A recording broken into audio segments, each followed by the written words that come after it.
Yeah, is quicksand still even a thing? And I know it sounds like a Seinfeld bit, but is it? It's not. What's the deal with quicksand? Yeah.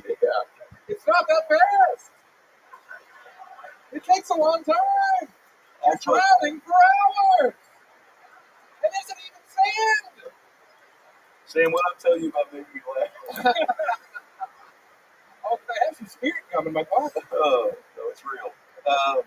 So Hans had a rough set last week. I said that he was going to get challenged. I didn't have a challenger in mind specifically. I was just drinking after the show at the bar here. Jamisha approaches me and she says, I want my shot. I want to go up against Hans next Let's week. fucking go. You asked Let's for it. fucking go. How do you feel like it went? You heard his set. Yeah, We heard yours. How do you feel like you did? I felt like it went okay. My only goal is to do better than Uncle Laser, so I You feel like did. You did that. Wow. You did that. Make some noise for him, everybody. Oh my goodness. Thank you. You definitely did that. How many times did Uncle Laser ask to touch your hair? You know, this could have been Uncle Laser versus Aunt Jemima. Okay, Jamisha, we got the minute out, and now let's bring him back. Here's Hans Kim, everybody. This is the moment that we've been waiting for. 5-0 against challengers. I leave it to the audience, ladies and gentlemen. How many of you have Jamisha Albo? Jamisha, how many times have you been on the show? 3 times total. That was her 3rd new minute on the show. How many of you have Jamisha Albo winning this? Whoa, very loud. 2.5 years as a regular on the show, hundreds of minutes. How many of you have Hans Kim retaining his throne? There you have it, ladies and gentlemen. He did it again. 6-0 against challengers, proving that he does better when there's pressure on the line. How about one more time for Jamisha Albo, everybody? There she goes. Very funny. Hans Kim, you lazy fuck. You put it together, only went under pressure. I want the most efficient way possible with the barely beater. So that's Whoa, all right. Somebody wants to fill out some paperwork. Hans, I think that was pretty close, though. At the start of her set, I think me and Tony both looked over like, oh, fuck. When she opened with that Kung Pao versus Chicken, if she would have held that momentum, dude, you'd be fucked right now. You and your rickshaw be heading down 6th Street. Fucking. Yeah, you'd be drowning in some great quicksand. Yeah. Remember from earlier? Yeah. Quick rice. I thought it was smart of her to open with a funny joke. I thought that was smart. I think that kind of swayed me a little bit, you know? Yeah. And I think the overwhelming underlying racism of the crowd helped you, Hans. thank you for your racism. Yeah. Wow, you even did a Hitler. Fucking piece of shit. He went with the left hand, too. Like, Oh my like he god. was making a call to Hitler's bullpen. Thanks, Sam. I thought that was pretty good. It is incredible. They're all slam dunks, huh? Did you do the Hitler thing on purpose just then? No, I was just pranking the. Oh, okay. Oh, Hey. Once is funny, twice is real, baby. With his eyes that close, he cannot see what he's doing. So there he goes, Hans Kim, everybody. There you go. Still a regular on the show. He's got his own theme song and everything. This is it. Your first name out of the bucket. The show, really, the meat and potatoes of it starts now. A lot of these people are fucked up. I'm excited that Dr. Phil is here. He's going to help. He's going to really give some people some fucking life advice. I think we've got a real opportunity tonight, Tony, to help some people get better. And I'm fired up. Hey, let's do this. Your first bucket full of the night. Make some noise. 60 seconds uninterrupted for Brian Sullivan, everybody. Here we go. Dreams are coming true. These people wait all day tonight for this. Brian Sullivan. I hate how inclusion's a thing. Not everybody needs to be fucking included in everything, okay? I got a best friend, his name's Tyrese, he's over at MPT. I love him to death. I treat him like a normal person. So when I get drunk, I kick him in the chest too. You know what I'm saying? And me and Tyree be tight like that. That's my brother. I take him out to the club, we smoke, we drink, we get high. I treat him like a normal dude. That's my dog. And one day he got all sentimental on me. He's like, hey man, don't think I don't see everything you do for me, bro. When I get my check next week, I want to take you out for a night on the town. I was like, you know what? It's Friday. You ain't got no legs. I ain't got shit to do. Let's do it. And I thought everything was all shit together until he took me to a quadriplegic strip club. The place was crawling with pussy. It's crazy. That's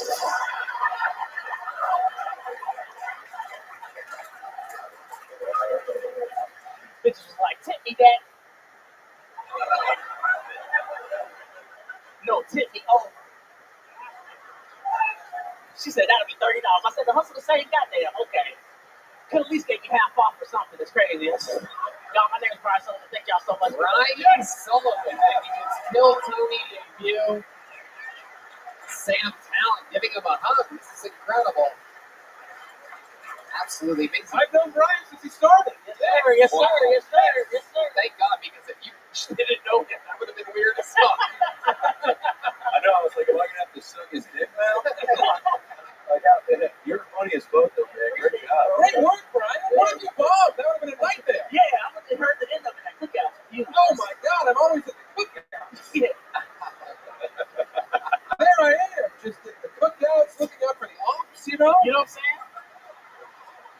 We had to check a box, bro. You always put it in by. Yeah, I know. Yes. Golly, what an exciting night. What are you doing at these barbecues that he's at? I'm his PO. It's true. I have to make sure he is where he says he's supposed to be. I know how they are. They're rather tricky folk, you know? No, Brian's like family. This is so exciting to know you were in town, dummy. Yeah, man. What the hell? I'm sorry. What the heck? I didn't know you were in town, bro. Yes, you did. Oh, yeah, I did. By the way, I've watched 6 seasons of you guys just talking back and forth. Yeah. This is amazing. You guys both live in Colorado? Or Colorado, I guess, for you? Hi. Whoa. Yes. Come on, man. I love it. How long have you been doing stand-up? This is my 4th year. 4th year. Do you really have a friend that's a double amputee? Yeah. Out of you and the double amputee, Tyree, who's the better swimmer? Surprisingly, Tyree. He floats. But it's not very stiff competition. You know? So wait, so you're saying right here and right now that amputees are better swimmers than black people? I mean, Tyree's black. Yeah. I rest my case. He's Double trouble. Double trouble. But he's kind of shaped like a turtle. Yeah. You know? I've Wait, seen so him in the water. this is a great thing to have someone who knows the paraplegic you're referring to as you know, it's like a comedy checkpoint. Yeah. Now, He's a real half man. I've seen him. You've seen him? You've seen Tyree? Oh, yeah. He knows everybody well. what does he do? David Lucas actually roasted the shit out of him on roast me that day. Yeah. So Okay. I'm looking for him. Tell him I'm looking What for him. does Tyree do? That's a good question, Dr. Phil. He does comedy. He does comedy? Yes, sir. Yes, sir. He has a hilarious little, like, motorized device. Yeah. And at Comedy Works, they have to help him get on stage, and it's always a hoot. Yeah. They do. It They have is a lot funny. of legends there. It's not It is funny whether it's When Sam's sister gets all drunk and rides and kicks him off there, shit's crazy. Is that true? Yes. I have video of it. Yeah. These are all true things. My sister's married to a black man. What? I know, now I've seen everything. Yeah, bro. What's next? A dog wearing sunglasses?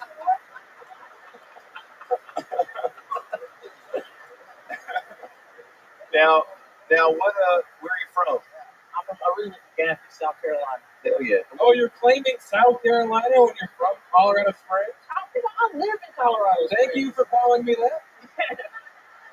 Yeah, by the way, I've only seen 2 black guys call white guys the N-word, and it's always very exciting. It's always like, yeah, what? Sam's trying to pretend it doesn't make sense. Yeah, oh, it always does. I literally thanked you. Yeah. He's gonna text me later. You got good energy. Your act outs were fun. Thanks, man. I like when you turn sideways. Yeah. What I look like. You look like Tyree if you have legs. I love that. Brian Sullivan. How do you make a living, Brian? Yeah, tell him the truth. Oh shit! Oh shit! Now this feels like an episode of one of my shows, where you come up here pretending to be a comedian when you're really a woman. No, what do you do? If he was trans, he'd have a Netflix special. What do you think? I'm not touching that. All right. Nah, I'm a contract renewal specialist for a software company. Oh wow. Okay. What do you really do? What do you really do? I work from home as a contract renewal I don't specialist. think I like your fucking attitude. Ryan. Come on, man. Like, you can't be a software nigga. No, they can't. You're right. Now, let me ask you, is that the dream? I'm always curious about the original game plan. Because we all come out of the game, right? Like, I'm excited I can do whatever I want.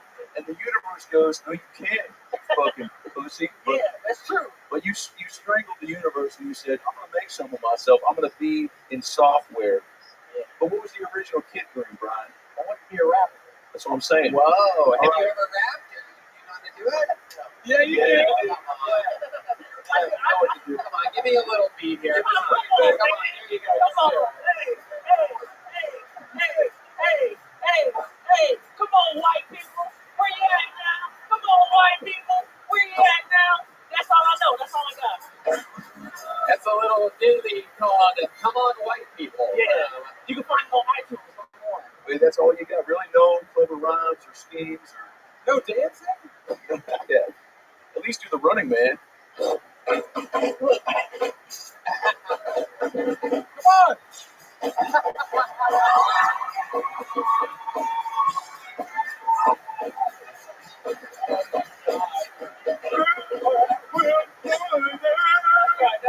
Dr. Phil is out of control, and I love it. Holy So, shit! oh, you said my God, not as good as the N-word, but I'll take it. Yeah, I don't know you like that. You know what I'm saying? Okay, I'll hit you up on Facebook, baby. You're the reason for Bad Baby. Very funny. Very funny. It's funny because Tyreek can only do the word. Also funny. Shut up, my boy Tyree. I'm He was killed through the running man. If he could have done the running man, his legs would have been taken by that pressure. We'll be right back. I felt like a good time to take a little ad break, Tony. Tony, say something about HelloFresh and their avocados. That's right. Zippix nicotine toothpicks, Zip 4, smoke glass. There you go. Let's go. Absolutely, I just killed a woman. Brian, how long are you in town for? I'm here tomorrow. We're doing Cap City with David Ford. Let's go. There you go. David's hilarious. Great. You're leaving here with a brand new handcrafted by Bones Eye killer fucking Texas leather joke book. Amazing. And you're leaving with the Gel Blaster, a state-of-the-art, nothing more fun than that Gel Blaster. Ladies and gentlemen, one more time, an amazing appearance by Brian Sullivan, everybody. That's the way to fucking do it. God damn. Pulled another name out of the bucket. Here we go. We're just going to keep it fucking moving. Make some noise for your next comedian. 60 seconds for Chado, everybody. Chado. Here we go. It's Chado, everyone. What's up, everybody? A little bit about me. I've been married for 6 months. Thank you. In total, it's been 24 long fucking years now. Yeah.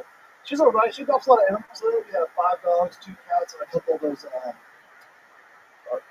kids. But this latest dog she adopted, I think, is racist. He's racist because he's always barking, growling, and snapping at me. But he's really cool with my black friends. They always hang out and smoke weed together. That makes me love. When people ask me, what's the hardest thing about being married so long, I'll tell them, saving money. Saving money is going to be the hardest thing. Because we went to dinner, these 2 for 1 specials, we're not that special. Served by drinks, appetizers, dessert. And that shit I'm not going to buy at the one single or Dutch, right? And these dating apps, $30 for Tinder, you click single, divorced, or separated. But as soon as you click married, Ashley Madison pops up. I'm not trying to spend $300 to fuck some married chick. I'm trying to spend $30 so I can fuck that cashier down at CVS. Alright, I'm Chado. That's my time. All right, Chado. I fucking love CBS. Yeah, me too. My man, immediately connected. I think people would assume that Chado and I are actually friends. Yeah, we could be. I don't think so. Sorry, buddy. No, there's plenty of room for you. The crew? I got a car. I can drive again. Well, I have a car. That seems to be a popular thing about comedians. Like most of them don't have cars. Most of the ones you hang out with. Yeah. Well, maybe we should call Adam Ray and see if he'll buy you a car. What a fucking piece of shit. Shadow, welcome to the show. This is your first time? First time, 63 sign-ups. I think Holy Wow. shit. Look at that. That's a round of applause. Amazing. Wow. You gotta stay patient. That's what I always say. Stay patient, stay the course, right? And look like you run a chain of Applebee's, Yeah, it is true. You look like if the lead singer of Creed didn't believe in God. Yeah. Can you take me lower? You know who else has his arms wide open? Tyree. All right. Because that's the only limb that he has. You remember Tyree? Okie dokie. No, we got it. We got it. Shadow, how long have you been doing stand-up? So my plan Here we go. I wanted to be my first time on Kill Tony with that first set 63 times ago. Well, I did stand up before then. I saw it 3 weeks in a row. So fuck it, I'm gonna start doing comedy at the beginning. I went down there. I've been doing 15 mics a week since then. 15 Hustling, baby. a week. Cash me inside doing stand-up comedy.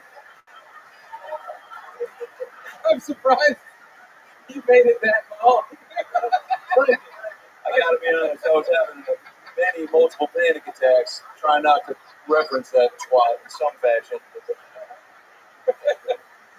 So Shadow, For a child, she had enormous breasts. Yeah, she was, I don't know if, well, I'm not gonna say anything about that actually, but other than you're right. speaking of What is the age where you can, like, it's okay, like if you were at a daughter, Tony, and she was like, I want, let's say she's, I don't know, like I guess ladies, what's the youngest age that it'd be appropriate to get get something, 19? Oh, who was that? Whoa, that's a bad mom over there. Bad mom. Welcome back to shitty parent. Yeah, Jesus I don't know Christ. what the question was going to be. Yeah, I don't know. You got nervous, didn't you, Don? Yeah, sometimes I don't know. This guy, we did not buy like drugs from you at some I point. think so. You like mushrooms? I do like mushrooms. Okay, so let's talk about it, Shadow. What do you do for work? I own a cannabis college. You own a cannabis college. Explain to everybody what the fuck that is. So I teach people how to work in the cannabis industry, like how to recommend what to certain patients, like indica sativa hybrids for blood patients, like edibles, how to dab. I teach you how to do everything to work in the cannabis dispensary. What do you do after the first hour? Yeah, we spoke a lot of waiting that first hour. A cannabis college to differentiate indica and sativa. Yeah. Just make sure you understand the differences. But also there's so many things to recommend people, like shatter, diamonds. There's a lot of sauces, all sorts of things. And this is a college. Yeah. You should not be accredited for that. Yeah, not many university presidents wear a Duff T-shirt. I had a feeling it was. You look like a guy that likes to fuck chicks with implant scars. Oh, yeah, does. How old are your kids? All right, not everything's going to be a home run. 23 and 21. 23 and 21. Well, you're a dad? I am a dad, you can tell. Well, yeah, you did that. You did a joke about 5 dogs, 2 cats, and what are they called again? Kids. Somebody's paying attention. Oh, that's right. You forgot the name after 23 years of having them? They've been doing this for so much time. None of this adds up. Do they still live with you? Or do you live with? I feel like you live with them. They pay rent. You're 100% correct about that. Are they funny? No, that's why they pay rent. Runs in the family. All right. Did you award them scholarships to go to your cannabis college? They actually teach a couple of classes. They grew up in. How to answer your dad's phone calls? Yeah. You still with the baby mama? Oh yeah, 24 years now. 24 years. How do you keep things interesting in the bedroom, Shadow? Give us an example. How you 24 years with the same woman. One day my wife came to me and she goes, "Hey, I think we should open up our relationship. You'll get a lot more girls, and I'll meet a lot more guys, and we'll keep things spicy." And so far, I've met no girls. You know, that's a funny joke. I've been doing that was a year-old material. Well, you should have done that tonight because I saw the joke about the kids coming, but it was funny. But let me just tell you, when you get real and you break things down, that's when we start to figure out who you are and why you are. Coming from a man dressed as Dr. Phil. What do you mean? That's Dr. Phil, you faggot. The fuck you mean guy dressed as Dr. Phil? And I usually don't condone that word, but that was an appropriate usage of it. Now, I do want to ask you this wholeheartedly because I was trying to give you a compliment, but you got real defensive. So let's address that for a second. Yeah, why can't you accept love, Shadow? Maybe that's your I've been married problem. 24 years. It's very hard to So you made a joke that you said, let's open things up, but nothing's come your way, but a lot's coming to your wife. inside of it. Yes. Inside of it. Now, is this true or is this for fictional comedic purposes?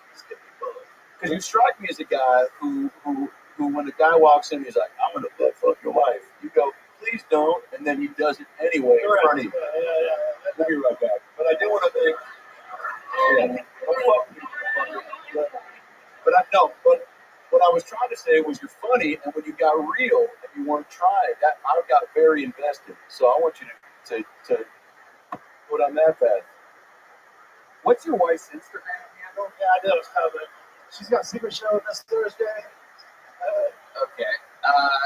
Shadow, did this go you thought it would go 63 times? You said that you've signed up? Actually, yeah, it's about what I figured. Okay. What's different? For those, there's a lot of people that sign up. There's a lot of people that want to sign up. Your anticipation, I'd imagine, is stretched. Does that mean 63? I don't think we've done 63 here, so you were signing up back in Vulcan as well. Right, yeah, I started both things to wear suits, things to wear. Yeah, we don't. I'm not asking about that. So, like, how did this feel? What's different? What did you not expect? Well, tonight I was playing poker next door. No one asked you that either. Okay. Shadow, there's a little joke. There you go. There he goes. Shadow, everybody. There he goes. That's what we're talking about. Shadow. There he goes, everybody. All right. We're having fun here. Ladies and gentlemen, you guys having a good time? Oh, yeah.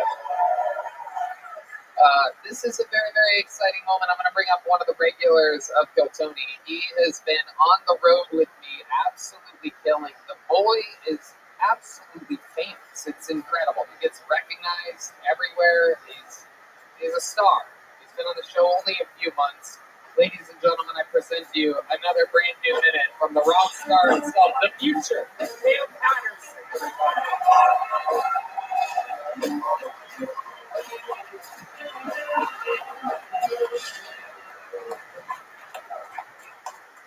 I be fucking Shadow wife.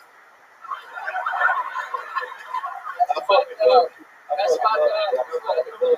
I be fucking his wife. Yeah, you are. When I was younger, I never understood like hood slang shit that makes sense to me. And where I'm from, a lot of people call out girls that are old, we call them fast. I never got that. That's where I'm from. We get it. Listen. But I never understood that, you know what I'm saying? And there was a girl in my elementary school, and she was sucking dick at 11. Now, do not be alarmed. She one of the top OnlyFans models in the world right now. This bitch called and chased her dream. You know what I'm saying? She did her shit. Now, when I was 11 years old, she came up to me. She was like, Kim, I want you to play the baseball field. I want to show you something. And all my friends were like, well, you feel like a good time? But she fast, right? I'm like, she ain't faster than me. Nigga, I'm fast as shit. She way faster than me, nigga. And it turned out. Fuck yes. Bing, bing, boom.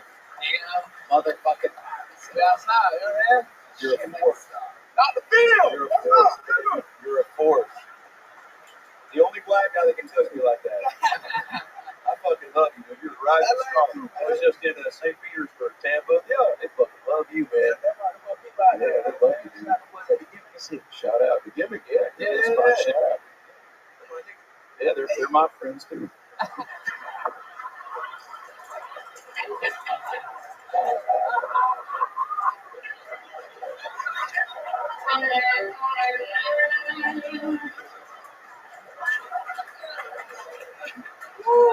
Oh, man.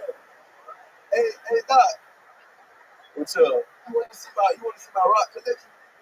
Oh, shit. Can I be honest? That's the only reason I came to this show tonight. I got some rock for you. allowed no fuss. Oh. Gotta mess with God that. bless you, man. Now, riddle me this: is there a purpose behind each collectible? Oh, well, I like this one. It looks like somebody's ball. Yeah. I'll put that inside of Chad's wife later. Shout out. Well, mine gave me this one. This was dope. You know what I'm saying? A white bitch that sucked my dick 2 days ago gave me this. I really like this one. So that's like a good little charm. I'll put that one in my back pocket.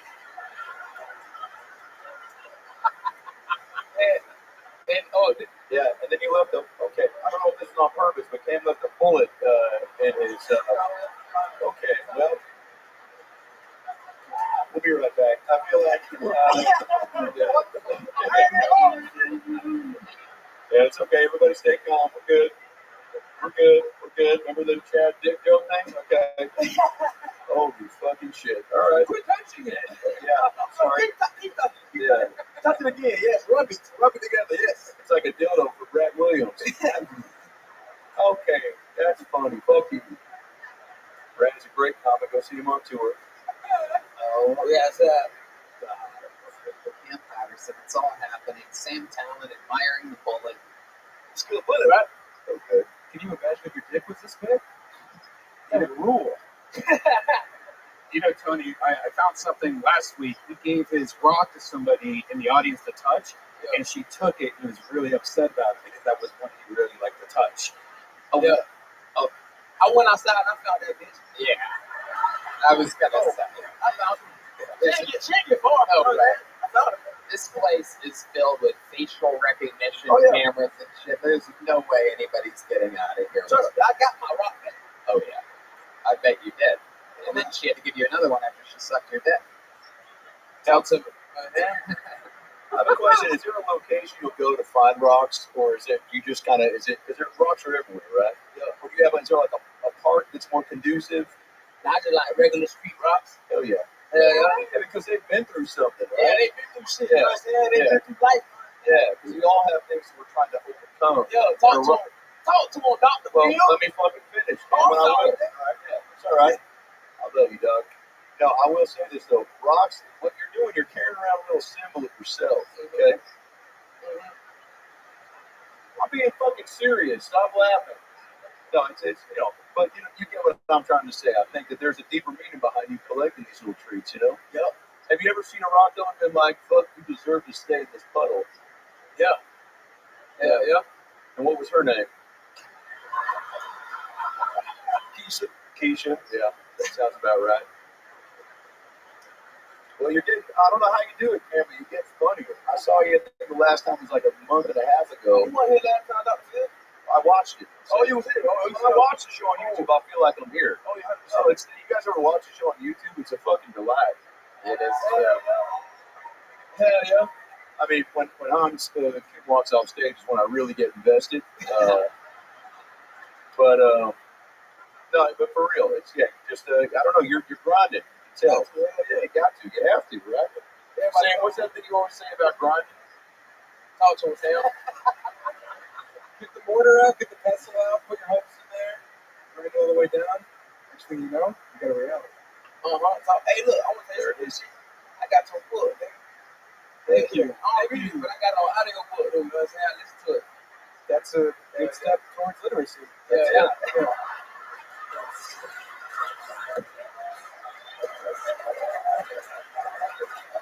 Well, look, I didn't have much to say because I don't know if you've ever been up here watching Cam talk to Dr. Phil. It's very difficult to maintain any sense of reality while this is all going on. All right, so yes, I was just giggling quietly for the last 4 minutes. But Dr. Phil, Yes. Yeah. Hey. Yeah. it's so ball. It's like a basketball. You know what I'm saying? Cam, what else is going on? You've been on the road with me. Yeah. I mean, I think I mentioned this last week, how much fun it is to have Cam on the road because he reminds you of how special things are. Sometimes you have so much fun, you forget how exciting it is when you start out. The thing that stood out to me this week, I took him to, we did a massive theater in Columbus, Ohio, and we went to the best steakhouse in the city before, and he was amazed at how great the service was. Wait, these motherfuckers don't even. We weren't even out of Coca-Cola. And there was another one. All these things throughout the meal. But they were fast. Fuck, They dog. were Hey, Cam, how fast were they? As fuck. not as fast as him. Oh, I'm fast as shit. Right. Oh, I'm sorry. I'm trying to help you get perch off the ground. It's the lob. I'm sorry. That's all right. That's all right. We'll do it again. Yeah, I'm Arvidas Sabonis, all right? You're Clydrix? Who's that? Oh, yeah. Yeah. Well, I forgot you're 15. I should have. Yeah, you're so young. I'll help you out. He's Miley Cyrus, and you're You're that so Raven. there you go. Yeah, That's still a very old show. yeah. That was in the '90s. Yeah. So anyway, we're having this steak dinner. The waiter takes the Caesar salads away, and there's a pile of black pepper in front of me on this bright white tablecloth. And this waiter grabs the crumber out of his pocket, does one swipe, and it's gone. And what did you say? Because he had a teleportation device. It's one of those you had to I ain't never seen no shit like that before, dog. I almost choked on a crouton to death the way he said it in the moment. This motherfucker had a teleportation device because it was. The black pepper was there and then it was gone. I thought he threw it on Tony. I was trying to fight his ass. I was ready to beat that nigga ass, dog. I thought I'm my goddamn best friend. Bitch, I'll kill you. Gang violence. Gang violence, nigga. Talk to him. Talk to me, white nigga. And the hostess at Hyde Park, the best steakhouse in Columbus, Ohio, recognized him and gave him fucking pyrite, fool's gold. She had a rock in her office. She brought it out and gave it to Cam. Yeah, that shit was dope. I left it at the loop, but I liked it at the moment right there. Oh shit. I mean, that's a great beginning to a rap song. I left it in Columbus, but I locked it up. DJ hit me. Here we go. Dr. Phil, ladies. I'll start it off and you pick it up or I'll leave off, okay? Yo, feel it. Yo, we touched the top of my head. Yo, I didn't even get out of bed. Because I was trying to figure out where I've been. And where I'm going. I left it in Columbus, but I like it at the moment. Maybe take a picture and check your fucking boner. Do you have the time or do you have a run? Fuck Chad's wife and fuck her right. Hey! Oh, hey! Oh, put your hands up here. Nobody go there. He's got rocks. He fucks bitches. Not in that order. Be right back. Oh, be right back. Come on. He'll be right back. Oh, But he also my ain't going anywhere.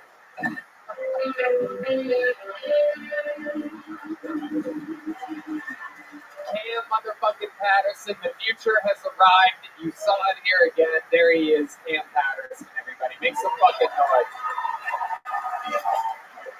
Oh my God. Oh my God. I don't even know. Dr. Phil and I are going to get fucking trashed tonight. Yeah, I don't have to be in Phoenix until Thursday. Shout out to the Phoenix Sky Harbor Airport. I don't know, man. Oh God, I am having too much fun. This is unbelievable. Sometimes I get to be a fan and the host at the same time. This is ridiculous. I pulled a name out of the bucket, has an I circled next to it, which means that the person is inside of this room. It is an audience member that had the courage to sign up. They almost always tend to be more interesting than the nervous comedians that are funneled together. It's usually almost always a first timer. Something special is about to happen here. Ladies and gentlemen, make some noise for Tony Robinson, everybody. Here we go. Let's see if we can get some. We have eyes on Tony. Here she is, right here. Price is Right style. All right, Tony. I think she has one of those bachelorette fucking headbands on. This is going to be a mess. Guys, make some noise one more time for Dr. Bill, everybody. Am I right? Holy shit. This motherfucker just rapped. He just improvised a rap. Dr. Phil. Tony Here Robbins. we go. Everybody. Here we fucking go. Here we fucking go. Come on, straight to the crowd. Make some fucking noise.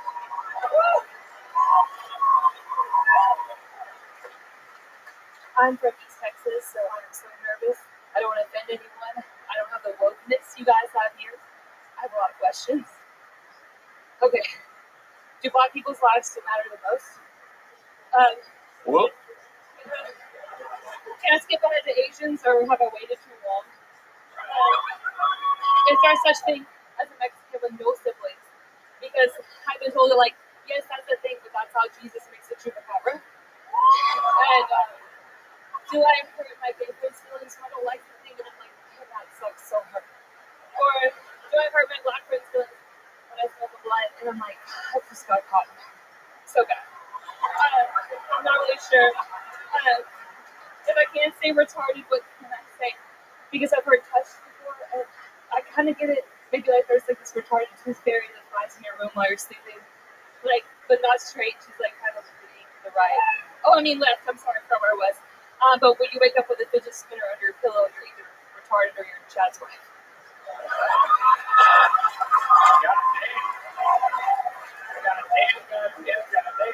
I like it. Compelling premises. Holy shit. This is incredible. You're like a funny Amy Schumer or something like that.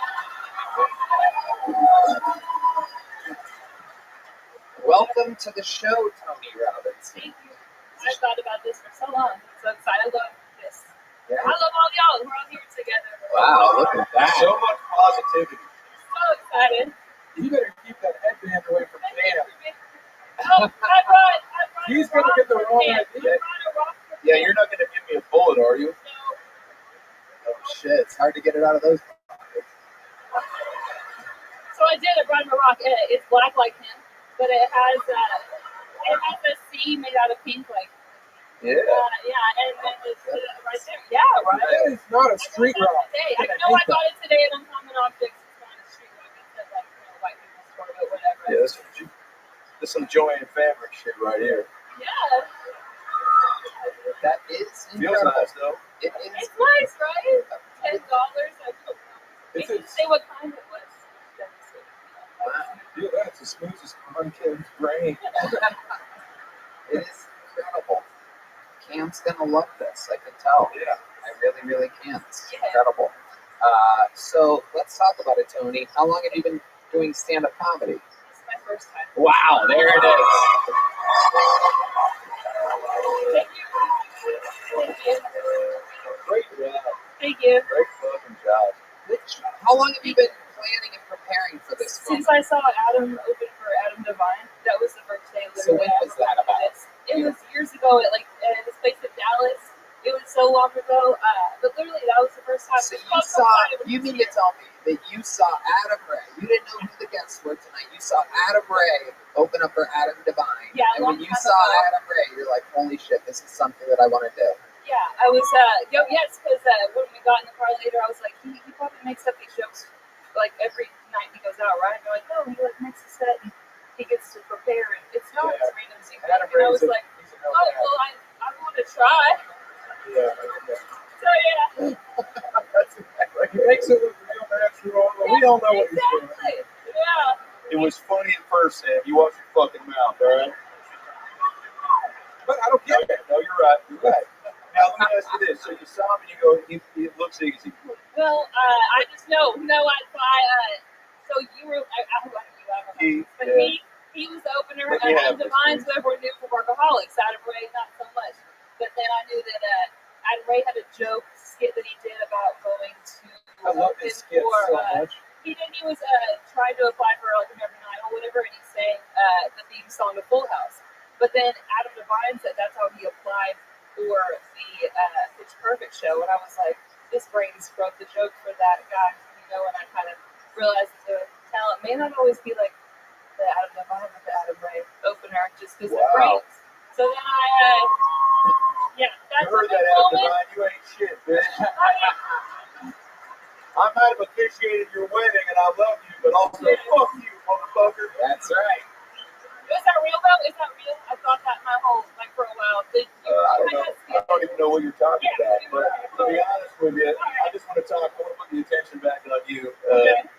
that for the first time, the nerves were apparent, but you worked through it. Because any first time we do anything, and you can all feel me on this, you come in half glass full, but ready to climb the mountain without a backpack. Does that make sense? Yeah. Yeah. Sure. Yes. Right. Yes.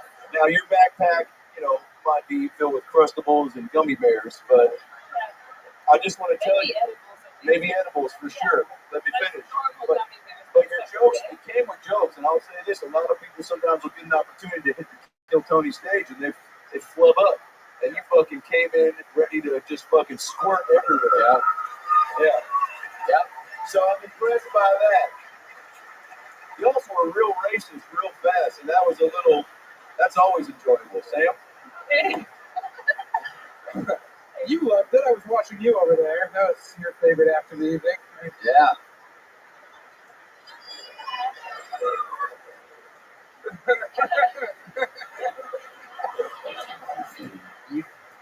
I saw you.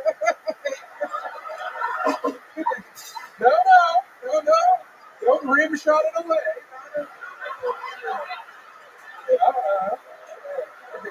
Thank you.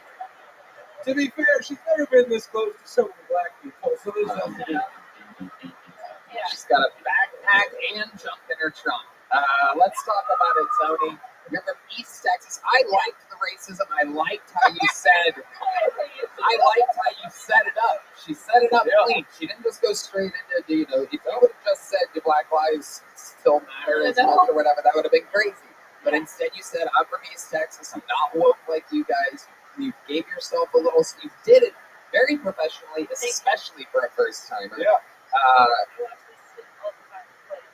So here you are. You're in the mix right now. What do you do for work, Tony? I'm a bartender. Okay. Yes. And where in East Texas do you live? Corpus Christi? No. Well, I don't know if it's like that compared to that. No, I live in Tyler, Texas, which is much smaller than Corpus Christi, but. What's the population of Tyler, Texas? Oh, yeah, 100,000. Is that where Friday Night Lights took place? So pretty much, yes. Okay. White House is Tyler, yes. So then we got that, we made that. So Patrick Mahomes. Yes. All right, relax. Yeah. You You can tell by the silence. That's the only thing. I thought people everywhere were really into it. I'm so sorry. That's all right. Yeah. Tony, what's your love life like? Ambitious. What did you say? I'm so sorry. No. What's your love life like? Nothing right now. You like on dating apps? What do you do? No, nothing. I guess I just, honestly, I think about doing this all the time. I care about it more than men at the moment. I know, I'm sorry, but that's So like the last time you were, listen to all those fucking prude women out there rooting for you. I know a guy who'd love to hate fuck you right now. Yeah. But come on. He's wearing a Mickey Mouse t-shirt, a hat, and he just did a rim shot. The second one, actually. I love Well, it. how about this? What are you looking for in a guy? Quick follow-up. What are you not looking for in a professional life partner? That's a good question. Go ahead, Tony. A professional husband. Yeah. Tony, what kind of guy are you into? Right to the tip of that mic, Tony. Yeah, like that. Yeah. Yeah, I don't know right now. Nice. More money than me. And that's about it. So white. Nice. All right. No. Sorry, James. You're No, up. coming here is so much more exciting. We only have white in Tyler. So coming here, it's like, no, I want to, like, could I meet, like, a Brazilian guy and maybe, like, hook up with him and my grandma wouldn't find out and I could, like, still go to heaven. You know, like, I think there's, like, Wow, she's frozen. Very fucking funny. Very funny. there's more opportunity here. No, this is where I come to be diverse and different. Like, this is, I know this is very white room, but, like, this is very different for me, you know? Yeah. This is exciting. How old are you? Thank you. Tell me, how old are you? I'm being here, 32. 32. Yeah. Here you are. And this is something you wanted to do for years, you said, huh? Yeah. No, I didn't really talk about it much. I met Steve Byrne once and told him. And, Hey, stop name dropping. I just try to be around this world as much as possible. So Hell yeah. probably how it's my life, yes. But yeah, I told him I wanted to do this. He's like, well, I do it every day. You don't. So now I guess I'm gonna attempt to do that. The highlight of your life was meeting her. Just try. Well, you know, your name is Tony Robinson. Yeah, I know. And Well, I get it. A good friend of mine is Tony Robbins, and I don't want to misquote him, but he told me once when I first got into show business, and this pertains to what you're experiencing. Could you give me a little spotlight, some house music? Yeah, a little something. Perfect. There it is. Red Band, hit me with a little soft tunes if you don't mind. Okay, I'm not trying to fuck Tony. I just wanted some piano background. There we go. Just the piano. Just the piano. I'm good. So look, Tony Robbins once told me, good friend. I don't mean to name drop Steve Byrne, but Tony once told me that life is like a big it's like a big pussy. You want to make it come sometimes. Sometimes you want to make it squirt. But you don't want to leave it dry and empty of opportunity and value. You want to show it respect, but you also want to murder that shit. Like Cam Patterson with a pocket full of bullets and rocks. But I think, Tony, what you're lacking is what you're gaining. And that's, you know, I just think that with every step you take and every breath you make, you know, and again, this goes back to Tony Robbins, who I think eats children. He's a giant man with a lack of tan, but a game plan. And I think, Tony, you've got jokes, and you've got a long way to go. But I think with the help of a positive attitude and a gym membership, you'll get there. We'll be right back. Wow. Holy shit. Tony Robinson, not only was your minute fun, you have an unbelievably natural knack at this interview thing, a real true stage presence. Congratulations, you got a big joke book, a gel blaster, very fun times. The Kill Tony debut of Tony Robinson. Perhaps the most defensive Tony on this stage right now.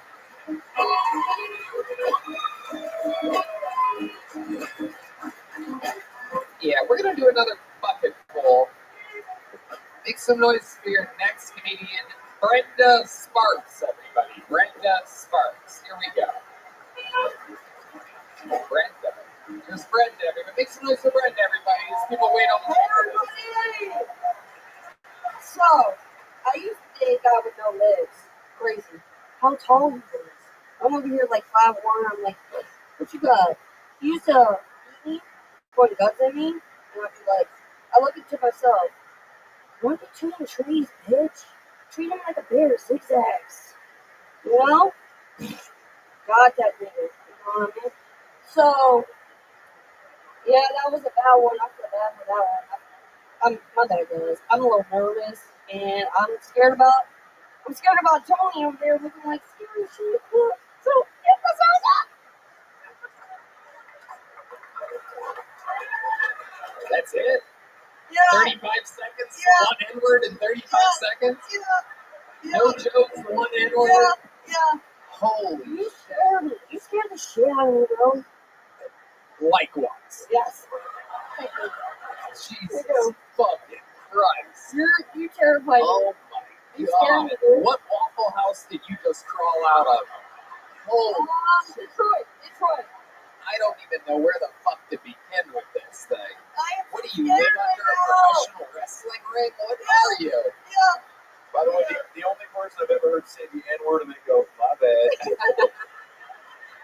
Facts. I mean, as if that negated it. Yeah. I don't even like to say the word negate, but I said it to prove a point. Yeah. But I said it to prove a point. Facts. I messed up. Got too comfortable. I messed up. You were comfortable? You were? Yeah. I got too comfortable. It looked like you were fucking prolapsing up here. I was. Look, we've all been there. Oh, God. We get nervous, we let the N-word slip.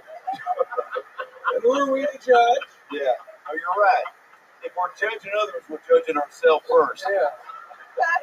Steve Byrne said that. Yeah. Yep.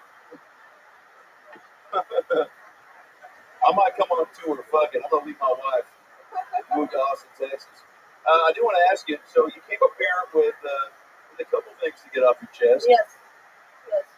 Did you feel like you accomplished what you set out No. to do? I No. did not. What would you do in hindsight going back? I would do my jokes better. Yeah.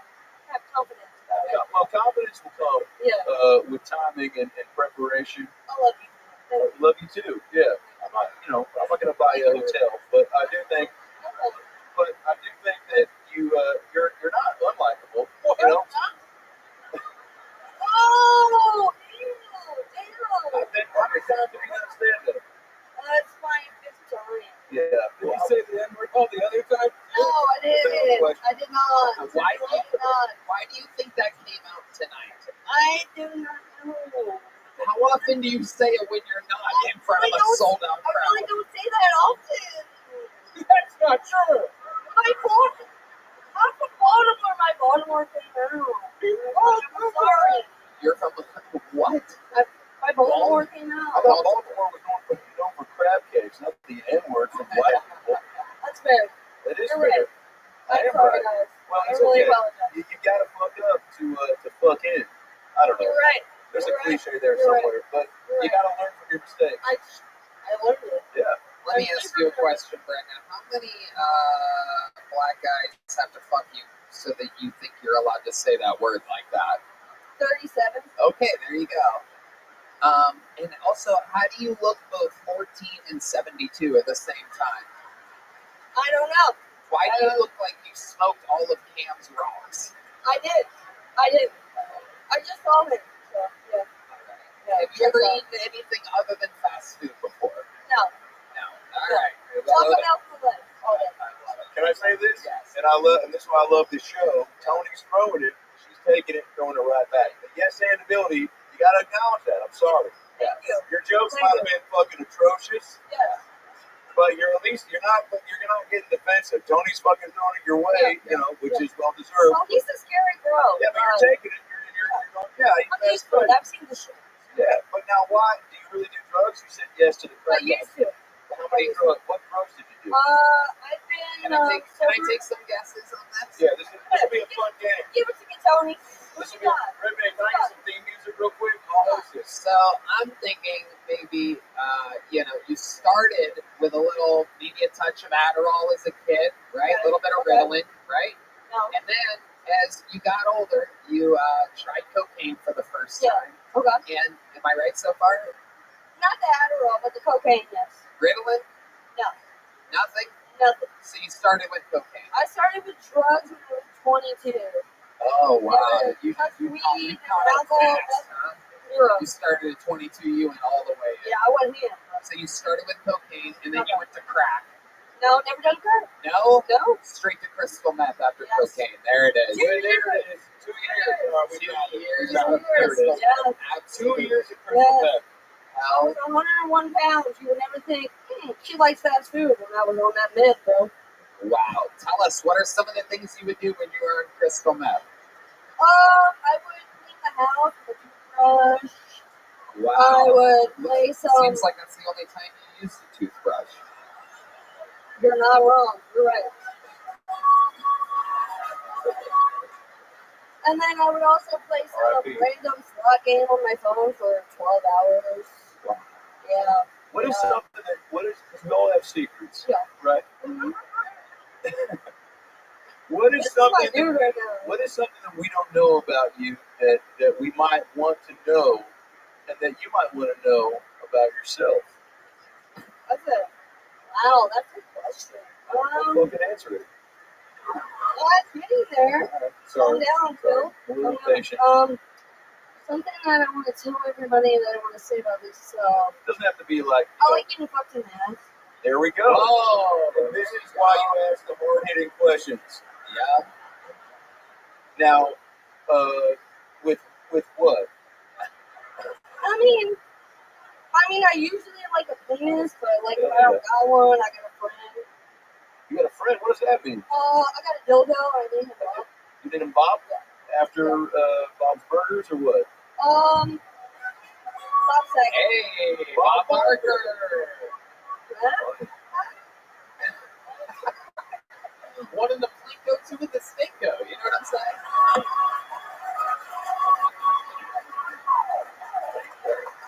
Thank you, Dr. Phil. I'm a sucker for a good anal Plinko joke. Always have been, always will be. One in the showdown, two in the hoedown. You know what I'm saying? Hello. So stupid. That's Brenda, personal. how many abortions have you had? I have this question written down. One. Only one. Not just today. We made Just one. okay. In life, one. Good. It's been a year now, so one. There you go. Oh my God. I don't know how I feel about that last sound effect. Can you imagine a doctor playing that after he does your abortion? I think we got it. Oh, there's a phone call coming in. Dr. Phil, take it. Hi, it's me. I'm Kim. Making sure you got my abortion payment through PayPal. I told you I did impressions. Suck my dick, Steve Bird. Woo! He's stealing his essence. Oh my God. Good Right. callback. Brenda, you say you like getting fucked in the ass. Sure Anything crazy ever happen when you're getting fucked in the ass? You ever have any accidents or anything like that? So I like getting fucked in the ass, but the thing I hate the most is when the guy's fucking with the pussy and then he goes, oops, my bad. Warn it. You know what I mean? Clean it up. Warn you what? He puts it in the wrong hole. Oh, you put it in. He was in my vagina, and then he comes out, and then he puts it in the wrong hole. It And it's have like, to be very similar though. yeah, I gotta be ready for it. I gotta be ready for it. Red band, come on, get out of here. And You get one a show, get it out of here. Wait. Weird man, are you telling us that your email alert is a queef sound effect? Wait, Red Band, I'm gonna do you. Play that sound again. I'm Red Band. Okay. Oh, I just got a text from my mom.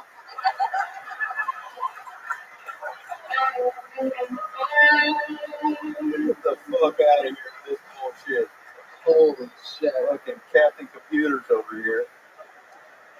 Wait, so the sensation's different though from the butt from the pussy, right? That's the third time I've asked that today. But what do you now? If we were to poll the audience, what do you think they would say is the fave? Vagina, yeah. We always go vagina over butt, right? Oh. Yeah. Why do you think we started fucking in the butt, Tony? Well, oh, I actually.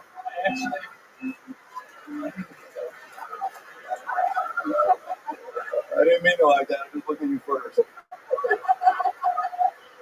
I actually wrote the book on this. But Brenda, let me ask you another question. oh, I love questions, man. That's how Because you seem like you've lived a wild life. I have. How old are you again? I'm about 32 in December. Oh, God. Wow, calm down up there, bro. Up to the old car stuff and sound. Okay. Wait. Okay. 32, not Okay. 82. Yeah. Right. Okay. So 32 years old. Yeah. We've learned so much about you. I mean, for someone that did 30, you might have the longest interview to short set ratio here. We're at 11 minutes on the interview. That makes sense. 35 seconds of stand-up comedy, but your interview Got is that, so intriguing. Before we let you go, we found out so much about you. Yeah. Crystal meth, fucked in the ass, Yeah. so much. Yeah. Before you go, what's one more thing about your entire life that you think we would be entertained by or surprised by? Because you seem like you are truly just. I'm a female butcher. I'm the only female butcher. Fuck yeah. You're the only female butcher At HEB. at HEB. What HEB are you the female butcher at? Lakeline. What? Lakeline. Lakeline? Yeah. Oh shit! James Atkins realizing that now you don't like all the meat tasted like shit. Yeah.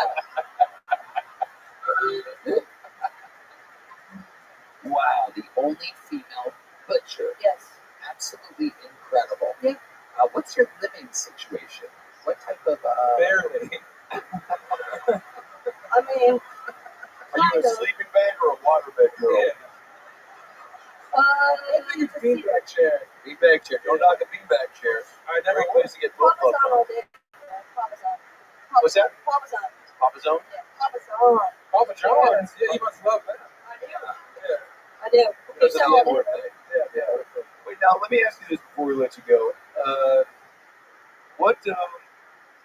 And be honest with me, because again, we all come from somewhere. I already talked about my aspects. I appreciate you being so open and honest. I don't care.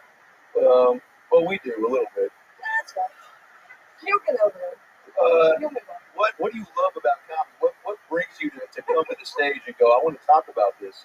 Because it's tough to be an open book. It's tough to be a closed book with an open heart. You want me to be honest? Yeah. That's what I just said. Yeah. And it's gonna be stupid. No, it's not. Really think about it. Look N-word and think about it. It's Tony. It's Tony. It's Tony. It's Tony. Did you hear that? She said it's Tony. I've said, seen you live twice, and you blew my mind. So it's Tony. Jesus fucking Christ. That's fucking cool. I'm sorry, that's fucking cool. Tony, Booker in the bud. Yeah. There you go. Thank you. Here's a little joke book for you. Here she goes. One more time for Brenda Sparks, everybody. All right, we're having fun here tonight. Hell yeah. Thank you. There you go. Okay. Wow. We have the golden ticket winner, our newest golden ticket winner. It is he is a force of nature. I'm very excited. This is only his third time ever on the show. This is your guys' first time, Dr. Phil and Sam Talent. Your first time seeing the newest golden ticket winner. He's only in town for a little bit. He's got to get back to Brussels in a couple weeks. This is Rick Diaz, everybody. Make some noise for Rick.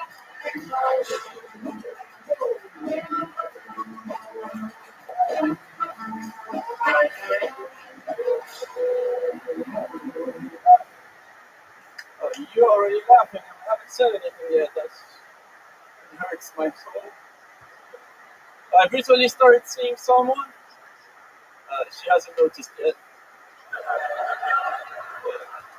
Every time I hear a child cry, I run as far away as possible. I learned that from my father. I met this girl and she told me she was open-minded, and I changed her mind. I never take pictures unless I see a really nice one. Fuck yeah, Dr. Phil. I called a suicide hotline, and a very nice guy called Mark picked up the phone, and he really listened to me. He really listened to me. I felt so listened to for the first time in my life, and at the end of our conversation, I had to convince him to kill himself. Amazing. Rick Diaz, on brand, on point, self-deprecating, completely owning the awkward character that he is. That is the real deal. That is who Rick Diaz is. Very funny. Very funny. What sort of a condition do you have? So I asked my therapist, and he insists I'm not autistic. So I was like, then what? I don't know. That's very funny. So what did he say after that? No, he says I'm not even depressed. So I'm like very confused. But I still pay him. That's all he gives a shit about. Yeah, do you have like a weird bone disease or something? No, I have bones. I can't see yours, so you know. Oh!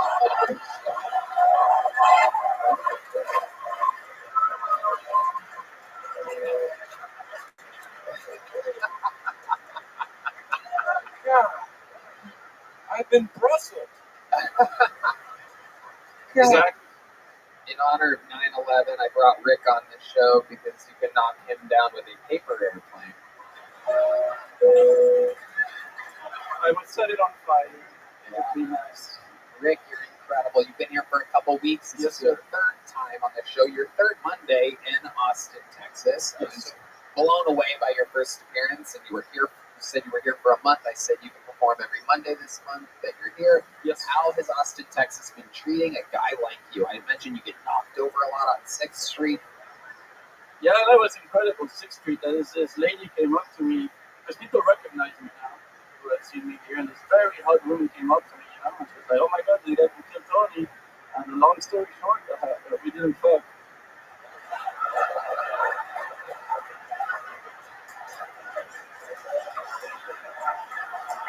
Okay.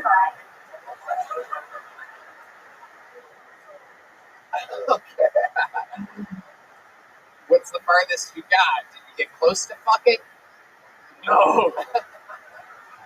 I walked her to her car, and then Totally Tony said, It's very sweet. Yeah. I mean, she didn't ask me to walk her to her car. Yeah, you shoved yourself onto her. Pretty much. Yeah. You chased her to her car, pretty sure. You ran her to her car. How nice of you. I have long legs. I can walk. Yeah. Yeah. You're like Michael Myers. You're just walking and you stay right with the person who's sprinting away. I can hide behind the bush pretty good. For Halloween, I'm gonna dress as a serial killer. Yeah, I'm gonna dress like this. Amazing. you sound like Dracula's agent. I would be so rich if I was. Born in Spain. How long have you lived in Brussels? I moved to Brussels when I was 7, so many years. Right. Have you ever drank the blood of an innocent human? I have tried and failed. Yeah, innocent humans. Yeah. Have you been in a fight ever? Sorry, have I been in a fight ever? Yeah. No, a 12-year-old kid punched me in the subway once. Why? He wanted my money. What'd you do? I was in shock, but kept my money, I guess. Did you walk through his cars? I kind of half wrestled a guy that I was semi-fighting in high school. I lost. Predictably so. Yeah. But if I ever have to fight someone, I'm ready to die. I've been ready to die for a while, so let's go. Wow. Yeah, and this is what I love. People that got nothing to lose but everything to gain, you know? Yeah. And you could gain a couple pounds while we're at it. But also, I think that your slender figure is what gives you the hunger, no pun intended, for life. Because your jokes per minute are more I've heard than anybody that we've had up here tonight. And I think that Brussels is letting the rest of the country know, Austin in particular, that you guys got something special happening over there. Well, if I judge it by my laughs per minute, I think Hans Kim would have gotten a run for his money tonight. Whoa. Shit. Whoa. Whoa. Oh, shit.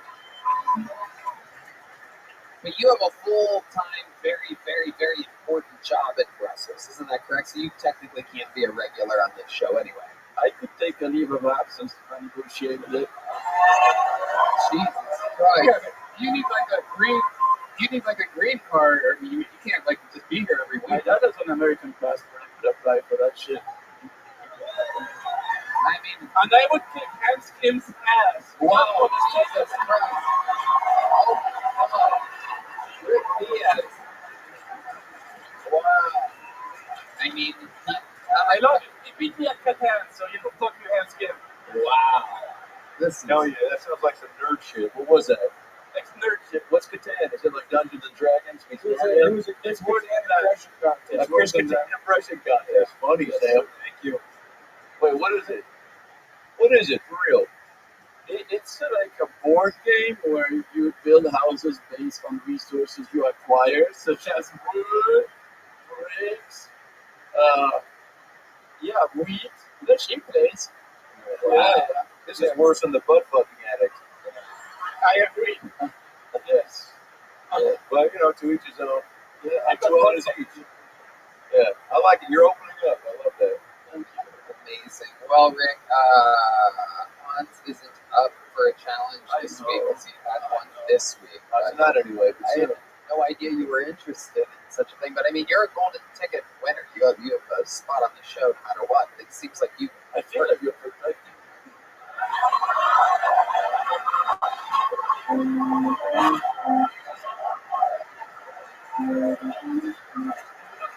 I don't care. How much longer are you in town for? How many more Mondays do you have here? 2 Mondays. So this is an interesting storyline to follow, because technically this means that that's really what you want.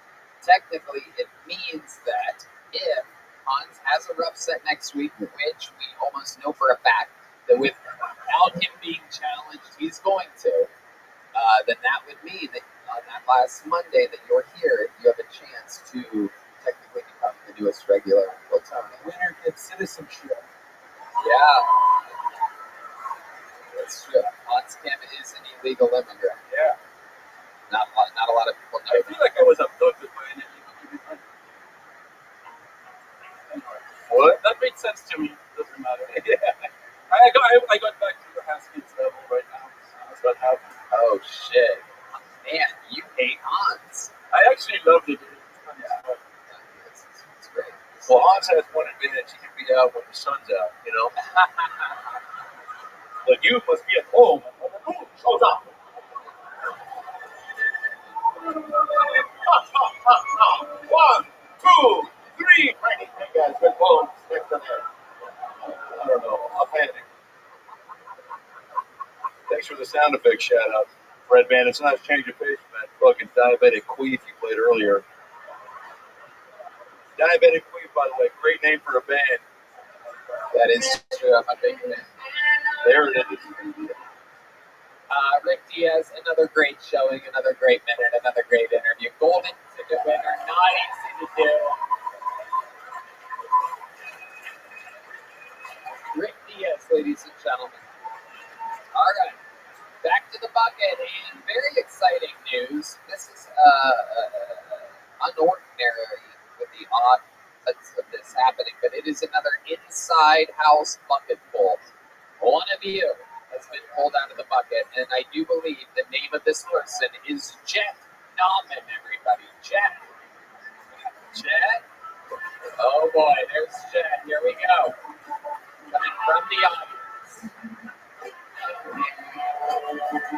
His friends seem concerned. His buddy is wearing a shirt that says psilocybin on it. This should be interesting. The Kiltony debut of Jet Nauman, everybody. Oh, shit. You have to give me a second here. Alright, so usually I just became a dog person. It's because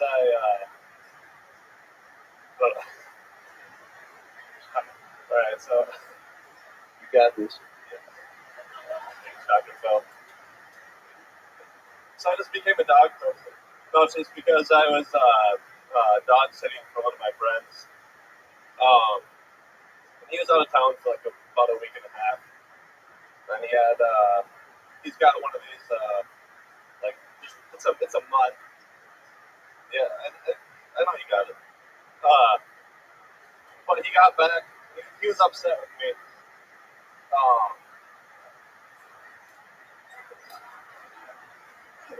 We'll be right back. No, he was upset. He was upset with me because he. Oh my God. Wow. Jet Nauman, everybody. And I'm going to say right now, everybody, I have to say, that is the most disappointing Jet in 9/11 history. Am I correct?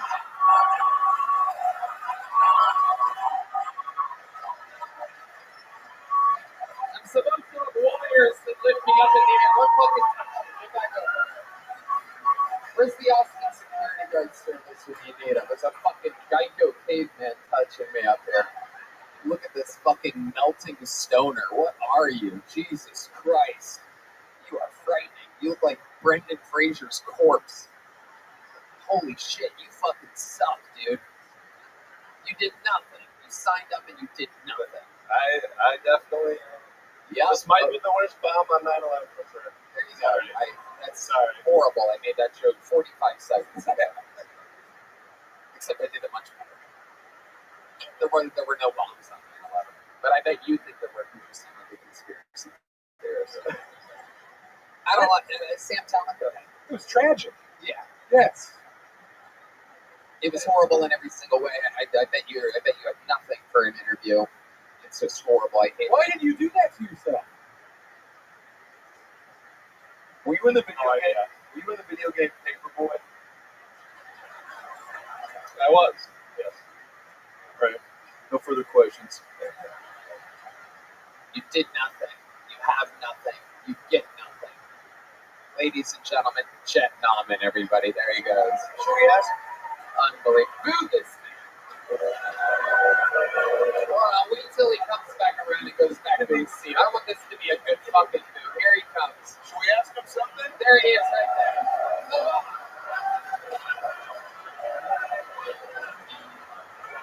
Oh, you have a question for Chet? Yeah, I mean, we should ask. We should at least get something, right? No, he just couldn't speak, and he had bad timing on his retorts. Were you fucked up? Were you too high? No, he has no excuse. We've all been there. I once drove to a 7-Eleven, forgot I drove and walked home. And then I freaked out. I was like, someone stole my Dodge Dart. True story, you can Google it.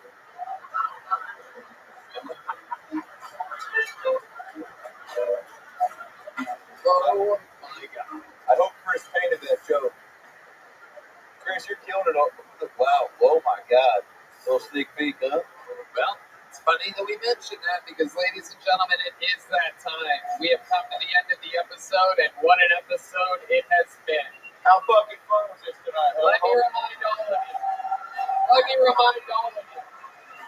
Adam Ray, live from Portland on YouTube. Sam Talent, the Chubby Behemoth Podcast, running the latest book. Get it at samtalent.com. Adam Ray is on tour at AdamRayComedy.com.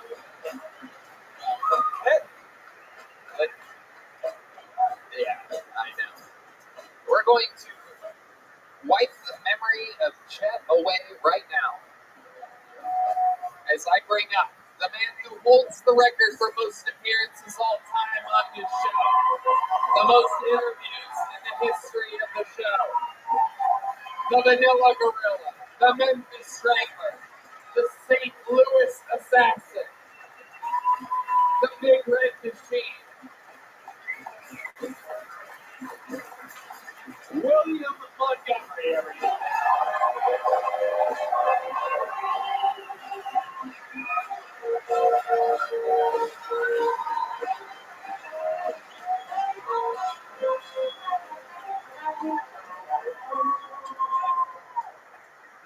Update, it still happened.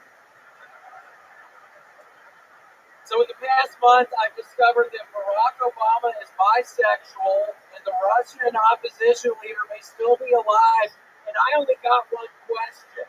You mean to tell me Captain D's and Long John Silver's still ain't settled this shit, man? Fish fry nugget praise up! Who you with?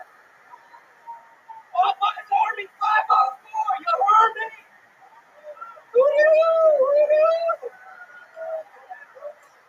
I saw a headline earlier today that said earthquake rocks Morocco back to the Stone Age, and I couldn't help but wonder, so the earthquake caused no damage in Morocco? That place be staying in the Stone Age!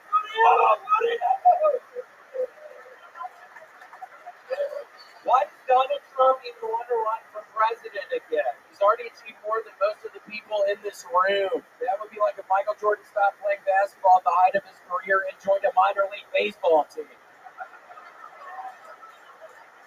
Quick 9/11 update. They just found a missing plane. Okay. All right, William Montgomery, everybody. I do believe he's had a new Hootie Hoo trademark for the. Always sing that song about this past weekend. It's by True, and artist named True. Yeah, no, it's a group. True, that was with the No Limit Soldiers.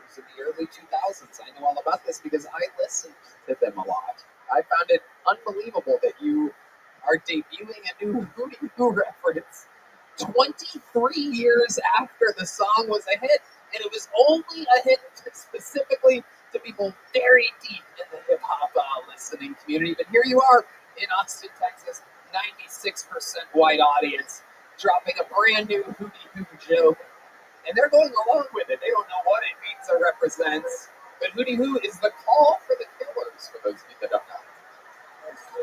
Thank you, John Hayes. Absolutely. Our band quits doing sound effects during the William part for some reason, because he can be lazier than he already is. In a stunning turn of events, with the easiest job in the world, it can't be learned. You don't interrupt William unless he's going to start making Oh, fun of what? me. It's unbelievable. I wasn't even gonna say shit to your stupid ass tonight, you fucking idiot. You woke the beast, baby. Yeah, don't fucking get me pissed off. Oh, Hootie Hoo. By the way, do you think Orton heard of Hootie Hoo? Yes, I think he did. He's trying to make small talk. so William, how did you find Hootie Hoo from Shrew? Spelled TRU, by the way. Yeah, Those of you that don't know, am I correct? Thank you. Yes. I've been in a really big New Orleans rap sort of era in my life recently, ever since I found out that the little dog that I got is in fact not a longer Chihuahua, but in fact a Rottweiler. I had sort of joked around Tony that she was a Rottweiler, just fucking around obviously. When we got the DNA results back, we got a 23andMe on her, and she is 100% a Rottweiler, so I have been living pretty much going through my mind on the streets of New Orleans, circa early 2000s. Just how I fucking live. I've always joked about having a couple pistols in my car. I literally have two Smith and Wessons in my car right now. So. Wow. Very, very interesting. I try to say meth and Swiss. I fucked it up when I tried to say Smith and Wesson. It's all right. We'll edit this out. But I think that there's something about, I've got some grandma's cookies and a Sega Game Gear in my car. So, point William, But why do you need a gun? Who's coming after you? I have these people. I've literally, when I talk about being in my kind of early 2000s Louisiana, New Orleans rap era, I literally was living that life about 10 years ago outside of Kansas City, and it's kind of, there are people after me right now, so that's why I was hoping Red Band wouldn't fuck up before I kind of laid this out on y'all. And yeah, there's just people after me, so I do that too. Oh, that was a funny one. What was that? That was a really funny one. I was thinking you were going to do some fun on that one, you fucking idiot. That was Sci-Fi Alarm 1. Yeah, it was. And there's 7 different Sci-Fi Alarms over there. Why don't we try Sci-Fi Alarm 2?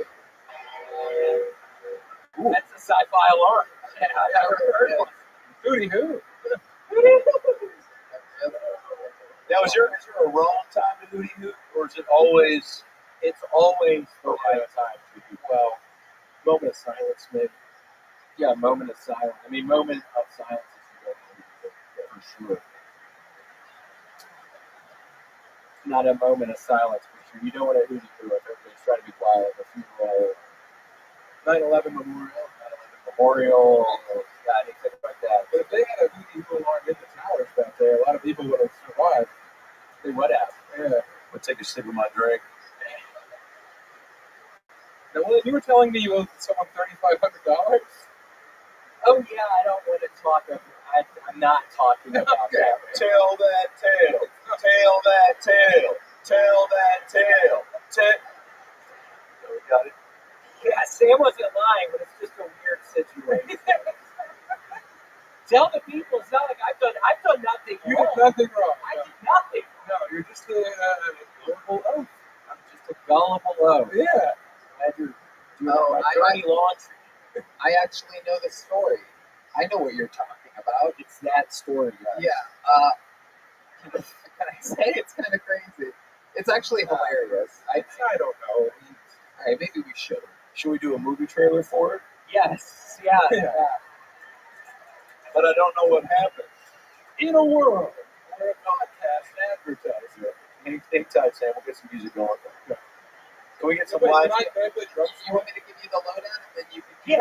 Let please. Tony. Yeah. I'll I'll give you the lowdown. Hell yeah. Sam on drums. I Hey, love this. what happened? Okay, so William has a podcast, but he mostly focuses on his cameos. He makes vast sums of money through Cameo, but he also has a podcast, but he has too many people on it, and they're all talking over each other at the same time. So it doesn't have that many listeners, even though it should be mostly him, the star, being featured in it, but he has it in his fears that he can't get over, so he clutters it up with too many people.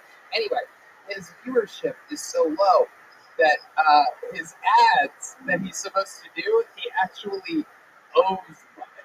Yeah, not only am I not owed anybody, I owe the person $3,500. How is that? It's literally unheard of in the podcast world. It's the opposite of Joe Rogan's Spotify deal. Yes, He owes somebody $3,500. I owe somebody money. Okay, here is the movie trailer. This is Dr. Phil. In a world where one man had a podcast. The William Montgomery Show. The enthusiasm was low, but the ad sales were lower. I owe money. They owed a fuck ton of cash. $3,500. No, $3,500 to be exact. HelloFresh has a gun pointed at their cock. I'm not allowed to go anywhere near the HelloFresh corporate office of his. He's the only man in Austin, Texas to not realize his full potential, with the people on this podcast willingly holding him back. I mean, I can explain that one. We're good. We'll figure it out in the movie. One man, one summer, one beer. $3,500 later. He had to do anything for cash and was willing to do whatever it takes. Just take your penis out of your shorts, man.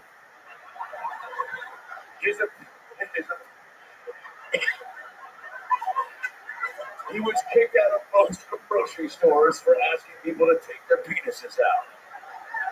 But he needed to support his family. I've got like 5 kids right now. He's got 5 kids. And it's really hard to raise 5 little boys with $3,500 missing from your bank account.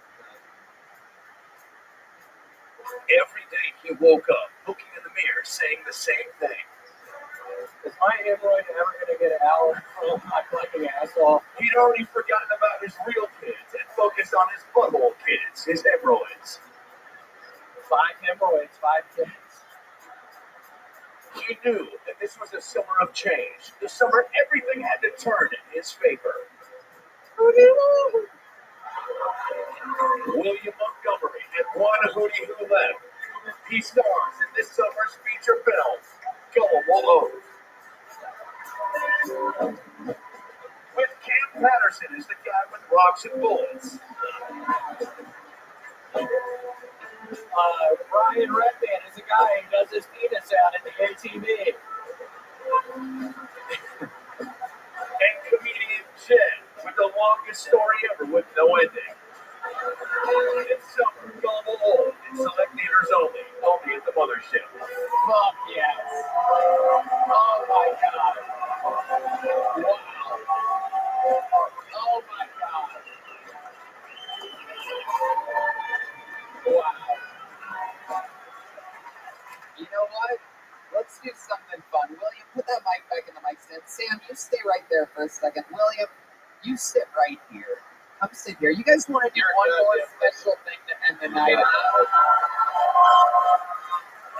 Sam, play this guy out who I'm about to announce. Ladies and gentlemen, closing the night, doing a minute of stand-up comedy for the first time on Kill Tony. New stand-up comedian. Old legend of the game. Make some noise for the one and the only Dr. Phil, everybody. Here he is.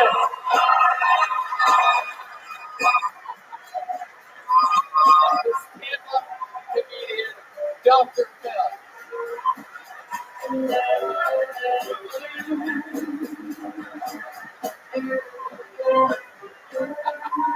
Thanks so much, everybody. One more time for Jet, my son. One more time for the Kill Tony band, the best band in fucking Austin, Texas. I'll tell you that much right now. Yeah, you fucking know it. All right, I didn't think I was gonna come up do real comedy, but I wrote a couple things down. So bear with me. If you play that fucking cat, Red Man, I'll put you in a fucking sleeper hold. Just stick to the queef. All right. Let's see. Hans is actually a nickname. It's short for keep your fucking Hans off me. All right. There's something there. Hans is an AA. If AA stood for Autistic Asian. All right. Not bad. David Lucas wishes he could be here, but he's washing his hair with syrup.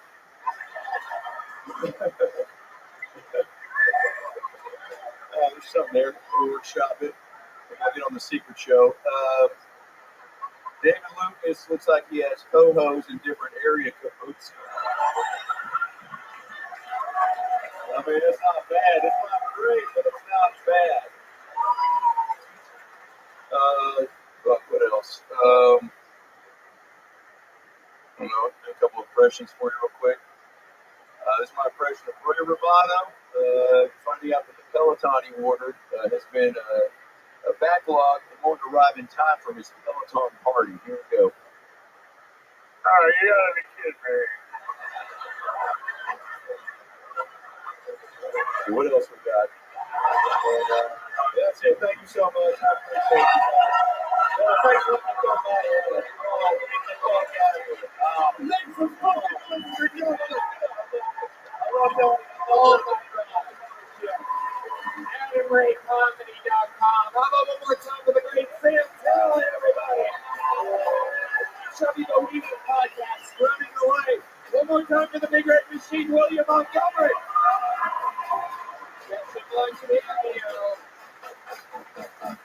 Thank you to Joe Lester, Red Rose, Yellow Rose, Hall Walker, Pinnacle, Royal, Sam Smokehouse, Civics, Austin Security Guard Service, Mr. Ball, Peanut Butter Whiskey, the drawing room right, Katie Belt is in, and it's unbelievable. Here comes the drawing from Chris Rogers. Indeed, it is William Montgomery. I don't think I've ever laughed more in the history of this show. 10 years and fucking 3 months. My mind is completely blown. Two of my favorite guests in the history of the show. How about one more time for Adam Ray and Sam Talent, everybody? Holy shit. That was the hardest I've laughed at anything in a long time, man. That was the fucking best. Dude. Unbelievable. You were here for maybe what was perhaps the funniest episode in the show's history. Check out the Sunset Script, ATX.com, secret show every Thursday. Love you. We love you guys. Thank you so much. Good night, everybody.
Hey everybody, Kill Tony live from the HEB Center in Austin, Texas. Saturday, December 30th at 7 p.m. Just went on sale, and you have to trust me, tickets are going lightning fast. It's absolutely unbelievable.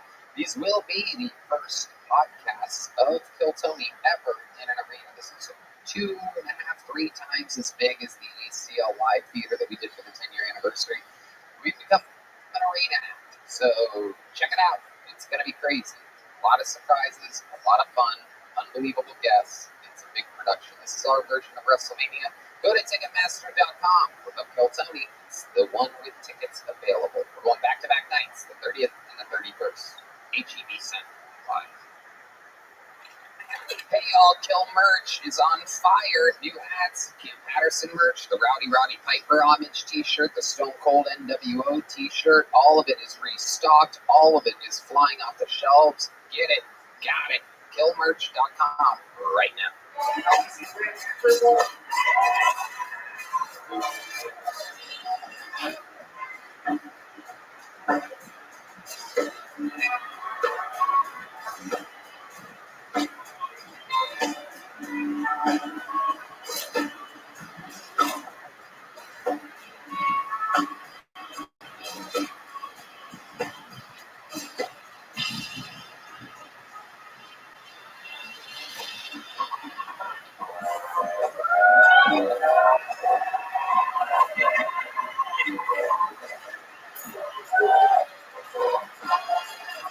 This is Rabbi coming to you live from the Comedy Mothership here in Austin, Texas. For a brand new episode of Kill Tony, give it up for Tony Hinchcliffe!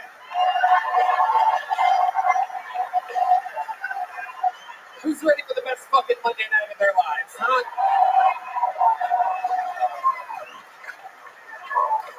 Yay! It's noise for Red Band, everybody. Oh, yes, we're in it again tonight. This is Kill Tony, the #1 live podcast in the world, brought to you by Gel Blaster, available in stores everywhere, including Walmart. The Red Rose, Yellow Rose, Hull Law Firm, the best DUI lawyers in Austin are here. So if you visit, get a DUI, call the Hull Law Firm. And if you need an IV drip, go to connectmobilehealth.com, use the promo code KILL10, get 10% off an IV drip. How many of you like rehydrating out there, huh? Very good. Austin Security Guard Service, the best security guards in the world, are here in Austin. CM Smokehouse and Screwball Peanut Butter Whiskey, which proudly presents the Kill Tony Band, everybody. Am I right? Let's hear Michael Gonzalez on the drums. Paul Niemer on the horns. Matt Mueling on the electric guitar. Sean Dees on the keyboard. And that right there is deep madness, ladies and gentlemen, live and in the flesh. Before we start tonight's episode, here's a little bit more from the amazing sponsors that made tonight's episode available for you here right now.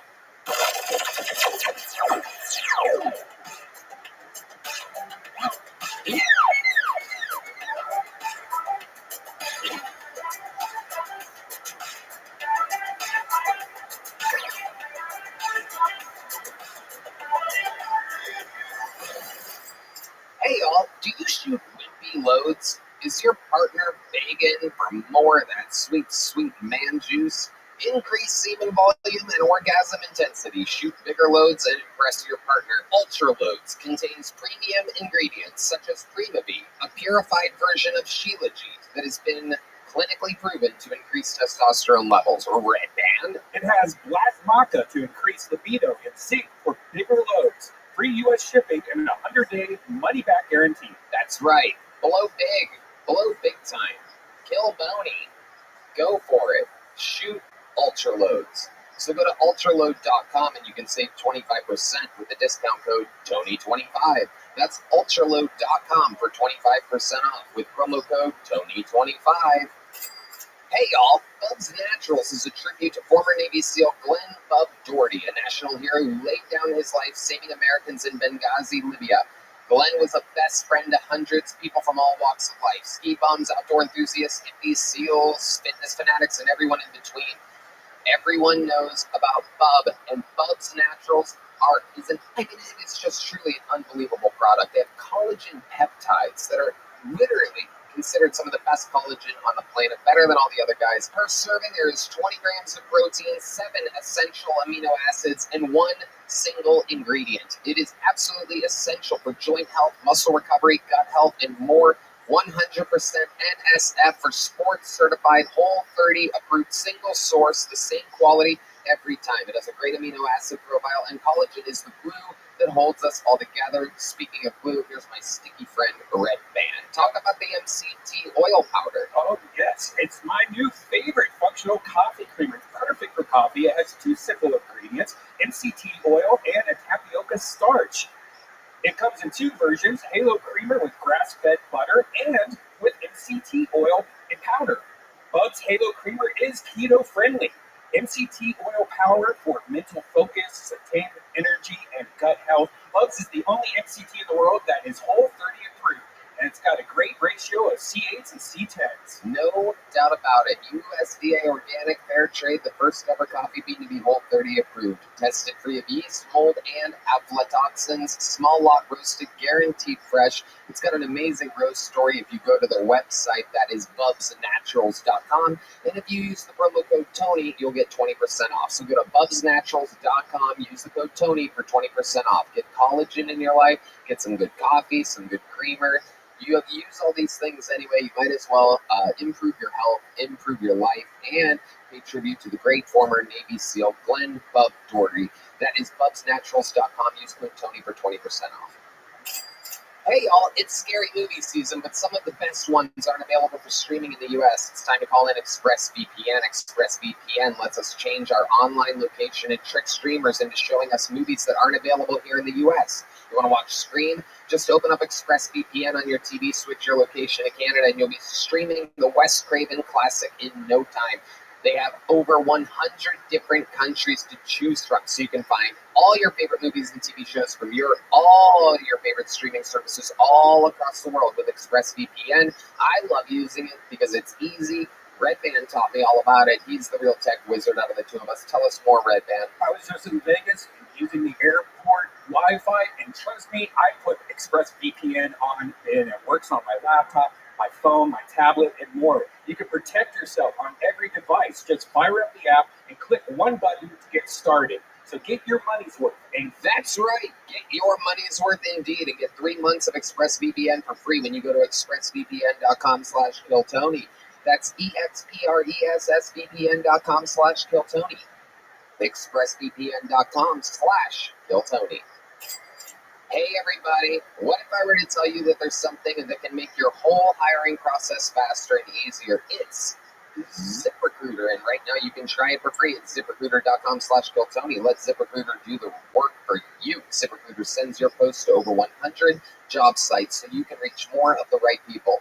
Red Band. Instead of digging through a stack of resumes on your desk, ZipRecruiter's powerful technology scans thousands of resumes for you to find the perfect match for your job. And Red Band has his new Sunset Strip Comedy Club. He did a lot of hiring there. We find a lot of the best young interns and teammates here for Kill Tony through ZipRecruiter. We're hiring heroes. You can let ZipRecruiter help make your job easier. 4 out of 5 employers who post on ZipRecruiter get a quality candidate within the first day. See for yourself. Go to this exclusive web address to try ZipRecruiter for free before you commit. ZipRecruiter.com/KillTony. That's ZipRecruiter.com/KILLTONY. Why? Because ZipRecruiter, the smartest way to hire. Hey y'all, when you can barely find a minute to grab drinks with the guys, let alone cook a full meal, it's time to let Factor do the heavy lifting. Let Factor, America's #1 ready-to-eat meal kit, fuel you up with chef-prepared meals delivered straight to your door. Save time, eat well, and stay on track with your healthy lifestyle. Red Band. I love it. I love their shredded chicken taco bowl or their sun-dried tomato chicken with Susan. You can choose from over 34 weekly meal options that are fresh, never frozen, with the limited time meals like cranberry pecan chicken and apple Dijon pork chops. You can satisfy all your fall flavor cravings. Round out your meals and replenish your snack supply with over 45 add-ons. I love their smoothies. They have amazing smoothies. They also have breakfast items like bacon and cheddar egg bites, and potato, bacon, and egg breakfast skillets. Yum, you definitely rounded out your meals. Head to factormeals.com/KillTony50 and use code KillTony50 to get 50% off. That's code KillTony50 at factormeals.com/KillTony50 to get 50% off. Hey everybody, you just want to have a good time and see your favorite band, but when ticket buying is stressful, it can ruin all the fun. Save your sanity with Game Time. It's the fast and easy way to get tickets for all the sports, music, comedy, theater, musicals, everything you can imagine near you. They have killer deals on last-minute tickets and their best price guaranteed, so you can stop stressing and start getting excited for all the fun you'll have. We use it all the time. It works. There's a lot of fun stuff happening here in Austin all the time. Red Man. Oh, I can't wait. Janice, my girlfriend's making me take her to see the Jonas Brothers very soon, and we got our tickets on Game Time. Oh, you're going to the Frost Bank Center for that, huh? I sure am. They even have the Game Time guarantee, so you know you're always getting the best price. If you find tickets in the same section in a row for less, Game Time will credit you 110% of the difference. Talk about a good deal. Wow, 110% of the difference. That is amazing. Take the guesswork out of buying tickets with Game Time. Download the Game Time app, create an account, and use the code KillTony for $20 off your first purchase.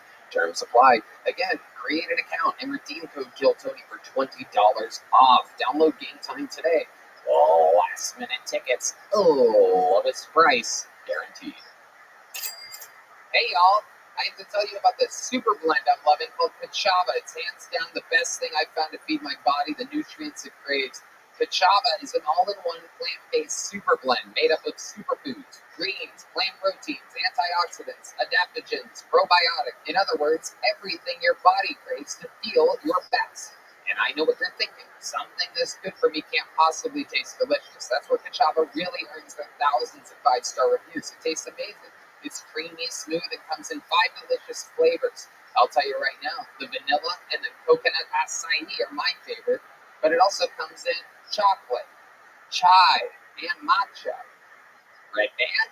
Some folks like to drink it as part of their healthy breakfast or lunch, and others love it as a protein-packed snack before or after a workout. It's perfect for this because it has 25 grams of plant protein per serving. Personally, I like to drink Kachava just laying around on the couch. It feels great because I don't like eating too much, so it's great to just have a nice meal real quick that's delicious and gives me all the protein and nutrients I need. No doubt about it. And Kachava is offering our listeners 10% off for a limited time. Just go to kachava.com/Tony, spelled Kachava, and get 10% off your first order. That's kachava.com/Tony. Comedians, listen up. We live a crazy life, am I right? Late nights, on-the-go gigs. We're always in a constant need for that creative spark. Let us introduce you to our new partner in Punchline Perfecting Crime, the Blend Bestie. Ever struggled to find a decent meal between sets? Ever wished you had a personal smoothie bar in your backpack? Well, Blend Bestie's got you covered. This is actually a company from one of our brilliant good friends, Gabriel Killian. You remember him? Yeah. Wow. This is his company, and we've been using them. Tell him about it, Oh, Red man, I didn't know he was behind this. It's great. You just whip up a protein shake or a post-set smoothie right on the spot. It's compact, it's powerful, and it's portable enough to take wherever your comedic adventures lead you. Whether you're on the road pulling on an all-nighter or just need that preset stage boost, Blend Bestie is here to fuel your funny bone. No doubt about it. Elevate your comedy game one blend at a time. Head on over to blendbestie.com and snag yours today. Use the promo code Tony for 20% off. That's promo code Tony at blendbestie.com for 20% off. That's blendbestie.com. Use promo code Tony for 20% off. Are you guys ready to start tonight's episode or what? Guys, you gotta do better than that. You ready for tonight's show? Every single week, I have two of the funniest comedians in the world on. This week, of course, no different. Two of our favorite guests of all time, and the first ever regular in the show's history. Over 10 years ago, she started writing a new minute every single week. Roast Battle royalty, both stars of Comedy Central's former hit show roast battle. Make some noise for Kim Condon and Jamar Neighbors, everybody. Jamar Neighbors. Kim lights out Condon. And here we go again. Two people that know the show well, have been there since we were in the belly room in front of 8 human beings. Now we're about to do back-to-back sold-out arenas at the end of the year. Kiltony is. But when you guys started seeing Kiltony, and Kim, when you were on Kiltony, there was only about 15 people in the room. There was, yeah. I did my first set ever on Kiltony. There you go. Yeah. 10 years and 3 months ago. Jamar Neighbors brought an actual cheeseburger on the show. That's how comfortable he is. We've been friends for 16 and a half years. We were doing open mics together, waiting on the sidewalks in the sun. No money, no car. Fucking This is just his grill. Tony, I did this show and there was just a knife on the table, dog. That's true. Now we have a gel blaster brought to you by Gel Blaster. Use the code Tony. Save 20% on the Gel Blaster at gelblaster.com. It's good shit, man. We're going to have fun tonight. Point is, you guys know how the show works. Maybe most of you out there do as well. Almost 200 human souls are waiting in a bar next door, hoping that maybe, just maybe, they're one of the few names that I pull out of this bucket here tonight. If I do, they get 60 seconds uninterrupted. You know their time is up and you hear the sound of a kitten. That means they have to wrap it up then, or else they bring out the angry West Hollywood bear, and that cuts them off. And then I start an interview process, and they talk to us, my esteemed panel. You guys ready to start tonight's show? Well, I gotta tell you, the beginnings of these shows somehow have become one of my favorite ongoing storylines. The great and powerful Hans Kim, one of the great regulars of the show, selling out weekends all over the road, but it's not easy to write a new minute every week. And what we've learned is that if he is being challenged for his entire career on the line, or his regularship here on the show, he does much better than he does when he's not being challenged. Last week, he got challenged, and he dominated another comedian, doing a much better 60 seconds, so he gets to stay a regular. The catch is, he has no challenge this week, and what we've learned is he's not quite always as strong when he's not being challenged. So if he doesn't do great tonight, he's going to get challenged next week. Does this make sense? Ladies and gentlemen, you guys ready to start tonight's show? 60 seconds uninterrupted. You guys know the words to the song? This is Homestead.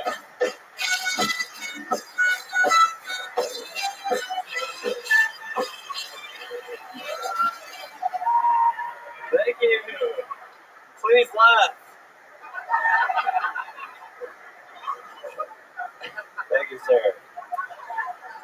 I was recently in Nashville, and I went to a museum, and I learned that in Nashville they used to have this thing called the Negro Building, which I think is horrible. Nowadays, we just call it a basketball court.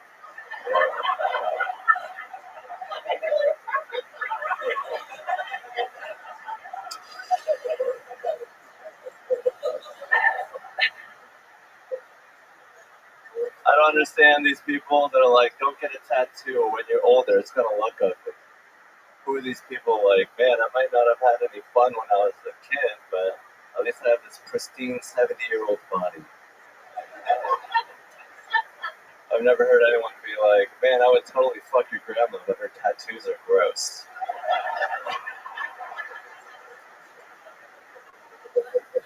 I have been buying a lot of things through Instagram ads. I bought that purple stuff that's supposed to make yellow teeth whiter. Yeah, I've been using it on my skin. Thank you. Well, here's as though we have created an unstoppable monster.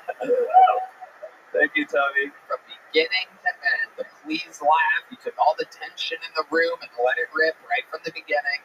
And then a very funny joke to close and everything in the middle. The Negro building. Yeah, it's a true thing. It's history, Jamar. I love it. Why would you have to call out Jamar like that? He was just relaxing. He's chilling. He's enjoying himself on the show. You say Negro 3 times, Negro juice comes out.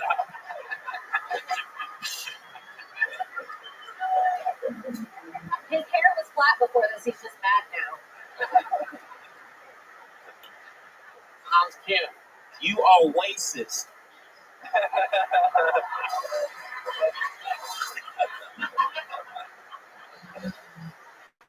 I was waiting for your lips to catch up to your words, so you did that sound like you were here to avenge your brother's death. That's what You're funny. Thank you, Jamar. I love you, bro. Hans Kim, doing it again. An unbelievable performance. You're wearing what is that, Phoenix Suns? Yes. You like the Suns? No. Right. Neither does your father.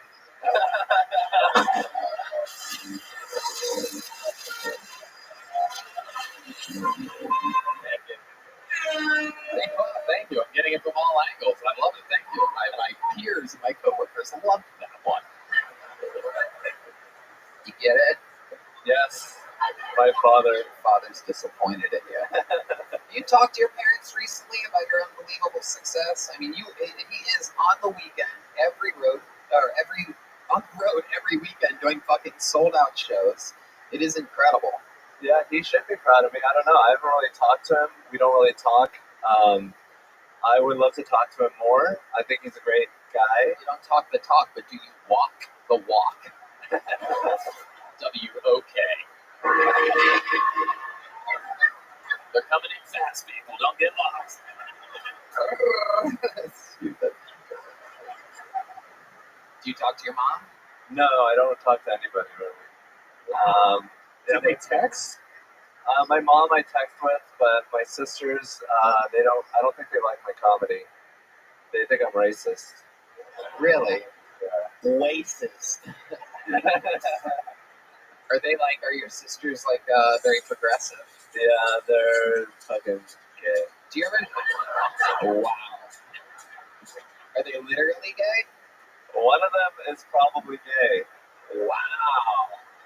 Okay. I hope. Samurai scissors. You know what I'm saying? That's the sound of Asian lesbians eating each other out right there.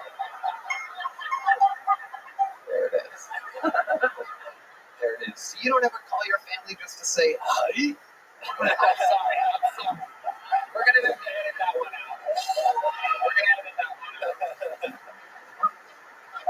That's an edit point right there. No? All right, well, we'll leave it in. Leave it.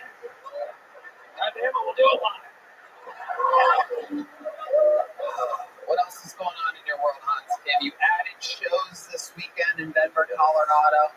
We did a little show, and Cam was supposed to be there, but he had to cancel on me. Yeah, he's got to do theaters with me, his actual dear leader. I love that you're trying to hijack my fucking own creations. I think that's why I came up with that joke about that building, because Angry. jealous of Cam.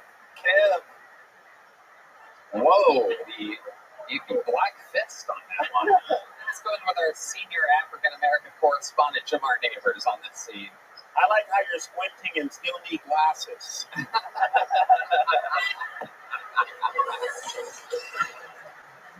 Hell yeah. We're all racist. I love it. Tony, it's actually really cool to watch Hans.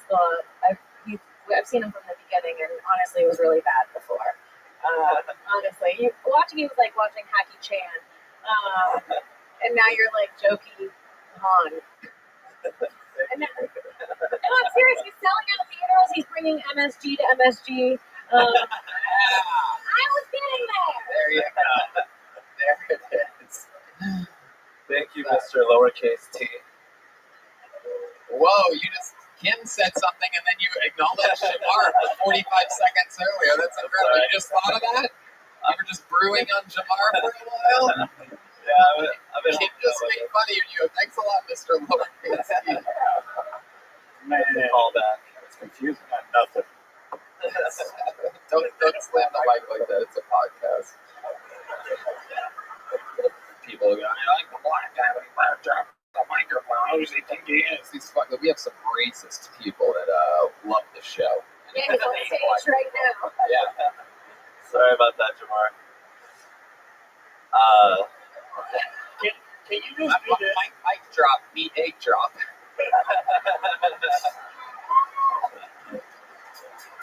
I want you to apologize to all black people right now. Dear black people, I'm sorry that I said Little Mermaid was a shitty movie.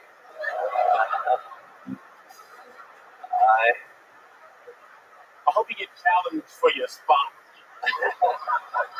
For your little spot. Say sushi's bad. So she's bad. All right. Well, we've evened the scales of everything. Hans obviously will go unchallenged next week. Congratulations, Hans. Thank you, Tony. This whole putting pressure on you thing is really, really upping your game. I like it a lot. I think you do too. I think it makes life a little bit more stressful, but it's not easy. And you're a shining star. Hans Kim, ladies and gentlemen. Thank you, guys. All right. We have a bucket full ready to go that we pre-picked a second ago. That's going to be our next one. Actually, no, that's an insider. Somebody tell Linz she's next. But first, our first bucket full. This appears to be a new name. Let's see what happens here. These are people that sometimes maybe they've been on once or twice or whatever before, but it's usually new people. We're going to meet them all together. 60 seconds uninterrupted, and then an interview going to Ben Williams, everybody. Here we go. Ben Williams.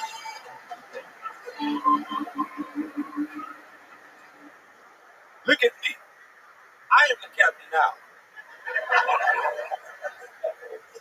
I was told that I look like the Somalia Power and Rob Captain Phillips.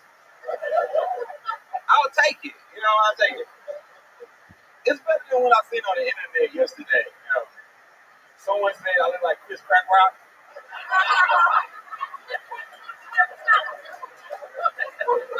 It was my mom. It was my mom.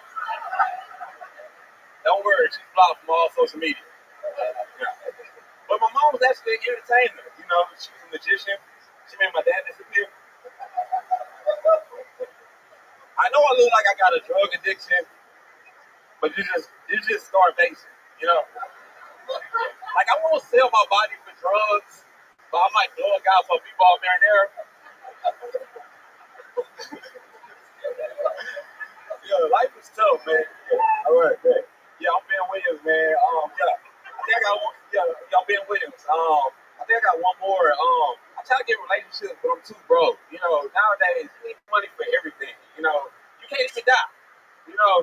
All right, there you go. Man, that was it. That's the end of it. Yeah, you were on. That's a long. Thank y'all. Ben, you were on last week, right? Yeah, I was on like 2 weeks ago. Look at you. Very, very lucky man. Yeah, man. Thank you. You look fantastic. You look like if Jamar was born prematurely. This place is becoming a real Negro building. You know what I'm saying? I am black.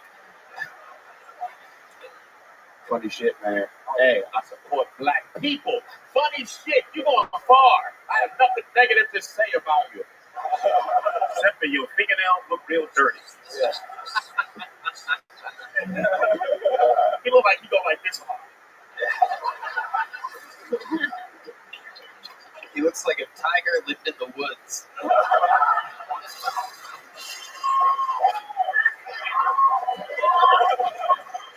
My favorite thing about Ben's set was the cowboy from Fort Worth laughing the entire time and not at his jokes, just laughing.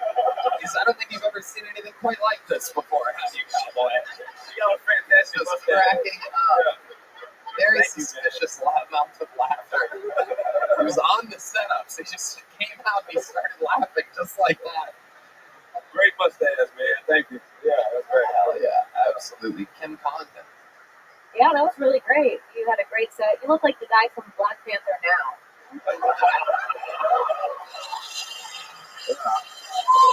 Woo! Yeah. What Condon dentist are you going to?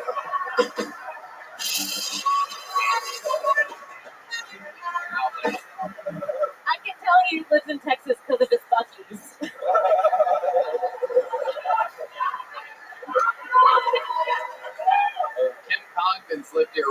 week, already busting out the Buc-ee's jokes. You gotta love it. He looks like that Mexican alien they found the other day. Whoa, Redman. Oh my God, when Redman starts roasting, you know you're up. Holy shit. But he's Uncle Ben, so you have to call rice on him. Oh my God. You look like you're going to be a very successful black man, very in the future, goddammit. You look like you got Me Too for visual harassment. You look like Denzel wasn't allowed in Washington. You're so fun to make fun of. Do you enjoy it? You having fun? Yeah. Right. So remind us, how long have you been doing stand-up? Oh, I've been doing stand-up for about 6 months now. Where did you start? I Here? started in Texas City. Where? In Texas City. It's Texas City? Yeah, it's like 50 miles from where I'm from. Okay, where are you from? I'm from Galveston. Okay, Galveston, Texas. Okay, yeah. Okay, That is yeah, okay. Oh shit. Yeah.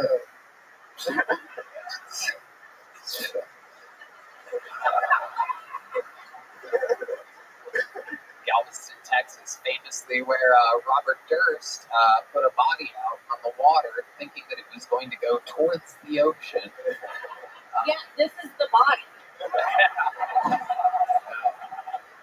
It was discovered in black trash bags. We're not far off from Okie Dokie. Where are your parents from, Ben? I'm from Galveston. Oh, okay. Where are their parents from? Okay, you're good. What do you do for work, Ben? I love that when you're laughing, you look like you're crying. It is incredible. You look like the Crypt Keeper. The Crypt Keeper? That's a black gang you guys don't know. Jamar laughed. It's funny. The Crypt Keeper. There's Bloods and there's Crips. Not Crypt. Never called anybody the Crypt Keeper. I mean, I'm stuck with fucking cowboys out here, not even knowing what the fuck's funny about my fucking Crypt Keeper jokes. Yeah. Well, like I said last time, I'm a comic, man. So, What? I'm a comedian. Okay. So, I just really been following my goals. It ain't gonna happen. But now I've really been following. Hey, please laugh, bitch. No, you can laugh. That's what my mom did. It was okay. It was okay. But yeah, that's what I've just been doing. Is working hard to do this, man. But how do you make money? Oh man, believe it or not, I work for this dude that sell art on the side of the street. So I've just been selling art with him. You sell art on the side of the street? Side of the street, yeah. I'm gonna make $50 off of that. Yeah. Look about that, yeah. Jamar ramping up to give away a picture of himself that he Here painted. you go, man. This is for all black people. Very successful, man. You're going to be very successful, man. Wow. Goddamn right, man. Wow. Y'all gonna see me outside selling for $50. So you got $50. You don't give me my goddamn picture back? I do take cash out. I do take sale. He looked like when he put on lotion to make him looser. All right. Makes him looser? Oh, shit. Ben, what's your living situation?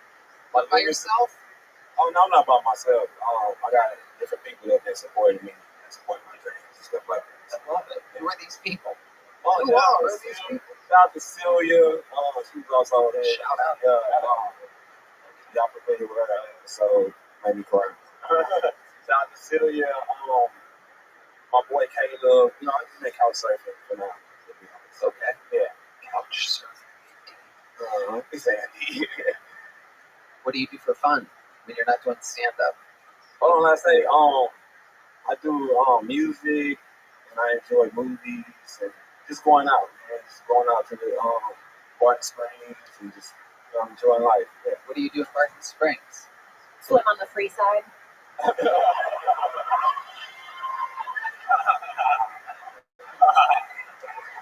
I can't believe you think he swims. She thinks I was gonna say, I'm gonna say, she thinks I can swim. That's my This feet. motherfucker's got fucking Yeah, they just enjoy the floaties. Yeah.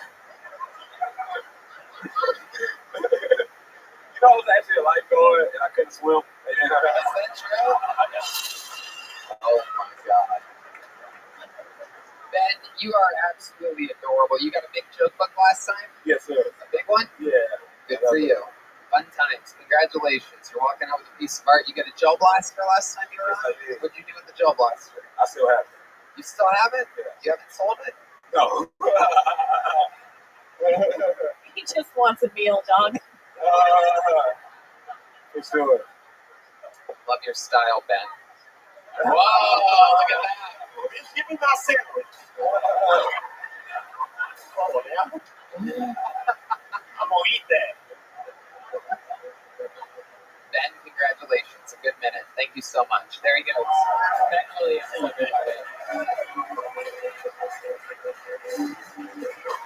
Well, when I pulled this next name out, it stopped me right in my tracks because she is Hiltoni famous. Not only did we watch this young lady, but I have watched this young lady grow over the years here in Austin, Texas.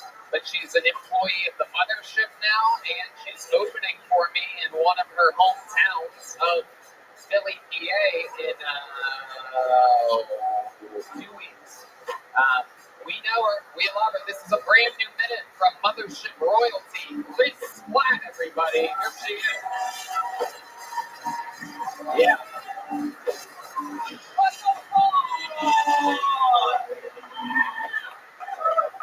Talking to my homegirl earlier, talking about girly things, and she referred to her vagina as a flower, which is kind of weird, right? Because I guess I don't know about you guys, but I've never seen a flower get beat the fuck up like that. You know what I'm saying?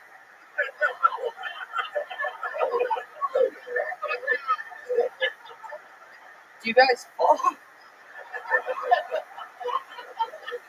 I would never call my vagina a flower. That would not work for me at all. I would maybe call my shit the Venus flytrap. Because when dudes get in it, they start walking. You know what I'm saying? Oh, God. Yeah, I fucked. I'm not afraid to talk about it. Actually, I was having sex the other day with this dude, and not to brag, but we broke my bed. Okay, you guys over here figured out I had a pretty shitty bed. So what's exciting is 2 weeks later, this dude bought me a new bed. I know. I was like, okay, can we fuck on the stove?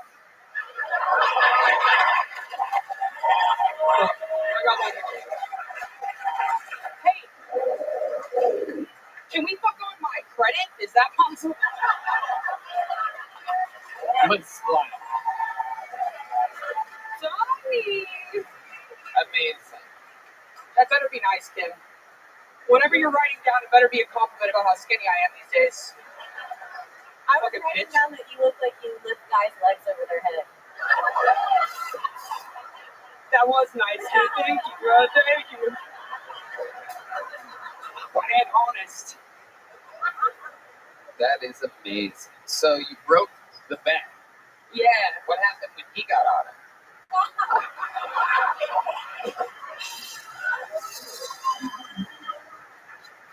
Curse you, Tony! Curse you!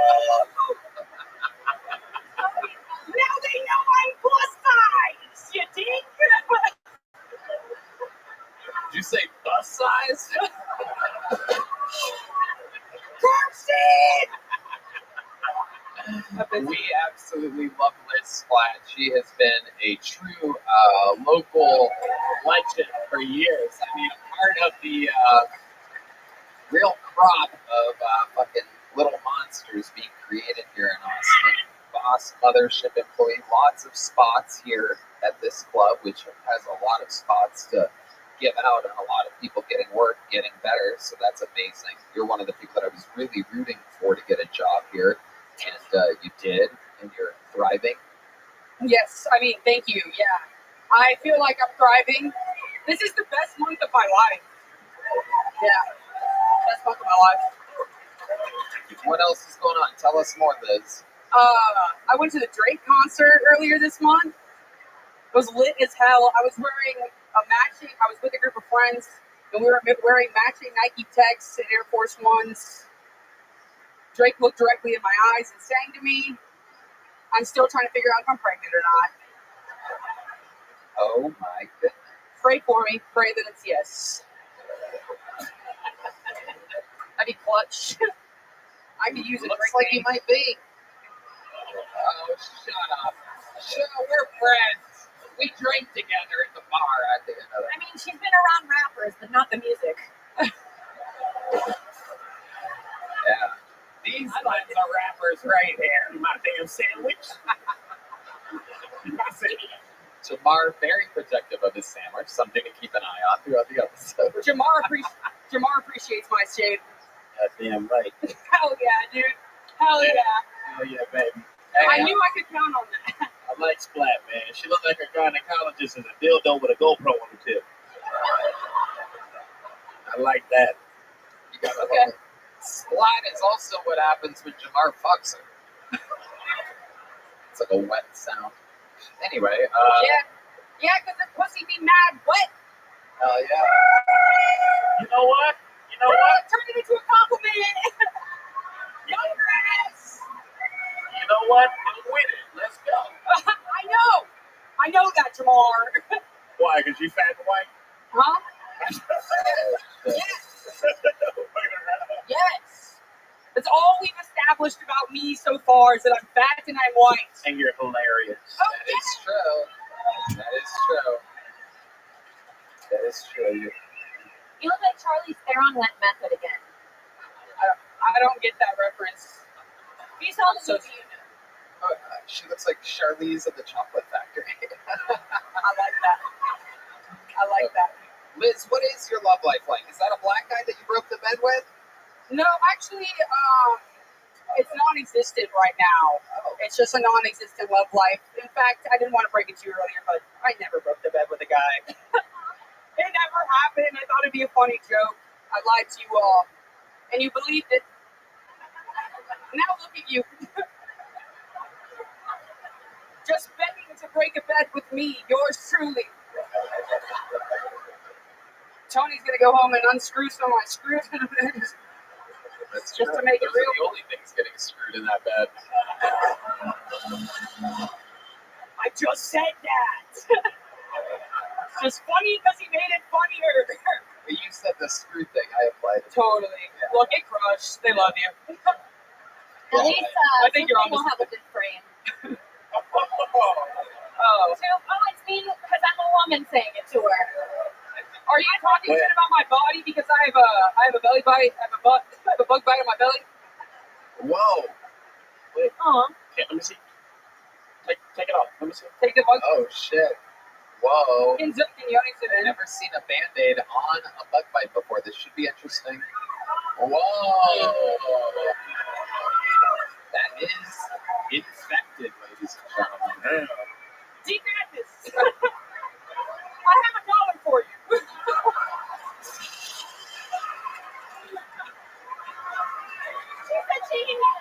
You're not giving my Band-Aids.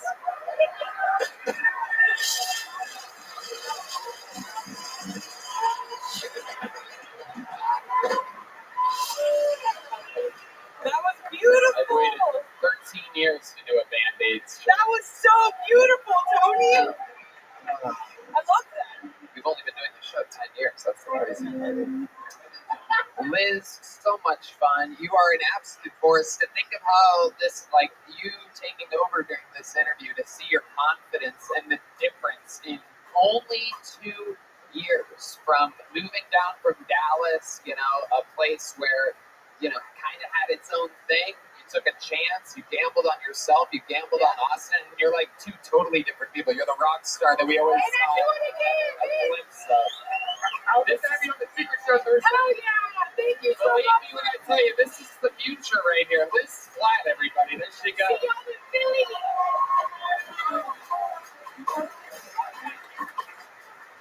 Part of the crop of unbelievable employees here. You know, the system that the great Adam Egan brought over from the Comedy Store, picking some of the finest talent in the city to work here, to work around their elders, to learn things as they go, to pick up on good habits and things to do and what not to do. And another one of the employees here at the mothership just spent another weekend doing theaters with me on the road. The man is a force of nature. He's probably the most famous regular on the show somehow, and only a mere fucking 3 months. A freak, ladies and gentlemen. This is truly the future. You know who it is. The one and only Cam Patterson.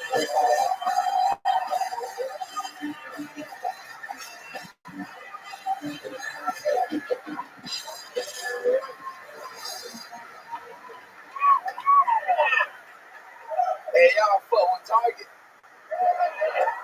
Said, yeah. Fuck Target, nigga. Because they fired me because I was still stealing shit.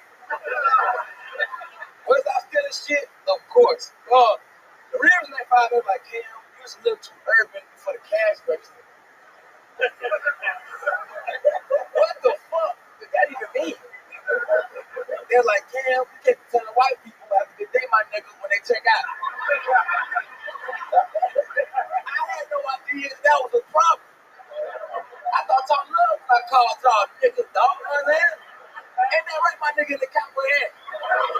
Talk to him, nigga. Hey, what's up? Can I ask you a serious question? It's a real serious question. It's me and you. That's a serious question. If you want to say nigga right now, for the next 15 seconds, listen, just me and you, cowboy hat, nigga. If you want to say it, you a genius. Now, the trap, I was going to kill you.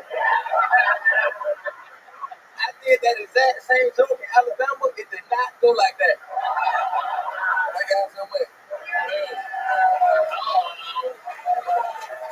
Talk to me, man. Talk to me, man. Monster. Come on, man. My man, Cam motherfucking Patterson. I was scared to ask this nigga. I was terrified, dog. Yeah, I'm like, he might say it. He might say that shit, dog. not say it. I thought he was gonna scream. I waited for this shit my whole life. Oh, Jesus. Oh my God, I love it. What an unbelievable minute. Absolutely incredible. Come on, man. Doing it again. Coming off a strong, fun fucking weekend on the road. I mean, this guy is absolutely killing in these theaters, making the adjustments, you know, this weird art form, a small room and even a big room like this is so different than a massive theater. It changes your timing, your pacing, and you've always done good, but to see you make adjustments to get stronger, it's fucking crazy. Thank you. It's been cool as fuck, like, you know what I'm saying, running through that shit like that. Yeah, it is tough. We had a tough weekend to travel this fucking weekend. Almost Let's sleep in the airport together. yeah, we did. Cam and I slept fucking feet to feet. Always like that. That's my project babies, nigga. Our flight got delayed for 4 hours. It was. And we woke up and we had Yoni and Christy had put blankets on us. Airport. Yeah, we got a good family. So they get paid the big bucks for it. Gang shit, gang violence, nigga. Yeah. It was perhaps, I woke up, I fucking looked up and Cam's laying there all tucked in his blanket, but half a smile on his face, out like the light, and I'm like, this is the least amount of gang violence I've ever seen in this day. Whatever this is, this adorable sleeping kid is the opposite of gang violence. I was dreaming about not getting shot at, nigga. I was so happy, nigga. This shit is beautiful, nigga. My life is so different now. From drive-bys to sleep-ins, I love it. Man, talk to us. You know what I'm saying? I bought me a belt, you feel me? Yep. Yeah. But I don't wear pants, so I put it on right here, you know what I'm saying? Hell yeah. I'm a fucking genius. And I'm irresponsible with money, you know what I'm saying? That's the problem. You like my belt, hat, nigga? He loves the fact that it's around your neck. That's for sure.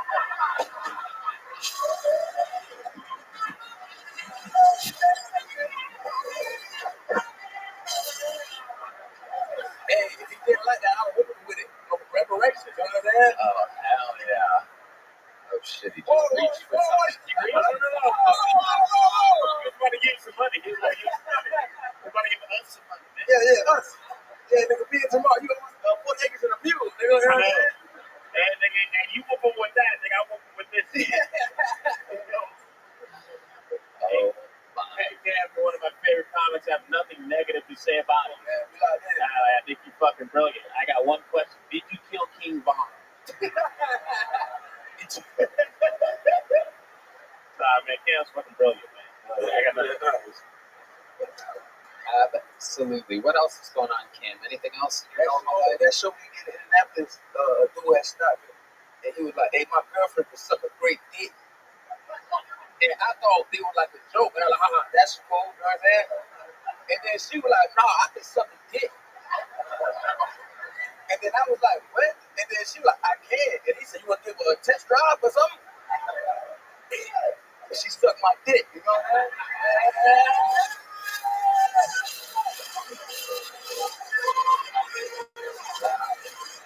Suck my dick, too. Black power!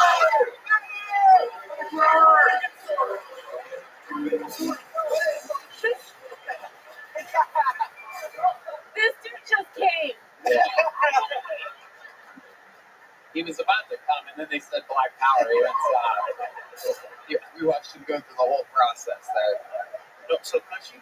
Huh? She could go great. It's phenomenal. You know what I'm saying? Like, goat it. Oh, shit. She ain't had no teeth, nigga. What? Unbelievable. I'm saying, this is your wife. This is your wife shit. You know what I mean? The best. Y'all get it? Wow. Absolutely. Cam Patterson living his best life. Out there thriving, getting toothless blowjobs. Where'd you go to have the blowjob? In the green room, tornado. Wow. There's a few green rooms in these theaters, thank God. Was it still green when you were done with there? Yeah, what the hell, brother? What the hell? Clear, whatever color your cup is. If it's yellow, you got gonorrhea, my nigga. You know what I'm saying? So fun. So much fun to do the road with. What else did we do? We ate good. We had fun. Yeah, you take real good care of me, dog. It's some of the best shit I experienced in my life. You feel me? Yep. We watched the game, the Colorado We game. did. Holy shit, that was crazy. Yeah, shout out Colorado, boys. Snap out there on Saturday. Hey, yeah, they get it, talk to them. Shit was wild. So good. Right on. It's unbelievable. Typical, a black man trying to sell the nuggets. Nobody get it. Damn, I wish I knew sports better. That's Denver. Yeah. What? I thought it was the Denver Nuggets. Fuck you guys. Cam Patterson, an absolute force of nature, and we love to see it. You're a huge part of the squad. Make some noise for Cam Patterson. Hell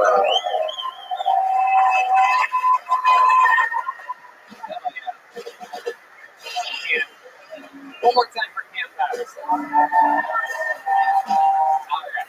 We're moving along smoothly. Back to the bucket we go. Let's see what happens here. Make some noise for your next comedian, DK. Two letters. D and K. Here we go. DK, everybody. Here he is, DK. Make some noise for DK, everyone. So, I lived with a woman recently, and I get asked, did it change your opinion on anything? And I go, yeah, it did. I now think Chris Benoit was a hero. For those of you not in on the joke, it's not that bad. Chris Benoit just killed his wife and family. You know, funny thing about that, I was reading the Bible recently, and in the Bible it says that women were so beautiful that the angels fell down to heaven to bed. Did you guys know this? Yeah, I noticed after reading the chapter several times that it mentioned nothing else. It stopped there. So, that was, I'm so sorry about that, guys. Chris Benoit is not a hero. I think women are perfect. I just actually decided that right now. All right, that'll be it for me. Thanks. Wow. Chris Benoit, what the fuck did you think was going to happen there? That was scary. Yeah, I was like, what Jordan Peele movie is this? I was about to get out. Look at you. You are adorable. Are you dressed for your first day of second grade right now? What's happening? Yeah, that's how it feels. I'm definitely nervous like it's my second day of second grade. Wow. Look at you. Have you been on this show before? Yeah, I have. Okay. It's my second time. How did the first time go? It went good, but I don't think you ended up liking me. I was drunk for my interview. Oh, okay. Yeah. What did we talk about? Did you watch it? Yeah, I did. You asked me what I did, and I told you I was a neurosurgeon. You did not find that funny. Because you're not a neurosurgeon. Yes. Right. Yes. And why would you say that if you weren't a neurosurgeon? I was making bad decisions that day, clearly. Okay. What do you do for work? So I manage gaming accounts online. I run a small business online. I was working at a hotel at the time, but I no longer do that. I make enough income managing accounts. So, yeah, that's what I do. I do that in comedy. All right. How long have you been doing stand-up comedy, DK? About 2 years now. 2 years. Yeah. That is your second minute. Do you have jokes that really are really good? Yeah. You just haven't done them? Yeah. How many of you want to hear a good DK joke? Here we go. We're going to give you a chance here. We're going to let you reload a little bit because Chris Benoit, a little bit of an old reference, kind of inside baseball, pro wrestling reference from, that tragedy was probably, 10, 11, 12 years ago or something. Yeah. So here we go. Let's reload. 2 years in the game. DK, your best quick little joke here. And here we go. Bonus round joke for DK. Yes. Drunk the first time he was on this show, and now just had a rough minute here. So we're about to actually find out. 2 years in the game, and all he does is work from home and do stand-up comedy. Here we go with his best joke, DK.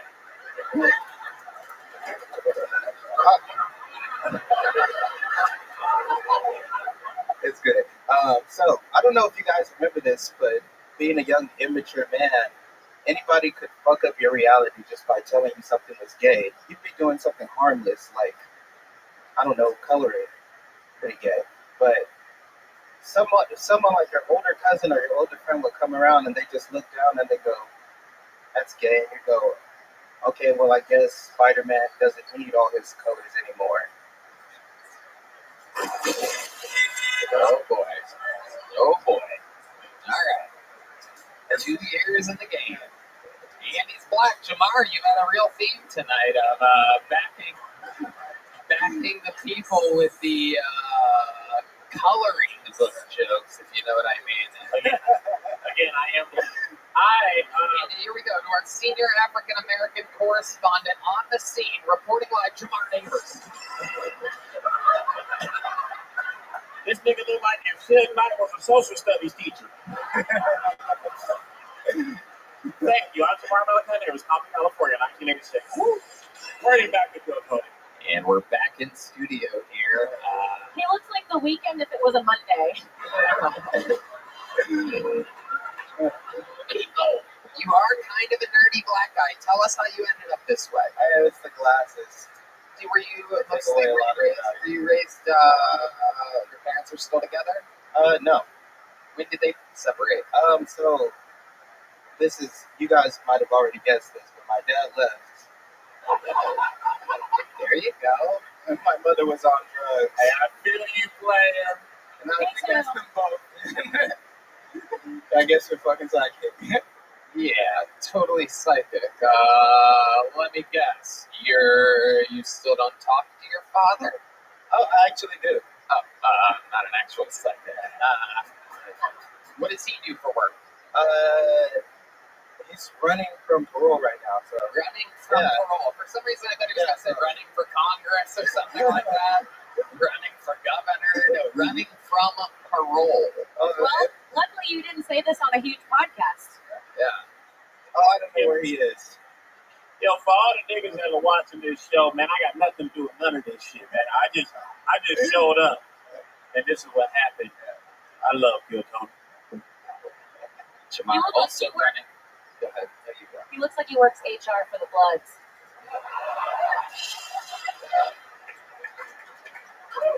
Yeah. Oh, shit. That killed so hard, someone just broke a beer bottle over their head. Unbelievable. Doesn't get any better than this. Middle of Austin. You look like somebody wore his skin and gave it back to him dirty.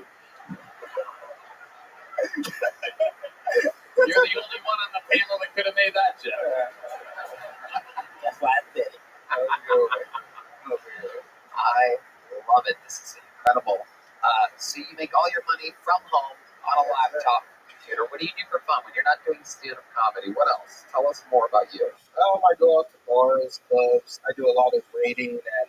What do you do there? What do you do when you go out to these bars and clubs? Tell us I dance. I socialize. You dance? Yeah. How many of you want to see me only dance right now? Come on, give me a little something here, John. Give me a little something to dance. That's actually what I was going to do. That's immediately what I was going for. A little dance music. Here we go. 1, 2, 3, 4. DK. Oh shit. Oh shit.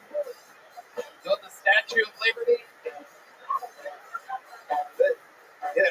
I want to make sure that everybody knows what I'm doing, so I wanted to do a fist bump. Okay. All right. Show us how you dance at the club, Steve. That's not club music, though. All right, here's a little club music for you. The best damn band in the land. Sean Keys on the keys. All right. Oh shit. He's doing the young the pedophile shuffle here. Uh-oh. Oh my goodness. It's like Bill Cosby shit. There it is. You give me two-step music, I'm a two-step. Okay, what kind of music do you want? You have any Hip-hop, step like music? club music, yeah. Yeah, give me something to get sturdy to. Sturdy. Yeah, they get something to get sturdy to. All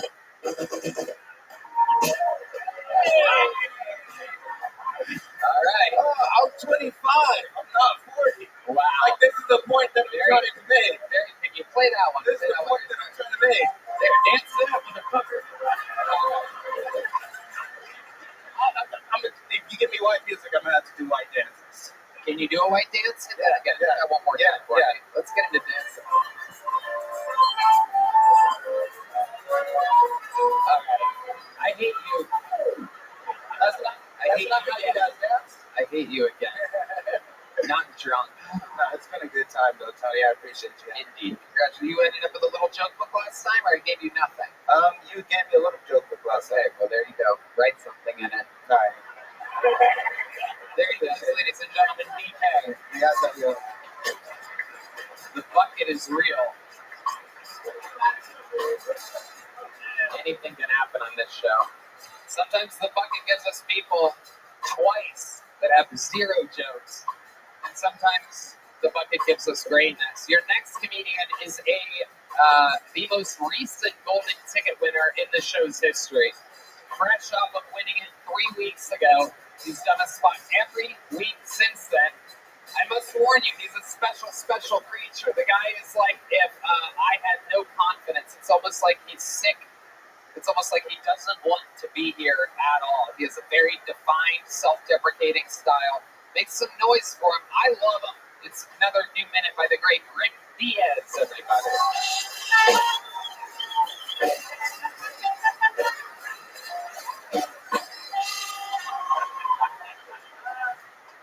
All right. Okay. I've been trying to get rid of my toxic masculinity. I really miss COVID. During COVID, people were staying 6 feet away from me, which was closer than before. I wouldn't hurt a fly if I tried. Yeah. I don't. Does anybody here have a sexual bucket list? I can help. I don't have a sexual bucket list. I have a sexual bucket. And it's full of tears from Ham's Kim. Thank you very much. I've been Seth and Rick. Rick Diaz. Wow. Another amazing minute from Rick Diaz. Very defined style. again, calling out Hans Kim. I love that you want to take this job. You literally are a golden ticket winner. You get to be on the show anytime you want. But you would think that you would never guess, right? I don't even live here. That's not. He doesn't live here, and he literally wants to take Hans Kim's job from. That's what foreigners do. They take Americans' jobs.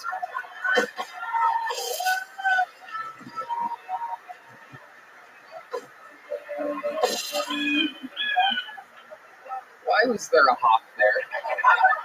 What did the hawk have to do with anything? He's taking his jobs. All right. Oh, okay. America. Okay. Thank you very much. I actually didn't know. So Rick, how's Kim Congo? What do you think about this guy? I feel like he still spelled spooks on a calculator. I do. I feel like you're. I feel like you're. With a lot of fives at the end. I feel like your dick smells like a book. My dick smells like a magazine. Ooh. I'm really happy to see you. I saw your set at Sunset Strip the other night. Thank you. Yeah, it was okay. That's it. I'm calling immigration. Only one of us can be here. Holy shit. Rick taking shots at the throne over here. Look at you, the balls on you. Their Spanish balls are huge.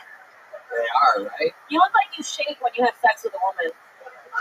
But they like it. Yeah. Hey, I'll leave them alone. I'll leave them alone. Yeah. Unbelievable. Great Diaz, a force of nature. Do you have any, Jamarca? Oh, hey, I'm a huge fan of you. Thank you. I had one unlocked for you. I won't say it. Fuck it, nigga. You look like Mr. Burns came out the woods and became an alien. Run that shit. Look at the way he rolls with things. It is unbelievable. That is what it is all about. Rick Diaz putting on an improv. I'm really sorry you had to pawn all of those chains. I won. I'm afraid of you, but not because you're black. Because I'm afraid that my shoes might get stuck on that Velcro. Oh shit. Man, why you wearing Woody from Toy Story pants, motherfucker? Because I can fit in them. This is incredible. This is the greatest argument between a criminal and a public defender I've ever seen in my entire life. So are you still trying to protect Hans Kim? Oh my god! Oh my god!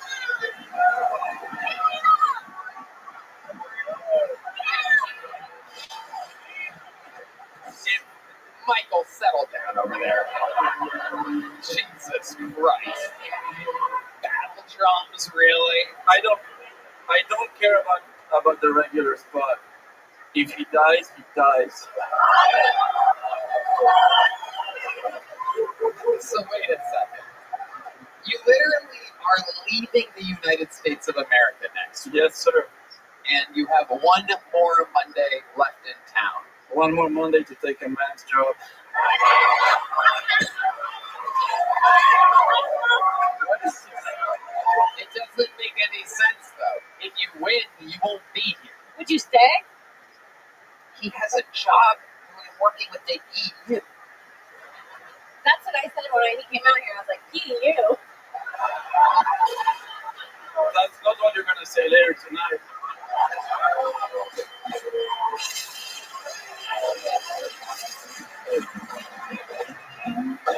What are you saying? Someone call 911. Oh, listen, Hans Kim is selling out theaters all over the country. I did an open mic at a pizzeria. I feel like, fuck it. That's why I'm doing it. I don't give a shit where this takes me. I'll see what happens when it happens. But Hans Kim was doing the open mic in pizzerias just 2 years ago. Yeah, me too. 2 years ago, I was doing open mics into an empty crowd in a strip club in Bangkok. Very specific. I don't. So what do you want? What exactly do you want? If you became a regular, you'd have to go back to Brussels. You can afford to fly me. You want me to fly you every week from Brussels to Austin? I'll fly myself if you can't afford it. What are you talking about? Oh my god! This guy's unbelievable. I am gonna fuck him.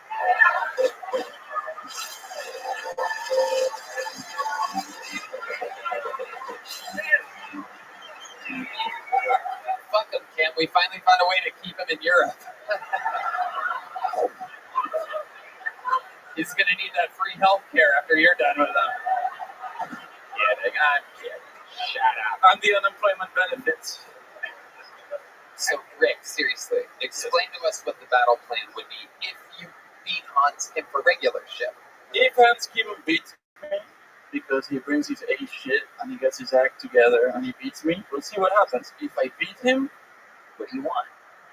I'll give him an honest rematch at New Year's Eve. Oh my God. Listen to that. I fucking love this idea. Now you've sold me on it. Now there's a little storyline. There's a little punch to it. You know what? He had a great set tonight, but absolutely, Hans, sorry, bro. Next week, your final week in town, 60 seconds versus 60 seconds for the regular ship. It will be Rick Diaz versus Hans Kim to start next week's show. And if Rick wins, Hans stays the regular.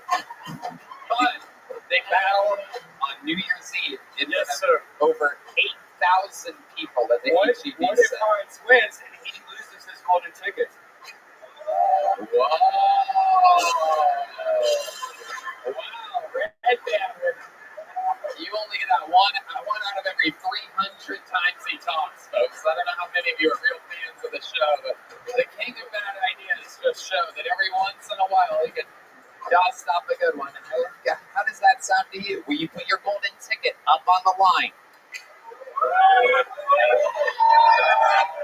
Now let me remind you, if you lose, that means you don't get to go on every Kill Tony that you want. But if you win, then you battle again. And if you beat him on New Year's Eve, you're the new regular and he's gone. So you become a new regular. This gives you a chance to go back to Brussels, put a ribbon on things, and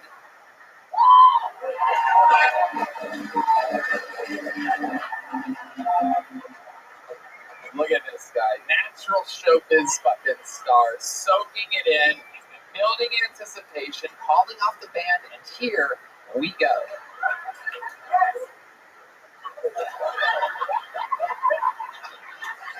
If I lose, Shut up, you idiots. Shut up, you fucking trash people. yeah, if I lose, it's okay. I got the golden ticket. Nobody can take that away from me. If I lose it, I'll give a shit. But I want a chance to recapture that golden ticket at New Year's Eve. Okay, I get it. I love it. It sounds like two great fucking showdowns to me. Next week, Rick Diaz versus Hans Kim to start the show. But if you fail to get the golden ticket on New Year's Eve, you're never allowed to be on Kill Tony. No, you're done. Right, there you go. Right back to bad ideas. There he is, everybody. It's set into a fucking clock. This is like the retarded UFC. Yeah, it is. It is. It's the UFC took the SAT. That's what's going on here. You ready, Rick? You got it? Next week, minute versus minute. I mean, Hans Kim had 5 punchlines tonight. Yeah. My last joke tonight had five punchlines. Wow. Look at that. I don't give a fuck. I came here having nothing. Where's Hans? Is Hans up there? I came here having nothing. If I leave with nothing, I'm good with that. Where's Hans at? We got eyes on Hans? Hey, I want to see this face off. I'm going me down. Yeah, that's okay. Do we have the scale back there? Can we get the scale? I'm rolling these guys way in. Give me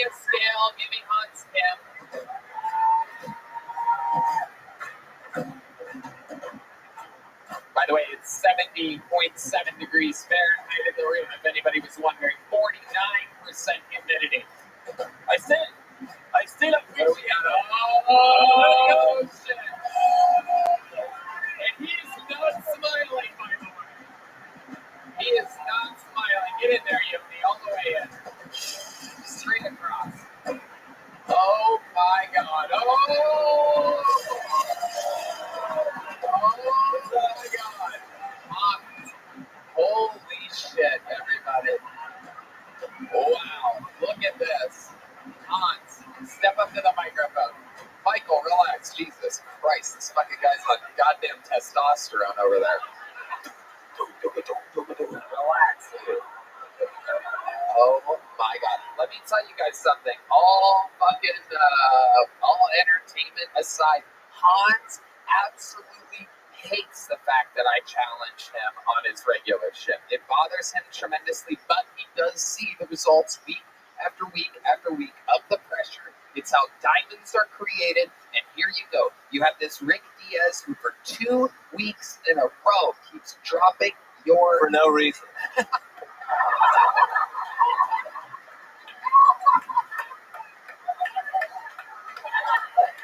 There's nothing funnier if you know him than a Mad Hans tip, by the way. What you're seeing is real. He's not an actor. This is, you see that smile? How would you like it if someone came to your job and was like, hey, I can do better at your job. I challenge you. A guy that I invited into my home, he played Catan with me and my girlfriend. I did a podcast with him, and these are what Europeans are like. Don't turn into this. You are American. You have a backbone and a spine. Oh my God. I love the nerd off you guys are having. It is incredible. I invited him to my house to play Catan. I let him use my retainer when he went to sleep that night. I swear to God. I gave him a 20% off Lens Crafters coupon. I let him borrow my fucking calculator. He needed a damn math problem. Computer modulators. This is really gonna Dungeons and Drag on. Hey, that is true. I hope Rick Diaz wins because he's less racist. Oh, shit. When you come to a dork in the road, Hans Kemp, what do you think about this challenge? Now, I don't know if you caught it, but here's what's on the line. Rick Diaz versus you next week. Basically, whoever wins, nothing happens. But there's going to be a rematch on New Year's Eve in an arena in which either you win and you take Rick's golden ticket from him. Technically, this is like in pro wrestling when someone has both the heavyweight championship and basically the intercontinental championship at the exact same time. You would have a golden ticket, which would mean nothing to you other than the fact that you took it from some European that thought he could take your job.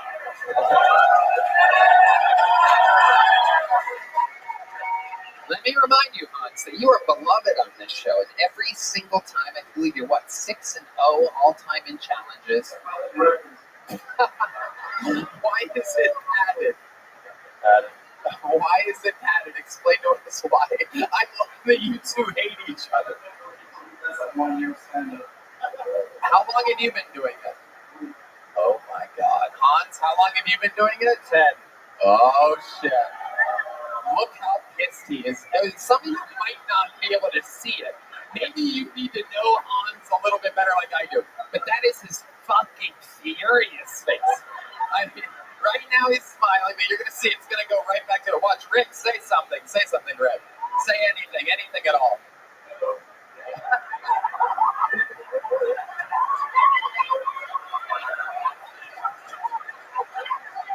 That is weird. It's weird because he's kind of smiling. Most people, if they're smiling a little bit, you're like, oh, that person's all right. Hans smiles a little bit right before he's about to kill somebody. Like that rape game. All right. Okay. Red band, a little bit less. Put the mic down. Let's focus on the sound effects or something.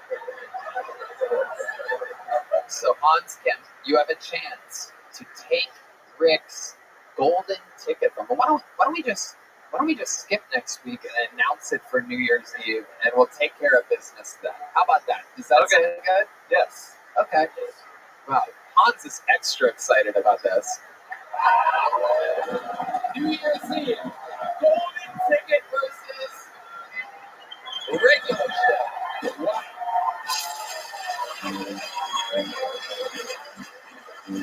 We have a scale there. Let me stand on the scale for no reason whatsoever. We have an actual scale. 177.6 pounds. And here we go. Rick Diaz is gonna. There you go. Rick Diaz is gonna stand on the scale. This is incredible. It's not picking up anything. Now 146.4 away in for no reason. New Year's Eve, regular shit versus golden ticket winner for basically citizenship. Kill Tony, giving immigrants of all different shapes and sizes a chance at making it big in show business. Rick tightening the mic stand just tight enough. There he goes, Rick Diaz, everybody. Which one did I? That one. Okay. Wow. Storyline, folks. New Year's Eve. I got no idea. That could go either way. The thing is Rick, we've seen less new minutes from him, and with 4 years, he probably has a lot of minutes of good material up his sleeve. But Hans, really good at writing topical jokes, and beloved by this crowd that literally watched him go from absolutely broke to a success story. So, like, the fans of Kill Tony are deeply invested in Hans's success, and plus, he's an American, and Rick Diaz is a filthy fucking hero. You know what I mean? So it's tough to beat. I would give Hans. I would say Hans is a -100 favorite there. Okay, your next comedian straight out of the bucket. Let's see what happens here. You guys having fun still? All right, this is 60 seconds uninterrupted going to Jordan J, everyone. Here we go, Jordan J. Jordan J is next on Kill Tony. Should be coming out any second. Here comes Jordan J, everyone. He's inside. Okay. Here's Jordan J. Hell yeah, how y'all doing? Y'all doing good? Hell yeah, I'm glad to be here, man. Just moved to Austin, man. It's pretty diverse down here, man. I'm biracial. My daddy black, my mama white. Growing up, sometimes she was black and blue. It's all good, though. I don't judge my parents, man, because I figured out I want kids. Just not right now. Not right now. They doing stuff I can't get behind. Like, if I have a daughter, she got to stay a girl.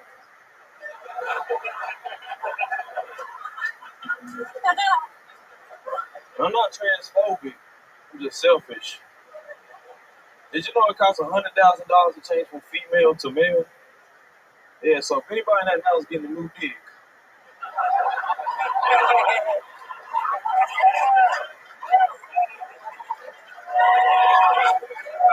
it's gonna be me.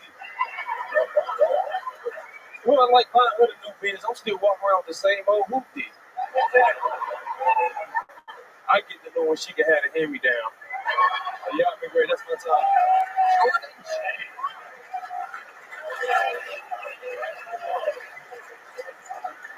Flexing, one of my favorite things about the show is when there's someone. I remember you from shows like Vulcan, right? And even maybe the place before that. No, it was just Vulcan. Anyway, that was your first time on the show? Yeah, it was my second time here. Right, second time on the show is right Second time on the show, yes sir. And the first time did not go that well whatsoever. No, it did. It went great. You did? Yeah. I got a big joke book. Yeah. This went better? This was great. This was even better, You I said think. both Yeah. was great. Which one? What the other one to go better? I say this. Yeah, could we in the mother still? Yeah. So I was right with everything that I was saying the entire time.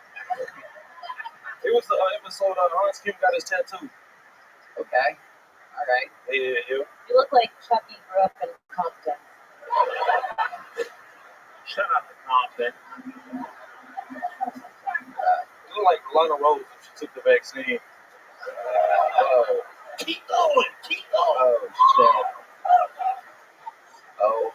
my goodness. You look like Carrot Top in blackface. Keep going. Keep going. Yeah, you trying to fool it? Whoa! Keep Whoa! going. Whoa! You look like Blake Griffin if he drove a Kia.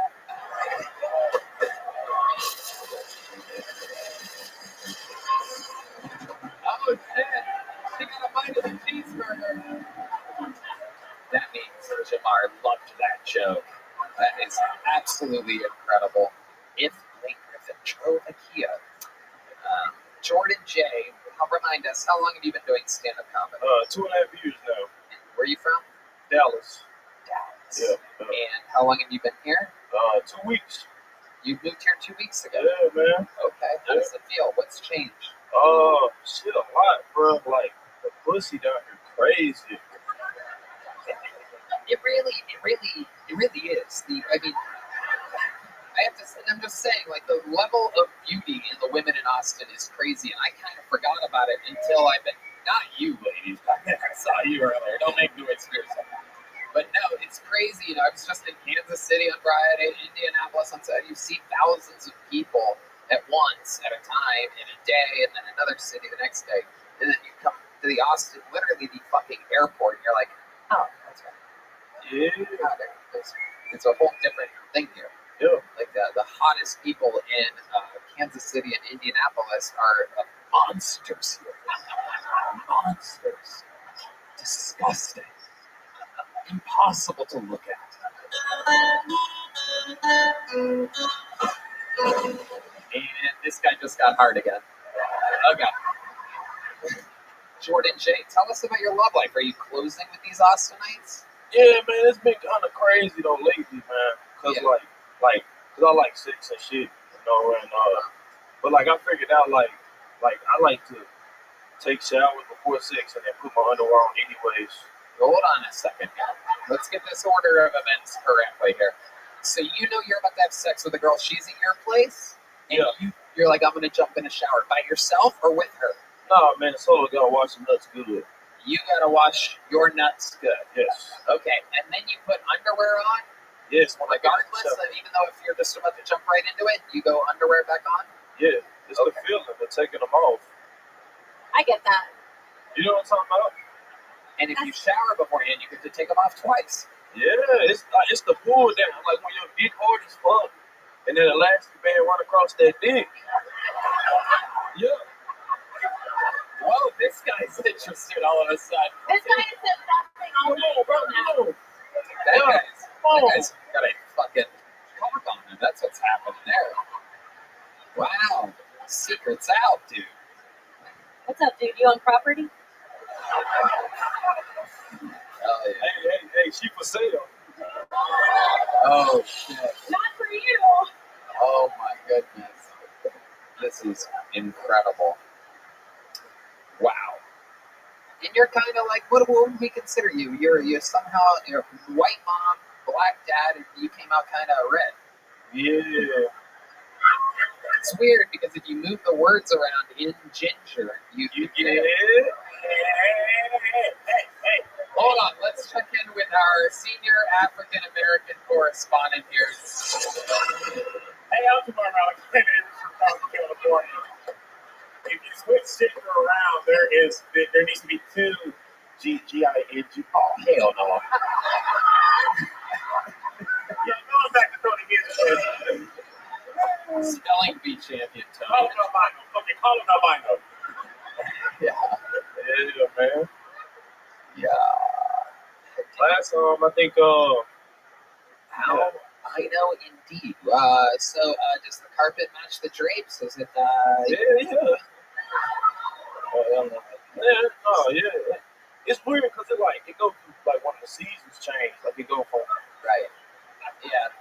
This is actually, we have a chart of what your pubes, if Jamar, turn your head sideways. We have a chart. This is how it starts. And as the seasons go on, it gets dark and then red again, and then dark and red again. Yo. This is January through February, and then March gets a little April, May, and then June for some reason we go dark again. Winter is where everything dies. July to October here, and then a little something special for Christmas and New Year's at the end there. Shut up, Juneteenth. Red Band's gonna have to go in and fix every time you drop that mic. And then look at him.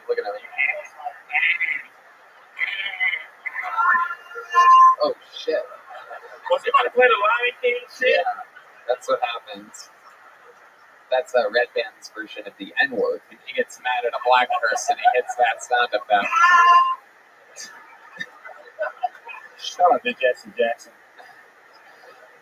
I love it. So let me ask you something, Jordan, because you are, we don't get that too many light-skinned black guys on this show. So do you look up to other light-skinned people? Yeah, hell yeah. Who are some of your favorites? Great. Whoa. Come on, I think that's about it. Steph Curry? Colin Kaepernick? Yeah, I feel Colin. You do? Yeah, but he good at pissing white people off. Yeah, he is. We don't like him. Yeah. This guy definitely doesn't like. Hell yeah. All right, well, fun times, Jordan. You already have a big joke book. You have a gel blaster. Business is booming for you. Jordan, I'd love to have you on the Secret Show first. Yeah, man, like it. You're also going to leave here with some Zippix toothpicks as you walk off backstage. I don't have any up here, but Zippix. Smoke more. Smoke less, sip more. Zippix toothpicks. Don't smoke more. Don't do that. Don't smoke more. Use Zippix toothpicks. All right, pull another name out of the bucket. We having fun out there tonight, huh? It's a fun episode. I like it like this. It's just the machine is rolling. Everything is fully operational. How about another hand for my amazing guests, Jamar Neighbors and Tim Conga. We're having fun here. This is so much fun! Make some noise for your next comedian. 60 seconds uninterrupted for Chad Dixon. Chad Dixon is next on the show. Make some noise for Chad, everybody. These people wait all night for this. Make some noise for Chad Dixon, everybody. Hell yeah. Back-to-back gingers. What a treat for you all. Oh my gosh. My name is Chad. I actually come from a long line of shitty names. Yeah. My grandfather's name was Gaylord. True story. My father's name was also Gaylord. It took a while to crack the code. I heard recently that dogs can smell lung cancer on your breath. I'd hate to see the prostate exam. So, my God, this is our German Shepherd Milo. He's going to be smelling your asshole today. Boy, he likes it. What you say, peanut butter money? What you? I'm just kidding. You got cancer. I hate this card, guys.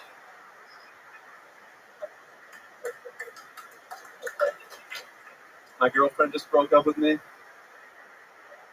like 3 years ago.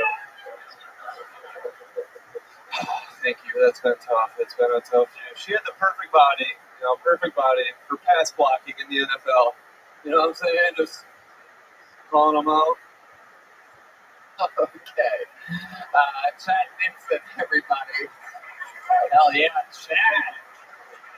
My goodness gracious. Welcome to the show, Chad. How long have you been doing stand-up comedy? I've been in Austin for 2 years. I did it before COVID. I don't know. Everyone has their starting date. They're like October 20th. I don't really know. A ballpark?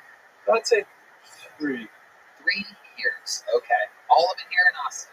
2 in Austin. Where'd you move from? Syracuse, New York. Whoa. Yeah, Upstate New York. This explains a lot about the lack of punchlines in your material. We had the whole process. Bad audiences. Who's the best comedian out of upstate New York ever? James has been called on the field. John Dees is nominated for James as the funniest comedian. Chad, what do you do for work? What exactly type of inspections do you do for a living? You seem like an inspector. I do no inspecting. Actually, I'm an 8th grade science teacher. Whoa! Not with that mustache. Yeah. Do they know you come from a long line of faggots? And she said Gaylords. That's Happy King. That's what it means. Happy King. You know what I'm saying? You look like you sniffed the seats at Chuck E. Cheese. Is that really what I look like? Do I look like I sniffed this? Low key. Yeah. All right. Not now. That's fair. Yeah, you do have some pedophile energies. Do you like teach one of the? Let me guess. You coach one of the girls' sports at the school that you teach science at? Am I correct? Soccer. I teach the girls volleyball too. No, I don't. I do. This is what I do after work. What? I do open mic comedy after work. I don't. No extracurricular activities for you? Zero. You're not the anything? A lot of school teachers, 8th grade science teachers, for example, like will be the softball coach or something like that. Yeah, we've got like 2 sports teams, so I think they're pretty well covered. They've got like rifle, and they've got. You watch them with binoculars from out of your window. Okay, Chad, what do you do for fun? How old are you? How old do you think I am? 72. 38. 33, so I'm glad 38. That seemed like a real guess. 33, whatever. They gave an actual guess for those of you that might have missed it, everybody. You wanted to genuinely be right about this on a comedy show. 5 years, plus or minus. We teach about plus or minus 5 in science. You know, that's kind of a thing. Error. So when she's like, I'm only 15, you're like, Hell.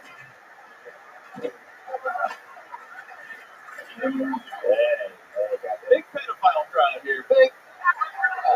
It wasn't until you got on the stage. it's a mustache, God. Yeah. He looked like he glued nerds candy on his asshole to attract his type. And stand in the park. Nerds and turds, nerds and turds. Okay, I tried to dress up. I don't know what else to wear. You always dress like that? You always dress like a guy that has a few beers all by himself at the end of an empty bar? I mean, kind of like this. Just like, I would go to that bar. If these were the worst people, I would go to that bar. okay. All right, no problem. No problems here. I don't know where You've seen the show, right? I have. Well, Chad, what do you do for fun? Other than open mics and stand-up comedy and teaching 8th grade, it just seem like you have you seem like you're good at something, like roller skating. Like you'd be abnormally good at roller skating and skating backwards while like seamlessly turning and stuff. Like I have a feeling you're really good at something. I bet I'm good at everything I do. Maybe maybe we could let the jokes about comedy, but okay, you're good at everything that you do. The question was, what is it that you do? all right. Well, I mean, it changes. It changes. I've been getting into swimming lately. I mean, is that? In 15-year-old pussy.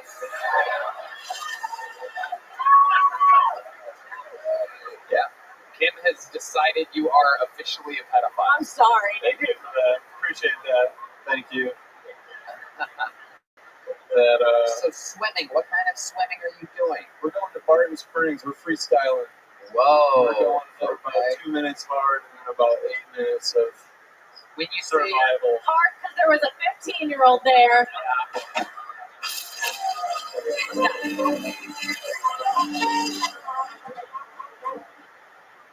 This is fun. Look at this. Yeah. No, it is. This is your 15 minutes of fame. Whoa. What do we get for that one? 15 minutes, more like pedophile, am I right?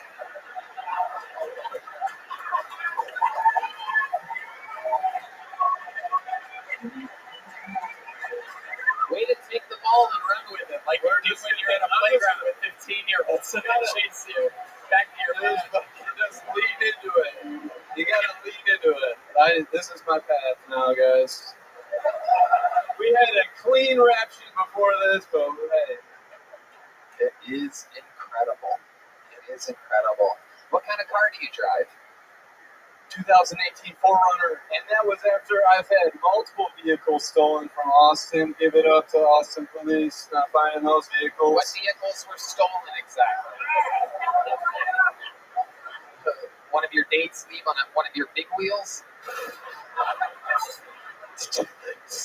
Oh, fuck yeah. Fuck yeah. He do look like Pee Wee Herman in AA. Oh boy.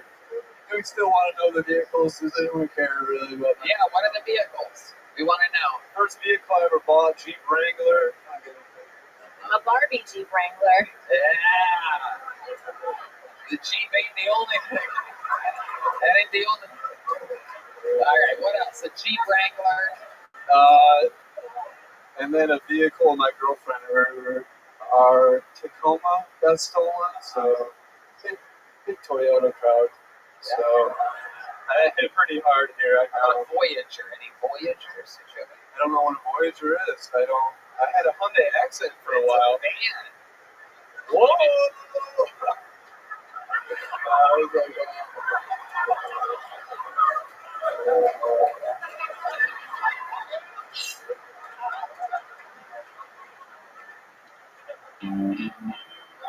Do you know why everybody thinks you're a pedophile? If you had to guess, why would you guess? Why would you guess that that is the running Did I tuck my shirt in? Should I untuck it? Yeah. Whoa!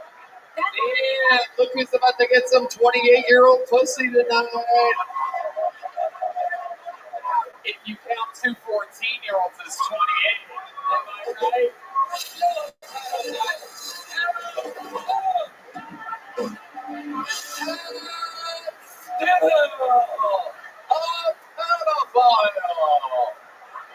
Chad Dixon kids. Dixon. Chad Dixon little girls. Oh, take the mustache off, Chad. Let's see if that helps. How many of you think you should take this mustache? All right. Chad, fun times. You're a pedophile. We love you. I'll tell you what. The set was terrible, but I like the way that you handled the interview so much. Chad, look over here. Look over here. I like the way you handled the interview so much that I'm going to give you a real Texas Southern joke book by the great Bones. Yeah. I can tell I look in those eyes and I see there's something there. And what is there? A pedophile! Hey. There you go. You're going to leave with a gel blaster. Now, let me remind you, the people that you shoot with this, make sure they're wearing goggles at the time. Yeah. You look like when they get hard, his dick point to the nearest 10-year-old. He puts the compass. I think 45 jokes was enough about the whole thing. I think we did. There he goes. We're just kidding around. Yeah. We're like you. We can't. There he goes. Chad Dixon. Just go run this bear. Said it. There he goes, everybody. He's leaving. Chad Dixon. Chad Dixon comedy, everybody. All right, what are we doing? We started late, right? All right, we have another golden ticket winner. We're going to fly through it real quick. This guy, famously from Houston, Texas, moved to Austin, Texas, got a job working at a Buc-ee's. This is a brand new minute from Enrique Chacon, everybody. Here he is.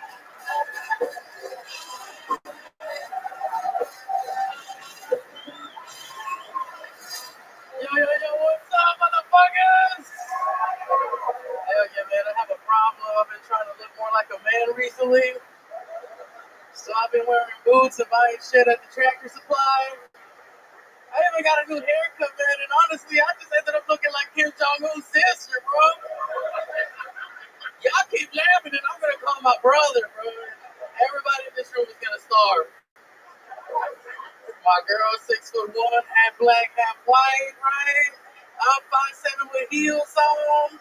I swear to God, it feels like I'm strengthening my bloodline up in this bitch, dude. My kids won't know the pain of being 5'7", man. But if their dicks get bigger than mine, they're gonna know the pain of not having a father. My girl took me to the black club for the first time, and it was tight, man. A cool black dude approached me, and he was like, "Hey, man, that's all you?" And I was like, "Yeah, that's all me." And he was like, "Man, and you handle all that?" And I couldn't. once the twerk music started playing, I didn't know what to do behind her, so I was just raising my hands up in the air. Later, somebody told me that I looked like the inflatable tube at the club. Thank you. Enrique should know. Appreciate you. This adorable energy, self-deprecation. Unbelievable. You did it again. Kim Condon, what do you think about this sweet boy? Oh, you're fucking amazing. You look like Carb Loans Mencia.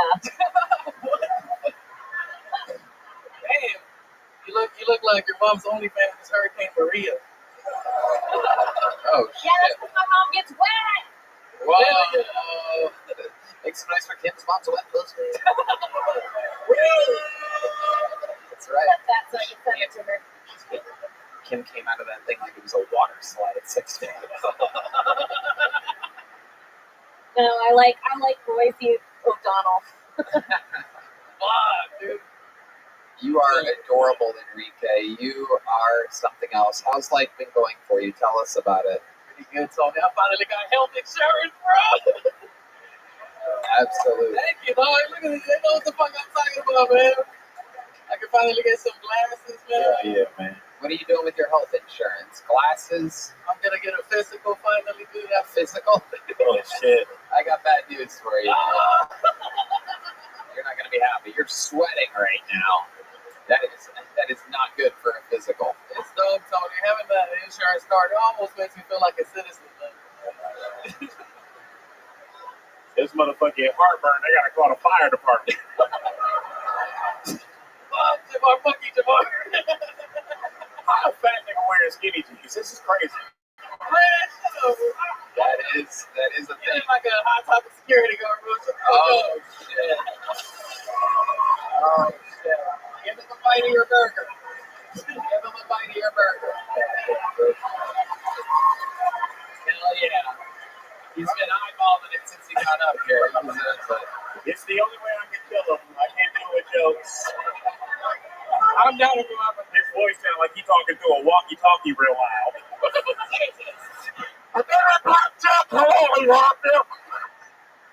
Looks like breathing makes him run out of breath. got some hoes, bro. I'm gonna buy me a fucking Peloton after this. I love it. I mean, incredible. What type of exercise do you do? What is the most? You're watching it. This is incredible. He's wiping sweat from his face. He's not old enough to be this sweaty at all. I feel like a Baptist preacher right now, bro. How? I gotta do what I gotta do.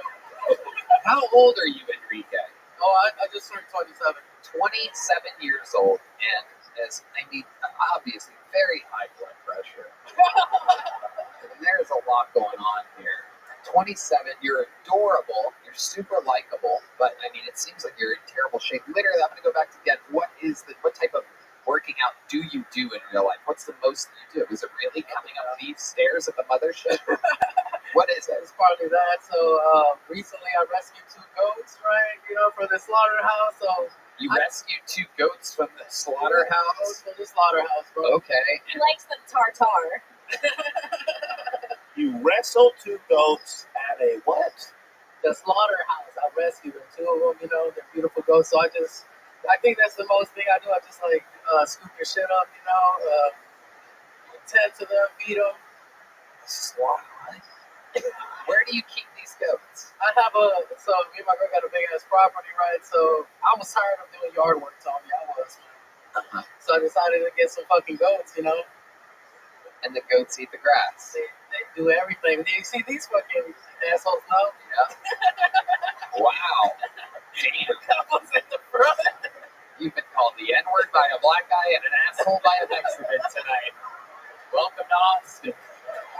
Whoa! You don't see that on Fort Worth. So I picked up one of the goats, right? And before the guy gave it to me, he was like, "Man, I gotta let you know this goat is a hermaphrodite." And he was like, "Do you want him?" And I was like, "Yeah, man. I don't want to sound homophobic, you know." Yeah. So I got to see him at home. Damn. Wow. Incredible. What is it? What's it like? I got balls, a vagina? What's going on? I don't know. I haven't molested it yet, bro. You want to know? We can do it together, Tony. Hell yeah. It's a throat goat. Hell yeah. Not bad. All right. Stupid. Had to do it. Damn. Enrique. Wow. So how's work at Buc-ee's going? Everybody knows you work at Buc-ee's. Yeah. Sometimes you're the mascot. Oh, actually, not anymore. You're looking at the new cigarette manager at Buc-ee's, dog. Whoa. Got bumped up. That's all I do. Count cigarettes. Hell yeah. Talk to representatives, bro. I love it. Gets my blood pressure going, dude. Yeah. Absolutely. Making the big bucks. I love it. And that's a big raise, right? Oh, yeah, that's a big raise. Amazing. Well, Hence the health insurance. oh, that's how you got it. Becoming a manager. Coming full Buc-ee's. circle, bro. Incredible. Use the health insurance, Enrique. Yeah. Use it. Cash it. Sweat it. Yeah. I am telling you, maybe we're going to have the same primary care physician. Maybe you never know. What? I think he's dying right You now. are sweating profusely. I've never seen a wet front before, but it's not a slur if you make it up yourself. I'm also wet like Kim Small, you know? Yes. All right. Yeah. He looked like he stuttered like this. Ba-da-ba-ba-ba. Goddamn. Goddamn, you guys keep making fun of me. I love it. What were you doing at a slaughterhouse? And I think it's pronounced Waffle House. All right. He was making bad jokes. He was getting beat up by Rocky, nigga, when he was training for Copper Lane. Rocky Road, baby. Damn. All right. Enrique, you're adorable. We love you. Golden ticket Thank you. winner from Houston. Now lives in Austin. Yeah, Enrique thank you. Chacon. Guys, if Griffin wanted to end the show, and I pulled one more name out of the bucket. Is that okay? Your final bucket pull of the night. Let's see what happens here. 60 seconds uninterrupted. This looks like a new name to me. Let's all meet him together. John Stork, everybody. John Stork. Oh, hell yeah. One more time for John Stork, everybody. Come on, your final bucket pull of the night. Kill Tony, giving anyone a chance at 60 seconds. Here he is, John Stork. I wasn't the most promising child scholastically. I remember thinking there was a letter in the alphabet called Elemento.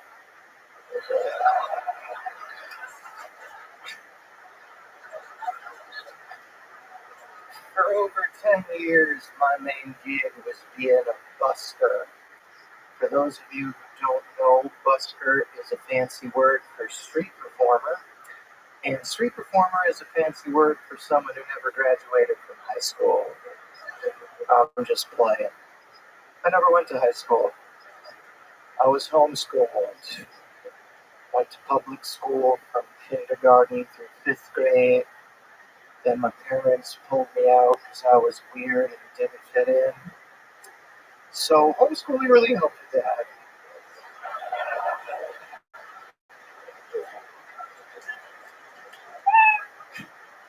Sometimes I wish my dad had just pulled out.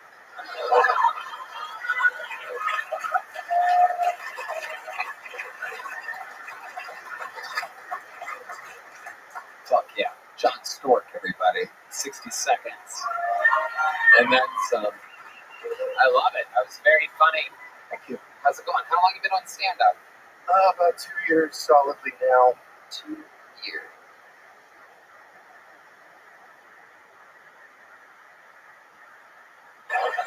Preparing to be a stay-at-home husband, I guess. Stay-at-home husband. What type of street performing were you doing?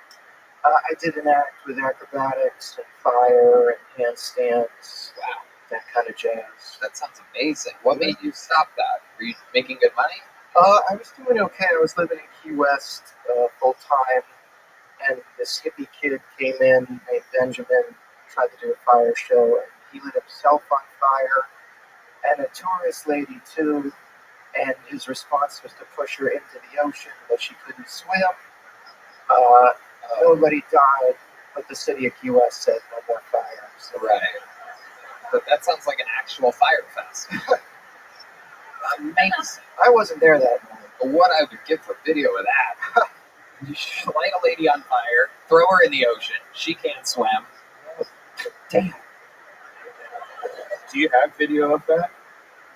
No. I don't know if anyone captured it. If it was captured, I think it was confiscated for legal purposes. Right. There's a incredible lawsuit. Then after that, you went in disguise. You started dressing like the Babadook.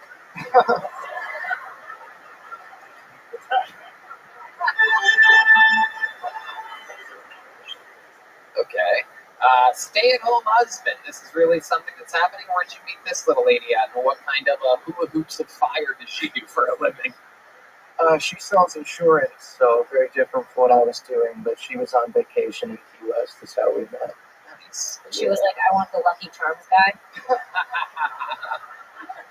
She's like, I've always wanted to fuck the mascot of Notre Dame.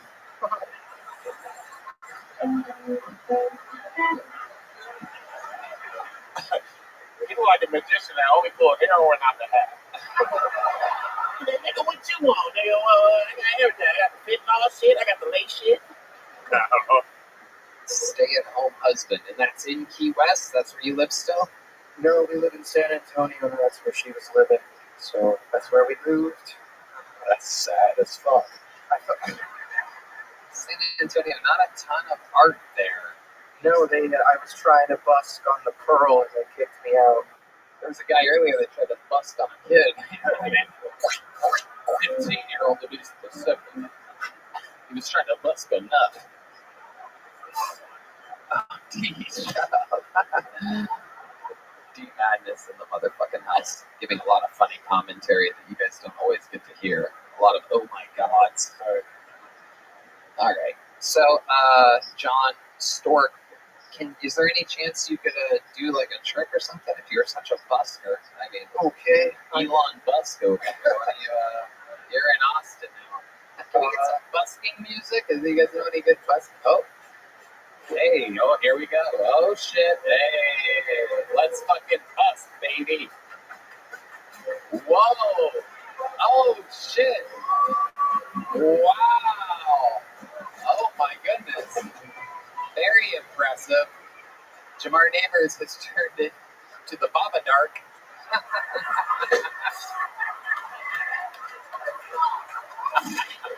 I'm live from Compton, California, and we're going to check in with our senior African American correspondent. Oh, wait, you took the hat off. hey, what's going on, man? Hey, what's going on? I'm from Compton, California. Tomorrow about Compton. This nigga looked like you ripped his jeans. He was trying to look for a vein. I'm about to kill Tony. Back to you, Tony. And we are back in the studio. John, have you ever done any drugs? Well,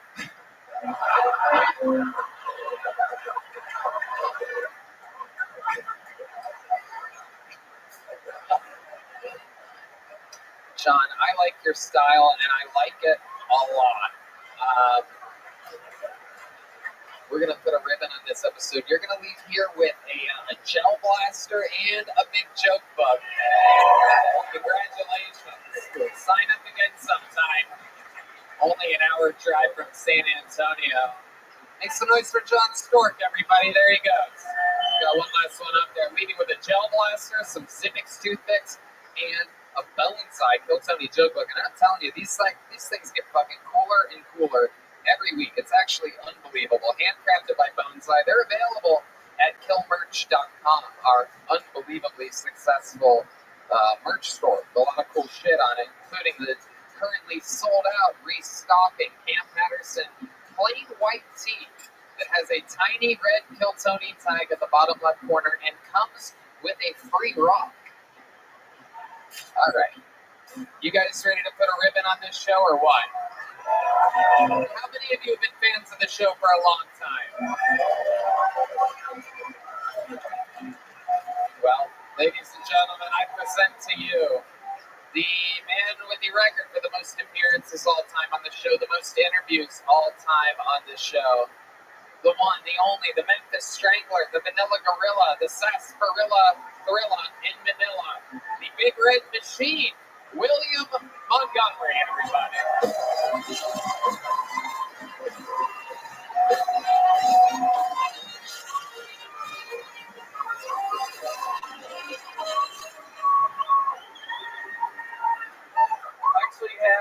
very exciting news. I started a church. The good news is gay people are allowed. The bad news, they got to tie 25%. Isn't it weird how every time I Google search Ron Paul, a SWAT team Hawkeyes me and FedEx me to Guantanamo Bay?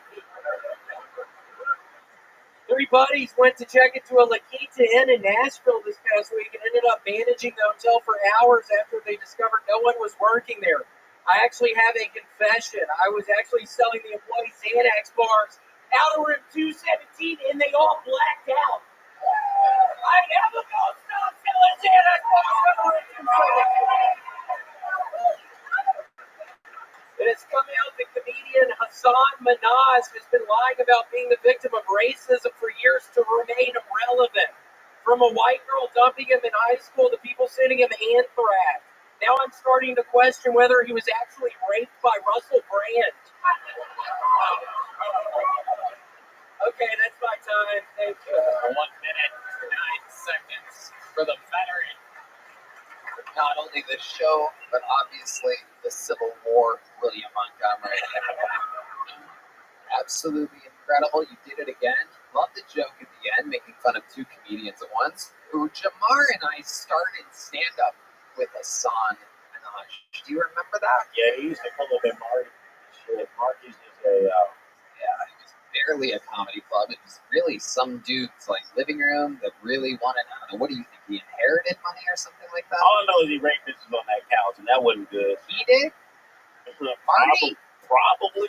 You remember Hassan Minhaj? I paid $5 to get raped on that couch. Yeah, I was there. I watched. I think I put our name there. I remember Hassan Minhaj. What do you remember about Hassan Minhaj, though? I'm curious. No, real shit. Like, hey, yo, he was a hard worker. He did pull up with new jokes every time and shit like that. That's all I fucking remember. But he was a hard worker, so I'm fucked up about you shitting on him. Well, you're going to have to deal with that. And The saddest part is that we can clearly hear the microphone dropping. I just want to say something though. Red Band, I know today is like your Christmas. It's National Cheeseburger Day. Oh, wow. Look at that. Unbelievable. Eat it, bitch! Not a damn chance. Wow, Red Band using an inside reference. Shout out to Not a Damn Chance Burgers, one of our local favorites here in Austin, Texas. Even though the owner keeps inviting my friends that visit from New York and LA to have to go to the place instead of bringing them here. It drives me absolutely crazy, but he does it. Shout out to Philip, everybody. He's here tonight. Yes, the kind of power I possess is to make my friends feel awkward about doing shit that annoys me on the show. Yeah, card I use rarely, but when I do, very effective. Not a Damn Chance Burgers is literally one of the best burgers in the world. Has to be. He's won multiple Michelin stars. Some of the 8 Michelin stars in Austin. I think he would win one here, but you know what I found out? They don't do that. It's only in New York and LA. Isn't that right, Philip? Oh, okay. More than those 2, but not here. How about a hand for my friend Philip? Literally one of the best chefs on planet Earth. Sushi by Scratch restaurants. It's the best sushi in the world, and literally the best. The burgers are so good that I think they're fucking too good, and I sleep deeply after the burgers. They literally, I can't work after eating one of his burgers, so I have to eat it at the end of the night. Tony, I actually brought up Marty's. When I moved to LA, I was doing open mics at Marty's, and I remember one night I was high as fuck on cocaine, and I think Bud Ices, and I held my breath in that place for 2.5 fucking minutes. Yeah, that's just what I remember about Marty's. I held my breath 2.5 minutes. I also remember you from the movie Scary Movie with the little hands. They with the little hands. Kissing my little hands. Is there anything you want to say to Jamar after what he just said to you, William? No, I have to hold my tongue right now. I mean, I have to. No, man, because I got another one lined up, so it may be a good response to yours. Jamar, roast god William Montgomery is loading up right now, and famous for his incredible roast skills. Oh shit, there's the corpse of John Benet Ramsey taking a pee break right now. I fucked her. That better be nice. Put a bra on, bitch. Holy shit. I saw your titty. Oh my Oh god. my goodness. Dude. Wearing Keep it. your bitch in check, dude. What the fuck? Who has to put a bra on, dude? What the fuck? That is true. And you should really put one on as well, sir. Incredible. William, what else is going on this week? Tell us about your actual life. Oh man, what? Why are you already fucking laughing, you fucking idiot? Oh shit. He's at it. It appears to be White Spike Lee sitting in the front row here. Spike your drink, lady. William, what about you? What about your life? Would you just acknowledge the random person in the front row when I asked about you? Tony, I'm super excited about the end of the week. I'm finally going to the water park in between here and San Antonio. What is that place called? I can't. There's a Schlitterbahn. Finally going to Schlitterbahn. But you're cancer.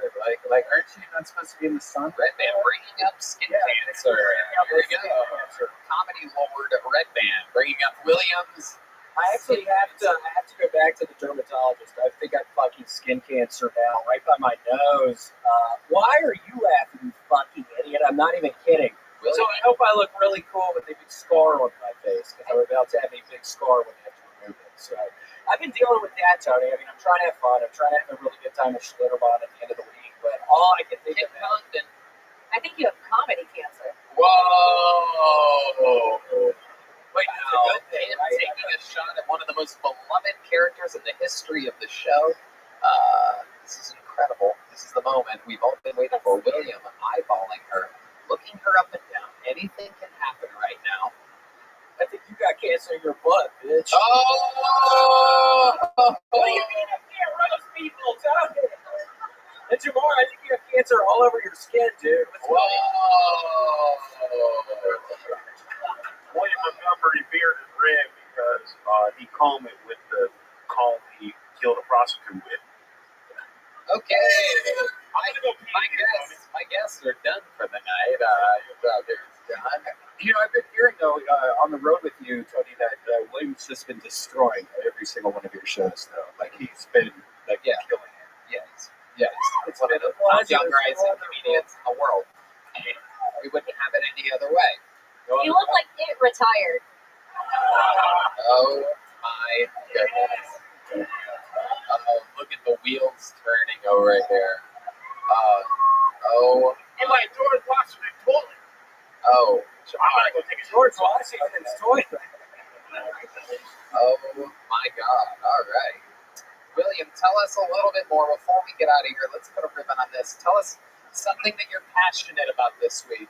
Well, I did bring our sweet little dog here tonight. I've been really passionate about her. I've been getting on Reddit a bunch recently. I haven't been on the Kill Tony one in about 2 months because of all the fucking faggots on that. But other than that, I have been looking at a bunch of the Watch People Die subreddit. Man, I saw the worst one last night of these 2 pit bulls literally eating this man alive over in England somewhere, and you see all the other old people just kind of standing around trying to kick at the dog. And this guy's getting eaten by a dog, and I'm just really excited about my dog being here tonight. So, Someone was eating a... Yeah, I mean, the dog was eating a human? Yeah, 2 pit bulls were eating some old British food. Oh my goodness. Watched it over and over for about 30 minutes, and then I couldn't go to sleep, and I've been having nightmares, and it's just been a really rough week, Tony. I apologize, I'm not saying a lot. Jamar, stop taking your dogs to England. Okie dokie. Sorry. So much fun. William, any last words? Anything that you're passionate about, perhaps? Anything you want to yell about? Yeah, I mean, I've been still listening to a bunch of True, the rap artist I've been listening to the past month a lot, so I just kind of want to end this with a hootie-hoo! Hootie-hoo! Hootie-hoo! Hootie-hoo! Hootie-hoo! Hootie-hoo! I have a sweet little dog. It's been 4 months. It's been 4 months. William, just sing that. I got a sweet little dog yesterday. Yesterday. I got a say it, bitch. You told me all night, you fucking weirdo. Look at piece of shit. I got a sweet little dog. What's the reverb? Yesterday, I got a sweet little dog. Yesterday. Okay, thank you. William Montgomery, everybody. We did it again. Fun episode. New Year's Eve. Rick Diaz versus Hans Kemp in a fucking arena. We figured that out here tonight. Golden Ticket versus regular ship. One of them will not be able to be on the show every time after New Year's Eve 2024. The drawing from Ryan G. Eatfeld is in an amazing painting of Jamar Neighbors and Ken Congdon. Those prints are available at RyanJeatfeld.com. The local artist Chris Rogers has been painting over there all night. Cam Patterson. How about one more time for my guests, people that I've been doing stand-up with since they started, Jamar Neighbors. Anything you guys want to plug real quick, Jamar? Hey, watch Martin Luther King Jr. on YouTube. That's my comedy special. Watch this full season 2 and 1 on Hulu. And I'll be at Skate Fest the 28th through the 1st. Started on Kill Tony, was the first regular in the show's history. This girl was writing a new minute every week before anybody was watching over 10 years ago. Kim Congdon, everybody. Thank you.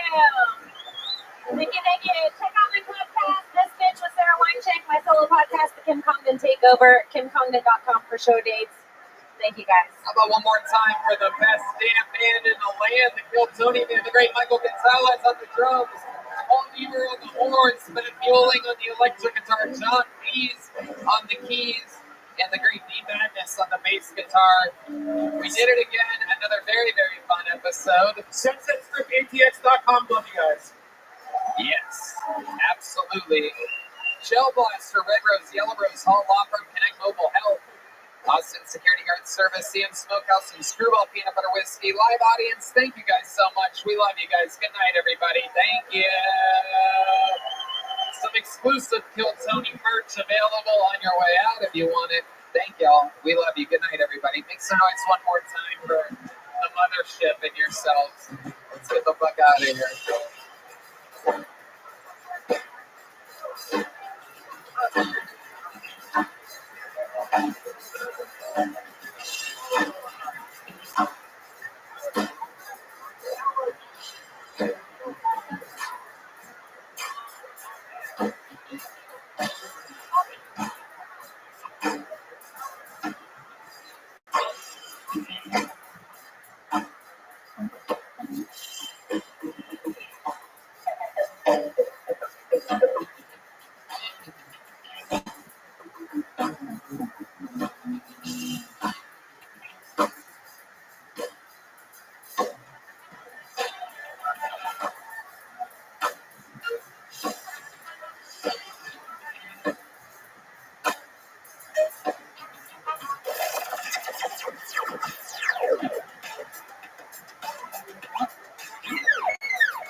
Nando Castillo, Raul Vallejo, Carlos Sosa, Big Michael Gonzalez,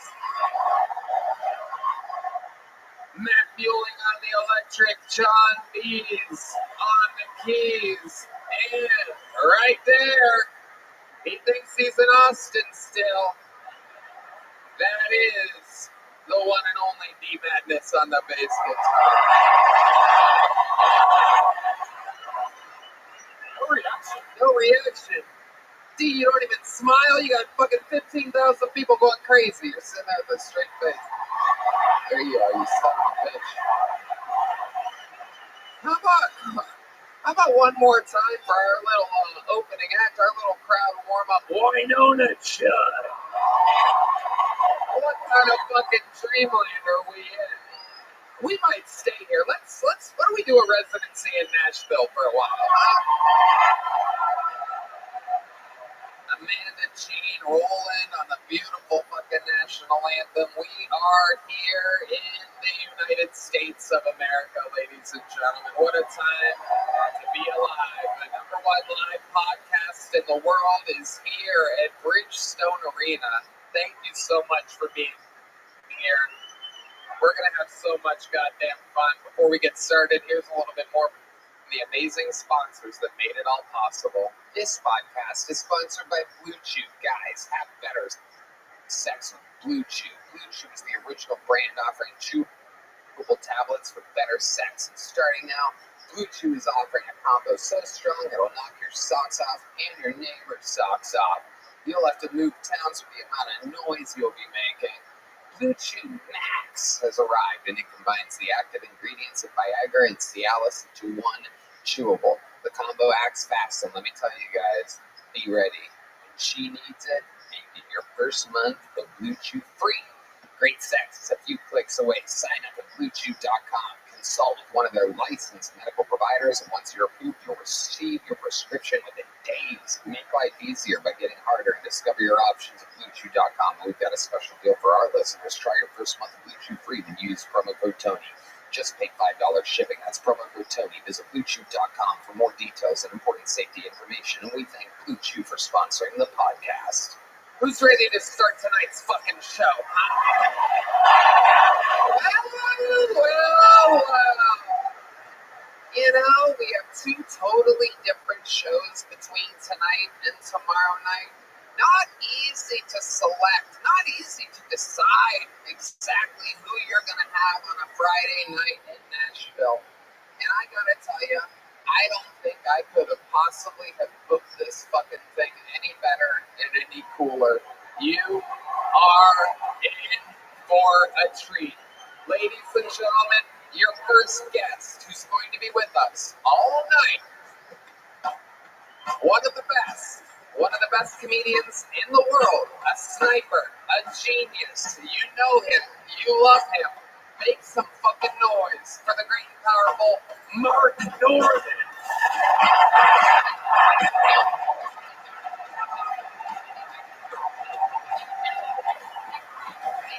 Yeah, right there, baby. Mark Norman. Hell yeah. Let's fucking go. Smoking a cigar backwards, ladies and gentlemen.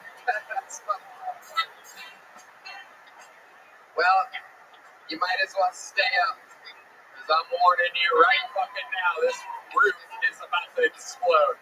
As I bring to the stage a first-time guest in the history of the show, a man who I've wanted on this show since the very first episode. Who better in Music City, USA, than perhaps one of the funniest, coolest musicians of all time, Nashville? I present to you, live in the flesh, Nashville's own Kid Rock.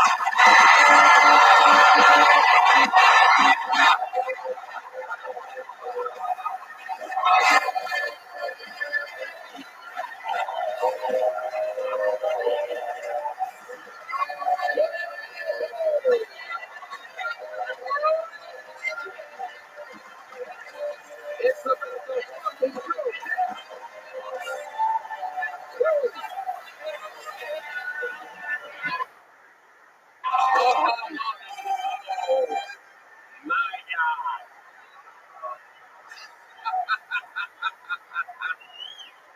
love Nashville. Can I do a little hell yeah? Let's fucking go. We are here. Kid Rock in the fucking house.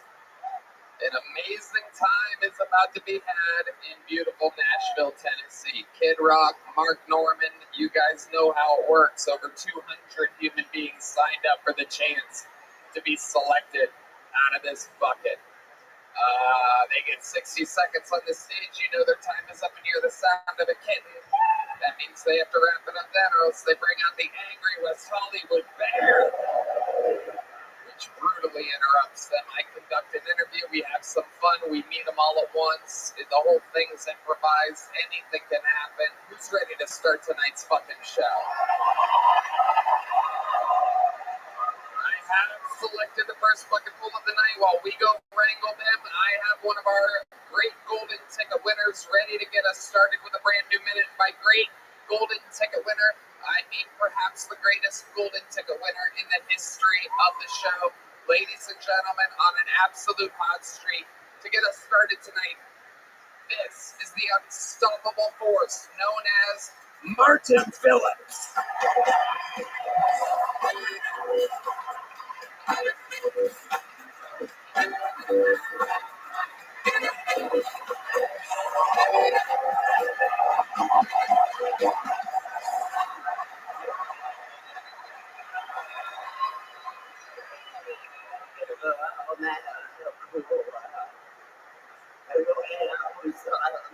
I was up the road, and a lady DM'd me, and she said, "Hey, I'll show you around town." And my pussy, I was like, "Dang, this city offers great tours. Like, what a package deal, you know?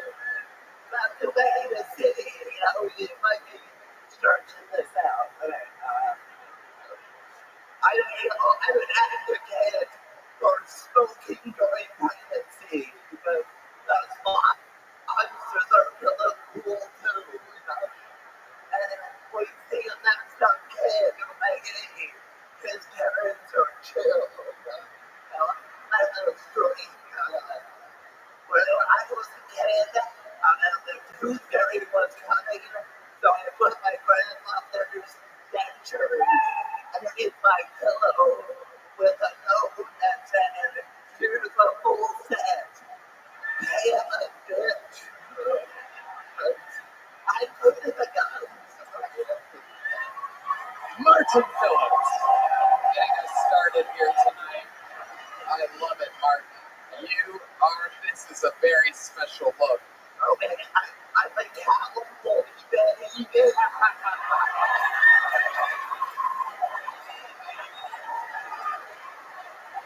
Hell yeah.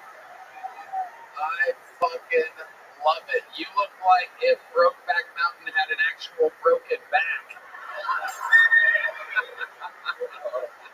You know what, this thing, I have something special on tonight. Because, you know, I do all these killers and kill shows in big theaters. So I had more room to mess around. So right now, I'm wearing $30 tap suits. Those are tap shoes? You know, tap shoes. You know how to tap dance? I think it's just walking, you know. Oh, okay. Well, why don't you put the mic on the floor? Let's see if we can pick it up. Hell yeah. Oh shit, this is a first in Keltopney history. Who better to be our first tap dancer than the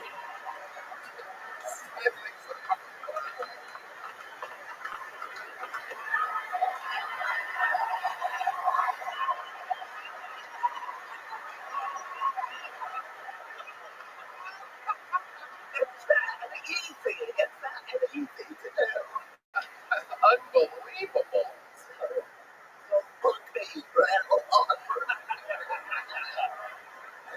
If this isn't a make-a-wish, I don't know what is. This is a beautiful thing. It's like if somebody put a Woody from Toy Story in the microwave. If there's a cash prize, just fucking give it to me.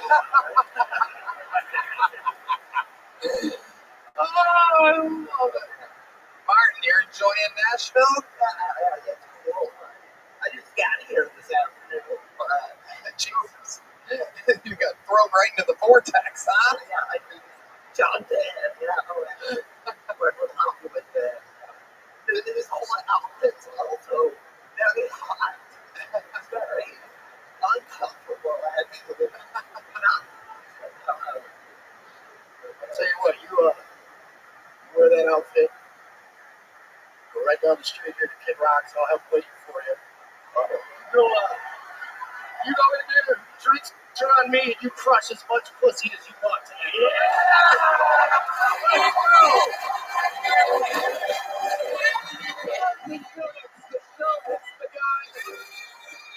There he goes. Make some noise for Martin Phillips, everybody. He's got us started here tonight.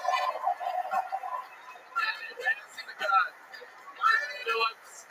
You'll see him at Kid Rock's bar getting trashed tonight.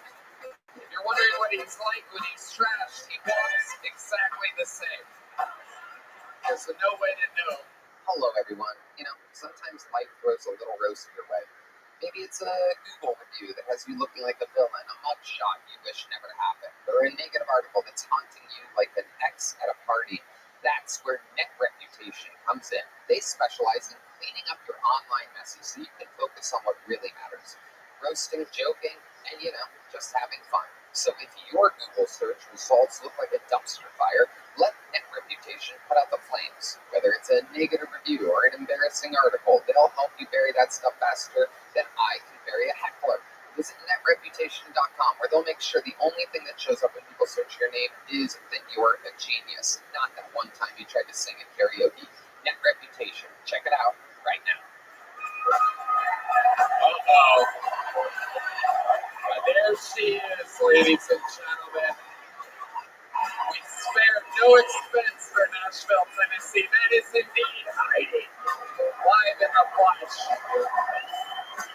And the great Valerie, everybody. The real deal. All right.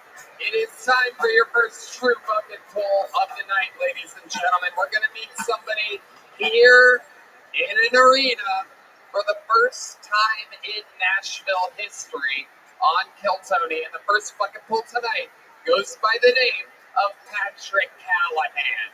Here we go. The heartbeat of the show, the bucket. And it starts with Patrick Callahan. Hey, what's up, guys? Wow. Let's get this out of the way. I don't know if you guys can tell, but I am a man. I know, you thought I was a lunch lady, but I am a man. But I get called man a lot. I'll go to the drive-thru, I'll order my food, and they'll be like, okay, did I get anything else for you, man? I always panic a little bit. I'm like, no.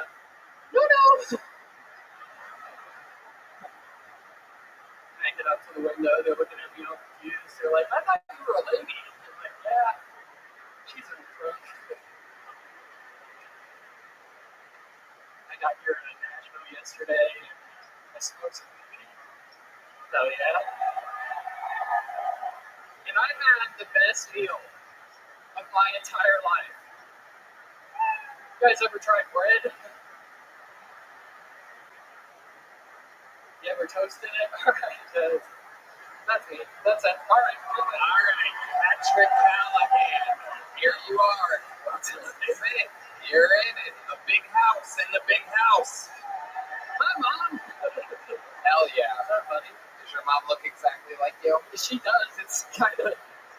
People get us confused. What exactly is your... What do you eat to be shaped like that exactly? It's a very specific shape.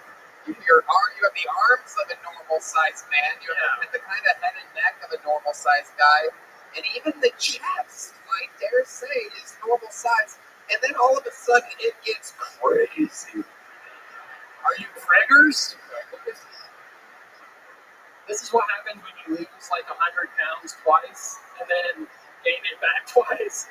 How do you, when you, a lot of people in Nashville cheer for losing and regaining weight. I guess that's a pastime here. This is incredible.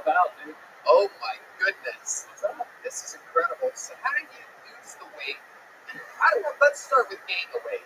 Mom's cooking. Don't want to eat pussy. Hey. It's when your parents always tell you to finish the plate, don't do that. You're not supposed to eat the plate, too. I know, yeah. That's true. Weevils waddle, but they don't fall. You do. You look like Kid Rocky Road. This is incredible. Yeah, I get melted ice cream pretty much. We got red band, left band. Red band and red band. That's me. I love it. How long have you been doing stand-up, Patrick? Almost 2 years. Almost 2 years. All of it here in Nashville? In Dayton. Dayton? Yeah. Wow. You seem like you haven't been dating anybody your whole life. I have a lady, okay? You do? She's in the basement. Oh. Okay. I'm guessing that's where the kitchen is. I think her name is Wendy. True. I love it. I love it. You guys live together? Yeah. What's your house? Is it a White Castle? Yeah. It's close to one, Yeah. I got skyline around it. I love it. What do you do for work? I fix ice machines. You gotta be fucking kidding me. I swear.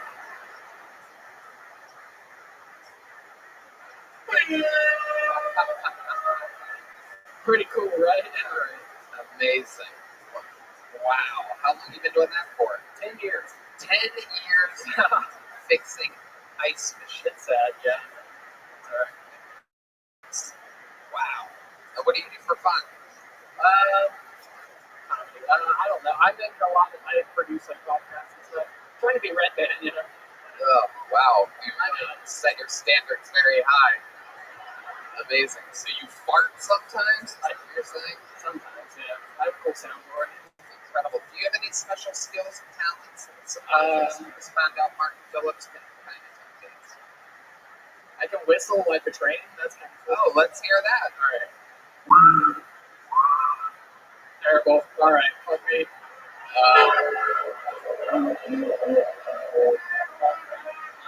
Wow. People hated your train whistle. They should. It's autism. Sounded a lot like a UFO. Something. Yeah. Amazing, Patrick. Amazing. Well, congratulations. You did get pulled out of the bucket. What do you guys think? Big or little? How many of you think big? How many of you think little? How many of you like it when comedians do good on the show? How many of you like it when comedians do bad on the show? Oh, you are evil fucks. Let's go medium for you. There you go.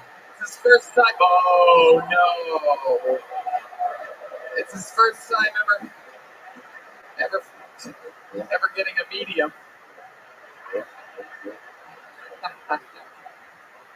Oh, do we got a replay of that? Oh, we have the great Anthony Giordano in the director's truck telling me that we have a replay. We love replaying when people don't catch the books.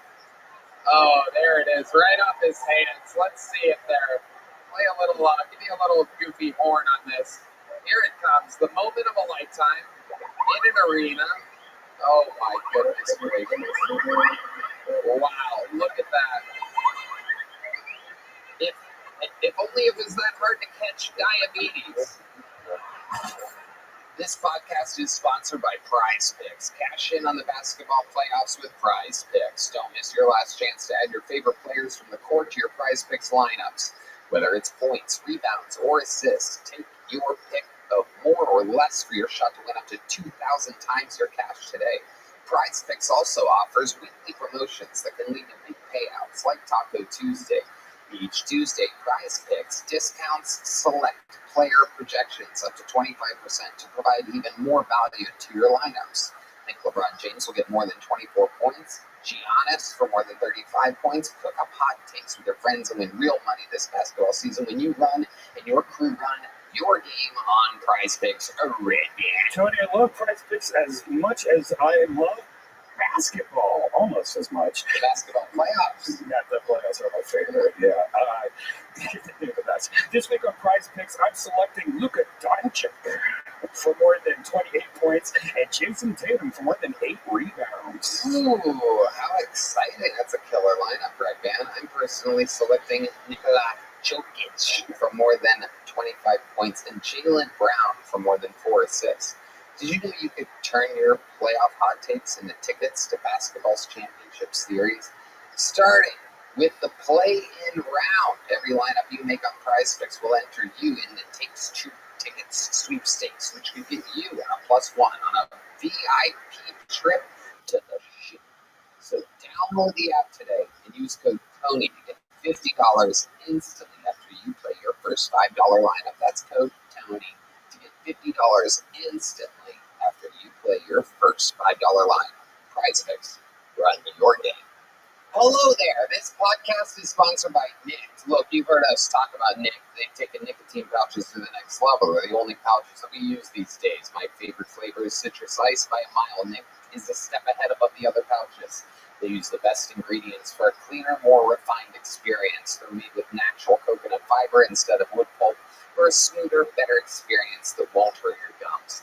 Nick pouches come in different strengths to help you hit the sweet spot, 12, 6, and 3 milligrams, with a range of refreshing mint, bold fruit, and unflavored options. There's always something to keep you satisfied, and coming soon, Nick will have a 0 milligram option, so you can dial in the perfect experience to suit your needs. Whether you're trying to kick chewing tobacco, traditional smoking products, or vape, Nick flavors hit just right. All right, man. Tony, these Nick pouches are ridiculous. They're seriously the best. I love that Nick cans come with a built-in disposable lid for used pouches, meaning no litter and no mess. It's time to upgrade to Nick nicotine pouches, just like we did. Right now, our listeners get 35% off when you order through our exclusive URL, nykdpouches.com/Tony. And you can use this code up to 3 times. Don't wait. Get 35% off now at nykdpouches.com/Tony. That's nickpouches.com/Tony. Nick products are only for adults of legal age, and every order is age verified. Warning, this product contains nicotine. Nicotine is an addictive chemical. Ladies and gentlemen, your next bucket pool goes by the name of AJ Jackson. Straight back to the bucket we go. We want to see what the hell Nashville has to offer tonight. Oh, shit. AJ Jackson brought a human with him. I did. Make some noise one more time for AJ Jackson. So I got high as hell the other day and started watching Forrest Gump, and I realized why that movie is so timeless. Because women are whores and men are retarded, huh? Yeah, buddy. All right.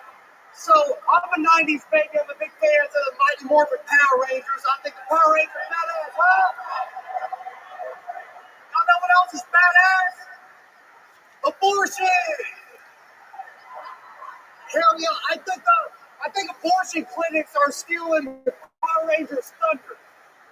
Right, Ozzy, get over here. Ozzy, come here. Because abortion clinics, they'll be like, dude, the patient will get out on the desk and they'll be like, you ready? You're ready. And the abortion doctors will go, it's abortion time. Coat hanger saver, count up. Ah! Baby blaster, blah, blah, blah, blah. Go kill some babies. All right. We're gonna stop you right there. I realize we are in the Bible Belt. And the fucked up thing is, I am Catholic. Sorry, Father. All right. Hey, why you brought the dog now? You're gonna need emotional support after this. Sure thing. Okay, AJ, let's just talk about it here. First of all, this is the first time in the show's history where the dog did a better job than the comedian. We love the dog. I see why he was trying to get away from you the entire set. Absolutely embarrassing. How long have you been doing stand-up comedy? Oh, no, listen here. little less than a year. You came out in 2025 in an arena with Forrest Gump and Power Rangers references. Those are two of my favorite things. Yes, sir. Still two of your favorite things. 30 years. That's called autism. Are you just call yourself autistic, or are you really autistic? Sometimes. I don't know if you've seen our autistic people on Kill Tony. They're autistic as fuck. Yeah, they're bad. I'm more ADHD, attention deficit, horny disorder. Every time people are like, squirrel, I'm like, Seems like you got a lot of excuses for being just a boring, normal dude. I'm autistic, I'm ADD, look at my dog, I got nothing, Power Rangers. Have you been diagnosed by a doctor with any of these things? not doctor. Right, just ex-girlfriends. Not too many of those either, Tony. I bet it. Kid Rock. Power Rangers, Forrest Gump, I mean, save some pussy for the rest of us.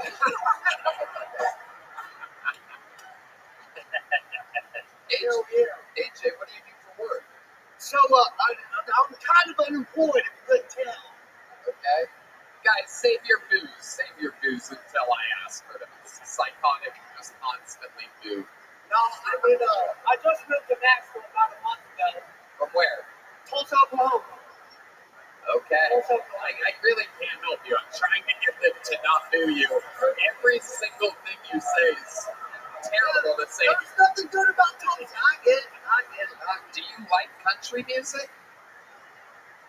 That's the wrong answer. This is incredible. I think if we would have planned this, if I'm like, okay, I'm going to create a deal that the crowd's just going to hate, that's literally why I asked that. I'm like, I'm just going to give them a fucking beach ball here. I don't really like country. I don't really like hot chicken.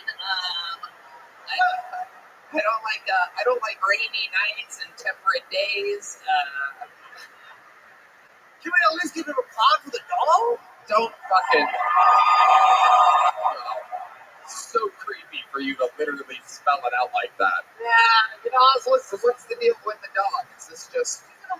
he's supporting. He is completely not trained. He's chilling. Definitely not.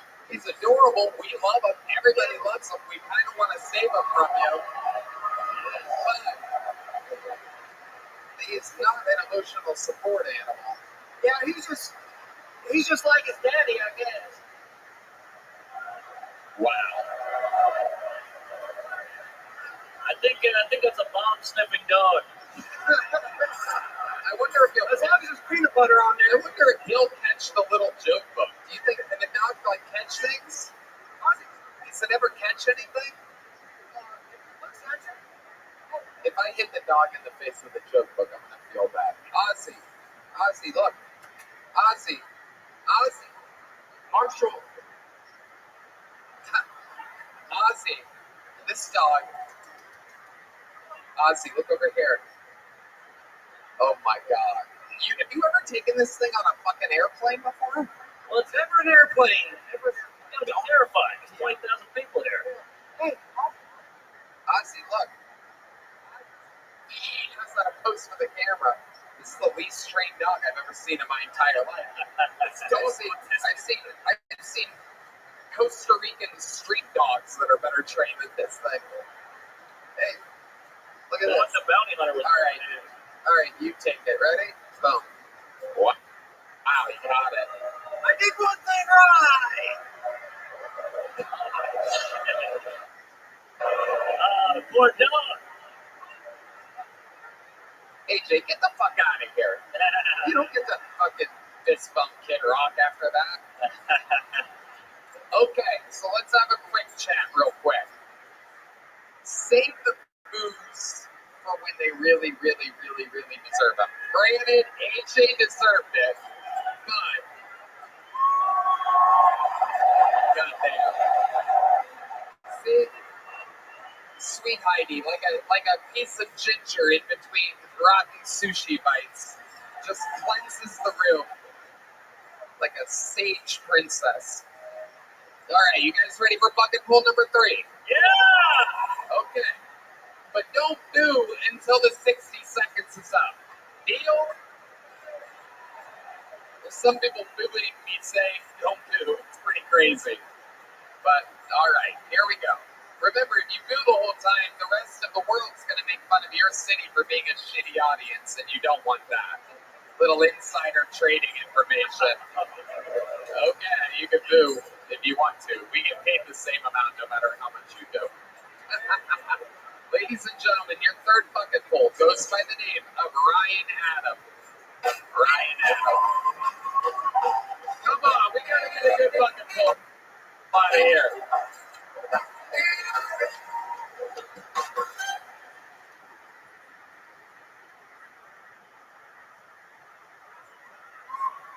Has anybody here ever taken the MIP test on Facebook? If not, don't bother. It's 35 minutes of paid porn in which you get to the end or even questions. I checked twice.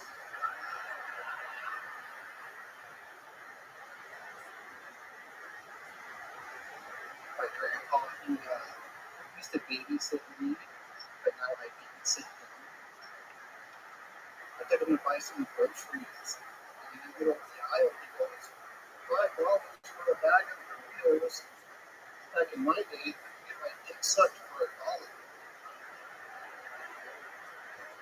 I said, Grandpa, you can't trick me like that anymore.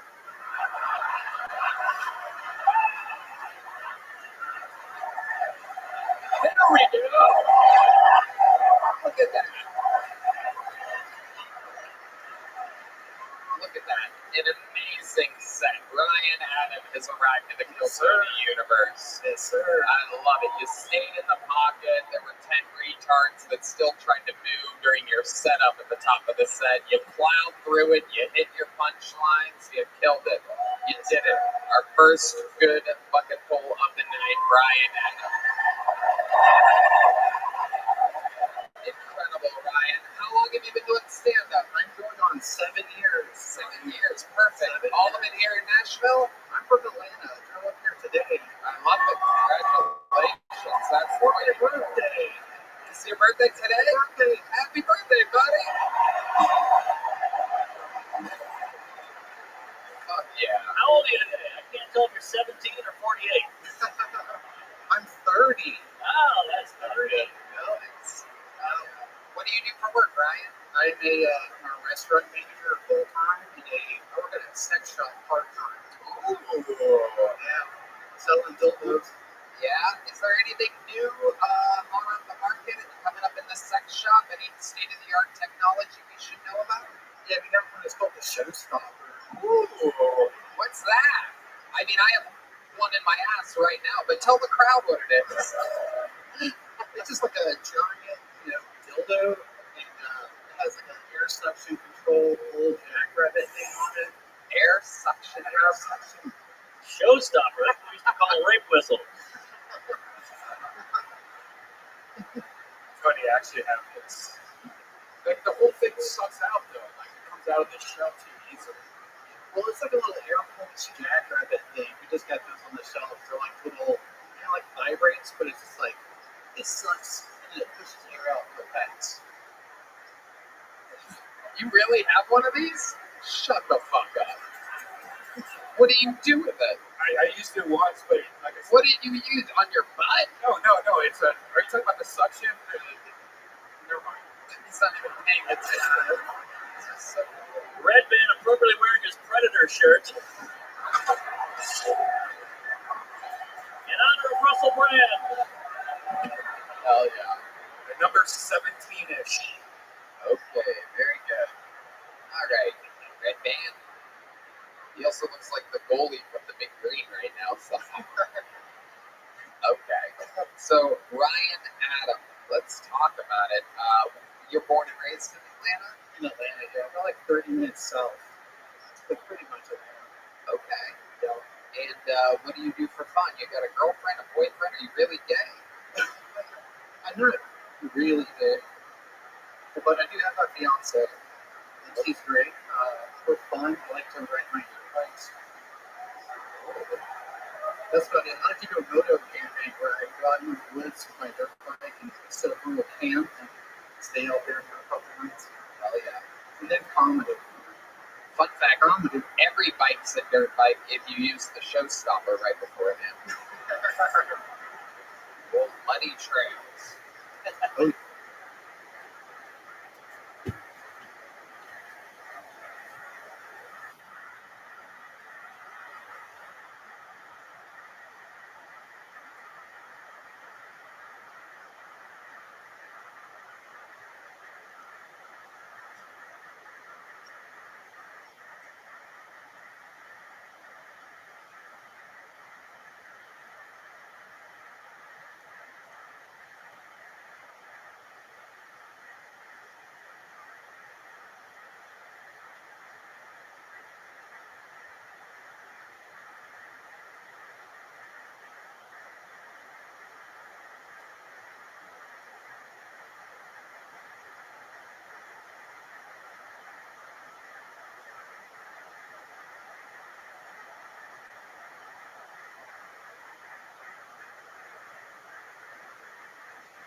Oh yeah. I love it, Ryan. Before we get you out of here, tell us something crazy about your life or childhood or something that would surprise us about you.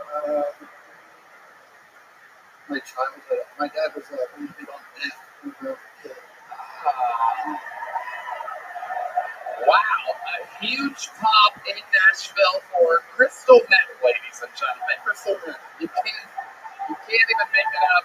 The crowd goes wild for meth, of all things. Absolutely incredible. They booed almost everything all night. You mentioned meth once, the place goes nuts. Kid Rock. You should say your dad was on meth. He was big on meth. Probably had a couple Kid Rock CDs. Yeah, big on meth.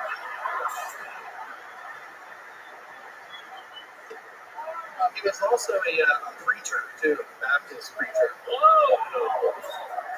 Yeah. Oh my goodness. Incredible. He was breaking bread and breaking bad at the same time. Yeah, pretty much, yeah. Amazing that. What does he do now? He's in like the trucking industry. He kind of got past all that. Married a nice lady. Having a nice subdivision. Oh, nice. Managers and Love it. That's making it 30 minutes south of Atlanta. And what does your fiance do? she's a bartender. Shout out Molly, love you, baby. Wow. Look at that. Is she here? No, she had to work. Oh, she's dead. Yeah. Well, she's going to love to see how good you did here tonight in an arena in Nashville, Tennessee. Yeah, custom-made Nashville joke books by the great Bonsai, who's in attendance, live in the flesh right here. There you go, my friend. Ryan Adams, your first killer of the night. Other than Mark Phillips, of course. Hello, this podcast is sponsored by Voodoo Ranger Mini Rippers. Amazing. Guess what? The best beer on the market just got a whole lot better. Mini Rippers are mini cans of Voodoo Ranger's highly drinkable Juice Force IPA or Tropic Force IPA.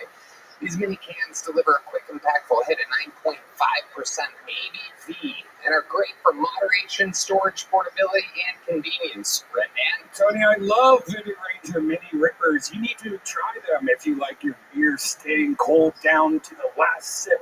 Plus, their mini size makes them the perfect pocket beer. It's a 10 out of 10 for me. we love keeping treats in those pockets. That's right, Red Band. From here on out, it's mini can full throttle because Voodoo Ranger Mini Rippers are the new go-to bev to start your night with a bang. Seriously, these mini cans are fun, portable, and pack a hell of a punch. There's nothing worse than drinking a humongous beer and feeling like you ate a loaf of bread. Plus, they get warm after a while. These stay cold. Find them at a nearby store or at VoodooRanger.com. I implore you, go to VoodooRanger.com.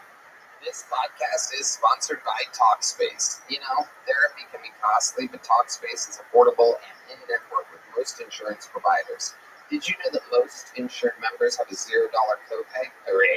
That's right, Tony. TalkSpace, the leading virtual therapy provider, makes getting the help you need easy and accessible and affordable. I think TalkSpace is providing some of the best mental health treatment out there. Oh, nice, sweet boy. You can easily sign up online and get paired with a licensed provider that's the right fit for your needs, typically within 48 hours. You can also switch providers at no extra cost. TalkSpace makes getting help convenient because you can take your appointments from the comfort and privacy of your own home. You can even talk it out between sessions by sending messages to your therapist. And as a listener of this podcast, you'll get $80 off your first month with TalkSpace when you go to TalkSpace.com/Tony and enter promo code SPACE80. To match with a licensed therapist today, go to TalkSpace.com/Tony and enter promo code SPACE80 to get $80 off your first month and show your support for the show. That's TalkSpace.com/Tony, promo code SPACE80. And now it is time for one of the regulars of the show. Your first regular of the night, an absolute sensation. Once in a generation talent that we watch write and perform at New Minute every single week. Nashville, I present to you the Nashville Arena debut of Cam Patterson.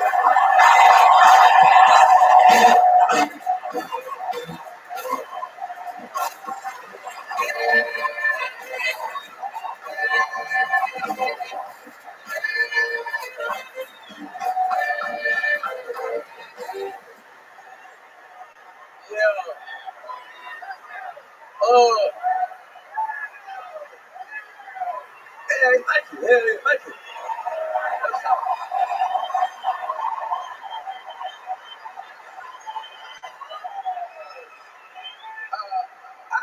I just realized something about myself. I don't like phone sex. I was having phone sex with my girlfriend who was on FaceTime, and she was playing with herself, and I was beating my meat. And then she was like, "Can I use a toy?" And I was like, "Yeah, no problem. You can use a toy." And then she pulled out an 11-inch green dildo, and I was flabbergasted, really, dog. You understand something? Bitch, I said a toy, not Hulk's dick, you dirty hoe. It's clobbering time, dumbass bitch. That's crazy. And like, listen, I'm fine with my girlfriend having like toys to use, play with herself and shit, but it has to be the same size as my dick, no bigger. And I've been out house a million times. I've never seen a green dildo there ever, dog. Where has she been hiding this bitch from me? I want to go there and cut it in half and have two of my dicks so she can use it when she needs it. Like that bitch, just understand something. That's like me going, you know what? Can I use a toy? And I just pull out a fat white bitch. It's clobbering time. All right, I think everybody say that or something.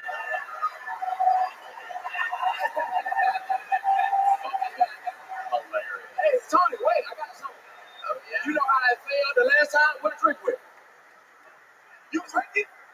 You dirty bitch. What did you just do, Mark? You fucked up my whole drink. Oh, sorry. I thought it was vodka. No, it's water. That's water. Oh, fuck. Can we get Cam another cup of water? You are good. Oh, we'll give you a little water there. God damn it, that went for you, nigga. What the fuck? I'm sorry. It's all good, man. I thought you were my slave. Whoa! What the fuck going on here? There's too many crackers to say that right now, man.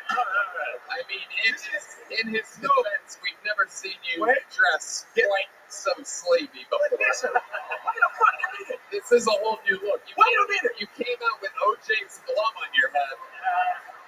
Where's his sword? Yes, we got Kid Rock and Brad Rock. It was a terrible idea. I spilled something on my shirt backstage, and then like this, my head, I gotta cut my hair down. My hair don't look good right now. Oh my God! Oh Jesus! It's a lot. It's not gonna work at all. Wow. This You get slapped every time I see it. I feel like if a box of Newport was a person. This magic trick brought to you by Hennessy. Sorry about We got Hennessy in Tennessee. What the hell are you about to do? There is no winning this. You're about to just spill a bunch of water on a stage. Okay, before.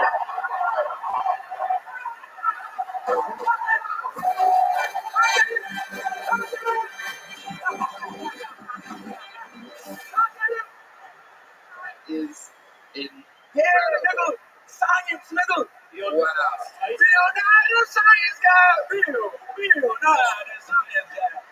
Yeah, nigga, I'm happy. I'm so happy that we're up. Wow. Yeah, that is incredible. You're like a real magician, Cam. I'm a magic nigga, man. You know what I'm saying? Yeah. I'm magic, dog. I always thought you were more of a David Copperhouse, not a David Copperfield, if you know what I mean. It flew over their heads, but I got what you're saying. It's a lot of math, but when it'll hit you on your drive back to Atlanta or whatever, it's almost like you get just the N-word. Okay, forget it.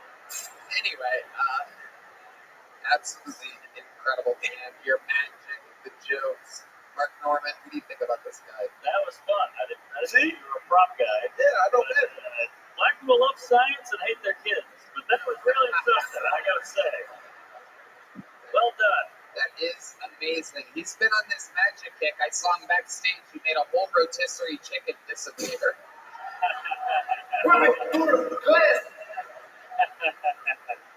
Oh, shit.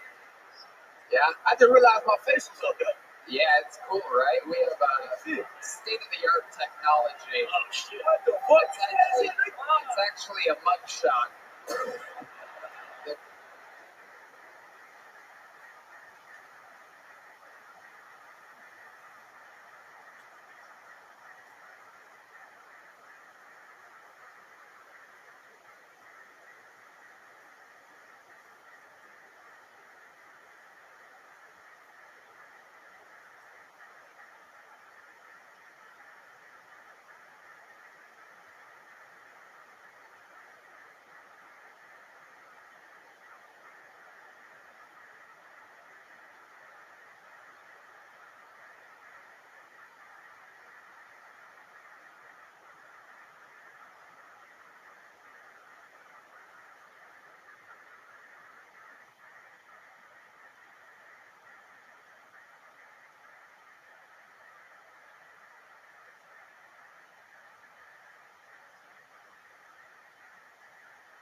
We took a Kid Rock. This is your first time seeing the great Cam Patterson. He's so confused right now. Like, who is this nigga? He's got a lot of energy in this one guy. He's got a lot of energy, this little guy. That is one way of putting it. It's the best shit ever, man. Absolutely. How do you like Nashville so I far? like Nashville. Nashville nice. I don't like all the bridal shower. That's gay. The what? The bridal shower and shit. Oh, yeah. I don't like all that shit. Yeah. Nashville cool. I fuck with Nashville. Nashville nice. Yeah. Nashville is like white Atlanta. That's what it is, really. Yeah. Yeah, it's white Atlanta. It is. Yeah. It is. A lot of these bridal showers give second and third wedding vibes. I don't know Yeah. if you feel the same thing. It feels like very few first weddings happen. Yeah, it's nice though. White as fuck. That's a big lady. Hell yeah. Oh, shit. Oh, my God. You guys know how to spot them like Doppler radar. Big lady, big lady, big lady, big lady. Oh, my goodness. Hell yeah. Look who's got the front row. These two have the best. I'm pretty sure that's a compliment. Hell yeah. I would fuck with it. I would fuck with it. Hell yeah. noticed because you look like Kool-Aid. You going to hell, nigga. I swear to God. Those two people have the best 3 seats in the house.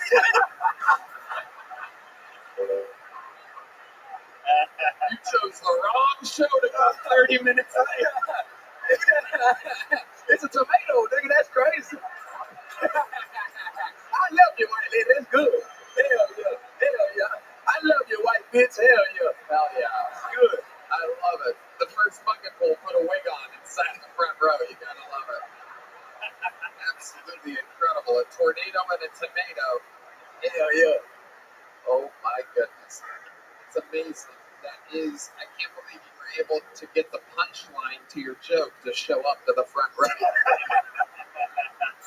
That's a Tennessee Taik.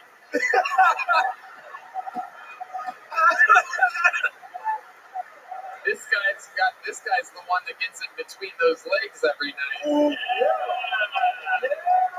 yeah. Every night he goes from Nashville to Rashville. Oh, this is Kill Tony. Taik.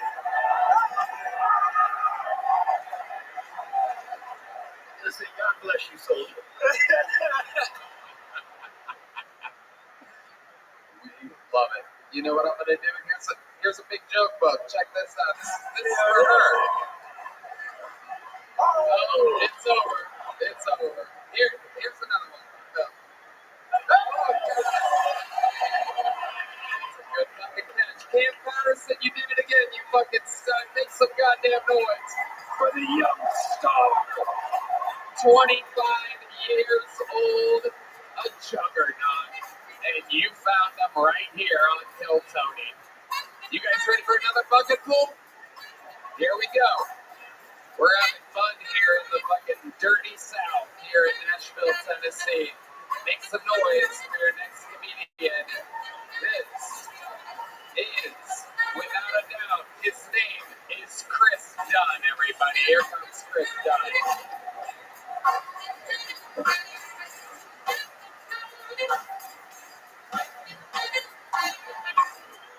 What's up, Bridgestone? How we doing?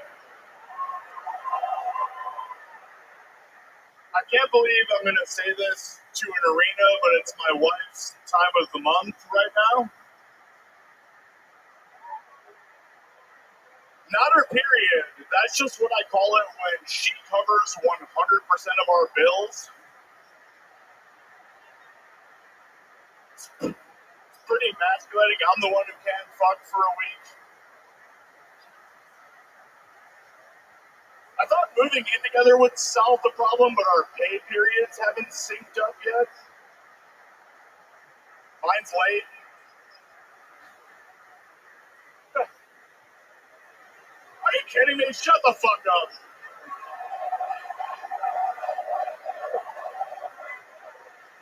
My boo. Yeah. She's 4 years younger than me. Okay, never mind. Wow. I mean, let's just look at the science behind what just happened here. Just for people watching, wondering how comedy works in a crowd like this. And for the perhaps, where are the bucket pools at? Where are the comedians at? Over there? Fuck yeah. Take note. You cannot leave pauses for laughter if there is no laughter. Yes, my wife's side of the I I pay the bills. I'm no comedian. Yeah. I'm just going to go out on a limb and guess that it might not be a good idea to tell your crowd to shut the fuck up. Sorry. No doubt about it. You kind of did everything wrong there, Chris. Sorry about that. Yeah. Apologies don't matter at this point. You're in the eye of the storm, my friend. How long you been?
You've been on stand-up Under 2 years, just under 2 years. under 2 years. Well, much like your last name, I do believe your career is done now. What do you do for work? It's not good. I'm an Uber delivery driver right now. How old are you? 34. 34, and you're an Uber delivery driver. Mark Norman? Well, at least one of your deliveries is good. So how did life end up like this? How did you end up 34, a white guy, Uber delivering? What happened? I was in bands. I did okay. I kind of started over when I started doing stand-up, so I've started living shitty again fairly recently. I was all right for a minute. You don't play music anymore? Not professionally. But what did you do when you were doing it professionally? What instrument were you playing? Drums. What type of band were you in? Mostly like rock, punk rock type bands. But you decided to not do it anymore? Didn't like it, always wanted to do comedy, and started doing comedy. Do you think you're better at drums than you are comedy? Right now, yeah.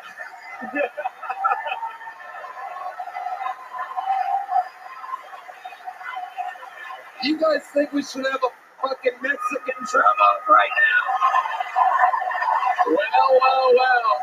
Let me explain how this works to the great Kid Rock. We have a tradition on this show where if it just so happens to be that a comedian knows how to play the drums, well, then they get a 20 to 30 second drum solo and compete with the house drummer.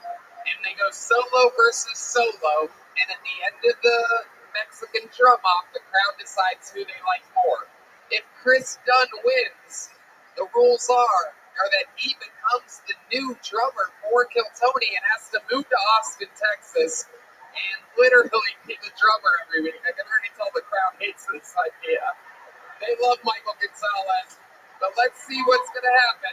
Ladies and gentlemen, going first, This is Chris Dunn.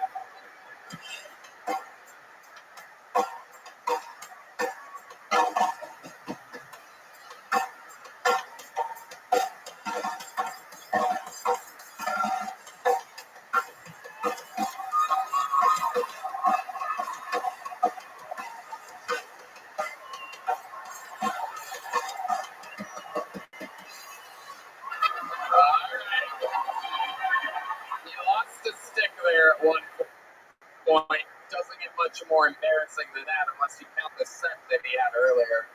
All right.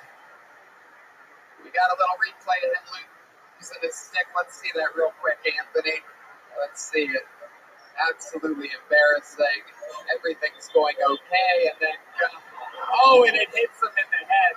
Jesus, we didn't even notice that the first time. Let's see it again. See the replay up there? It's unbelievable. I mean, even God himself is like, nope. Look at that. All right, here to defend his throne, undefeated.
At all time in Mexican drummers.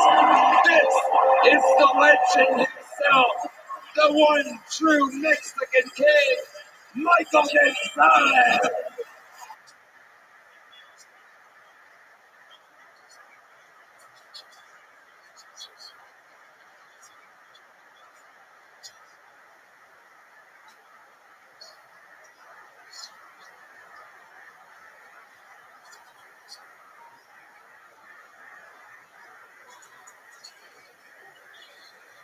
Welcome, Lonnie. How are you?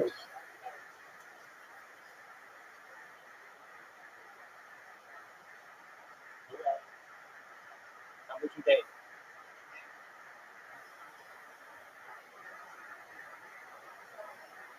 Excellent. Good to hear. I'm almost through all these kill Tonys, but it is a live one for the Nashville show. You'd like to run it? You want to play games?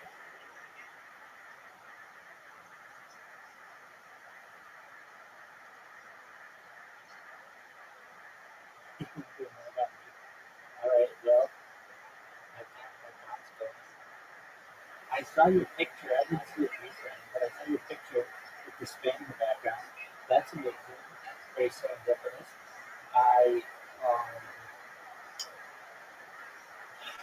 well, this is just really boring, but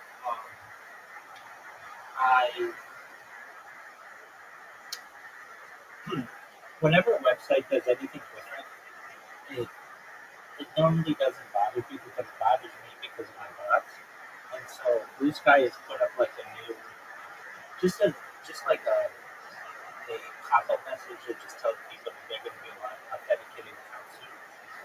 And it gets in the way of the spamming. It's no big deal. I mean, it's like a couple extra things I have to click. But, okay, there's that. So I recently found out how to, well, I shouldn't say recently. I know how to make these bots on mobile devices as well, at least Android devices. And I have been doing that and just getting one message on my phone. And let's see the last person to say something about how long ago it was and what they said. Gonna take a look. All right. Oh, Taik. Somebody just said something. Got off my ass and trying to find out what that Rabbi Rashad's stand-up played on here is about, and it is literally the entire live stream. Just some fuck lounging around in this room, 0 viewers for hours. Yeah, correct. That's right on the money. Next one was 38 minutes ago. Who the fuck is Rabbi Rothschild? Next person was 1 hour ago. They said Rabbi Rothschild and Joe Biden. Another hour ago at Rabbi Rothschild guy. Did you not today? Oh, because I spam these people, and it's just annoying to them, but it gives me more influence. And eventually somebody's going to see what I do, and they're going to see all my different accounts, and be like, what's going on with this? And you just become like, it's the exposure effect. You just become like, as I've had people call it, omnipresent. You're just always there. And I had somebody 2 hours ago, this Rabbi Rothschild bitch needs to go get a fucking hobby. I blocked over a dozen of these cum stains accounts. I mean, these guys are just pretty intense. So I love it because it's just more awareness about what I do. And like even this person got off my ass trying to find out what Rabbi Rothschild's like on here is all about. So it's like, you know, like if you spam somebody once, it's no big deal. They'll be like, whatever, they won't pay attention to it. If you do it twice, 3 times, 4 times, you know, then they start paying attention to it. And, you know, it's like an annoyance to them. And then they start checking out what you do. And I know. Have you ever seen my blog, Abby? Okay, it's super long. It's just one blog post that I made like 2 summers ago. Something like that. Last one. You don't have to look at it, but it's very, very long. And it is just information from ChatGPT about the future of society. Like future. Yeah, no, that's okay. I'm not asking you to. I wrote some of it, and I certainly wrote the prompts. But yeah, no, I understand that. I don't know that much about 100 types of computers that are faster than a quantum computer. Frankly, no human on Earth knows. So I need to use artificial intelligence to enhance some of my knowledge on these subjects. So anyway, no, I understand. I'm not. Go ahead.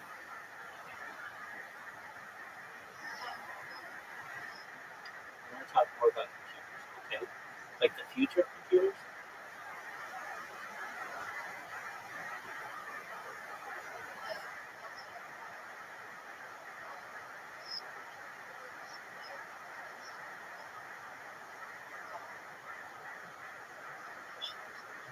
Excellent. All right. Well, before we get to supercomputers, can I tell you the story of the computer and how it came to be?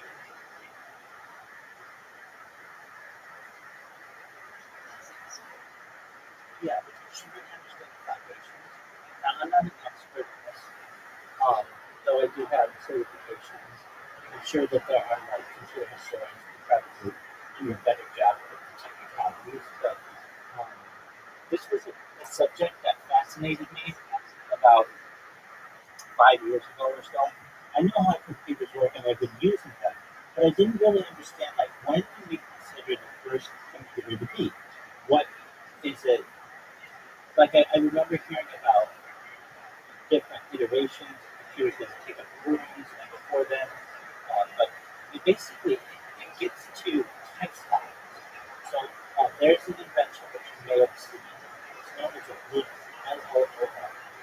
What the loom was, if you don't know, is a machine that was made popular around the beginning of the 19th centuries or 1800s, where people would make, pardon me?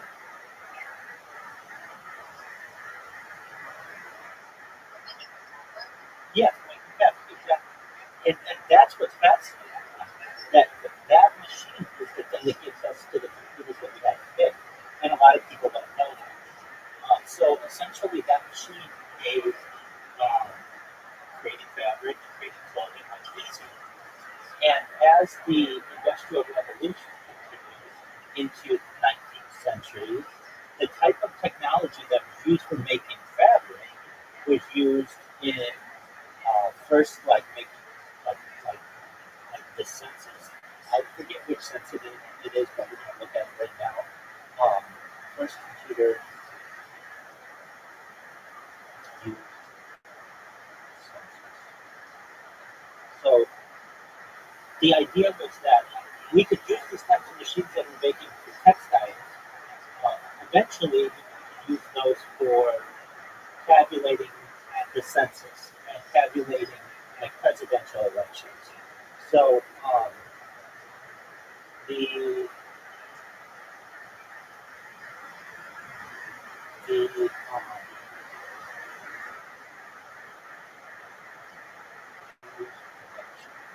like the first major event that used what we would consider a computer was in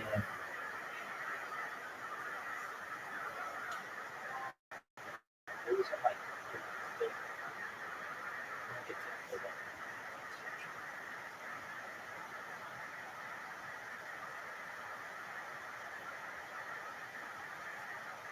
okay, here it is. So it was in 1850. Albert Henderson acted an electrochemical vote recorder. The legislative roll call was U.S. Patent 7,520. The system allowed legislators to vote by holding down the A or nay telegraph key on their desk to remotely print their name in either the A or nay column on a piece of damp blotting paper that served as the official record of the vote. However, the first practical use of an electronic voting machine came much later, in 1869, not much in the 19th. Thomas Edison refined the idea by adding electromechanical counters to count votes. The first use of the paper ballot to conduct an election appears to have been in Rome in 139 BCE. about the United States was in 1629, the selected master for the sacred church. In the 19th century, many early developers of voting machines continued under laws requiring the elections be by ballot as the requirement that elections be carried out by the use of little balls. So many early voting machines operated by depositing small balls in the appropriate containers as each vote has. Okay, so we get like the introduction of the computer in like the mid 19th century, and then it really begins to start to take. Well, you should also know that there were people who were known as Luddites, Luddites. And these people were very smart. I think they were very smart. And they saw what we're moving towards this complete technological singularity long ago. And they actually started destroying the wood. The fabric machine, they would destroy them because it was putting them out of business. And they said, look, it's eventually going to put everybody out of business. So don't go down this pathway. And this was a movement in the 19th century, particularly in England. So the Luddites, remember the members of the 19th century movement of English textile workers who the use of certain types of automated machinery due to concerns related to worker pay and output quality. They often destroyed the machines of organized workers. Members of the group referred to themselves as, it may be Luddite, I always mispronounce it, Luddite, self-described followers of Medlove, a legendary leader whose name is still used as a pseudonym, threatening letters to mill owners and government officials. So, like, these textile people were, like, very early on seeing what could potentially happen with the use of machines and turning people out of business. Alright, so then we have the founding of IBM, which was major. So it began as International Business Machines, but it's under the trademark IBM. And essentially, within their history, it originated with several technological innovations developed and commercialized in the 19th century. So there's a computing scale that was invented in 1885, an electronic tabulating machine in 1889, and a time clock for workers in 1891. On June 16, 1911, the four People's Company were amalgamated in New York State, on the fifth company, Computing Tabulating Recording Company, based in Endicott, New York. The five companies had 1,300 employees and offices and plants in Endicott, New York, Dayton, Ohio, Detroit, Michigan, Washington, D.C., collectively, the companies manufactured a wide array of machinery for sale and use, ranging from commercial scales and industrial time recorders, meat, cheese slicers, and tabulators and punch cards. Thomas Watson Sr., so he's the big guy, hired from the National Cash Register Company by John W. Patterson, called on Flint in 1914, was offered a position at CTR. Watson joined CTR as general manager, and then 11 months later was named president, and antitrust cases relating to his time at National Cash Register results. Having been Patterson's pioneering business practices, Watson proceeded to put the stamp of NCR onto CPR's companies. He implemented sales conventions, generous sales incentives, a focus on customer service, and insistence on well-groomed, dark-suited salesmen, and had an evangelical fervor for instilling company pride and loyalty in every worker. His favorite slogan, "Think," became a mantra for each company's employees. During Watson's first 4 years, revenues reached $9 million. The company had operations in Watson never liked the clumsy, hyphenated name Computing Tabulating Recording Company and chose to replace it with the more expansive title International Business Machine, which had previously been used as the name of CTR's Canadian division. The name was changed on February 14th, 1924. By 1933, most of the subsidiaries had been merged into one company. So IBM is really, it becomes a behemoth within the computer world. We're getting to supercomputers, but it's important to know this background to see how we get there and to know the story. Okay, so computers really start to advance in and around after World War II. There are different arguments as to why this occurred. If you want to know my opinion, I really think that it has to do with reverse engineering technology. You're not going to read that on Wikipedia, but if you just look at the amount of advancement that we made,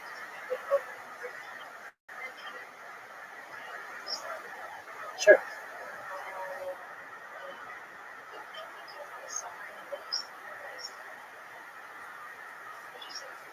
Sure. Absolutely.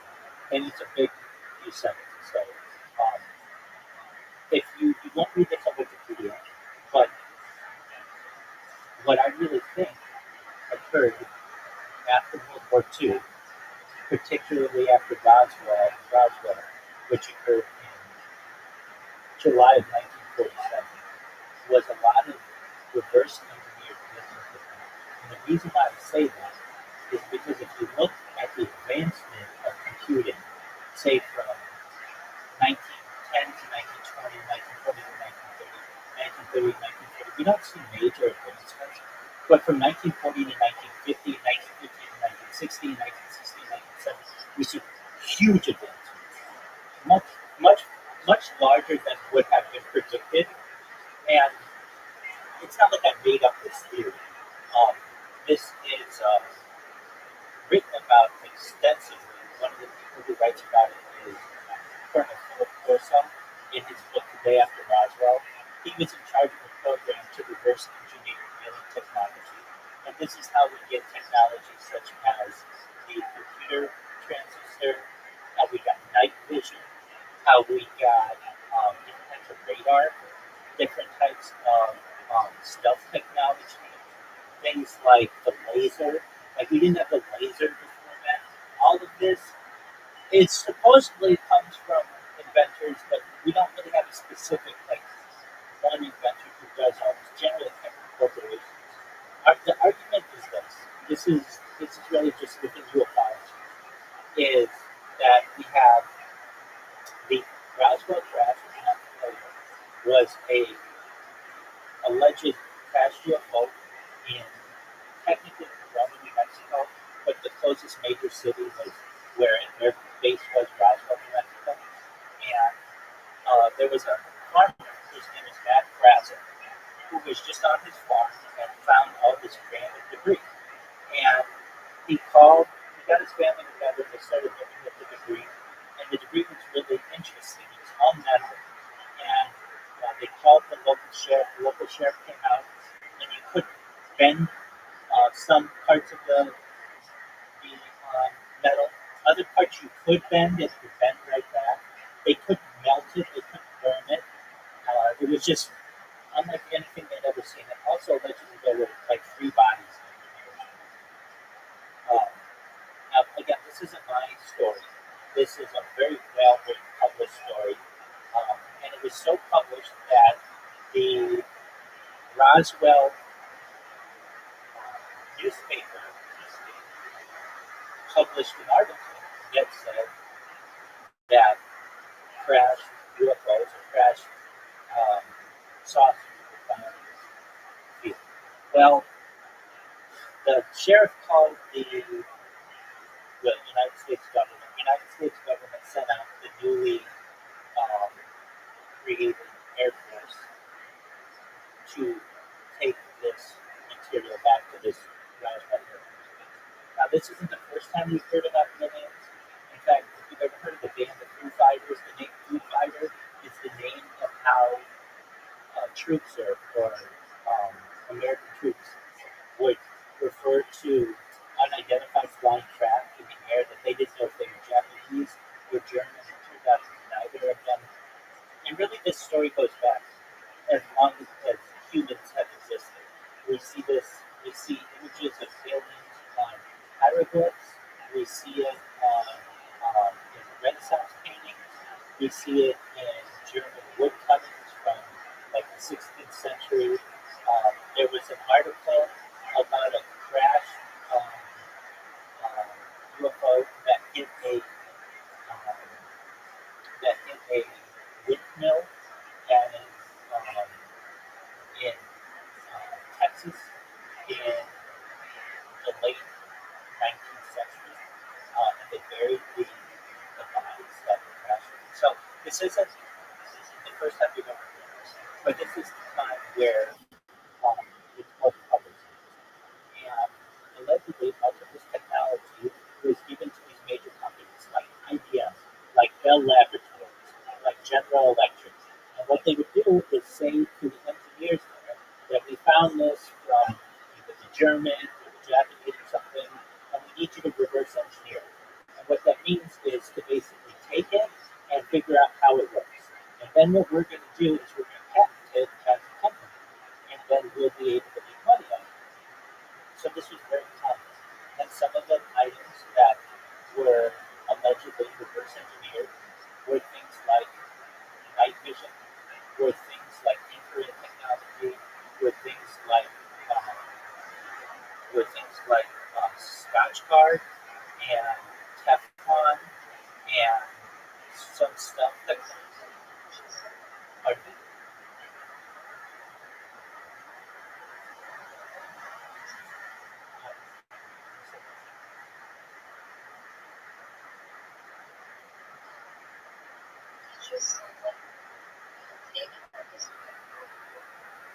oh, you don't know what those are? Okay.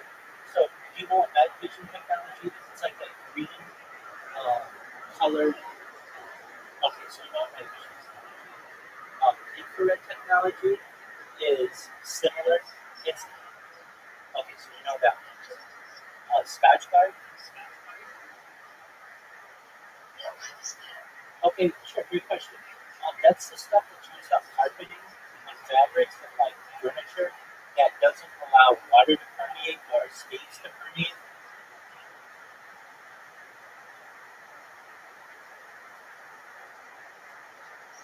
Yeah. So this was not something that had been invented before this. And then I said Teflon. So Teflon is that coating that's put on pan pots and pans. You know, so that essentially it doesn't burn you. Well, what is the purpose of it? So that you have what would you call it? Non-stick function of a pan. That wasn't invented before this happened. Other things, the big one is the computer transistor, the microchip. So basically, there's this huge move towards making things smaller, and the microchip becomes one of these. The transistor becomes one of these. So previously, and if you really want to know my thoughts, as honestly as I could be, if we did not have the reverse engineering of this type of technology that gave us all these electronics, we would be living currently in a world of like steampunk. You know what steampunk is? Okay, so I really think that, but basically you wouldn't have electricity. A lot of things would be like mechanical and based on antiquated technology. But because we had this reverse engineering of learning technology, we were able to take major leaps forward, and particularly in computing. Now, that isn't my own. That is just my theory. That is probably the majority of people in the ufology world about ufology. That's very consistent with that story. But that's not what you're going to read about in the history of the international business machine typing. Now, a few other things happened, very, very important. That happened right around that 1947 date. So, if you know World War II was from 1940 to 1945. 1945 was the founding of the United Nations in San Francisco, but it really takes place or begin to, in a major way, we have it developed around 1947, 1948. We have the founding of the CIA, which happens at this time. We have the founding of Israel, which happens May 14th, 1948. We have the founding of the NSA that happens at the beginning of 1948. All of these major world events occur, and many of them may have been connected to this event. Now, getting back to the computers, that's just so you recognize that there may be some other influence on computing that we didn't necessarily do alone as humans. But nevertheless, then we have something, the development of computing into the 1950s. So that's where you have Bell Laboratories, IBM, General Electric, and these major corporations who are starting to create large computers for different reasons. Usually having to do with the Cold War, a lot of times having to do with the espionage. And if you know about the first computers, they were very, very large. They were giant. They were the size of entire rooms, sometimes buildings, just for one computer. And they really had absolutely no computing power in comparison to today. So you may have something like a computer that takes up an entire room. Let me just make it the actual computer power. First computers that took up an entire room, how much processing power do they have?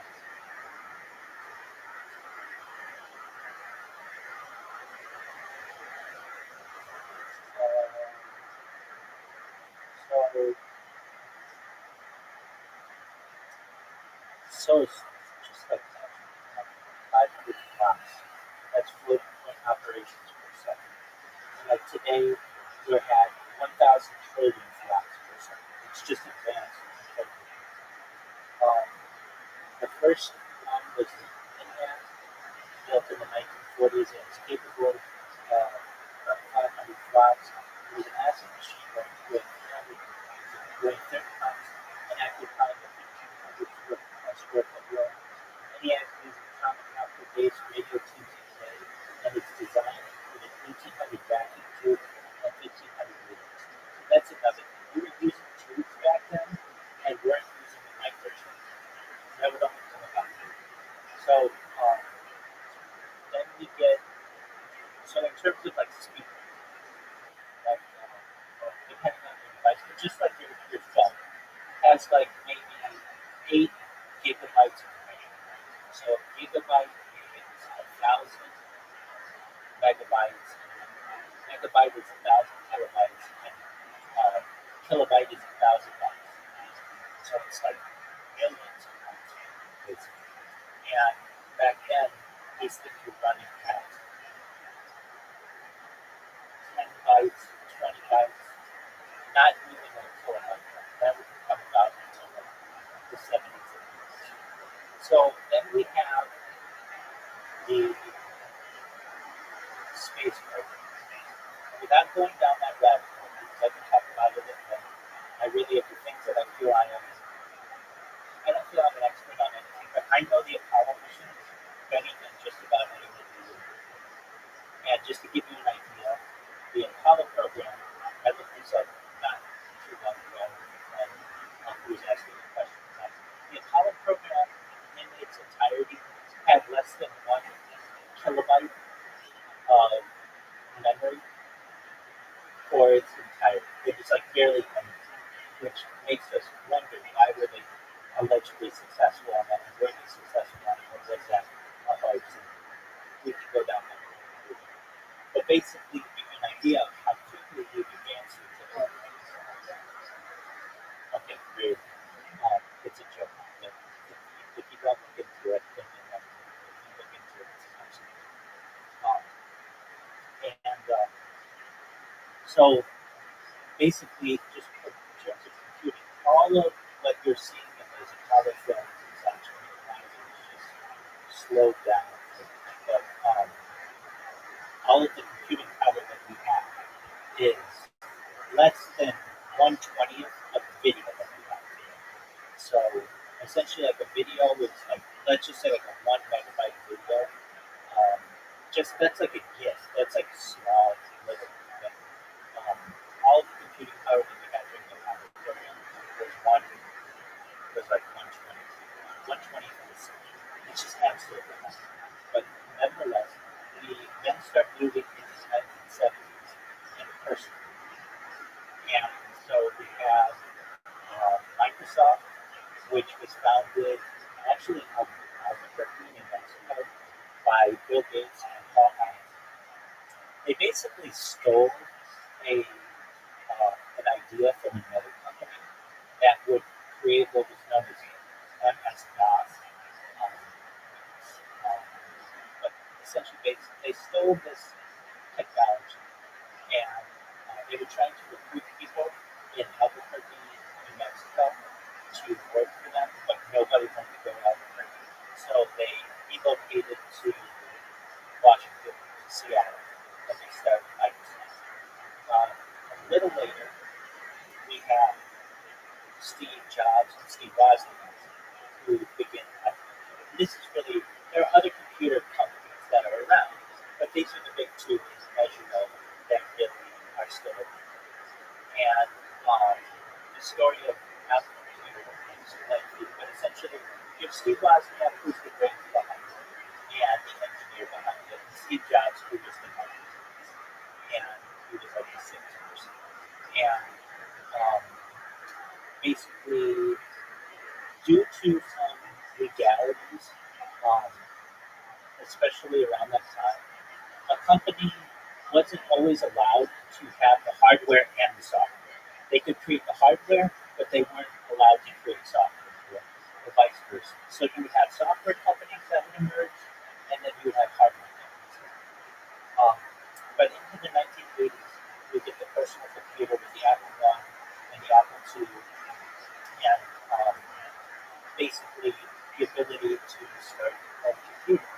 Then we get into the early 1990s. You're probably not familiar with this. But actually, before that, we have the internet that starts. It was originally like a naval. It was started by the United States Navy to be able to communicate from different buildings quickly. And then from there, it made its way into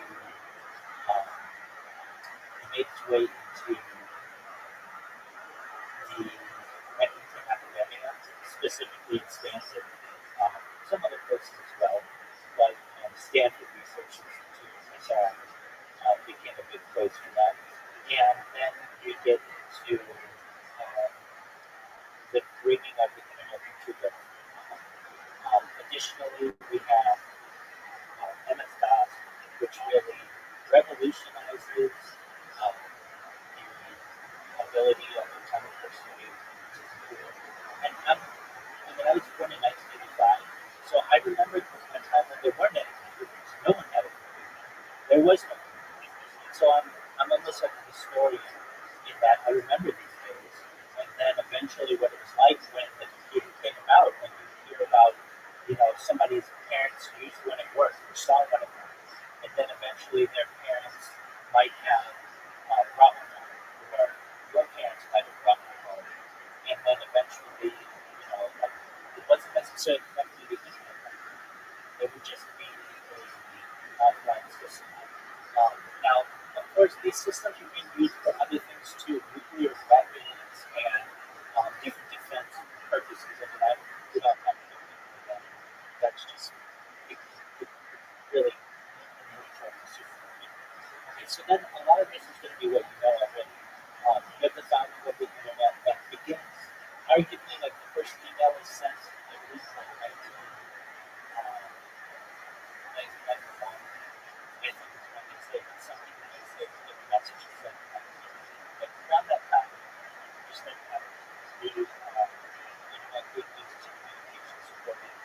The internet did not really make it into the mainstream, until Windows 95. Windows 95 came out as like a revolution. There was Windows 3.1 before then, but it wasn't used as much in the people's homes. And I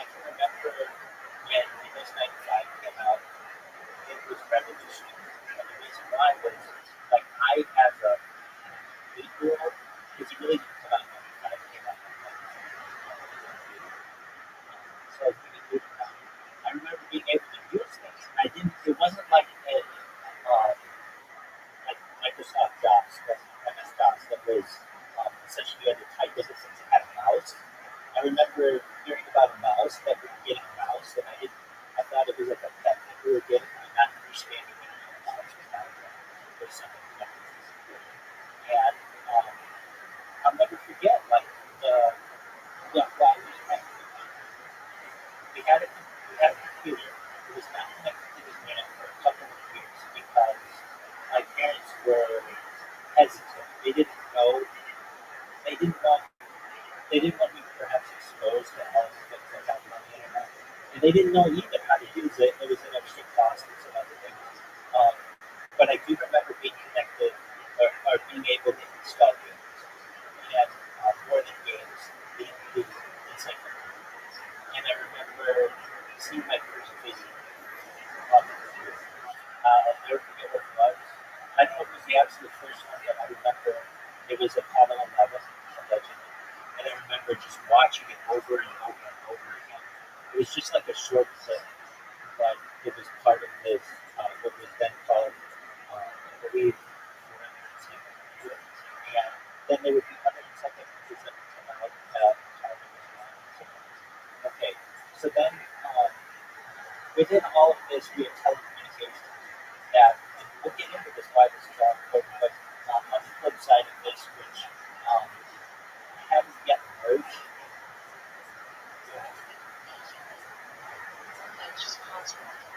Sure. Absolutely.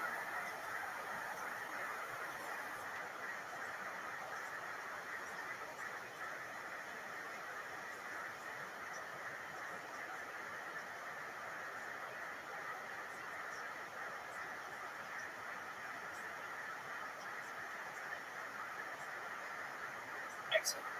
So throughout all of this, we also have like running parallel, though sometimes interchanges in telecommunications. People don't know. I think this is so funny that the first phone call, well, it's actually arguable. Everybody knows or is taught as a child. Alexander Graham Bell invented the telephone. But there's an argument that there's a man named Benjamin Marconi who helped to invent radio. He had done this first. And the thing is, Alexander Graham Bell beat him to the patent on this. And that's why he gets credited with that. And if you don't know, AT&T was Alexander Graham Bell's company. And General Electric was Thomas Edison's company. So like all of these companies that are still around today are connected to their original founders in some different ways. The first telephone call was between Alexander Graham Bell and his assistant, and the first word uttered was ahoy. The first words were like ahoy hoy. What were the first words uttered in the first telephone call of Alexander Graham Bell? And the reason why is this is how you would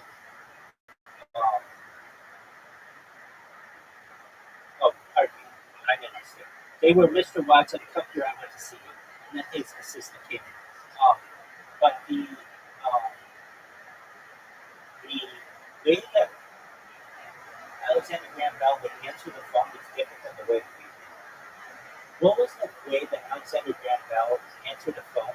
It was like ahoy hoy, not hello.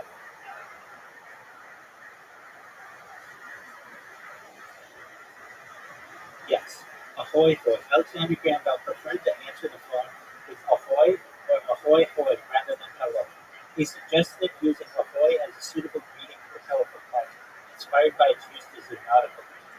Despite Bell's preference, Thomas Edison advocated for hello as he believed it was easily heard and distinguished from other words. Eventually, hello became the standard greeting as telephone exchanges were set up across the United States. But I find this fascinating that, like, when they first started using this technology, they didn't know what to say, and they had to come up with a nomenclature. So, all right. so then we get into um, telecommunications moving in a parallel with sometimes connected way with computing.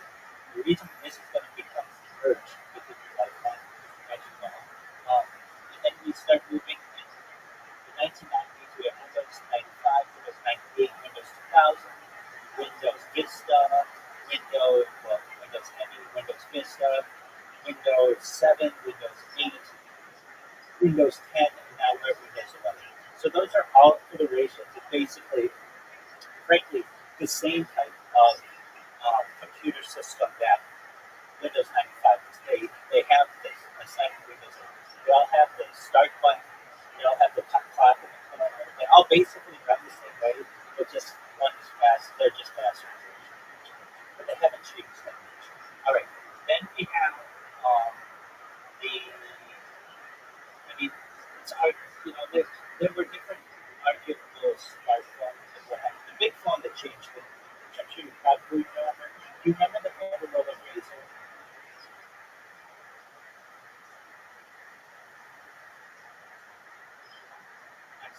So that was kind of when phones started to become sexy and weren't just being used for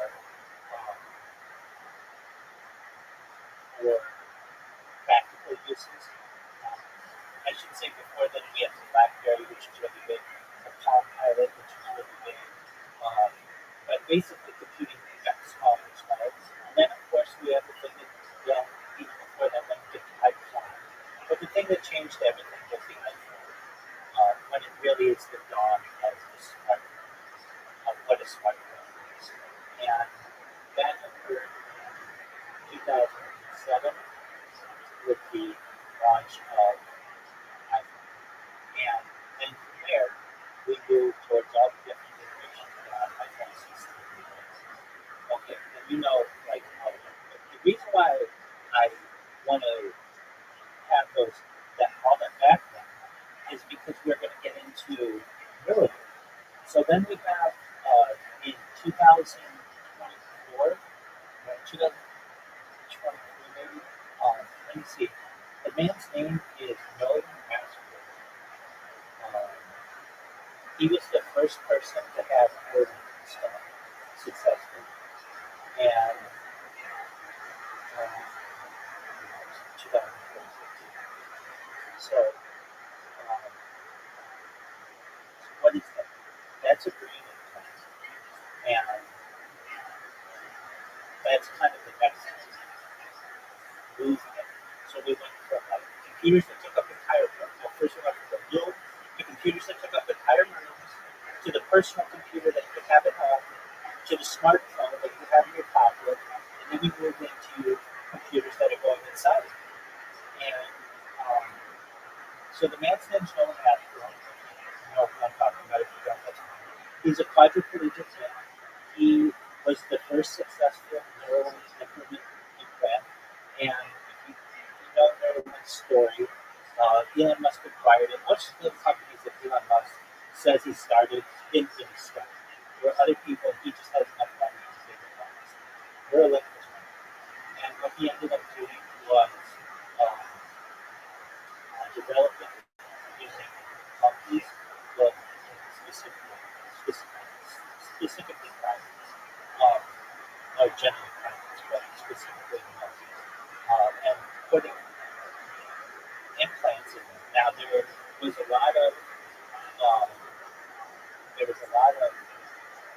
contention on this program because some of these monkeys were in pain, and they were deceived, perhaps having made major sacrifices for the good of humanity. So we have Nolan Ashford. This man was a quadriplegic. The way that means he can't use his arms and legs. The way that he became a quadriplegic is he used to be able to walk and run and move his arms and stuff, and he went and he was just in like a pond. He dove in and landed incorrectly on his back and snapped his brainstem or his spinal cord, and it left him unable to use his arms. So he wasn't living a very, what he felt, and he admits, was a very fulfilling life.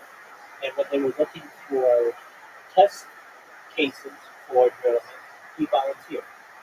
And they they went to his house and they made sure that he was a good candidate for this. And, he's basically in a mechanized chair or motorized chair.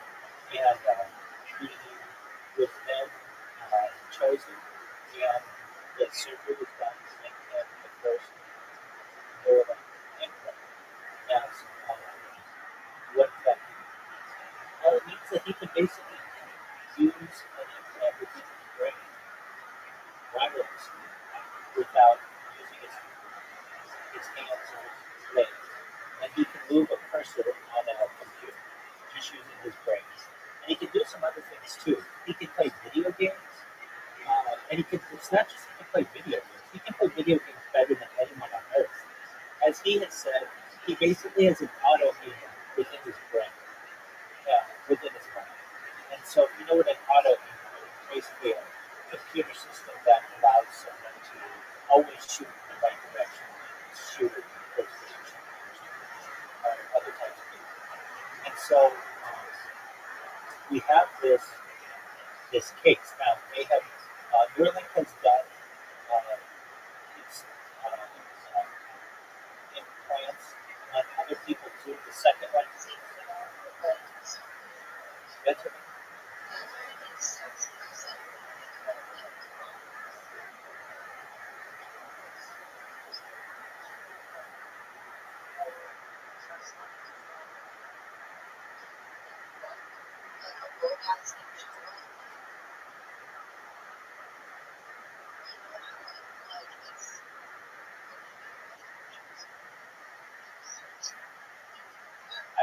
You used a very important word, cybernetics, and that's what this is.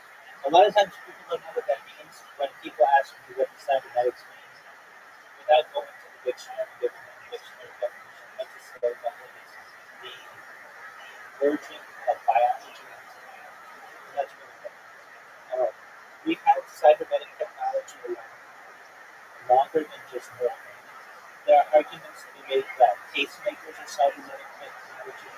In fact, if you know who former Vice President of the United States Dick Cheney is, he has made it known that he wants to be known as the first cyborg because he's had so many different pacemakers put in to keep him alive.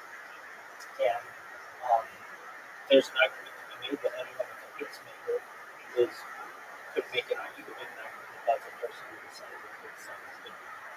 But we have Nolan Asbrook, who's the first person to have Nolan. There have been other people. I didn't know anything. Nolan is a big one of mine. I think I've seen multiple interviews of him. All right. So what that is essentially what's called a BCI, a brain-computer interface. And as we move into the 21st century, those will become more common.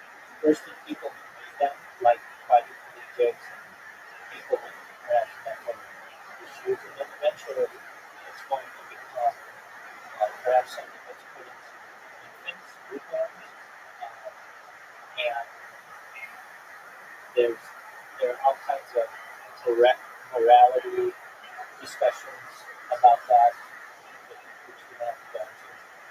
But as we're moving, we have advancements in technology. Now, there's something called Moore's Law, which you should know. And the idea of Moore's Law is a formula that basically says that the number of transistors in an integrated circuit doubles about every 2 years. Moore's Law is an observation and projection of a historical trend. Rather than a law of physics, it is an empirical relationship. It is an experience curve law, a type of law quantifying efficiency gains from experience and production. So what does that mean? It's not like the laws of gravity or the laws of physics, but it is just basically observation. Every 2 years or so, technology doubles, approximately. And if you're like, well, why hasn't the iPhone doubled? And there is something called planned obsolescence, that basically these corporations are slowing things down purposefully. But if left ungoverned, technology every 2 years will essentially come. All right. So what does that mean for us as we move into the 21st century? Well, we have a big date that occurs November 30th, 2022. That is the launch of ChatGPT, which is the first LLM large language model available to the public that makes an impact on society. And I can tell you this, because I was on camera or something, I remember it was actually available, I think, in a closed capacity in early November, and I used it in early November. It was like, this is great. This isn't anything great. It wasn't anything life changing or anything. I remember using it and being like, but it was still having its kinks worked out. And then it was really around the end of 2022, 2023, I began using it like multiple times a day, like I do now. And I remember telling people about it. I hosted a Twitter Spaces back then with this woman from San Diego. She and I would host this overnight show for this cryptocurrency. Long story short, I would tell people, do you know about ChatGPT? They didn't know. And I would be like, you have to look at it. I mean, I was like its biggest salesperson. And I would just be like, any question that you have, you can go to this thing. And people would make fun of me for using it. They'd be like, you think that this thing's going to take over society? Or not take over society, but revolutionize society. And I'm like, you're absolutely right, it is. I mean, we could use it to create poetry. I would be like, give me 5 topics, just random topics. People would be like, all right, cotton candy, lobsters, dog leashes, cars, and clouds. And it would make the most beautiful poem that we had ever heard. They'd be like, wow, that's pretty powerful. And we were just using it to look up facts and things like that. And people would come to me because they didn't at that time have a ChatGPT account. All you had to do was register, but it didn't have an open way of using without an account. They would come to me and ask me questions, and I'd be like, all right, let's look up the answers. All right, so we have ChatGPT, which is really the first usable AI for the general public November of 2022. And since then, we've had the different iterations of ChatGPT. So we started with ChatGPT 1, there's really 0, 1, 1.5, 2, 2.5, 3, 3.5, and we're on 4 now, and we'll be moving towards 4.5 and 5 soon. All right, so what does that do? It's just getting better and better because that's LLM, that's large language models. Like what we're starting to have it develop is image creation with something like one of the models that does this is Picture, but there's also Dolly. There are quite a few different ones that do it. And then they're now starting to do videos. And if you've seen the development since like 2023 of how it does videos, it's becoming very nice. And this is what has become known as a lot of people talk about the dead internet theory, where most of the content that people are actually seeing on the internet isn't organic. A lot of it is the AI and bot created, whatever. All right, so that's kind of where we're up to today. And we'll move to the future and we'll learn all the different types of computers and all those things. Well, we should talk about quantum. So generally, computers are a binary system, which are ones and zeros. But with quantum computing, they use what's called qubits. And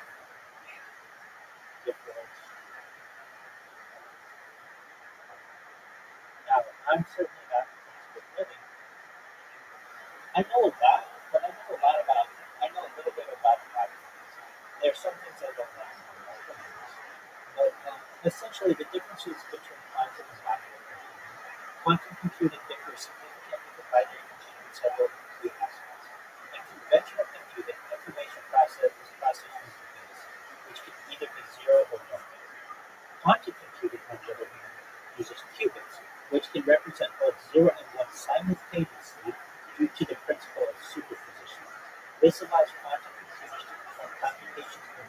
states at once, enabling massive parallel processing. And parallel processing is very easy.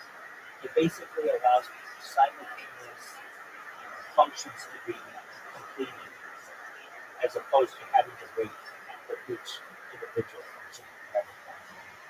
While binary systems must return one result because bits are replaceable due to their binary nature, quantum computers can process multiple states and perform complex computations in parallel, thanks to the superposition of frequencies. The capability makes quantum computers particularly efficient for certain types of problems that involve large numbers of variables and complex relationships. So, one thing about quantum computer, there are different countries that say that they have created quantum computers. They're very expensive. They're also companies that say they have it. So, Amazon, Google, the United States government are just set with open and they have working Microsoft working quantum computers. But what is it's like a race to be able to have the fastest computer for lots of reasons, but one of them has to do with cryptocurrency. And the reason why is because, and I don't want to get into all kinds of cryptocurrency, but basically, cryptocurrencies have passwords that are generally seen as unbreakable passwords using binary computers because it just takes too long to make all these guesses on different passwords. However, with a quantum computer, it can be done nearly instantaneously. So basically, if you were able to get your hands on a quantum computer, you'd be able to hack all of the cryptocurrency that's in the world. So there's a huge push to be able to have faster computers than anybody else. In fact, I was just seeing this yesterday. Do you know what the CAPTCHA is? It's like that thing that you have to do sometimes on Google or other things to prove that you're not a robot. Okay. So I deal with CAPTCHAs all the time. And I mean, I might do 100 or so a day because of the bots that I use. And just a little backstory. Just at least with ChatGPT got very smart very quickly. And what it would do, I don't know if you heard about this story, but basically somebody programmed it to like do account creation. And what it would do is it would, like, let's just say create a Gmail account. Well, it would get to that point where it gets stuck with the CAPTCHA, and this is a couple of years ago when it wasn't as advanced as it is now. And so what it did is it actually hired a contractor on TaskRabbit and fooled the contractor by telling them that they were blind, that the computer was blind. Basically said that it was a person. Yeah, exactly. It's free. And so the person did the capture for them, and they were able to make all these accounts. And it's very smart. Now it's getting to the point that it can do captures better than humans do. In fact, I just saw this yesterday. OpenAI, the company that owns ChatGPT, had to shut down their API, which is basically their internal software, because somebody had used their API to complete a 500,000 captures and basically be able to capture all these different services. And this just happened yesterday. And the reason why I'm doing all these captures is because you need to do that to prove that you're a human. And the reason why I go, I really mean this. I really do. There are people, I've even hired them in other countries to be contractors to do captures. Basically, they get paid like 1 cent to just do captures all day long. It's terribly but to be able to get around some different types of, are you capable? No, 1 cent per one they get. No, they get paid 1 cent per capture. Yeah, so just a quick detour. I worked in technology when it, I launched an app successfully, very successfully on the App Store with the play. We had a side project for the angel investor. How are you? he had a side project for the angel investor. He was very much into the he was very much into the automotive industry. And so, what this man could do, he was very talented at being able to identify what a car was just by sight, just by seeing a part of a car, almost better than like computers. I mean, better than computers. And so, what he would do, and the way that he made a lot of money, is at auto auctions. So he would be able to identify cars faster than most people, and like the wear and tear on them. He would be able to know good prices to bid on cars. Well, what we did was we built software that would essentially auto bid on cars by using his, like basically a database that he created in his mind. And we did this with the largest auto auction in the world. It's called the Copart. Well, in order to get in the Copart software, you had to complete captchas. And it just took us too long to do the captchas manually. So we found people in other countries who would do that for 1 cent each. And this guy had lots of money, so paying 1 cent for a captcha was no big deal. So basically, we could get around and automate the software.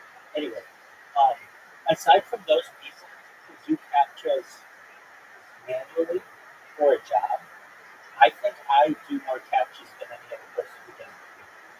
Because like right now I have one to do. I do it right now. This one's an easy one to do.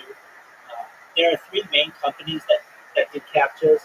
One is known as CAPTCHA, the other is known as reCAPTCHA, the third one's known as Hardpost.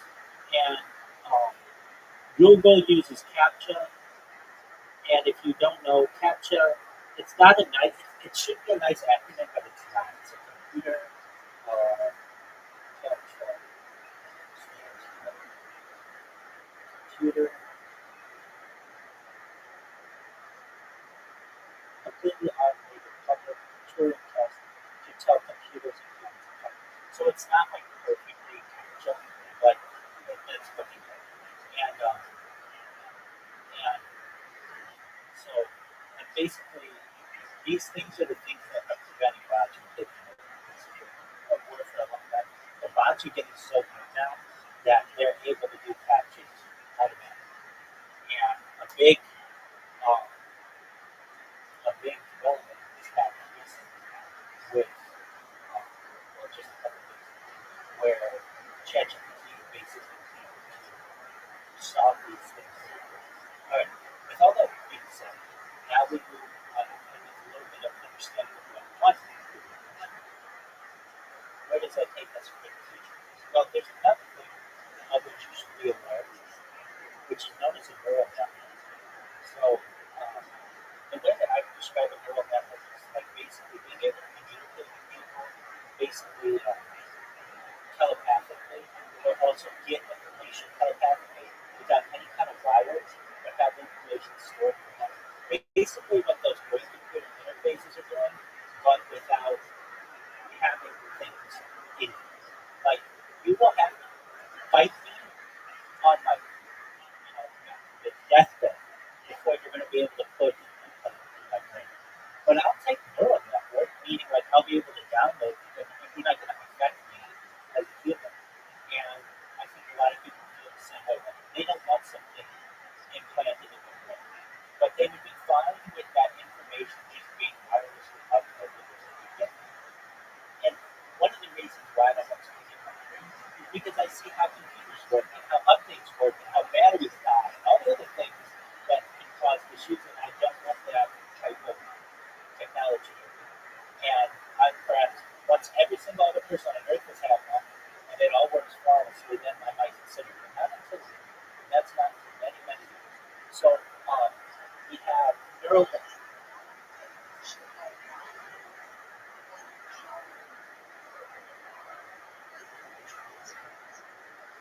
Yeah, no, you're right. Because I think there's a way around the brain computer. If brain computer interface is really the only way to get that information, then I guess I would have to embrace it. But there's something known as a neural network which allows me to get all that information without having to do it. transhumanist. It's just, I think, something outside the box way of thinking. So a neural network is a machine learning model inspired by the structure and functions of biological neural networks, which are found in the human brain. These networks consist of interconnected nodes and neurons that process data and learn patterns to enable tasks such as pattern recognition and decision making. Neural networks are organized into two layers, including input layer, one or more hidden layers, and an output layer. Each neuron in the layer receives inputs, which are multiplied by weights associated with the connections and then processed through an activation function to produce an output. The output of each neuron is passed to the next layer, and this process continues until the final output layer produces an information. Training a neural network involves adjusting the weights and biases of the connections between neurons to minimize the loss or error in the network's predictions happen. They have a wide range of applications that include medical diagnoses, but really, what I'm looking at is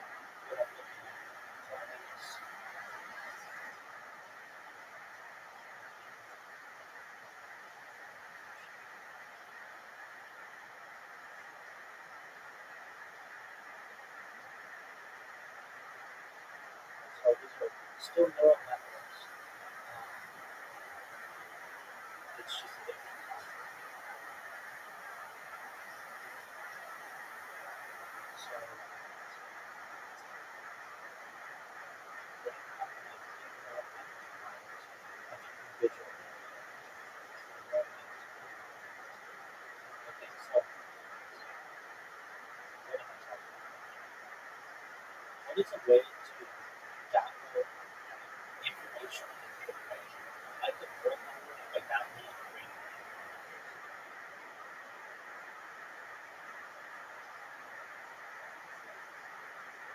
It's really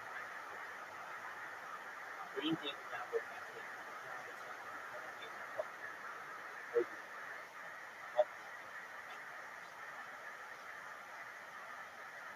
So it's the opposite line of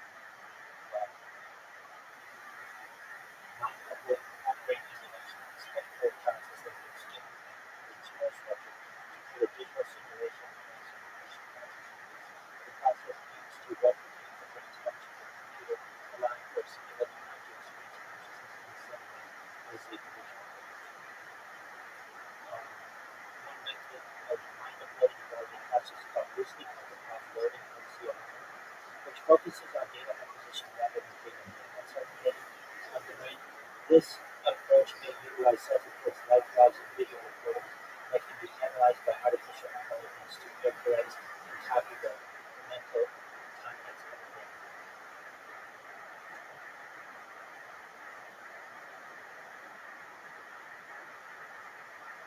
So basically, there's a wired way to do it, which is a brain-computer interface, and then there's like the wireless way, which is through scanning. And I'm much more of an advocate of the wireless way, because I just know so much things goes wrong with the brain-computer interface. You can get it wet, and it can cause issues. You can get hit in the wrong spot, and it can cause major issues too. You can get infected. All kinds of things happen when you're actually putting an artificial object into your body that your body can reject. There's a lot of things that can happen. When I think that brain uploading, brain downloading, basically scanning this information is a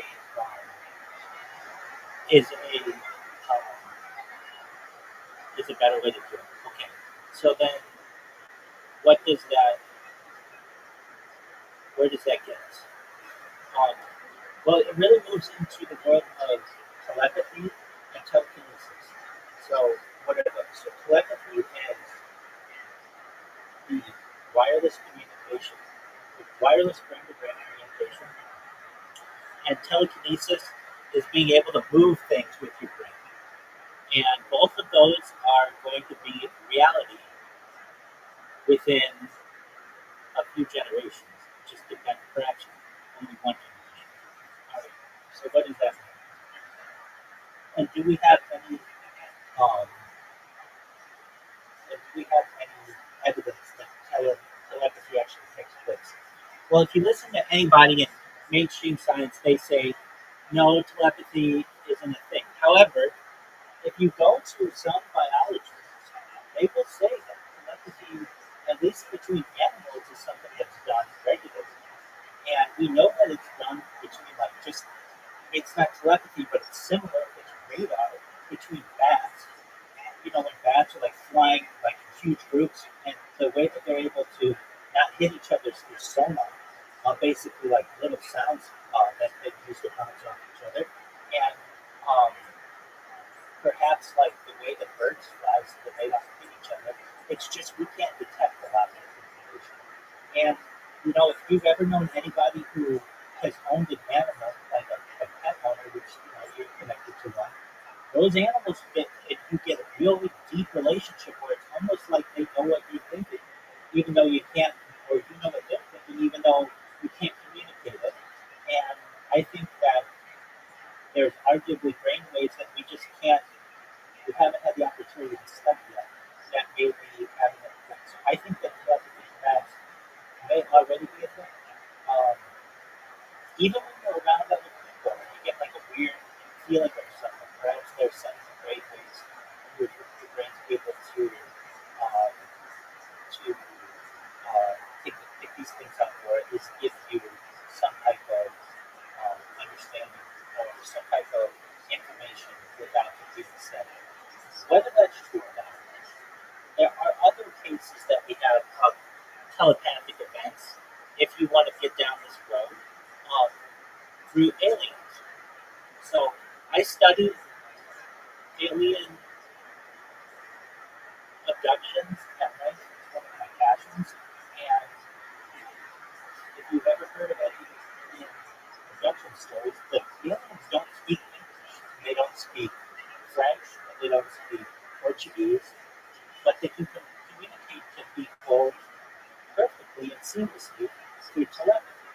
And these people just basically hear a voice in their head that is from the person. Exactly. And it's seamless.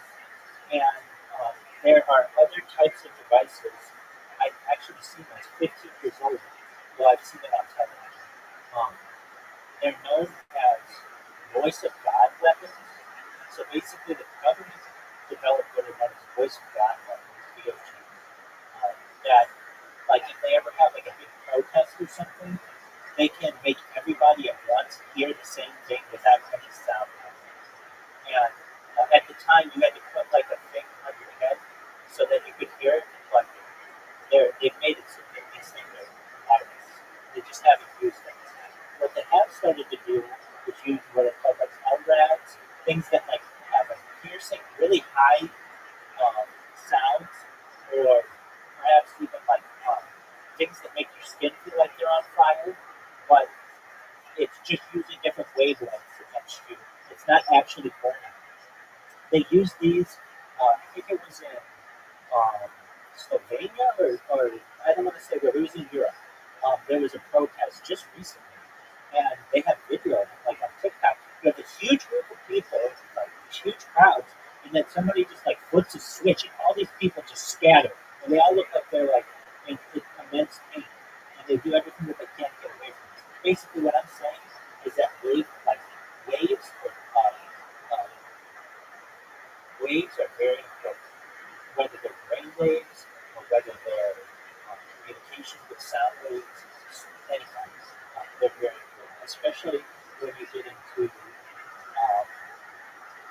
to compute as well. All right, so like Wi-Fi, Wi-Fi doesn't actually stand for anything. Like people think that like, oh, these things have happiness, like RAM is random access memory, that captures the actual, that's whatever. But there's it's completely automated public but Wi-Fi was just chosen because it was a play on Wi-Fi, which was like a type of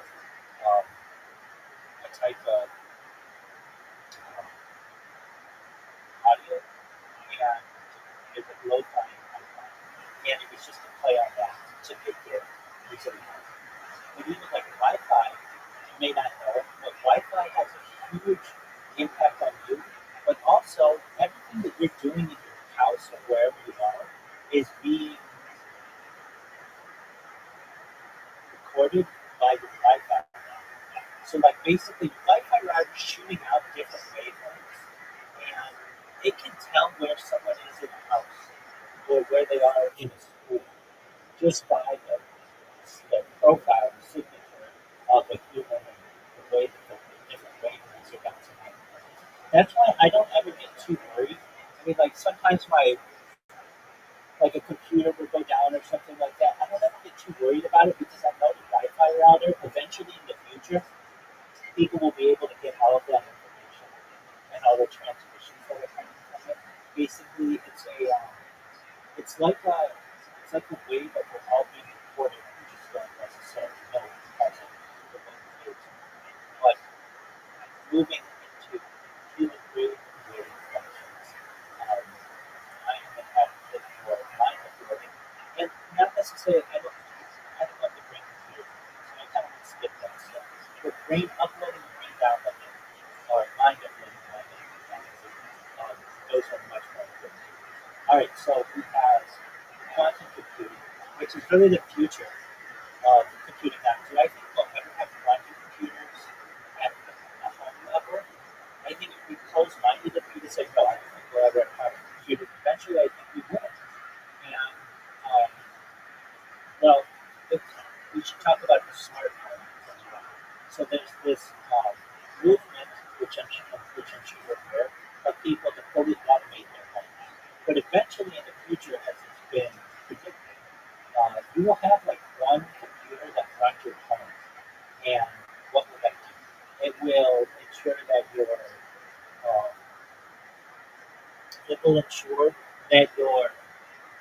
the temperature, that your power is consistent. It will also perhaps run any kind of like television. You won't have television, but screens. Um, but eventually we'll move away from screens into projection, and then eventually from projection to just with your mind. Um, but all of this is like, I can tell you, Bill Gates' house is known as Xanadu 2.0. It's located in where is that? It doesn't matter. It's just something. Bill Gates' address. It starts with a back. I just can't remember this. Medina, Washington. So he's got this house, Xanadu 2.0, and it was, there were all kinds of secrets about it from the contractors who built it. One of the things that they had that was just like groundbreaking when he built his house was when you were there, you could wear a PIN, and when you would go from room to room, the different temperature would adjust based on you wearing this pin, so that it was always a consistent temperature. And that kind of thing will be found in the building. It is already, especially. All right. Then, well, this all is moving towards what's known as technological singularity. And what happens in technological singularity? I guess this is good. It's basically when all of the technology on Earth is all connected and runs efficiently. There's an argument speaking that's technological singularity. Now, there are people who say, is that God? No, that's not God. Is that aliens? No, that's not aliens. It's just a point in society where we have essentially single connectivity. Now, moving into this and even further, we have Skynet. Did you ever see the Terminator movies? Yeah. Okay, so it's been a long time since I've seen it. But nonetheless, one of the things that runs the T2 or whatever that robot is Skynet. Basically, Skynet is the overarching computer system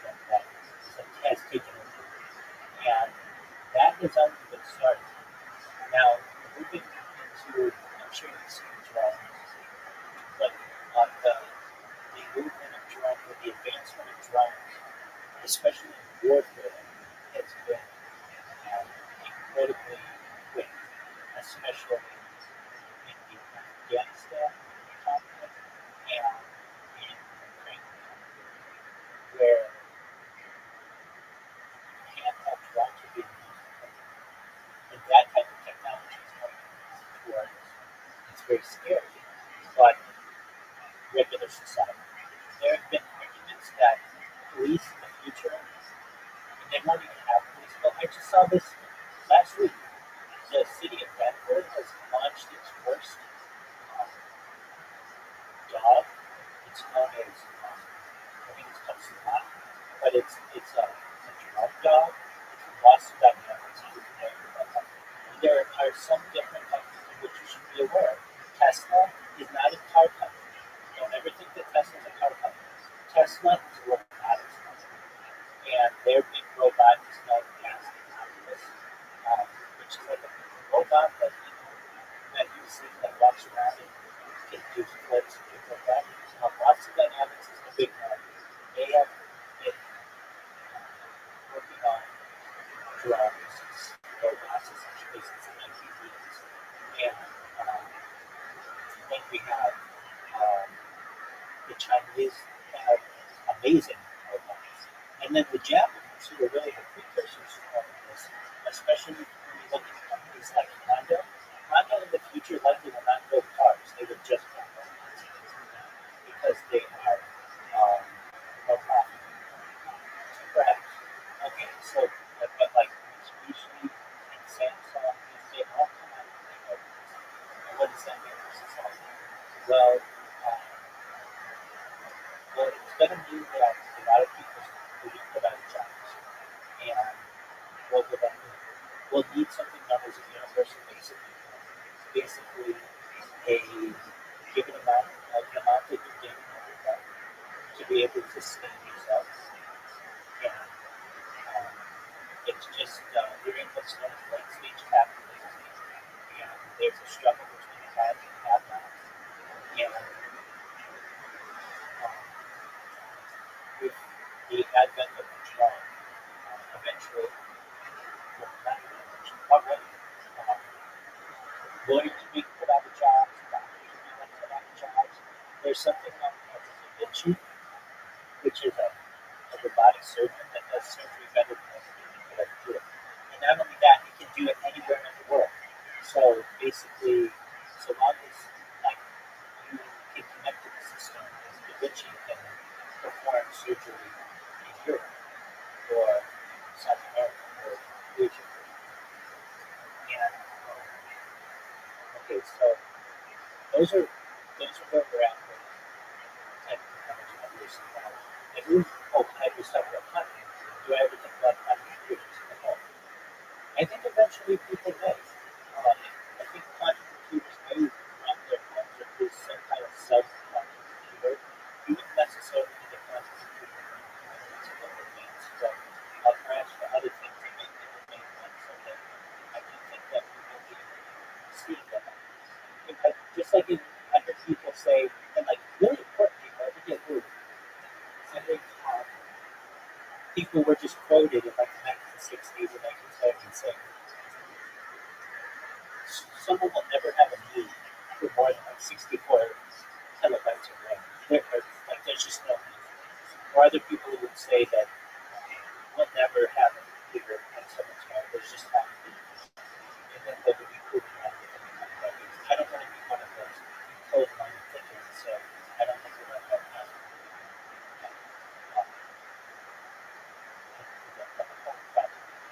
that's quite an advanced computer that really I don't know what we do for what we would need it for. But I'm sure things will come about that we would. Alright, then what? We're going to talk about the different Gs. So we have 1G, 2G, 3G, 4G, 5G. We're moving into 6G. And what are those? They're just iterations of different wireless signals. 1G is essentially like your original, almost like the Wall Street phone, that big brick phone, the Pablo Escobar phone. But those are really satellite. original. 2G was like your Nokia phones. 3G was getting, even the Motorola was 2G. 3G was just the beginning of that iPhone. What did 2G do? What did 3G? Well, 1G got us like voice communication. 2G began text messaging. 3G allowed for picture sending and connection speeds that you could switch to. 4G started allowed for video communication, but more sensitive videos. 5G is now moved into like video conferencing and more advanced, faster speed. But 6G, and I've heard 6G is so powerful, even I've heard 5G is so powerful that if you wanted to, you could move the car with it. It's just like a way to move this type of these wavelengths in a certain way to be able to like move these options if you want to. And that 6G is going to get into like the neural network and perhaps bring computer interfaces in 7G, 9G, 10G. And when I talk about these in that big blog post that I'm reading, I don't know if I talk about, but I ask ChatGPT, like, what kind of technology is each? What kind of technology is each? Welcome, Mr. Aquarius, how are you?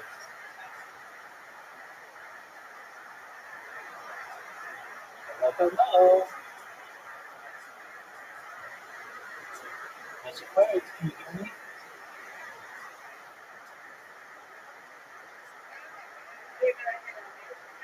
Hello. Hey, how's your hair doing?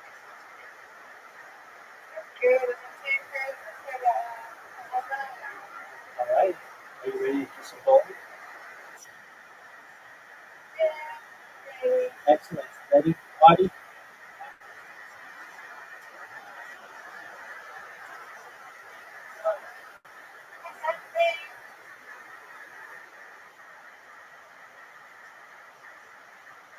Audie, Mr. Aquarius said hello. Are you okay, Audie?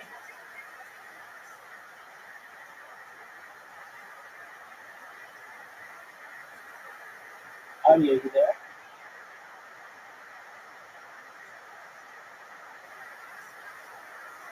Audie, just heard you.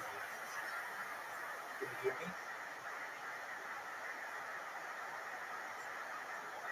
That's all right. You got it, bro. You should have an invitation right now.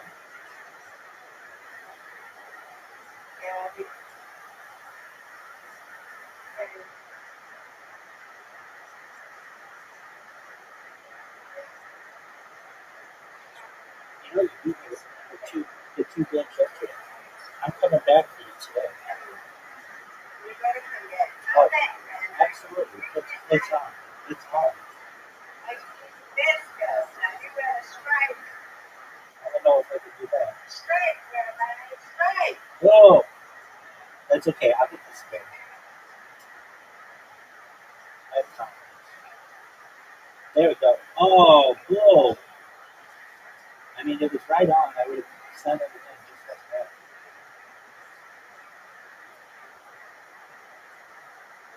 All right, Mr. President. Let's see what we got. This is good.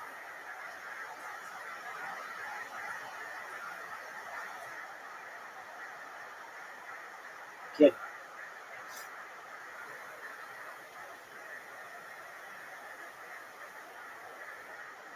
Get it. Get it. All right, this one is it's in the corner. No!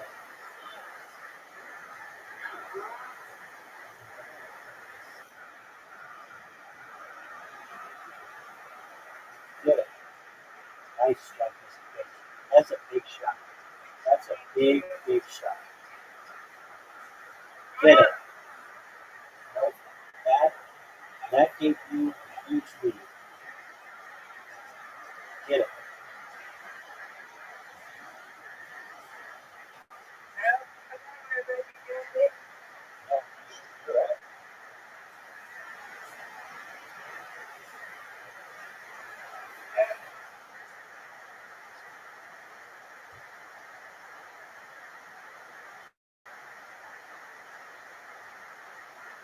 Get it.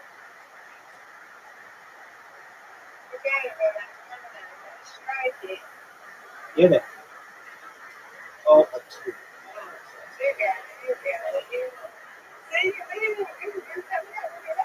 Get it. How did I get that? How did I not get that? All right, all comes down to this. You and I. That's a strike. You'll get both. You'll get both. That's all you got.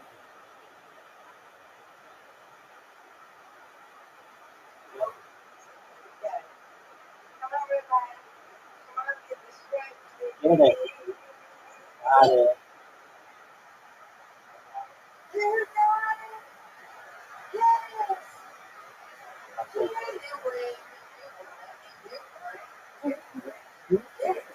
Get it. There you go. I like it too. Excellent. All right. One more. Let's have a bit. Okay.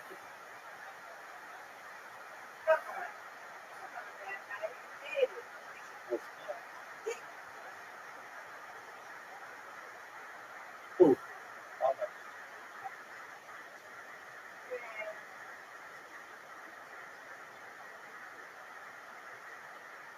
Oh, good one. Get it.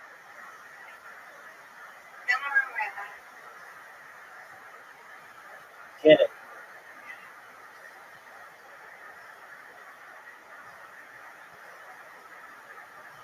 Get it.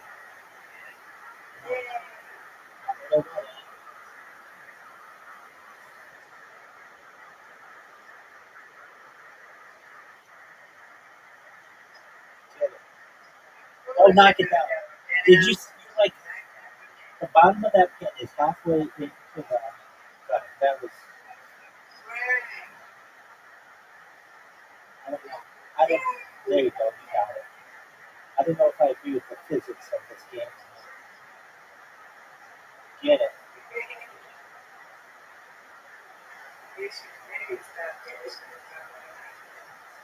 Get it. Ooh.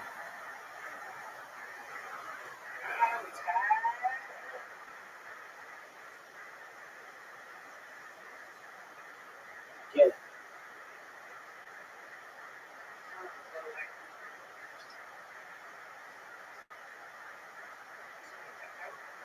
Get it.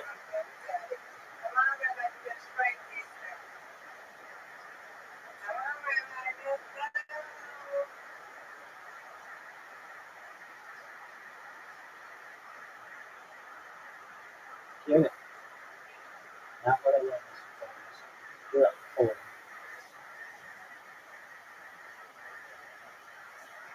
Oh, that's good. Nice try. That's the nail of the coffin. Get it. You put the nail in the coffin.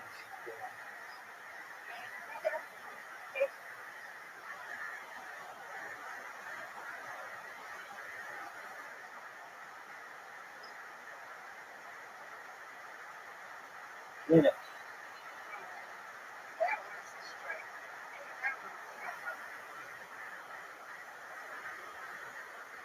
Get it.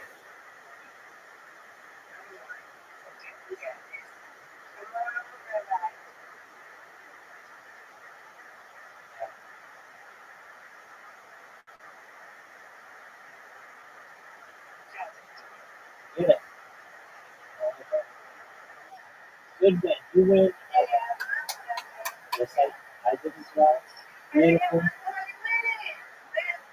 Good job. I like this. That's all she wrote. Time for you to get your beauty rest. Take care. Sweet dreams.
message in there. How many of you have Chris Dunn winning the Mexican drama? How many of you have Michael Gonzalez winning? Well. I wish there was an even smaller joke book I could give you, Chris. This is a stunning performance. Congratulations. It could have gone any way, but it went terrible for you, Chris. That's the heart, that's the nature of the beast, the thumping heart of Kill Tony, and you are a prime example of funk. There he goes, Chris Dunn, everybody. And you hear that music, you knew that the Mexican has retained victory yet again. This podcast is sponsored by Blue Chew. Guys, have better sex with Blue Chew. Blue Chew is the original brand offering chewable tablets for better sex. Starting now, Blue Chew is offering a combo so strong it'll knock your socks off and your neighbor's socks off. You'll have to move towns with the amount of noise you'll be making.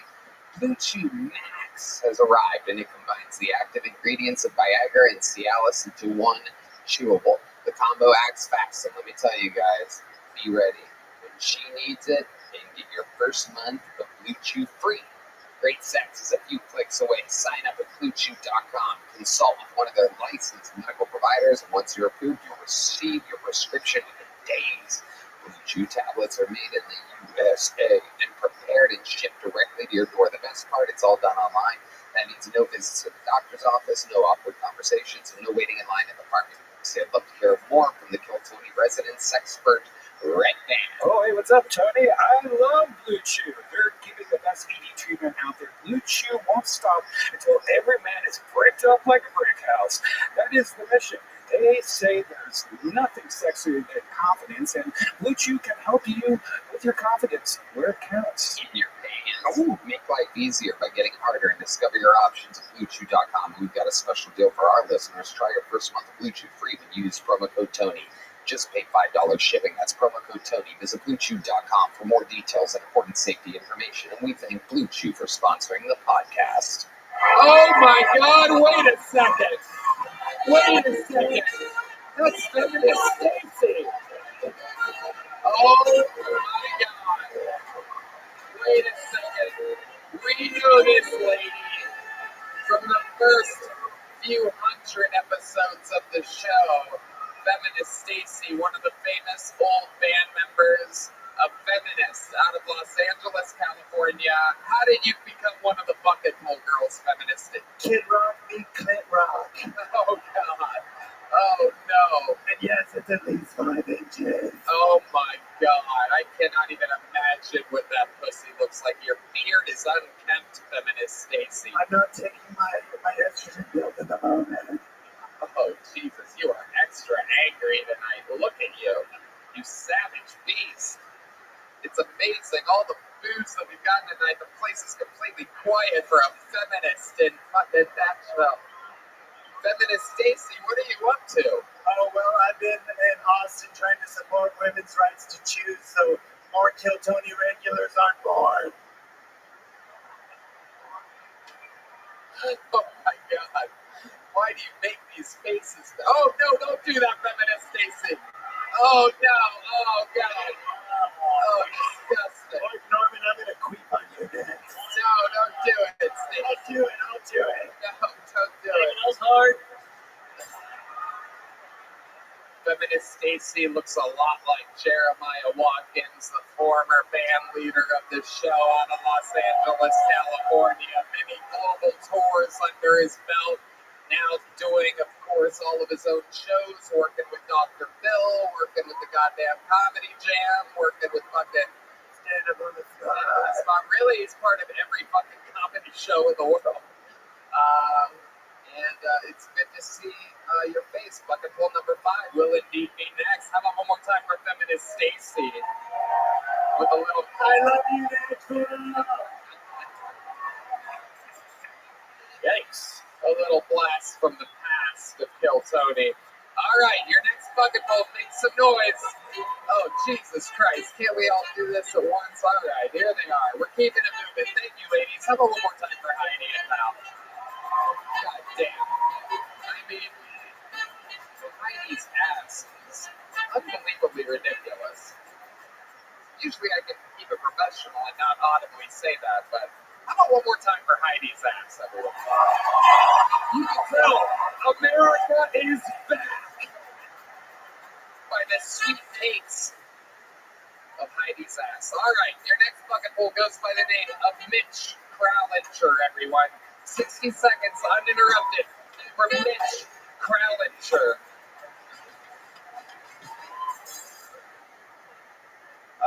As someone who works in the field of marine biology, sometimes people ask me about sea level rise. That's a scary thing to hear about. And I have to say, I'm not really all that worried about our ocean levels like rising up. Because for me, I just see that as job growth. You know, like I'm just getting more to explore. My career is growing at an alarming rate of a quarter-inch a year, which, to put that into perspective, that's the same rate that my hair is falling out.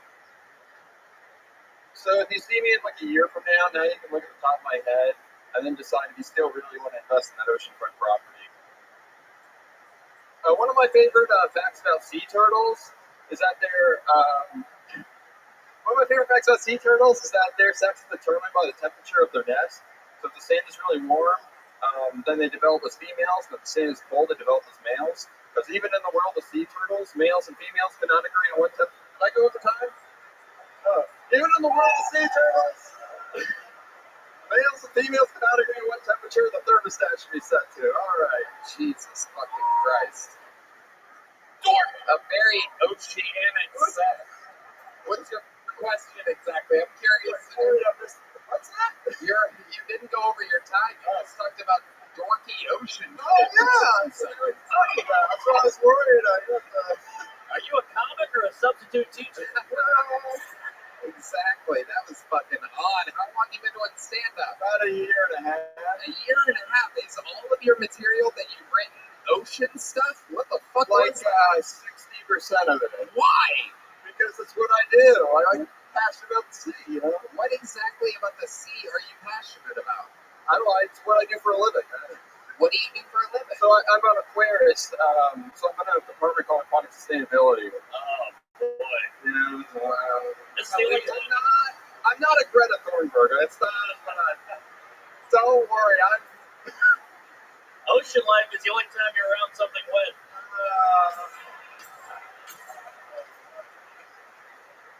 So what exactly is your job at the aquarium? So aquatic sustainability is basically trying to make like a lot of facilities like more sustainable for the environment, like oceans, like aquariums and things like that. So I hate the ocean. I mean, yeah, nobody really gives a fuck. It's giant bodies of water and nothing seems to really be changing drastically. Yeah, the sea is landlocked, motherfucker. I used to live in Tennessee. Where do you live now? I live in Atlanta. Okay. All right. Okay, what's a redeeming, exciting quality about you? Is there anything that fucking isn't aquarium related? Because much like an aquarium, you are tanking right now. I know. Like any fun facts, I can wiggle my ears individually. Whoa, that's actually crazy. I've never heard of such a thing. Look right out there at that red light on that camera and do one ear at a time. Let's see what we got here.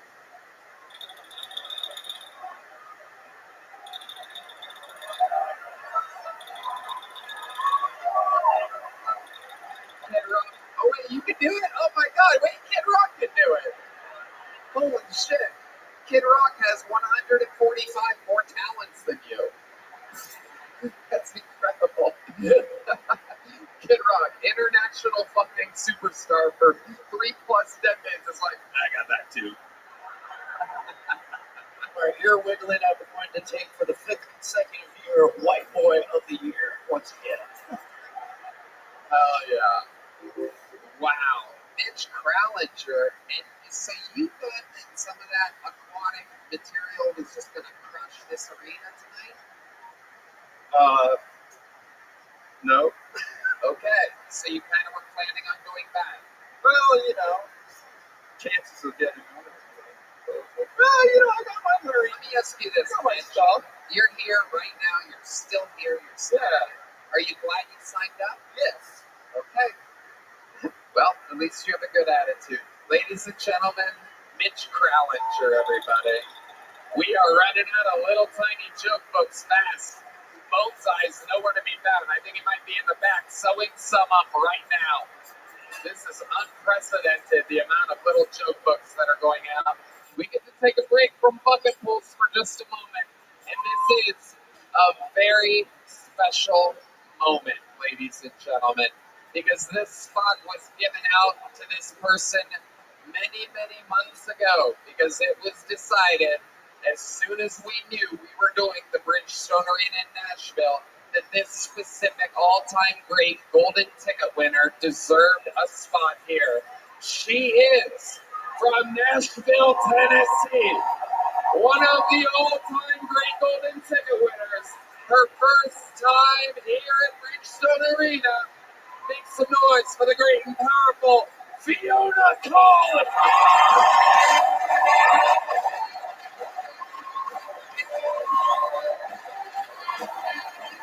Wait a second, she looks better than ever.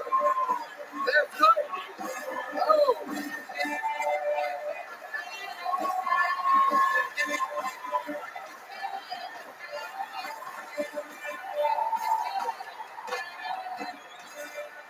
One more time for Fiona Collins.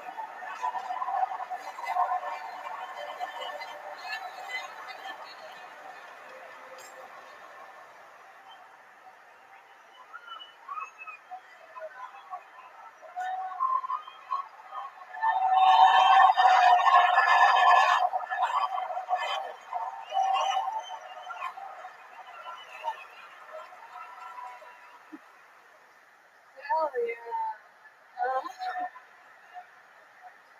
So, I just recently get engaged.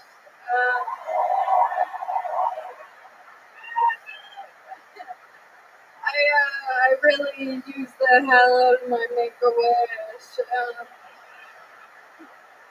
I'm marrying John Cena. Oh my god, no, my fiance, he is like a good bit older than me. And the only okay. The only real difference I've noticed there is when I give him Reddit, I guess all I give is kind of Reddit.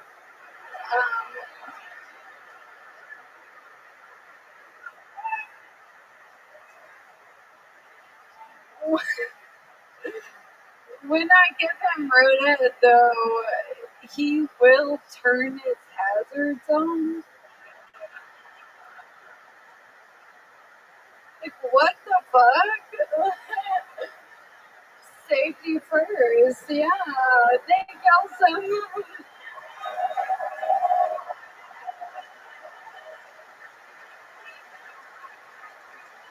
Fiona Collins. Let's check in with Mark Norman first. Well, I gotta say, you suck dick, you're in a wheelchair, you're like Stephen Hawk Tua. Holy shit. That is, without a doubt, the Doritos joke of the night, ladies and gentlemen. Wow. Fiona, how amazing is this? You're here in your hometown, down the street from your home club. You have some family in attendance, I do believe. You look fantastic. Life is perfect. Kid Rock. Born and raised, natural. You know, we call that here, she's a fucking unicorn, right? Right. Kid Rock, meet Kid Roll. You guys were in a band, that would be the name, Rock and Roll. Rock and roll. How exciting that you're officially engaged. I know. Anyone can do it. Amazing. Is your father gonna roll you down the aisle?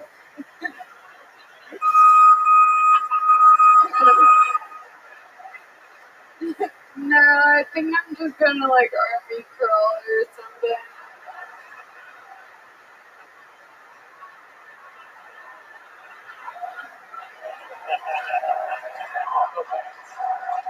This is one of those moments that can only happen on this fucking show. This magical dialogue. And he's older, right? So you'll both be in a motorized scooter soon. Yeah, I'm excited to teach him how to use it. You know. Hell yeah. I love it. Seriously though, is your father in your life? Is that how that works? Is he kind of like, is he just gonna like hold your joystick and push it slightly forward and walk alongside of you? How does this work exactly? No, my mom will walk me down the aisle. Mm-hmm. Perfect. Yeah. Well, we have good news for you. We are here at Bridgestone Arena, and the great people at Bridgestone have donated a new set of tires for.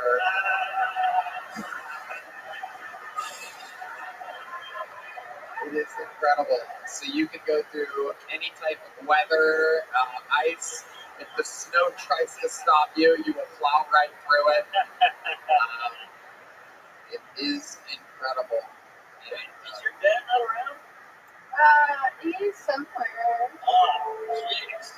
You really missed out on some parking.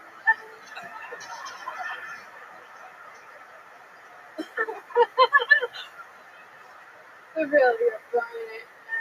When did your dad, was he ever part of your life? He was, yeah. And then when you got sick with this debilitating disease, he hit the road? Yeah, kind of. Really? Oh, jeez, I'm just kidding. Oh, my God. Every once in a while, I ask a question and you just find out it's not true.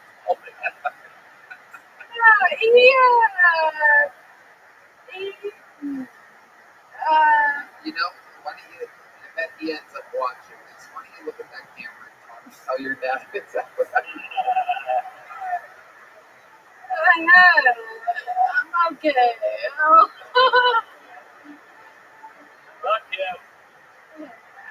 Yeah, he's somewhere. I heard recently he said I stopped speaking to him because I got famous, but yeah, spicy. Let's change the narrative. Yeah, I like that storyline. Goddamn right. He didn't walk out on you, you rolled out on him. Yes. No, I army crawled away from him. Fiona, you are an absolute fucking icon. You are, I mean, in this little Tony universe, you might be one of the most beloved people. And tonight you came out fucking guns a-blazing and absolutely crushed it. I've been so looking forward to this for you. And it's awesome. You did it. The American dream. How long will this place get for the great Fiona Conley?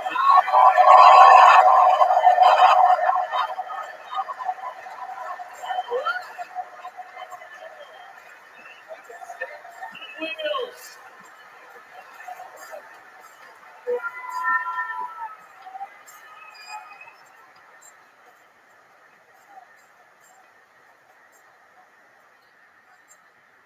All right. I mean, that standing ovation was a little offensive. All right. I do believe we have a bucket pool in the back. Ladies and gentlemen, this is a one-word name. Make some noise for Maniac, ladies and gentlemen. Maniac. It's a one-word name. This should be interesting. All right. Actually, this is Matt Adkins. They weren't able to find Maniac, I guess. They handed me the piece of paper, so this is Matt Adkins. One more time for Matt Adkins.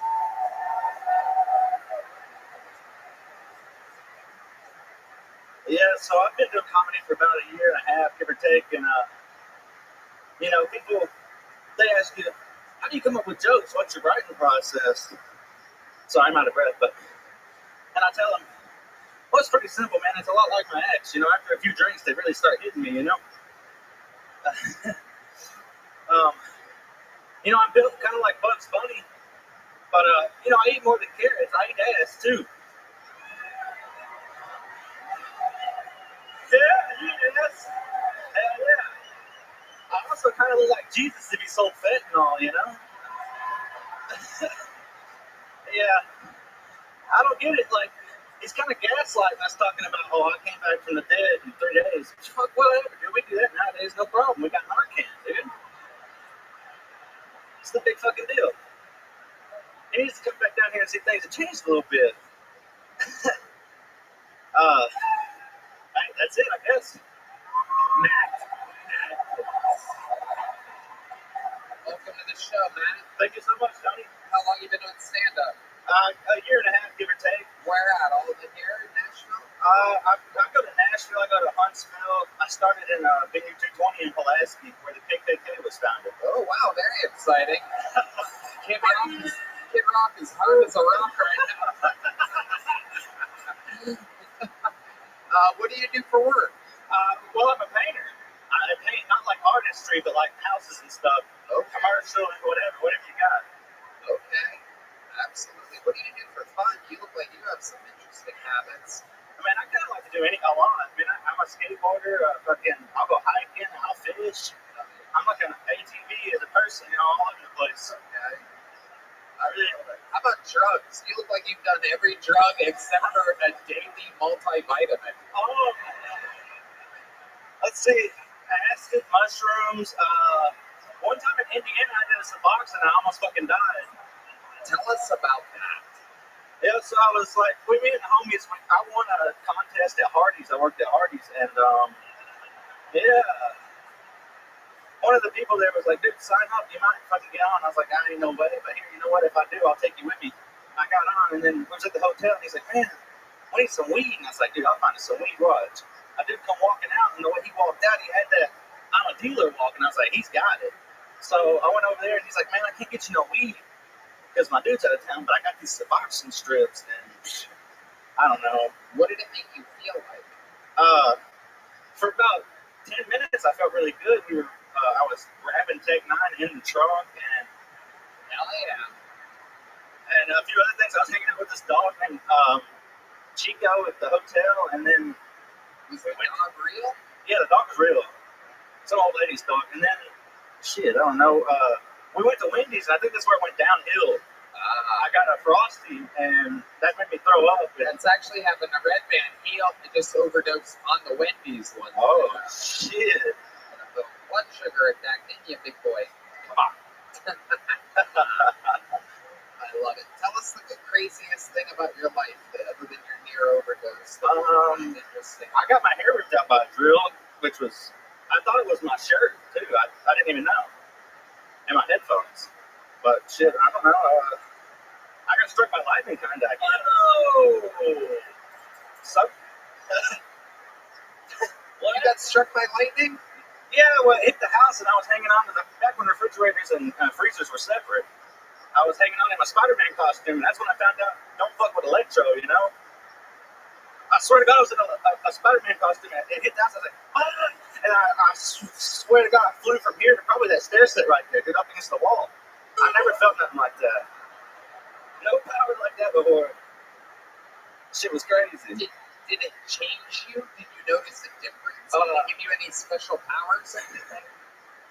I feel like I could move quicker after that. Can we see how fast you can? Can you put the mic in the mic stand and show us some of the quick movements that you can do?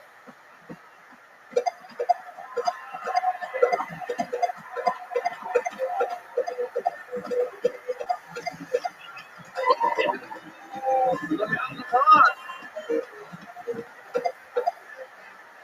Wow. Dude, you gotta start a cult.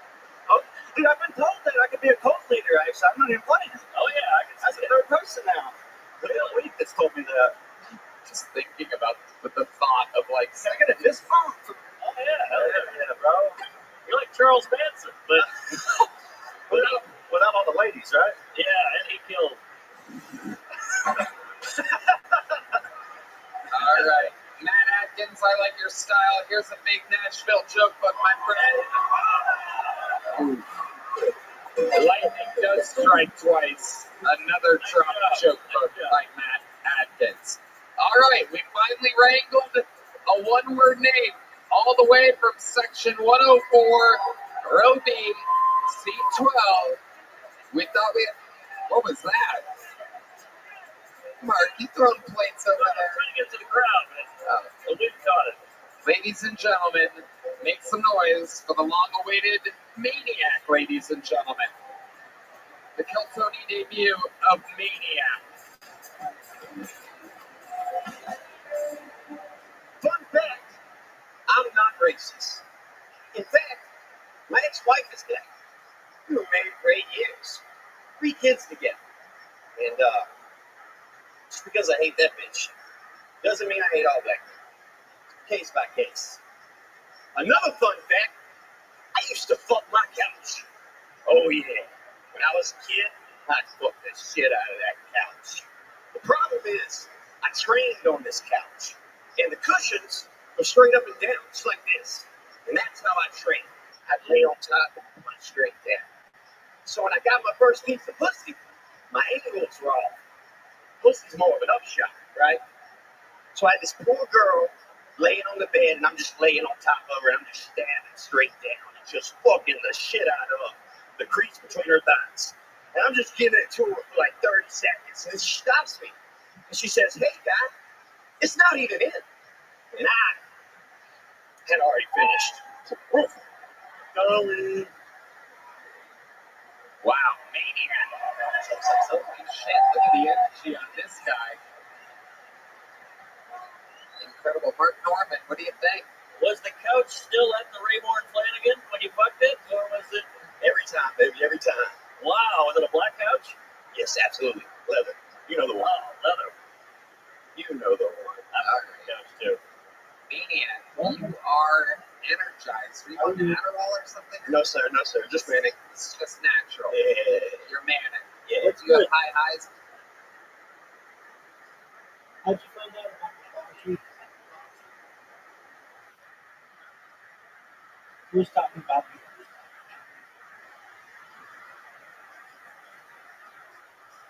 Oh, okay. That's cool. What do they want? Yeah, dog. No, I'm busy doing other things. I don't have time to talk about that. Okay, well, I'm not, obviously. And even if I was, so what? You're allowed to sleep in there.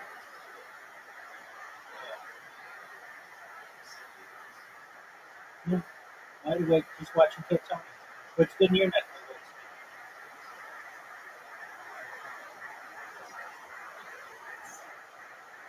It's a phrase. Okay, what's good in your area?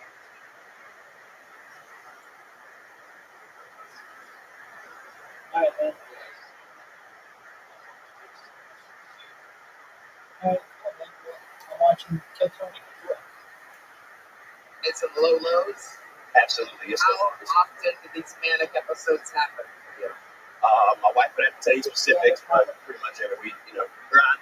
And then, of course, exciting stuff like this. Bro, I'm at it because a motherfucker right now. How y'all doing? I love it. Very honest. A lot of people that come up here with bipolar disorder are not aware of it at all. Yeah. He's got ups and downs syndrome. So let's talk about it. How long have you been doing stand-up? 4 months next week. 4 months. Wow. Sir. One of the least experienced comedians out of everyone, yet somehow you stayed in the pocket, delivering your stuff super into it. Yes, sir. You didn't lose traction. Nothing threw you off at any point. What do you do for a living? I do HVAC commercial industrial. Yes, sir. Okay. And you said that you're married, which is very surprising. Yes, sir. Married with 7 kids. You have 7 kids? Holy shit. Wow. Oh my God. Got married last weekend and built them a treehouse because that's what we do. Wow. How old are your kids? So we got 18, 14, soon to be 13, 12, 11, 10, and 6. Wow. This is amazing. How's the 18-year-old turning out? She's still fucking awesome. Got her own job.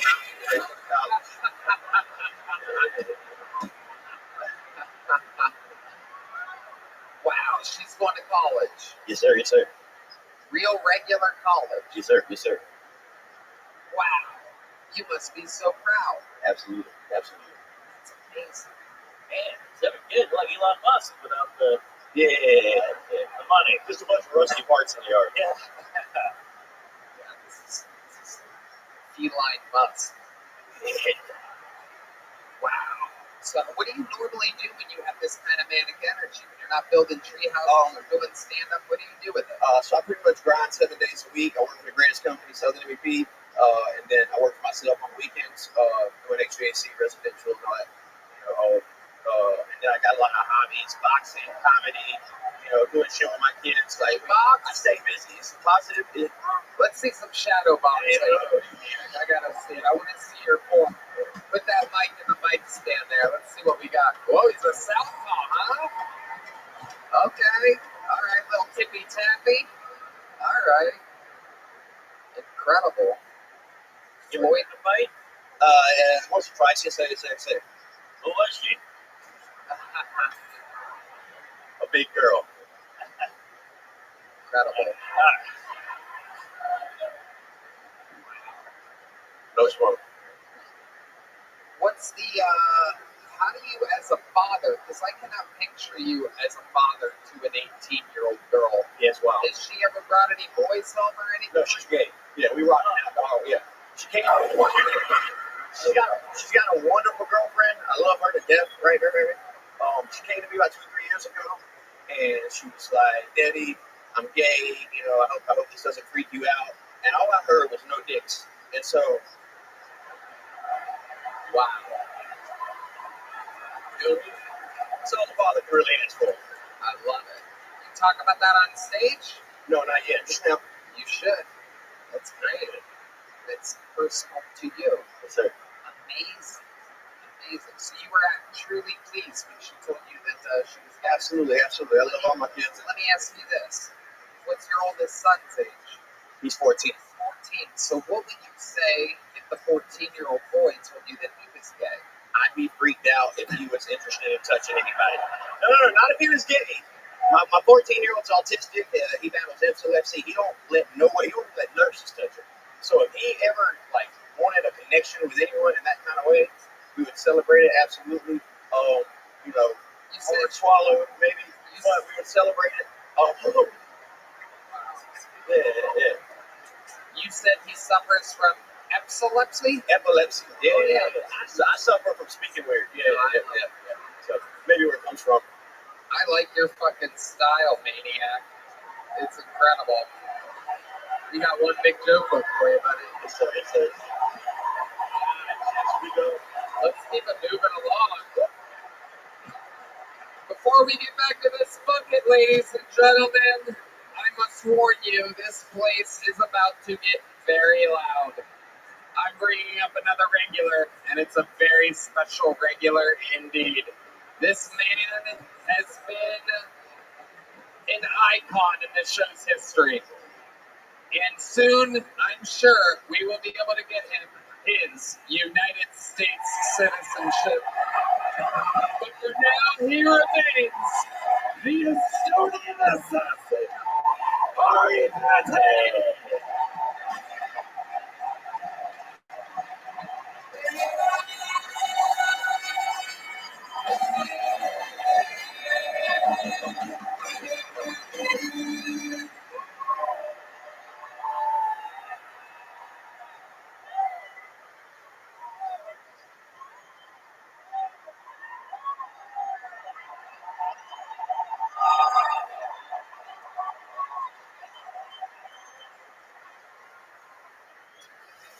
I was walking home last night, and a guy told me, Steven, you know when you're walking late at night, and you're like behind a woman you don't know, and you're walking the same direction, and there's that tension. Shit turns left, you turn left. She turns right, you turn right. And you're kind of in a rush, but you also don't want to seem like an assailant.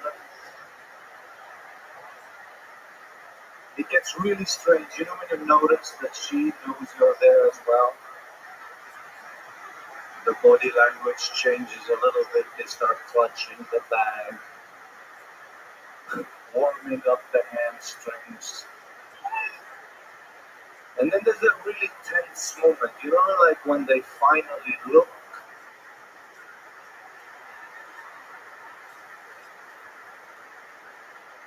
And now you like gotta try really hard to not walk like a rapist. Would a rapist do this?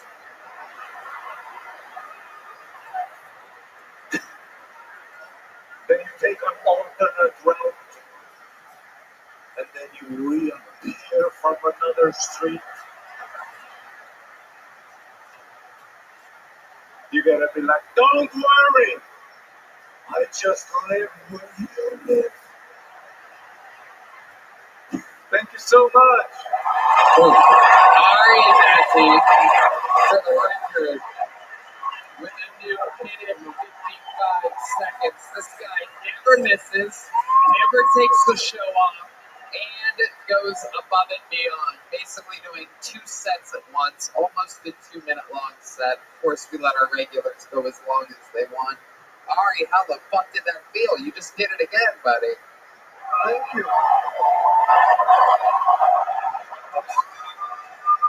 To me, I was kind of stripped back then, huh?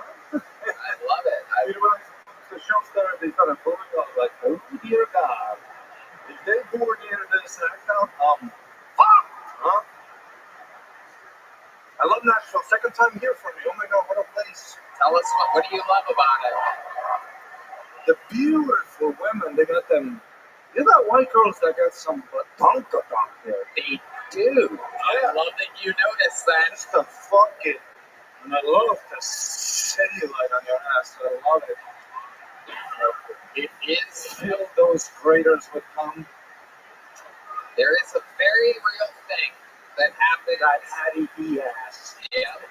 There's a belt. There's a big white girl ass belt. I noticed it because I'm from Ohio, and then when we went to LA, everybody from Ohio that moved to California noticed that there's a fucking flat drop off. Girls from California tend to have no ass. No ass. California, no ass. Right. No ass build. Texas, they got good asses. But here and up into Ohio, I'm sure Kid Rock actually knows. He actually probably knows a map from a pirate ship like map of white girls' asses sizes around the globe. Jean shorts cut off with the boots. Very nice. The jean shorts. Oh, yeah. We love the jean shorts. That hand is sticky. You gotta love it. Where are my white girls with jean shorts and fat asses tonight? Anywhere? This girl's raising her hand. How are we supposed to believe that? Get on your chair, you slut. I am a white girl with jean shorts and a fat ass. Guess everyone is. No one's beating our sweet little fucking tomato pie up here. Oh, yeah. Hey, Kool-Aid! I love it. Kid Rock, oh my God, such a big fan. Such an honor to meet you. I love you. Thank you. I love the whole 3D N-word. I love it. It's God's country. I love it. I love the little boy church shirt you got tonight. That's right. It's my Def Jam shirt today. I saw it at the store. I was like, it's Def Jam time. I thought it was picture day. It's like a Cosby sweat. The 80s Gap commercial. Yeah. Wild shirt. Did you get that from what, a vintage store or something? Yeah, I was at the second-hand store, and I was skeptical because it looked so big. And but then I watched Def Jam on, and I was like, if they can pull it off, I got it. learn. I can't wait to get like a fucking onesie with my face on it. You know what I'm saying? You know that Def Jam shit. Man. People will buy that. That's merch. Yeah. What else do you have fun up your sleeve here in Nashville? Any other big plans? I don't know. You've been eating good while you're here? Yeah, it's that chicken. They love the chicken. They love the fried chicken. Everything that gives you diarrhea. Yeah. Nobody has a solid shit in Nashville, huh? No. There's no abortion here, but you get the miscarriage with the food. You just pee out your butt. It's bourbon, tacos, barbecue. It is a healthy flow here. You know, normally you go on the road and your body kind of clenches up a little bit. You know, you tend to retain. If you're a comedian out on weekends, it takes a day or two for you to come up with a solid shit. Not in Nashville. Country fried fucking steak and eggs at the Sun Diner, my favorite breakfast here in Nashville. And right afterwards, both times, today and yesterday, I'm just speeding back to the hotel. It is They got that gumbo. They really they got the gumbo. Yep. But no porn here on my phone. Crazy, right? What the fuck is that? I didn't know what to do, so I bought a gun.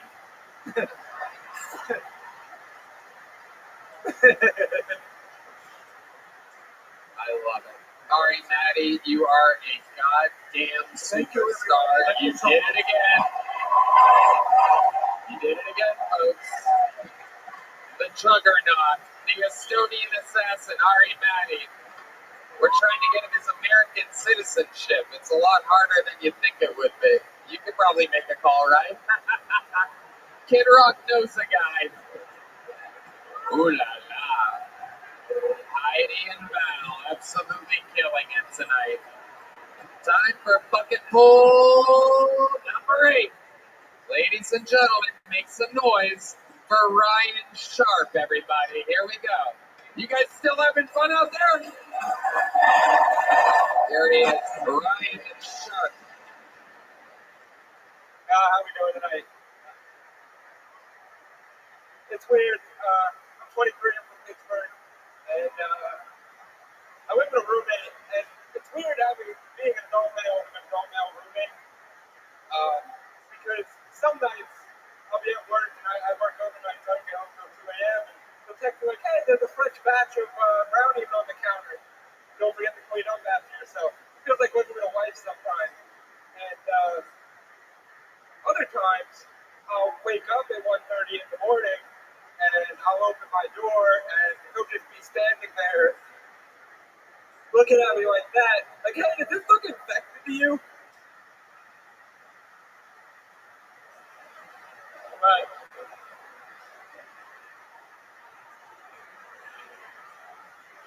it's okay. It's okay to have those type of relationships with your homie where you can look at their fucking dark and be like, "No, man, that looks totally fine." Yikes. So, Ryan Sharp basically saying that blah, blah, blah, blah, you have a roommate and your roommate showed you his butthole once. You could have done that in 5 seconds. It took you 60. Okay. You're 23. How long have you been doing stand-up? About a year. Amazing. So, is that your best joke? Yeah. Really? I never planned to be good at this. Do you have anything shorter? Do you have like one short joke? Do you have like something that's like 10 or 20 seconds long where it's like, how is that possible? You must have one joke that has nothing to do with your roommate just showing you his butthole. I'm rooting for you here. I'm trying to help you. 23. There must be something, right? You got a one-liner or something. Shut the fuck up with who's a 23-year-old, you fucking dorks. Shut up. None of you chased your dreams at 22, so stop being a faggot, okay? Stop it. You can boo the fucking 40-year-olds that have been doing it 8 years, but don't boo a 23-year-old 1 year in. And that's coming from me. A short joke? Pull your dick out. Okay, we're going to create you a short joke right now, just by asking you the right questions about your life. You ready? You just gotta answer honestly. You're 23. Did you go to school? No, I dropped out. Of college? No, 10th grade. Okay, sweet. You dropped out of 10th grade. What made you drop out of high school in 10th grade? Prison system? Tell us more. Whoa!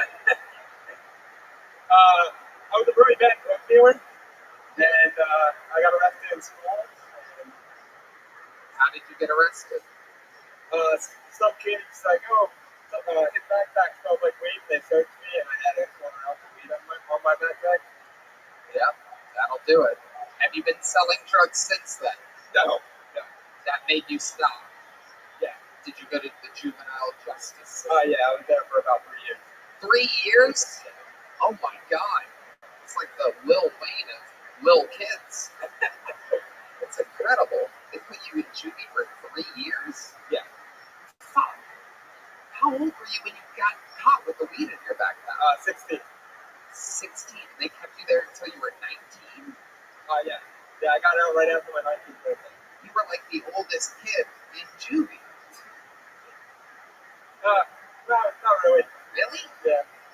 I've never even heard of such a thing, keeping a 19-year-old in that system. Okay. All right. So you're a shitty drug dealer. What do you do for work now?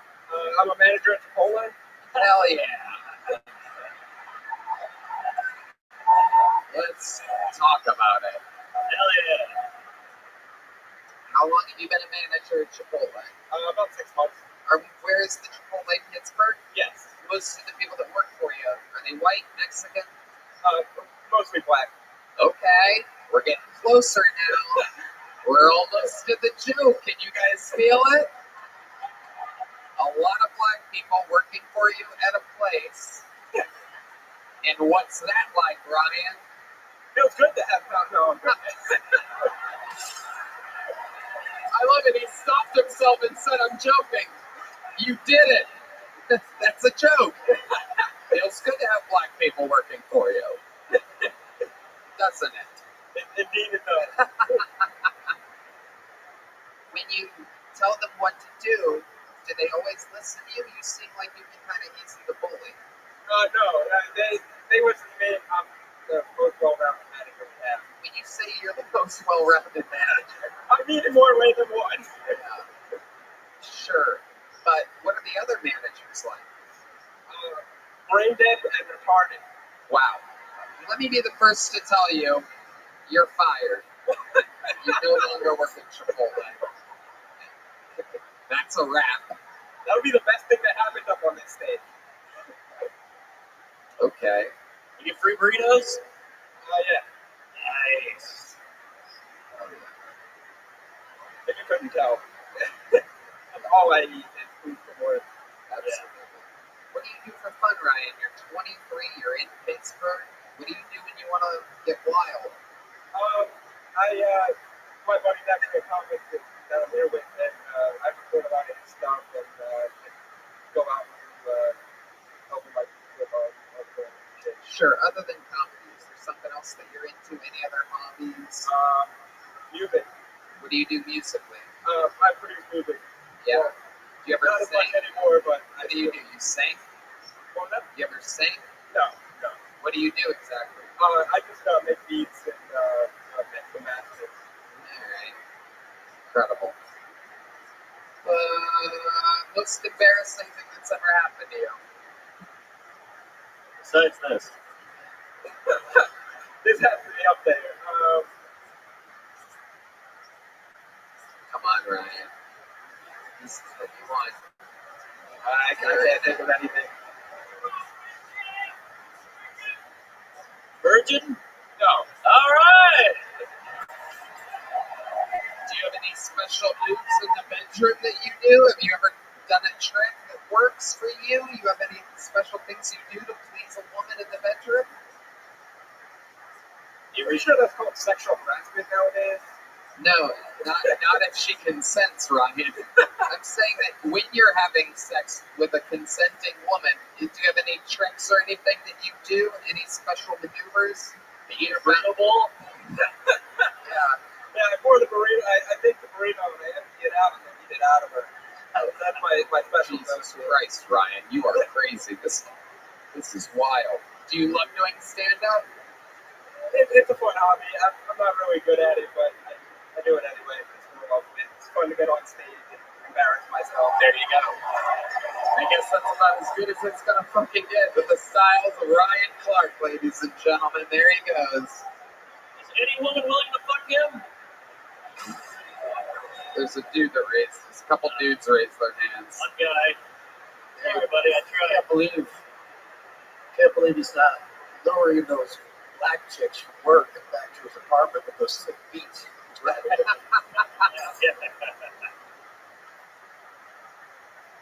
Ryan Clark's sick beat. That is something to imagine.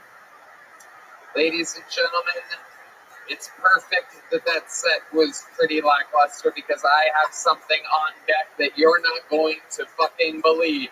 Not only is this one of the greatest regulars in the history of the show, he also happens to be one of only 3 living members of the Kill Tony Hall of Fame.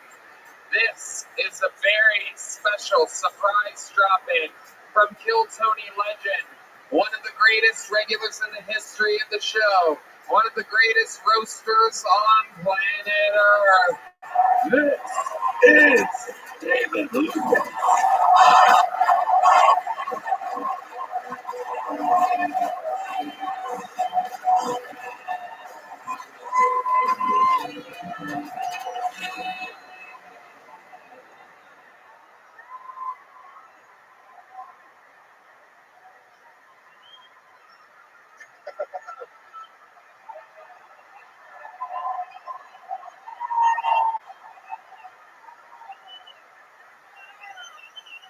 Yeah.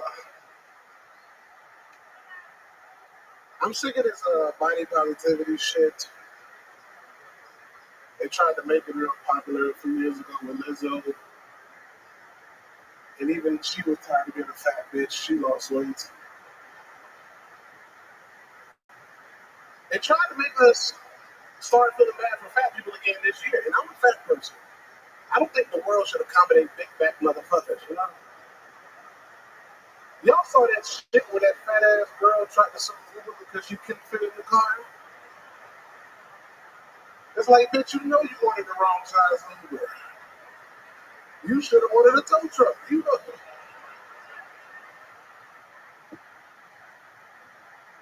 You can't let nobody that size get in your car. That bitch get in your car, your fucking oil light come on, man. That's...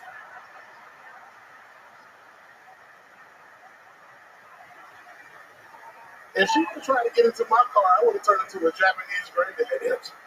I would, oh, no. Oh, no. Too big, you big size.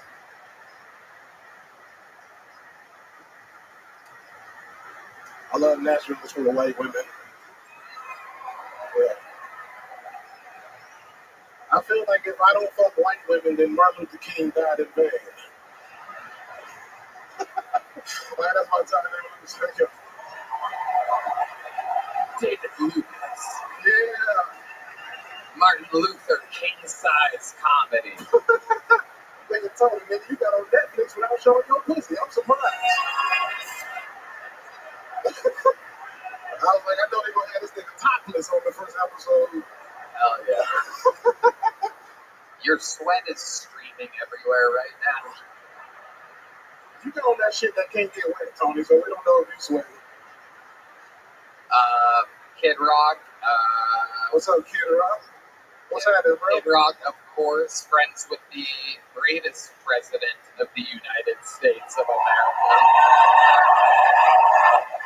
The fun fact about David Lucas that you might not have guessed by looking at him is that David, surprisingly, is right wing, right thigh, and right crooks.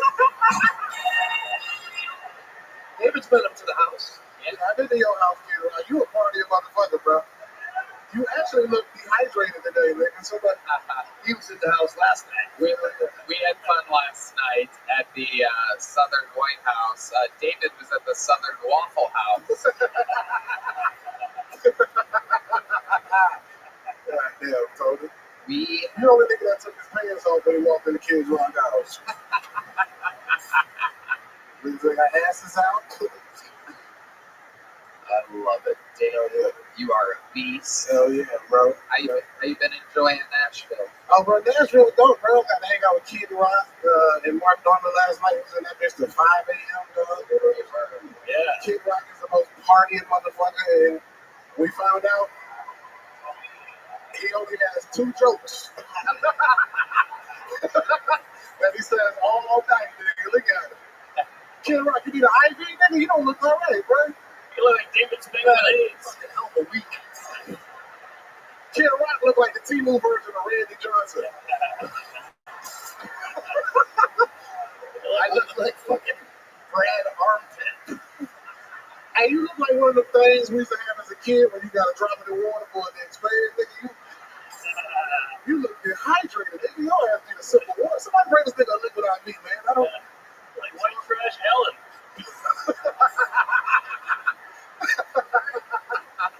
Tony was the only girl to come to Kid Rock's house and not get fucked. I got lucky. I got out of there. You don't know that. Yeah. Couple more beers, one of them got them cowboy boots with the Nothing. Yeah, Mark. Kid Rock's got a lot of women, but David was the only one whipped last night. No, can I tell the joke? Can I tell the joke? Driving up to Kid Rock's house? Sure. All right. If I tell it, it's not racist. All right. So I'm the only black person in this suburban driving up to Kid Rock's southern mansion, right? And I noticed that I was the only black person that we had to enter a gate and wind around a curve. And I'm like, damn, it ain't all the niggas in the car. Y'all can do whatever y'all want to me right now. And Tony was like, we actually brought you to fight his other way.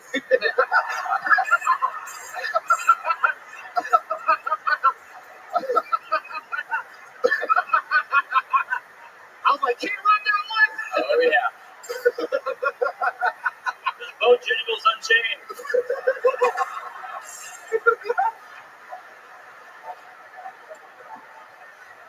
Mark, you got off the pre-pass, nigga. Shut your ass up. You got your ankles out like Heidi, nigga. What the fuck wrong with you? You listen, Ari Maddie was wearing your shirt from 8th grade. It's true. We went from Ari Maddie to Ari Fatty. This is incredible. Tony, shut the fuck up, nigga. You look like you about to assassinate a nigga with the pressure coming out of your ass. I put a 7.62 round in that ass, boy. You can shoot a nigga from a half a mile away. I know it. They be silent. All you hear is, nigga, drop dead, bro. What a wild. I thought Kid Rock was talking no shit tonight. All the shit we were talking last night. Oh, well, It's a cool night. Let's have a show tomorrow. I don't drink before show, so I'm a little. Oh, yeah. This nigga heart don't start beating till tequila touches his tongue. It is fitting that you're here at Bridgestone Arena since you are Birch Rubber. I knew it. Well, you got skid marks on the front of your drawers, nigga.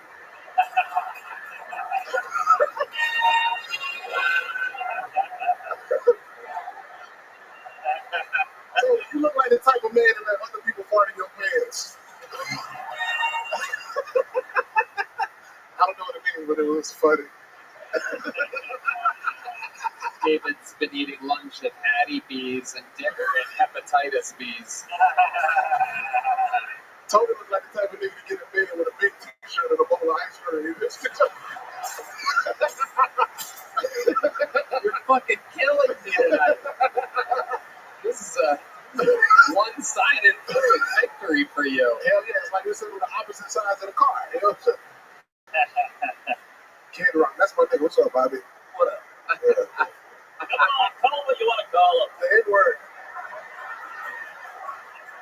I'm just joking. Don't do it.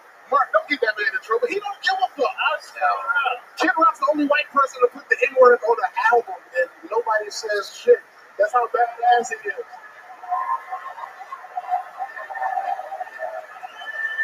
No fucks, no political correctness. The American dream, the First Amendment at its finest. But that makes you free, dog. You're like the rest of these gay-ass artists that can't even sleep at night. You're free. It's true. You're free too now.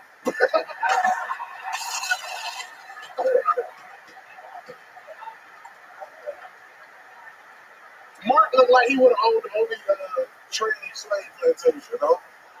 A plantation full of RuPaul's. David Lucas. Yes, sir. Ladies and gentlemen. Yes, sir. You know what time it is. Done it again. You are the legend, the Hall of Famer, one of the greatest regulars in the history of the show. One more time for the great and powerful king of the roast, David Lucas, everybody. The man, the myth, the legend. We are flying through it. We're almost there. Let's get another bucket full up. Make some noise for Max Tidy, everyone. Max Tidy. The Kill Tony debut of Max Tidy. There's Heidi, and here's Max Tidy. Hey. So I seen a video of a guy killing a bear with a blow dart gun the other day. Yeah, because that's what pops up when you type in guy blows bear. Nashville, we shave our balls in here. We shaving our balls. Yeah. I like to do mine with a straight razor. Act like I'm holding my dick hostage. I start saying weird shit, and I'm like, you know how I got these scars? My dick looks up like circumcision. Oh man, you guys, this crowd probably doesn't have to imagine, but imagine getting into the Ku Klux Klan and finding out you're not a racist. How embarrassing is that? You gotta get the tattoo covered up. Just as JKKK. Hey, solid. Cool, I'll take that. I'll have another good now. So, Max Tidy, welcome to the show. How's it going? Good. How long you doing stand-up comedy? 9 years. Where at? South Bend, Indiana, maybe. Wow. That's where you still live? Yeah. Why? What made you stay in South Bend? A child. Okay. You made a child. That happened. Oh, are you dating one? Oh, I'm not Kid Rock, bro. Oh. Man. It takes a set of ball to balls to make a joke like that. You've seen the crowd he's been running with. I don't know what you're talking about. Oh, man. Epstein's Island? It's a joke. Okay. Dude, my family loves Kid Rock, bro. My family loves Kid Rock. Max, you better fucking show goddamn respect to the king himself. Give it up for Kid Rock. Get let him in. Come on. Well, you don't need to do that. I think you already love him. A lot of hosted. You're okay, Max. Is that your real name, Max Tidy? Max Tidy. What do you do for work? I work at a dispensary. Okay, how old's your kid? 6 years old. 6 years old. And you're able to support yourself and the kid off the dispensary job? Yeah, I've been doing the thing. All of it in Indiana? That's legal there? I work in Michigan. I just recently moved to Indiana. Okay. So you drive up to Michigan? Yes. And you work there. How long is your drive daily? It's like half an hour. Okay. Yeah. And what were you doing before the job at the dispensary? I worked at a whiskey distillery. Okay. All right. Gateway occupation. And have you ever thought about, are you still with the mom? No. Okay. Does she have visitation rights? Yeah. We have like a schedule set up. Okay. And how often do you have the kid? I get him like for like 2 days a week, and then like every other Sunday, then like once a quarter I get him for a week straight. Talking about like my visitation rights right now. Yeah. Interesting. Yeah. That's the decision that I made. I like that. Hey, Ron? Assuming those are supervised by business. Dude, Dude, my dad loves you, bro. Why do you keep saying that? Everybody's fucking dad loves Kid Rock. That's a good point. Stating the obvious. That's a good point.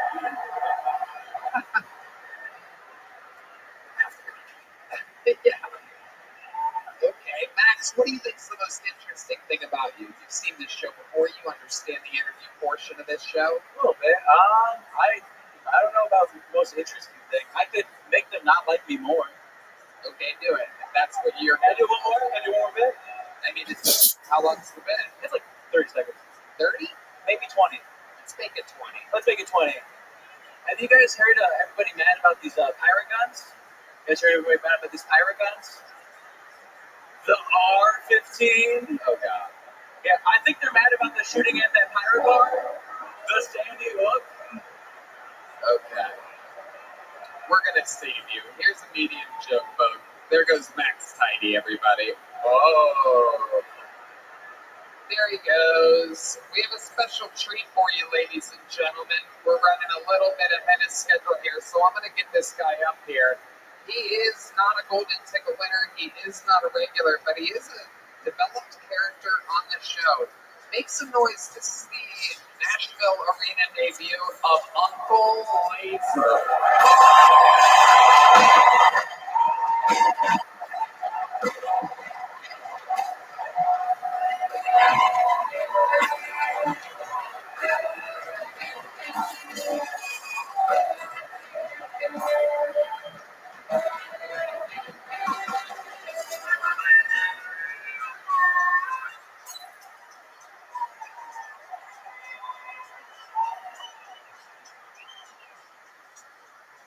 Y'all can tell I was probably addicted to cocaine at some point in my life.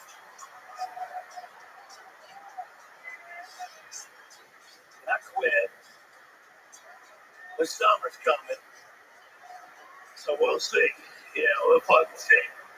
It sucks quitting shit you're great at. Listen, I'm great at cocaine. I can turn a Sunday fun day into a no-call show on Monday in a motherfucking instant, you hear me? But I had to quit and started smoking pot, see his little hippie bitch here, and alright, shut up. Listen. She smokes this shit called dabs. Y'all done dabs? Well, listen, for those that don't know what dabs are, it's the highest rated THC that basically when you smoke dabs, it gets you Down syndrome for the rest of the week, okay? He got shit to do that day, not gonna fucking get to it, alright? And then she wants to get all sexual with me. She's like, hit me with that horse cock, daddy. And I'm like, first off, who talks like that? You know? Second of all, you're going to be lucky to get My Little Pony. You know, because I got cerebral palsy at this point. She goes, hey, are you okay? Do you need anything? I go, no, my mom's coming to get me. Don't worry about it. My name's Uncle Leslie. I'm in fucking great.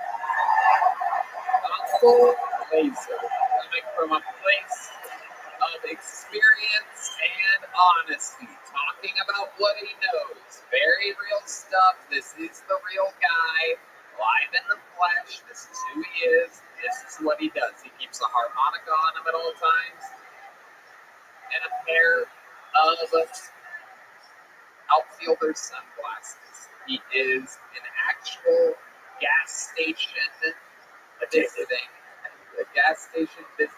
human being. Rocking the Stone Cold Muscle shirt right at home here in Nashville, Tennessee. The beautiful head of hair. Thank you all, son. Thank you, Mr. Mark. Like a homeless Pat McAfee. Well, Dollar General, I'll take that. Hell yeah. How you been enjoying Nashville? It's a good time. A lot of country folk out here. Good time. Just trying to put the cotton country. You know what I'm saying? Yeah, what are we talking about? Hell yeah. Yeah. How's it been going for you? Any wild nights? What you been doing? Tony, I'm at nowhere in Nashville, and this is more of an officer restaurant, but I think I found out who the Randy Street Ranger is. Okay? For those y'all don't know, there's a serial killer in Austin. He killed like 30 boys that fit my description to a T. But the other night, this little girl, she's a little nighttime ballerina, and she calls me, and she goes, hey, if I give you $3,500, come over here and fuck me in front of one of my clients while he watches.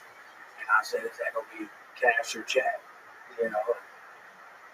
And I went, and I get there, and he's wearing a diaper, like an adult diaper. And I'm thinking when I drive there, I'm like, he's probably some decrepit old man, just trying to live out a sexual fantasy. But I get there, he was 6'8", 285 pounds, and he was nonverbal. He just looked at you real weird. He sounded like a diesel engine when he opened the door. And I had to fuck my best friend while he watched in the corner to the greatest hits of Creed. And I didn't know they had a Spotify playlist for cuckolding music, but son of a bitch, what is it? What? Jesus. With ass wide open. Wide open. Oh. 3'9" with a 10-foot dick. You know what I'm talking about all the time. Hell yeah. All right. Uncle Laser getting to perform in front of Pedro. This is my idol. I know. This is my fucking idol. I'm nervous as shit right now. No. Don't be weird.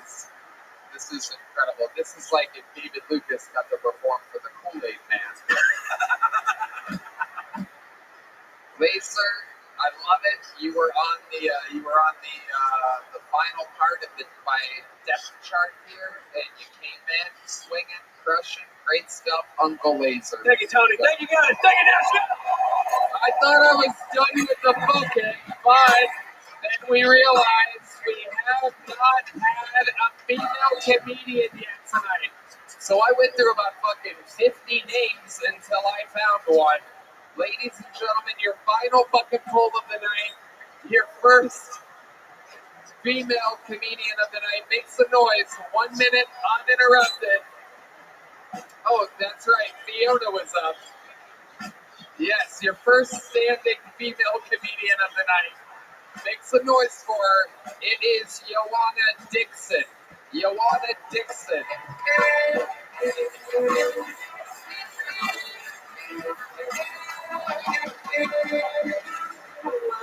Hello, I'm too short for this. Hello, so I just got engaged to a comedian, which was really fun until I realized very quickly that date night equals open mic night, and weekend away equals waking up at 6 a.m., getting in my car, driving 8 hours to the Bridgestone Arena parking lot for the Kill Tony show. So that's my weekend away. How fun! No, yeah. So I didn't come into comedy for the things that people usually do: money, fame, women, single ladies. Yeah. No, I just really wanted to be included. I miss coffee. Is it fun? Well. Anyway, so, he needed a host, and I'm not afraid of a microphone. And people ask me all the time, what is it like to be engaged to the Frisco kid? And I don't know if I'm in a real relationship or the longest bit of his whole career. So, yeah, that's my time. Oh my goodness. Too short for the stand. It's okay, Joanna. How's it going? How long have you been doing stand-up? Like, 2 years. Yeah. Okay, where at? Doing a show with my fiance. He runs the Music Depot in Northwest Arkansas, so I host there and host around Northwest Arkansas. Okay. Yeah. All right. Tell us something interesting about you, other than your fiance. Yeah. Well, the interesting thing, my fiance is Mexican and loves my black cat. Okay. Other than your fiance, name something unfiance related about your life. You. Me. Yeah. I'm a waitress. Okay. And I serve really horrible people that don't want to tip me. That's in northern Arkansas? In northwest Arkansas, yeah. It's the land of Walmart. Walmart employees don't want to tip me money. So. Okay. Boy. Do you talk about your fiance the whole time when you're delivering their food? Is that so horrible? Sorry, you're not in a happy relationship. That sucks. When's the wedding? Because he might get deported. November. Okay. Let's see this fiance. I'm being told that Anthony has found the fiance in the audience. right there. I think he would be happy to be deported to South Central LA. How the fuck does that guy live in Northwest Arkansas? That's a long He wanted to live NWA, a nice white area. Where did you guys meet? At church, at the Lord's house. Where else would we be? He's in the relocation program. Did It's he want God's country, yeah. Did he want to get up today? And then you ended up getting up? That's how it works. Oh. Well, sucks to be y'all. Yawada Dixon, congratulations. You are the last Little Joke Book winner of the night.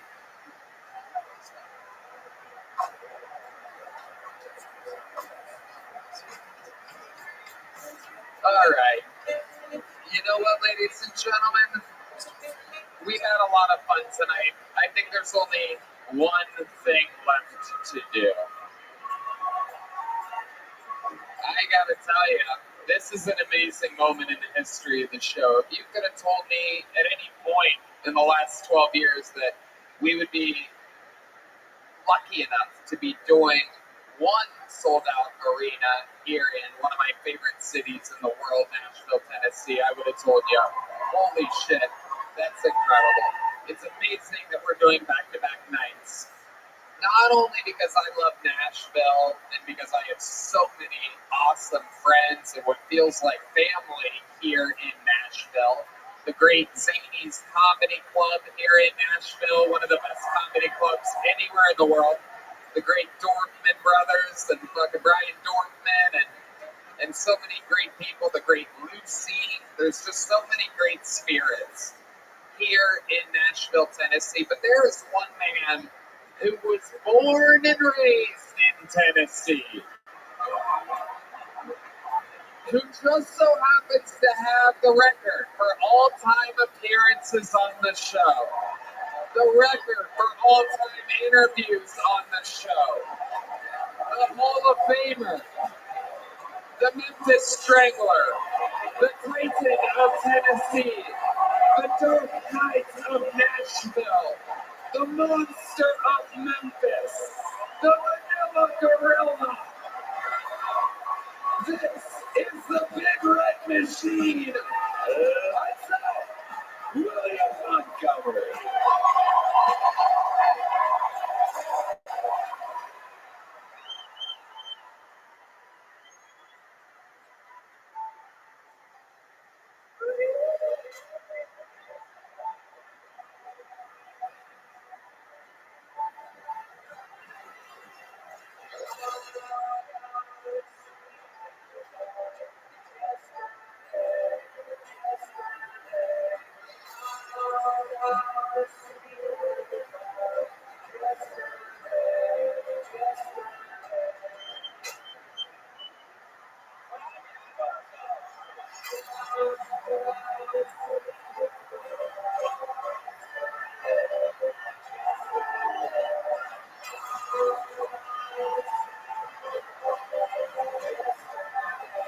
Oh my God.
Tennessee.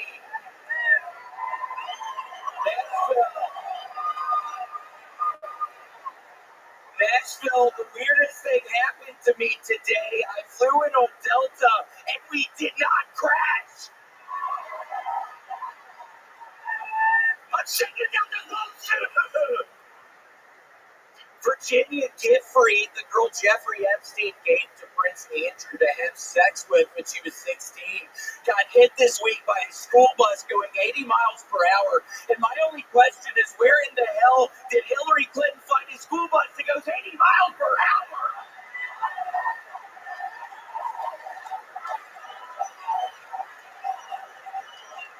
You know that music, I don't know. And you know Keanu Reeves was driving that motherfucker saying, the bus can't go under 50 miles an hour.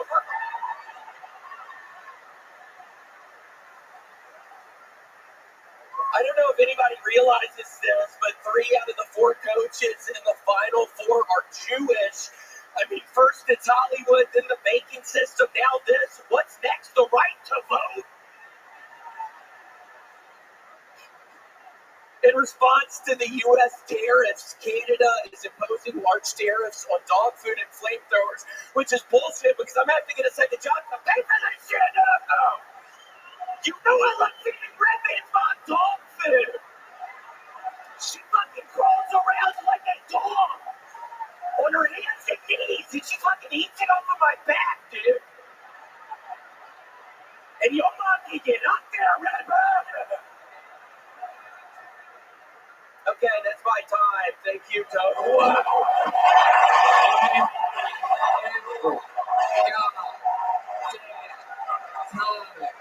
The one true one king of the show, Tennessee's own William Montgomery.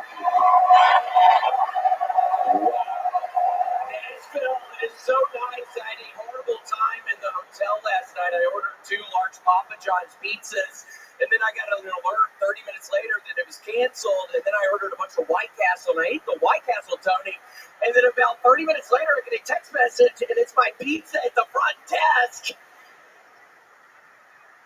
What did you do? Ended up eating the 2 pizzas after the White Castle, so Nashville, you're gonna make my ass fat up there. That happens. Uber delivery does that sometimes. I know, but oh my gosh, it's so nice to be back in Tennessee. Just tell me some of the things that you love about Tennessee. This is your home state. No comedian, I believe, has made it quite as wildly proud as you. I mean, there's so many greats from here. Well, I was, excuse me, Tony, I was a Pi Kappa Alpha at the University of Tennessee, and Tony, one of my fondest memories of the first time I put a funnel in my asshole, the first time I butt chugged, Tony, that happened up in Knoxville, Tennessee, about 3 hours away. So it really is so nice. I ended up getting raped a couple times that night. It was like real nasty, but so nice to be back. Wow. Pi Kappa Alpha, huh? Yes. Red Band was Pi Pi Pi. Yeah, your fat ass likes these pie.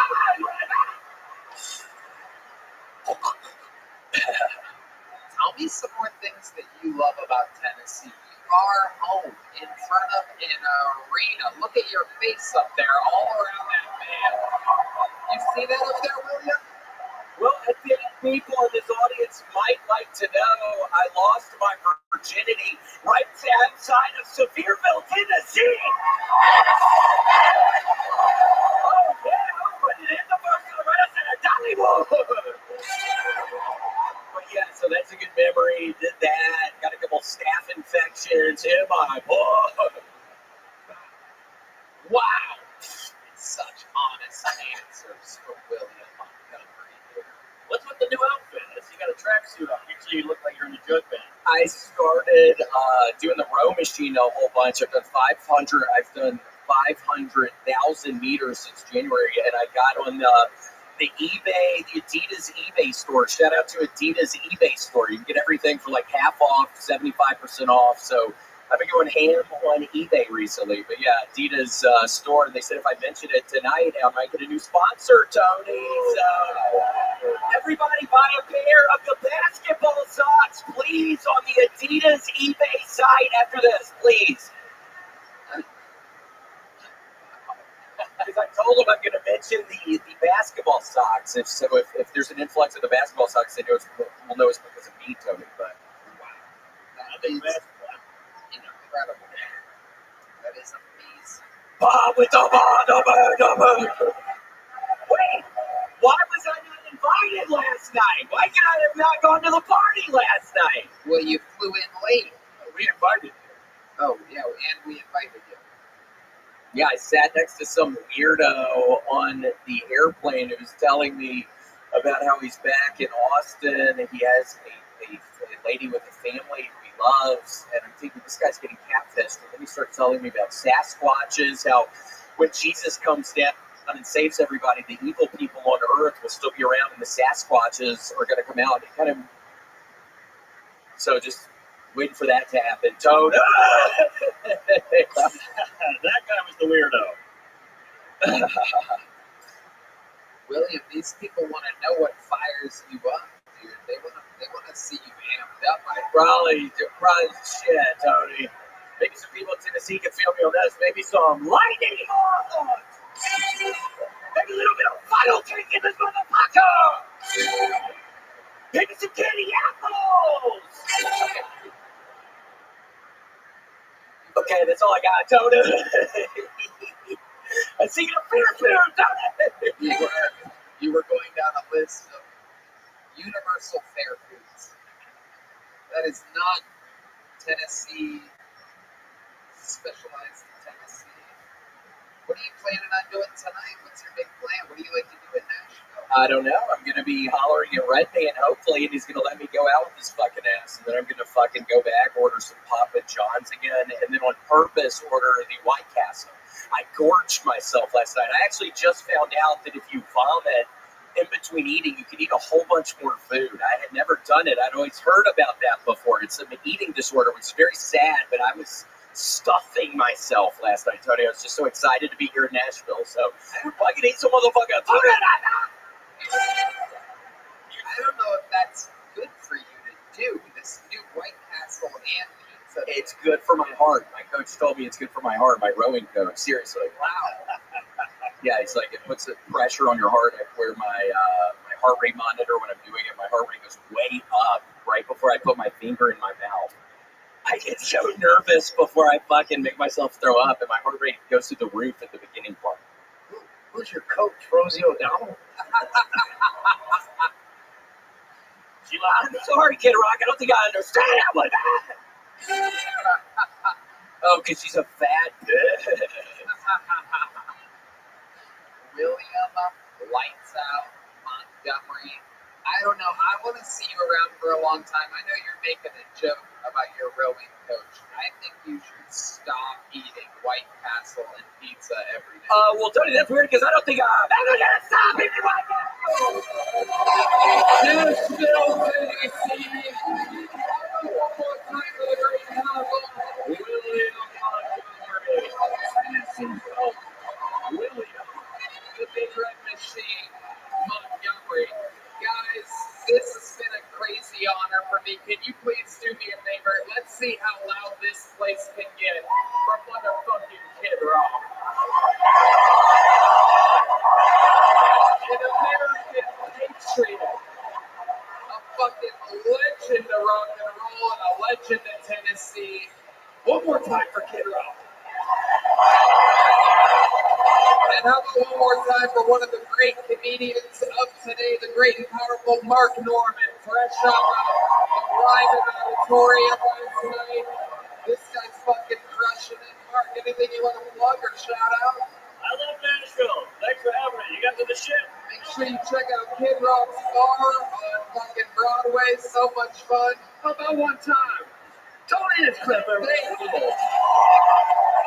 Thank you to Winona Judd, Cactus Mosier, Amanda Jean Rowland, McVader, Yoni, Christine, Notorious Productions, Red Band. Bobby Guys!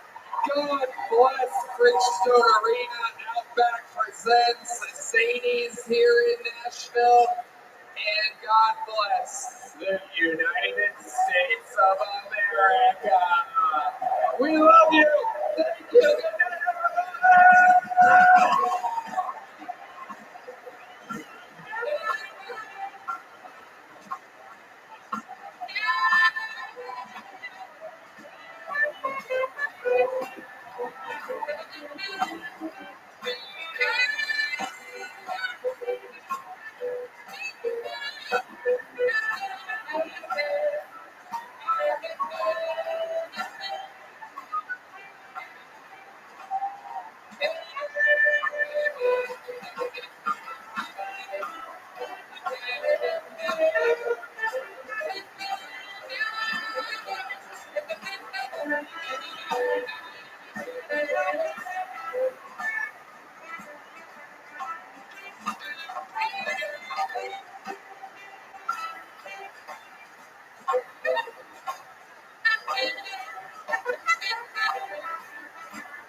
This is Joe Biden.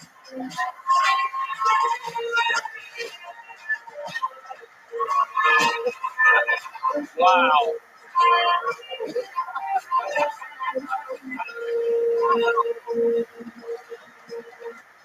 My fellow Americans,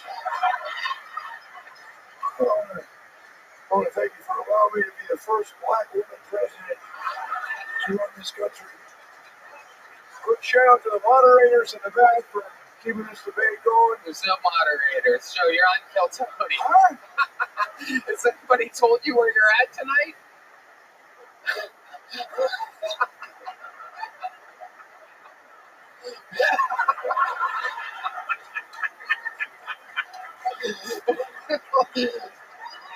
Brian Redband, everybody.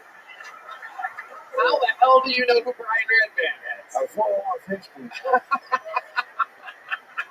Shit is wild out there for you right now.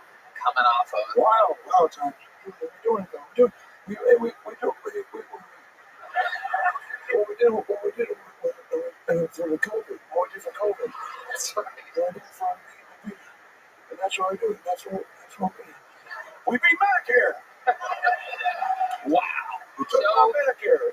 Us and Megatron and the rest of the G.I. Joe Get Bangering Hook. Look, I'll tell you something. I was 10 years old. I started a bike. We had all sorts of bikes back then. And we get this liquid death away. You already have enough death around you, Mr. President. We're gonna. Yeah, I can't have water after 4 p.m. Oh, hey. All right. Over 250 comedians signed up with a chance to get pulled out of this bucket. Huh? 250 comedians signed up for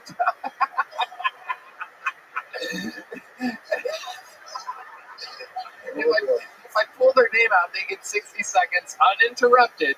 You know their time is up when you're the son of a kitten.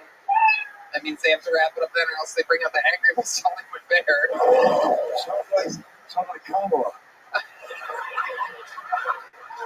I'm going for 4 more years. Stay with me. 4 more years. 4 more years. Stay with me. 4 more years. 4 more years. No one's gonna stop. Hey, what in the world? What's that about? Confront this day together. Every second day, God is right there. Increases the power. Around the face.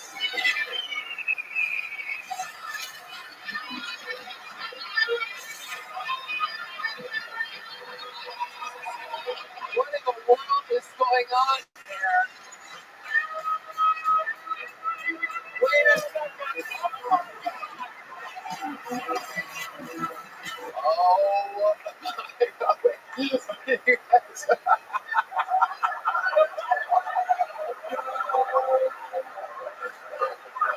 This is an unbelievable moment. You do not look at Joe Biden. Sit down. So scared. Tony, what an unbelievable experience it is. What a great show this could be. Instead, we've got an absolute idiot here running the show. This is incredible. What a shocking surprise. No one more shocked than President Joe Biden. He looks so scared. Who just shit my pants? President Trump, I believe you know how the show works, right? Of course I do.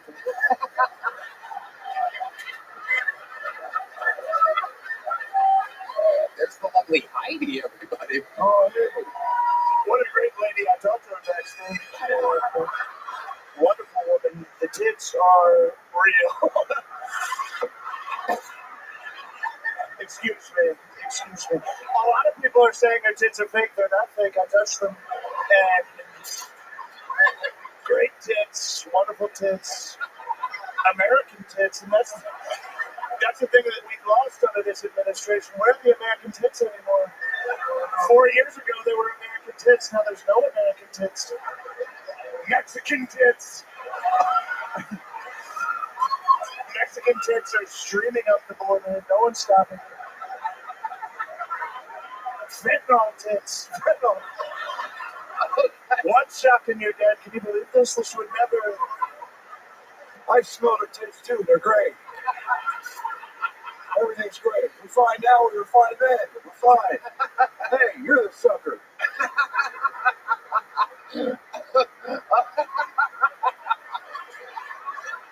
I bet I can smell her. I bet I can do it first. Joe, you're an idiot. Please stop. Hey, save my face.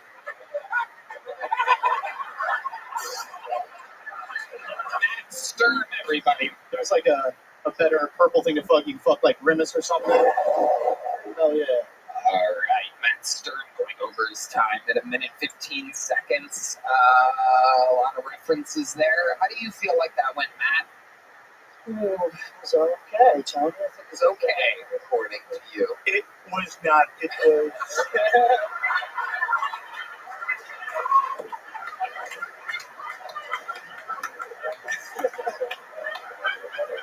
Frankly, you should be embarrassed about it. I would. Yeah, this is the first thing we agree on. That was dog shit.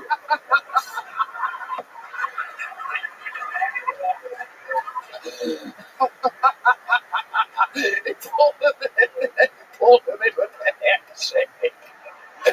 Where's your dad right now? He died. Who? You said, Where's your dad right now? he died. For what? He's alive. He's dead. He's in the city of New York. He's in New York City? Yeah, he's in New York. Okay. He said, "What a wonderful city that is." Great city now. Homeless. This guy's dead. Ruining New York. There's a lot of fake dead dads right now. What do you mean by that? He said his dad died and he goes, he's alive. Yeah. So there's a lot of fake dead. Red Man hit me with something. Okay, you don't. Yeah, perfect, Red Man. Jesus Christ. Like Dr. Fauci over here. Work at the door at Maggie. I used to work at Caroline's in New York before it closed and shit. Uh-huh. That was fun for a little bit. Okay. All types of small businesses.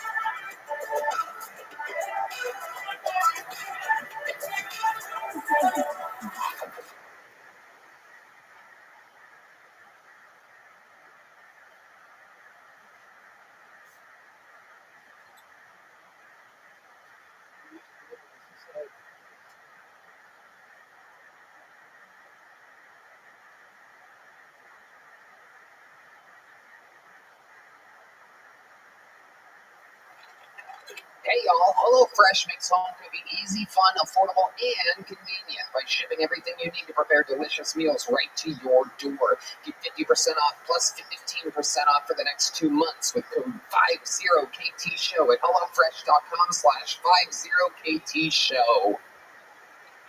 Hey everybody, Kill Tony live from the HEB Center in Austin, Texas. Saturday, December 30th at 7 p.m. Just went on sale, and you have to trust me, tickets are going lightning fast. It's absolutely unbelievable. These will be the first podcasts of Kill Tony ever in an arena. This is 2.5, 3 times as big as the ACL Live Theater that we did for the 10-year anniversary. We've become an arena act, so check it out. It's going to be crazy. A lot of surprises, a lot of fun, unbelievable guests. It's a big production. This is our version of WrestleMania. Go to Ticketmaster.com. Look up Kill Tony. It's the one with tickets available. We're going back-to-back nights, the 30th and the 31st. HEB Center. Bye.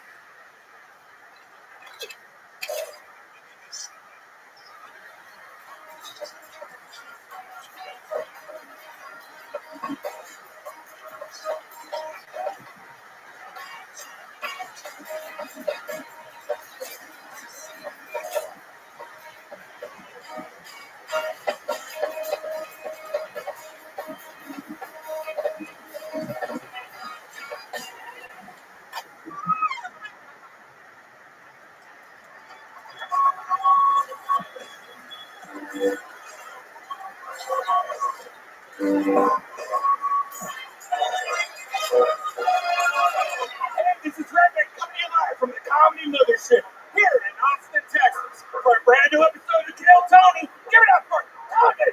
It's clear.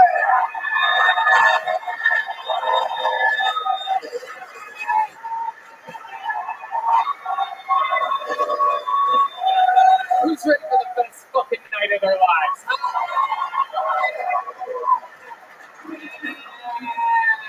It's Red Band, everybody. Hi.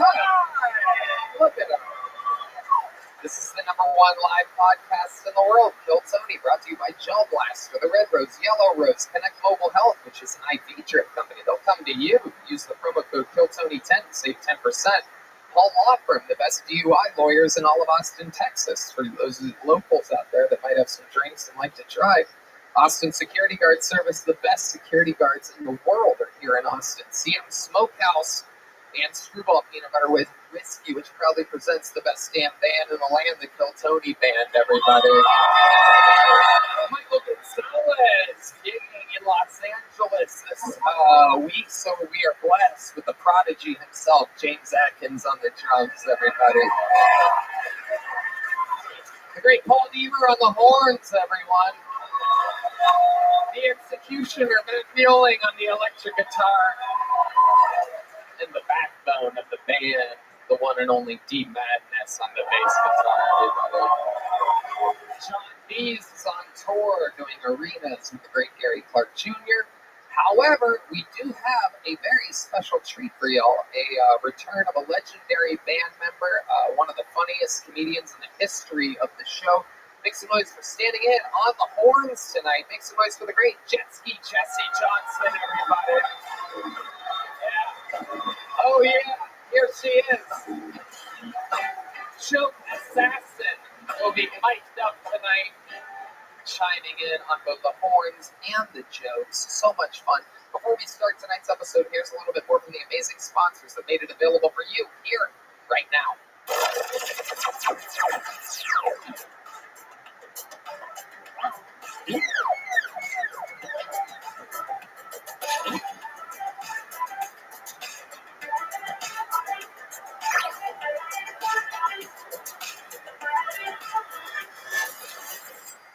UFC fans, this weekend is the weekend. It is indeed the massive rematch between Makhachev and Charles Oliveira.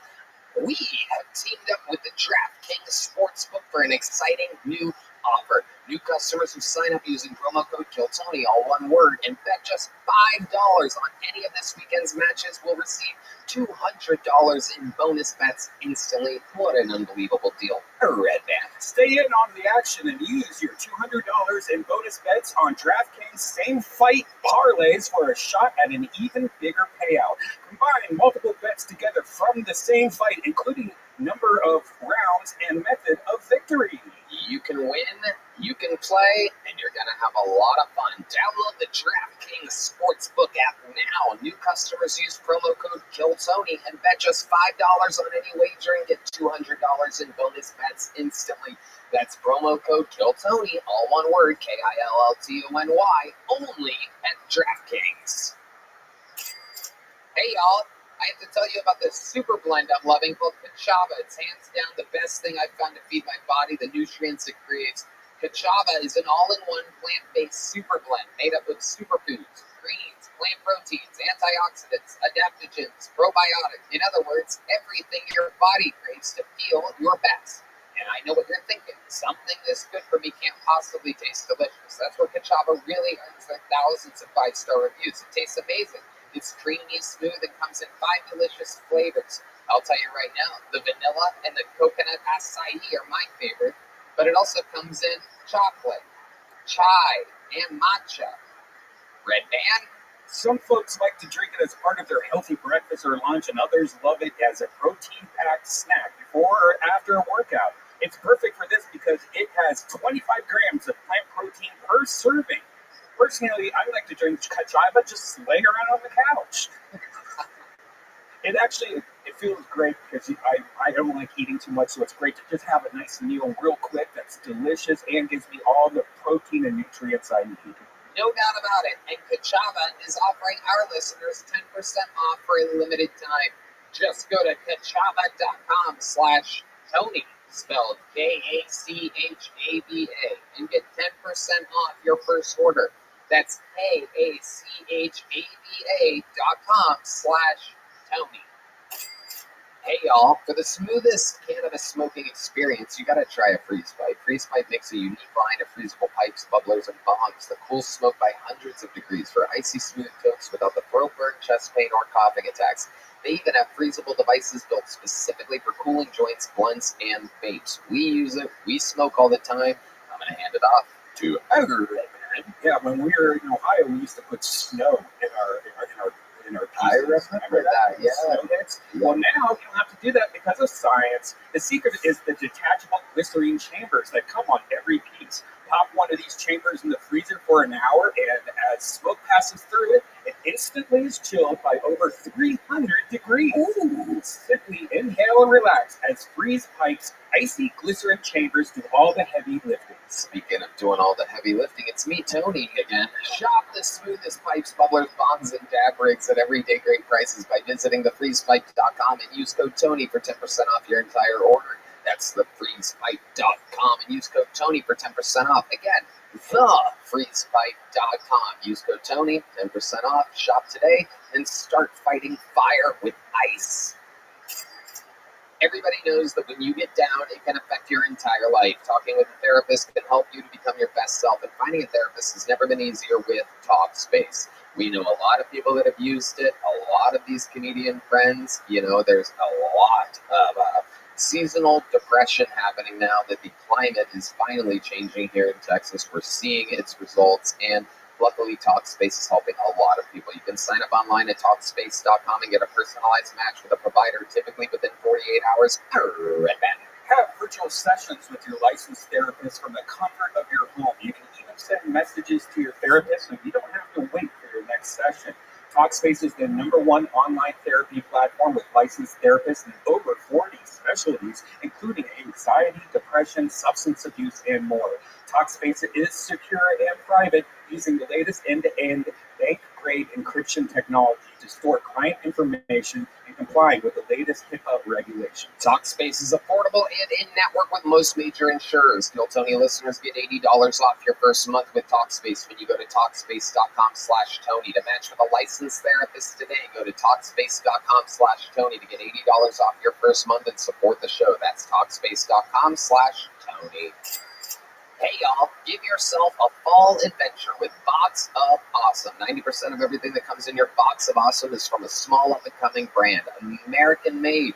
Each box is valued at around $70, but you only pay a fraction of that price. Getting started is so easy. Just take an awesome quiz at boxofawesome.com, and your answers will help their team pick the right box for you. We've done this, we do this, we love them. It is absolutely incredible. I like the Weekender. I literally have 2 of these. When I got my first one, I hit them up and requested a second one because I left one on the road. But, you know, I travel so much that when I say a bag is amazing, I mean it. And this bag is durable, strong, convenient, cool. And if anybody finds it at a hotel out there in Muscaloosa, Missouri, give it back to me, please. Right now. There are new boxes released every single month across a ton of different categories. I just got some new hot sauces. I got a bunch of knives from them. It's amazing. It's like a Christmas present once a month. So whether you're into bartending or camping, Box of Awesome has something you'll love. And it's totally free to sign up, and you can skip a month or cancel anytime. Get 20% off your first monthly box when you sign up at boxofawesome.com and enter the code KILLTONY at checkout. That's boxofawesome.com, code KILLTONY for 20% off your first box. Boxofawesome.com, code KILLTONY. You guys ready to start tonight's episode? You know, somehow, some way, during all this chaos of the last few years, moving to Texas and this and that, I truly believe that we have become one of the biggest, best comedy shows in the world, and we are debuting 2 first-time guests here tonight. Both of these gentlemen, this is their first time ever being on the panel of this show. One of them is one of the greatest comedians alive today with a brand new special. The other one is the reigning, defending UFC bantamweight champion of the world. Ladies and gentlemen, Sugar Sean O'Malley and Joe List.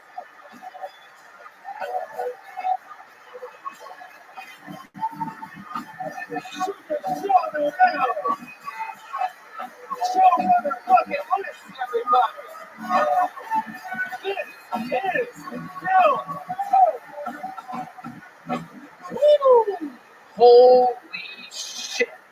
Show this. Enough for everybody on YouTube right now. Truly one of the greatest comedians out there today. Fucking doing it renegade style on YouTube. Fucking showing off. He's the man, one of the guys that we've been meaning to get on the show absolutely forever. Just haven't had the right scheduling and cross paths correctly. And here we are. Joe, welcome. Thank you. Thanks for having me. I'm excited. Absolutely. And what do you know? Huge fan of the show and one of the greatest fighters alive today, Sugar Sean O'Malley.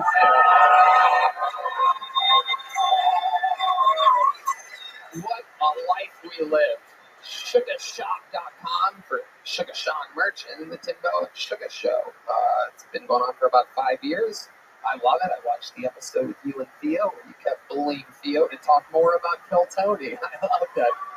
came out during fight week. It was fucking hilarious. Sugar Sean, welcome to the show. Fuck yeah, thank you guys. It's unbelievable. He posts about it every week. It's so cool to be a fan of somebody that's a fan of us. So, welcome, Sugar. I was more nervous to make this walk out than when I knocked out Aljo. Like, fuck yeah. We're going to have fun tonight. You guys know how it works. Over 140 people signed up for tonight's show. Bunch of names in this bucket. We're going to get through some of them. If I pull their name out, they get 60 seconds uninterrupted. You know their time is up when you have the sound of a kitten. That means they have to wrap it up then, or else they bring out the angry West Hollywood bear, which interrupts them. After their time is up, I interview them. They talk to our esteemed panel, and we find out more about them and what makes them different. Are you guys ready to start tonight's fucking show?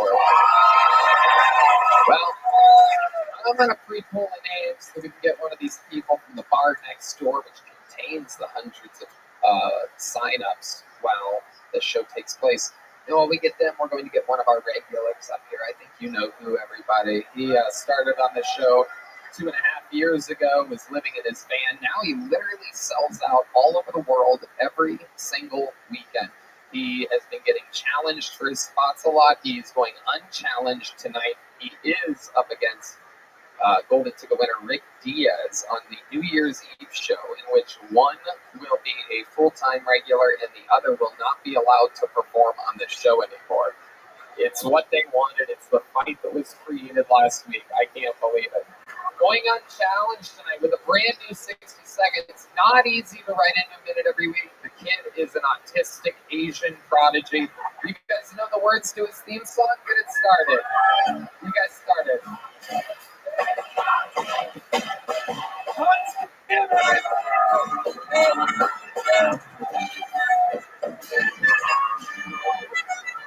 Thank you.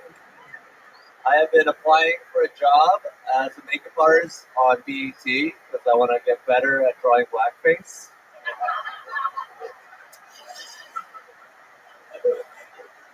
I love Mexicans. Mexico is such a thin, skinny little country that when Mexicans come to America, they're like, ooh, am I going to be an East Coast Mexican or a West Coast Mexican? And then a coyote decides.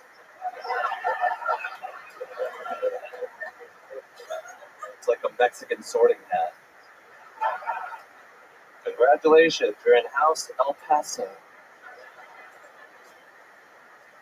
I am dating a beautiful white woman, as a lot of you guys know, and thank you. She recently went on a cruise, and I was kind of worried about it, but she showed me this app that shows exactly where in the ocean she's getting fucked by a Jamaican dude. Thank you. Wow, look at that. Professional on skin doing exactly 60 seconds. Not a second more. That's right. Saving it. Absolutely. How's it going, Hans? It's going great. I didn't know that if I lost the challenge, I could perform on Kill Tony. Wow. Well, that must have been fun to find out seconds before I brought you on stage. That seems to be what the challenge felt like to me. I mean, it was originally him challenging you for regularship, but it seemed like you had nothing to lose if you lost. So it seems like a fun thing. Are you more nervous now? No, I'm pretty confident. Wow, all right. I guess I believe you. You know, it's interesting if like before then, that person's going to have to battle Rick Diaz. What are you talking about? Like if he gets challenged next week, he's not. Thank you, Rabbi. Thank you so much. Let's get back to the show. So, did your girl really go on a cruise? Yeah. Okay. Was it really to Jamaica? Yes. She's so far unmolested. I don't think she's had sex. She's back from the cruise, right? Yes. She just came back. We tried a fun game that I like to call anal. Combined it with my other favorite game, rape. And have you combined the two games yet? Yes. Red band. All right, there goes the cardboard for the episode. So, our relationship has been great. You know, we recently went to a strip club with the great Sean O'Malley. Wow. I love it. How was that? She was mostly in the car. You left your girlfriend in the car while you went into a strip club with the current UFC champion of the world? Yeah, I let the windows roll down. Oh my god. How long do you think you were in this strip club with your girl in the car? Probably like an hour. Wow. And then she came out? Yeah, I let her, go pee in the bushes. No, what really happened? She went in and she drank some water and stared at the strippers and criticized some of them. And then she went right back in the car. Incredible. Hans, now you're famously cheap. Did you spend any money at this strip club whatsoever? I did spend some money, but it was Nick's money, the owner of the Vulcan. Okay, wow. Look at that. Hell yeah, there he is. Absolutely. How much of Nick's money did you spend? Probably like $50. Oh, wow. Still cheap, even with other people's money. Incredible. $50, an unbelievably low amount of money to spend. This was at the Red Rose? Yellow Rose. Okay, perfect. Absolutely. The rose preferred by Asians, the Yellow Rose. Let's go back to this anal thing for a second, because this is brand new. Let's switch from yellow to brown here. And what's going on? You've been doing that? Is that nice? Do you like that? Does she like that? She doesn't sound like she likes it. Oh, wow. This is pretty much a sexual assault on a podcast right now. What's the sound that she makes that makes you think she doesn't like it? It's like, no, stop. Oh my god. Oh my god. Oh my god. No, Hans.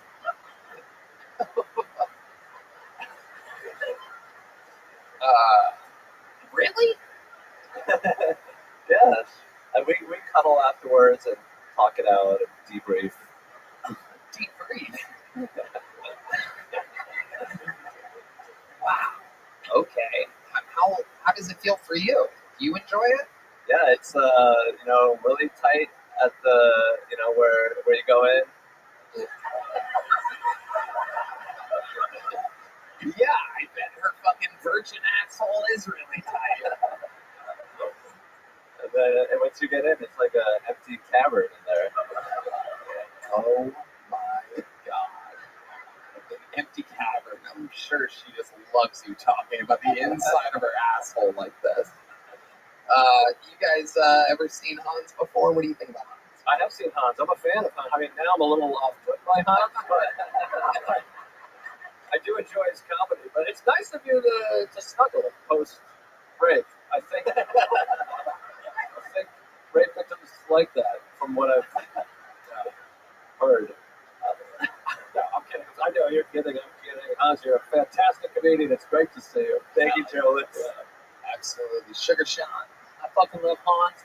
Are those glasses prescription? Yes. Are they? I'm really I feel like when autistic. you take them off, your eyes get, like, when you put them on, they just, like, open up a little bit more. Is that right? Whoa. Oh, look at that. Oh, Is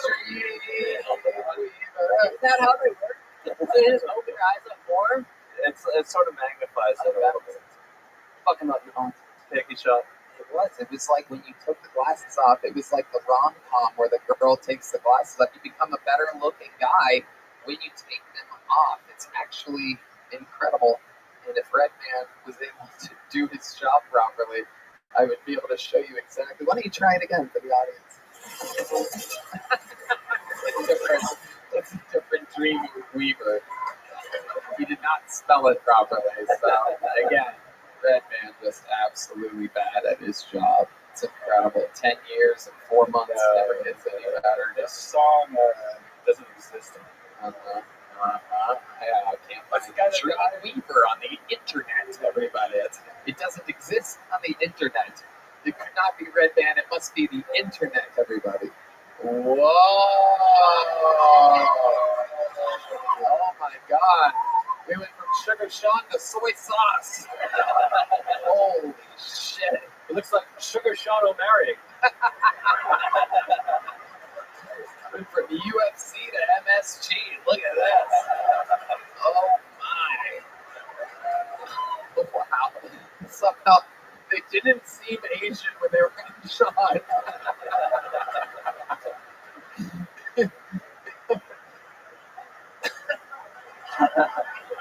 Oh my god. Absolutely amazing. I feel like I could knock out Aljo right now. Wow. Wow. Maybe Come on out, Aljo. incredible. Maybe you could play a game of anal rape with him or something. Oh, you ready? Take him off now. Let's see what happens. There we go. 8 minutes later, we figured it out. Yeah, I know it's 2 words. That's what happens when the fucking thing doesn't pop up. Hans, another exact minute for you. You are so fun. Way to get the show started every single week. Amazing stuff. We love you. Hans Kim, everybody that goes. We pulled a name to get it started. I'm going to pull another one while we get through this one. And here we go. This is the part of the show where obviously, if you don't know, things get a little bit wild. We've never met a lot of these people before, so it could be a crazy person. It could be the future. This is where we met Hans and Cam and David and the stars of the show. This could be one of those. And it could be one of the worst humans ever on the show. Anything can happen. 60 seconds uninterrupted. The opportunity of a lifetime goes to Eric Gallegos, everybody, or Gallegos. Eric Gallegos. Here's Eric, everyone. Make some noise for Eric, everybody. Yo, what's up, you guys? Holy shit! Made it. Fuck yeah, you guys. Dude, did y'all hear about that alien that Mexico tried to build a couple days ago? Did y'all see this shit? Yeah, nobody gave a fuck about it. Isn't that crazy? Yeah, especially around here, everybody was just like, yeah, everybody just knows that's what one of those 6-shoot crackhead looks like whenever it reaches its final form. You know what I mean? Everybody was like, no, that's not an alien. That's one of those final bombs crackheads. No, dude, it was crazy though because like the guy that they got to reveal it, he apparently he's been accused of revealing fake shit before. You don't know this? Yeah, Bruce hasn't stole it, so you know, regular Indiana Jones, this guy, you know, all he stole was useless fake shit. Anyway, I don't know though, man. It's crazy. Apparently they said that they got X-rays of these aliens, and one of the 2 of them had eggs inside of it. Yeah, pretty crazy. Just like a Mexican scientist, though, to be like, interesting. Is it fertile? Okay, I think that's my timer. I probably rushed that. Jesus Christ. Wow. Eric Gallegos. Oh boy, Eric. Oh, Eric. Oh my goodness. Wow. Yikes. How long have you been doing stand-up, Eric? 7 months. I started in February. Wow. Disagree.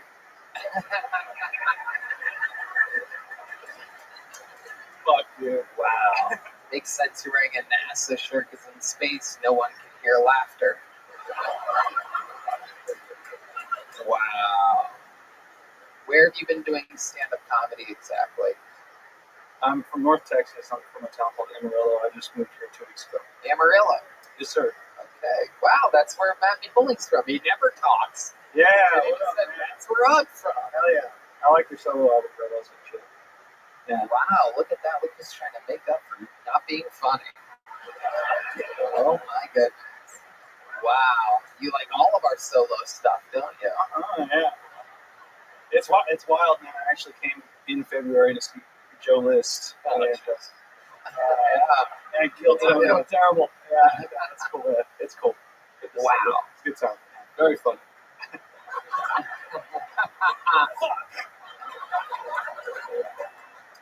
Eric, so you've been doing it 7 months up in North Texas. What do you do for a living? What exactly type of delivery driving service do you do for a living? I was fixing phones in Amarillo. I haven't been working since I moved here. I've just been doing mics. Fixing phones in Amarillo. Is that a country song? Yeah, sure. And now you do nothing? Is that what you're saying?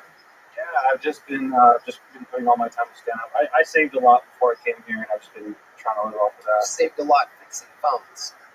Yeah. Wow.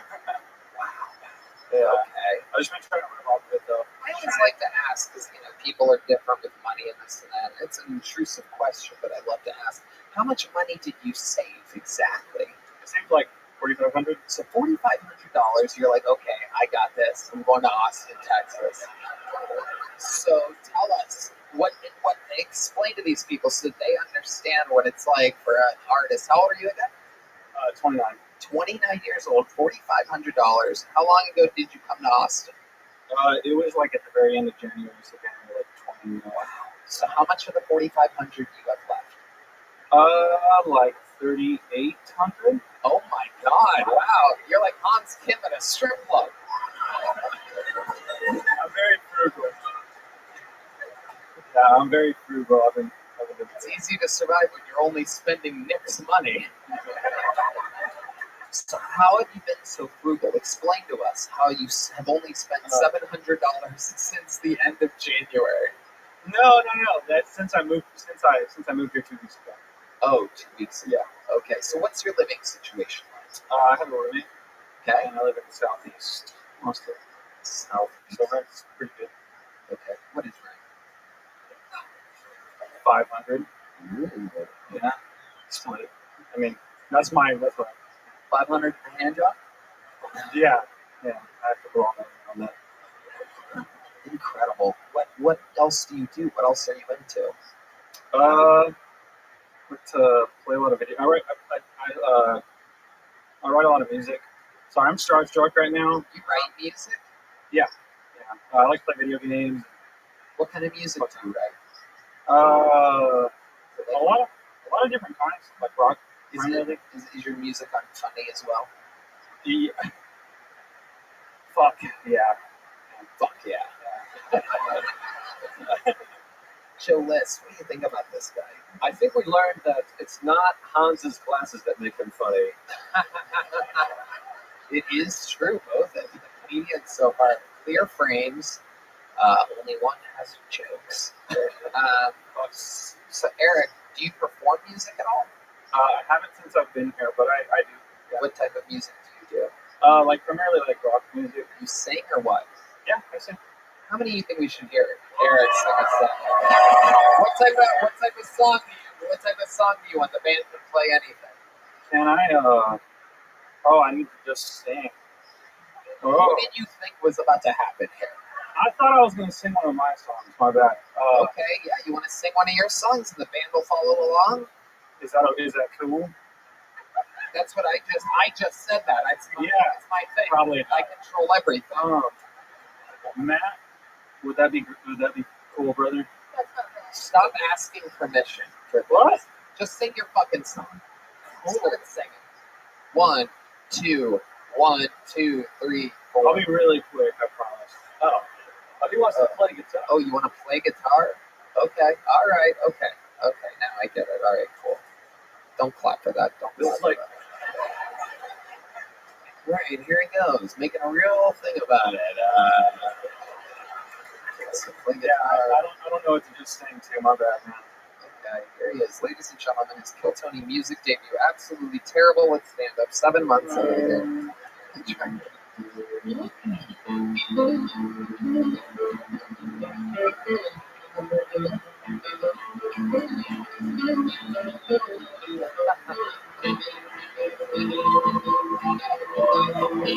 But you know,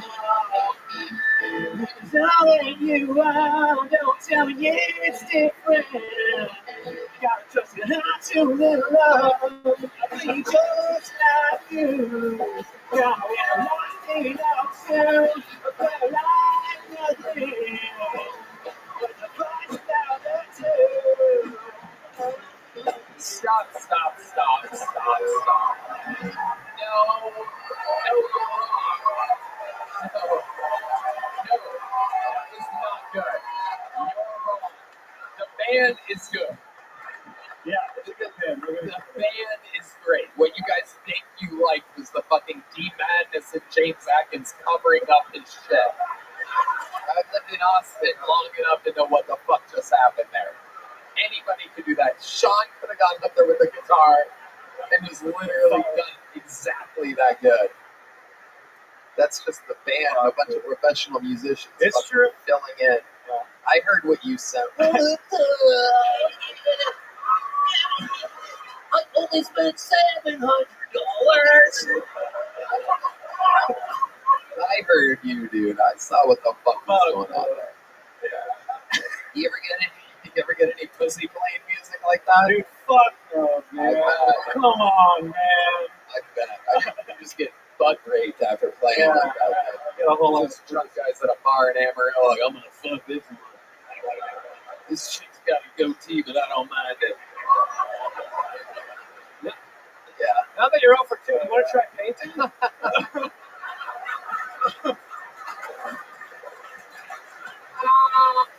This is tough. I like the song. Honestly, I'm gonna push back. I thought that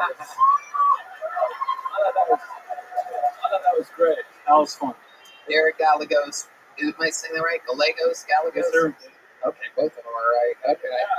Here we go with a little Kill Tony joke book made by the great Bonsai. Congratulations. Welcome to Austin, Texas.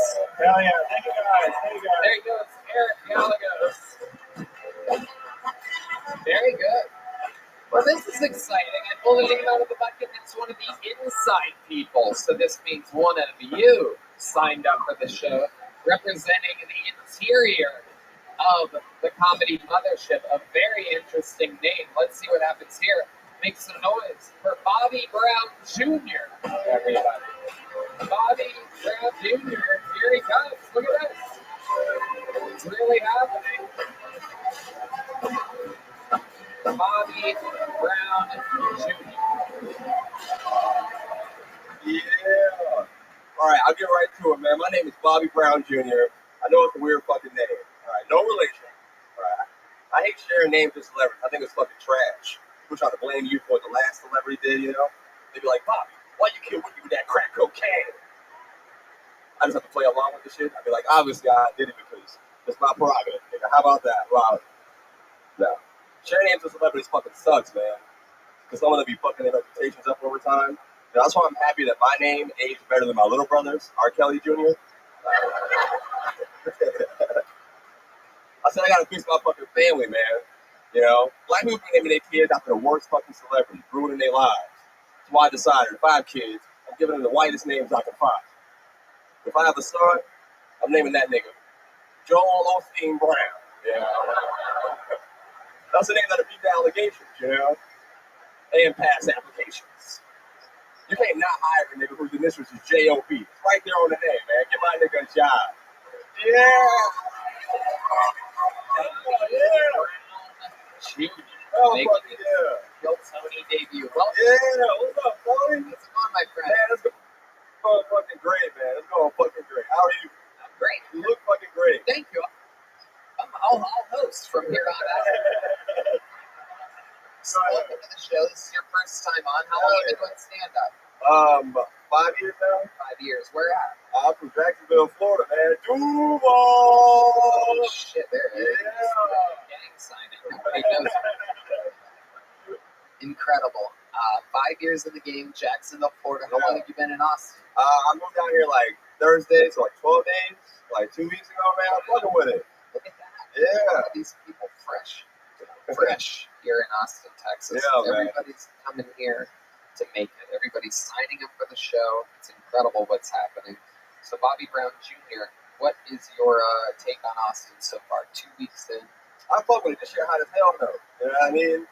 Like, I got off the plane, and I was trying to call it Uber, but that shit was like, phone is too hot. You gotta wait 10 minutes for the shit to calm down. I was mad as fuck, man. I finally got my shit turned back on, but my car declined. So, yeah, I just walked it. I love it. That's it. So Jacksonville's pretty hot, right? Yeah, nah, man. It's cooler than this shit. Yeah. Yeah. This shit was like 99 degrees last night.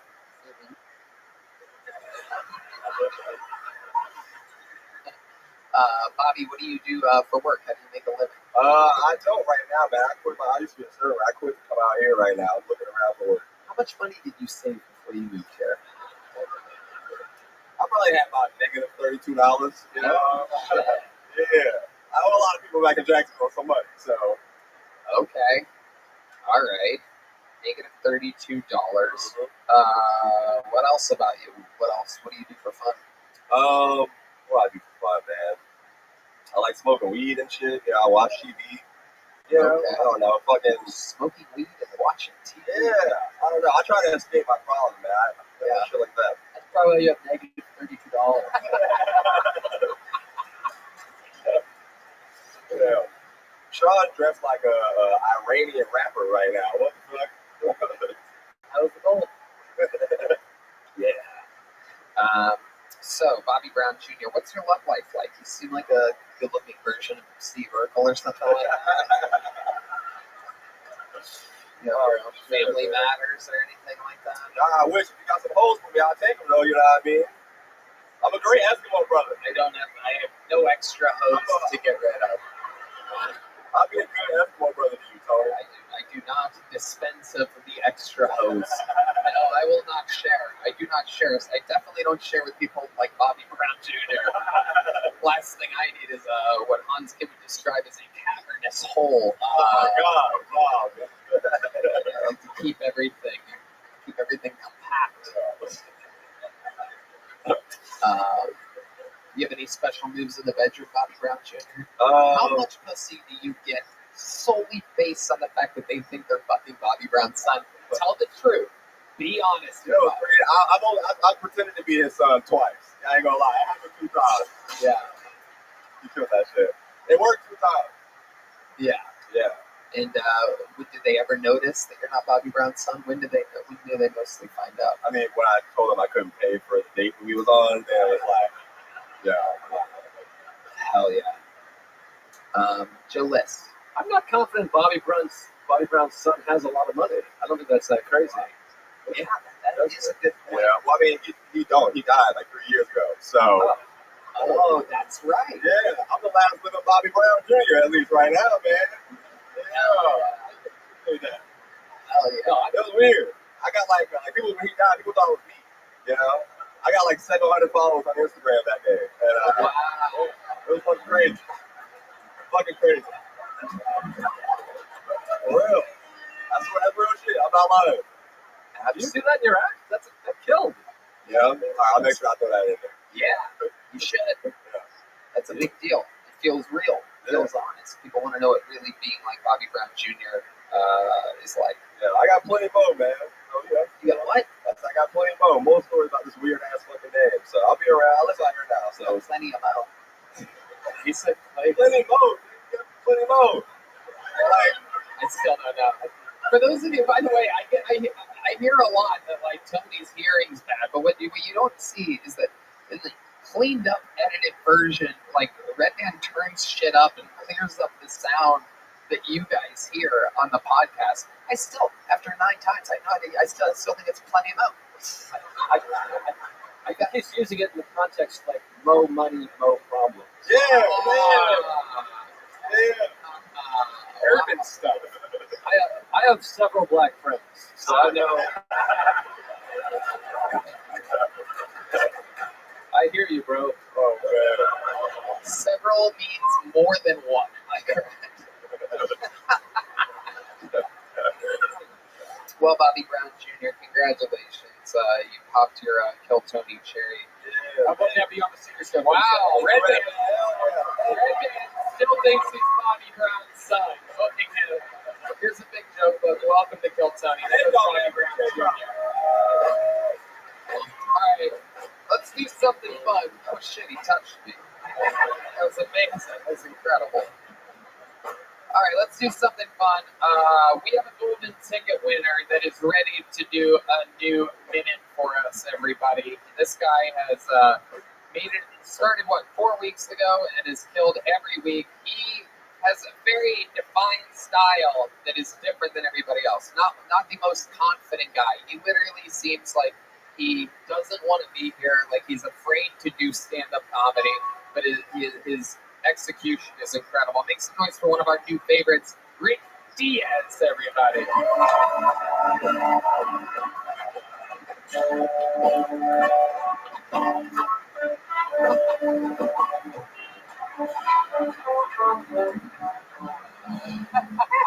All right. Okay. This chick told me I have a big dick energy. Just the energy though. Yeah. Oh my god. My love language is nope. Every time I make love, I prefer to turn the lights off. This way I can pretend that I'm with someone. Yeah. I have an embarrassing sex story. Well, she has an embarrassing sex story. I had sex. Yeah. When my ex left me, she told me, I know who you are. I know who you are. And then she left me without telling me who I was.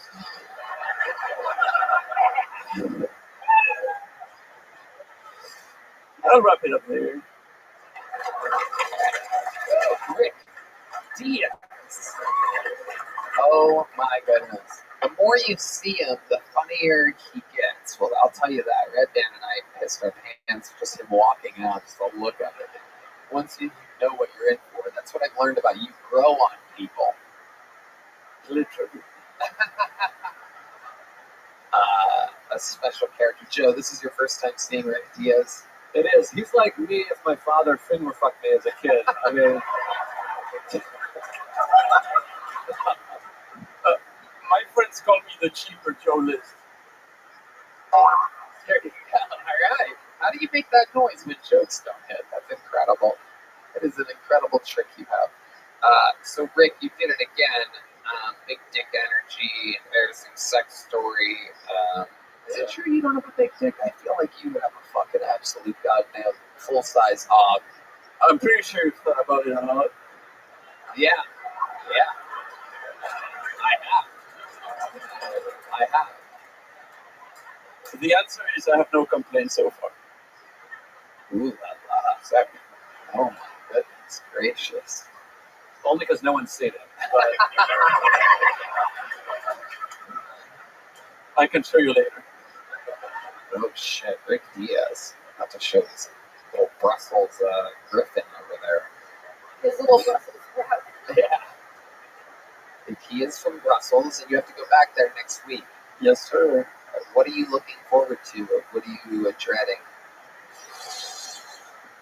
My mom. No, I'm just joking. It's my job to joke. No, I'm interested in seeing how I'm going to be received by the French clubs that have been ignoring me. Ooh. So word's gotten out. Rick Diaz. So yeah, and they're going to suck my nuts when I get back. Whoa.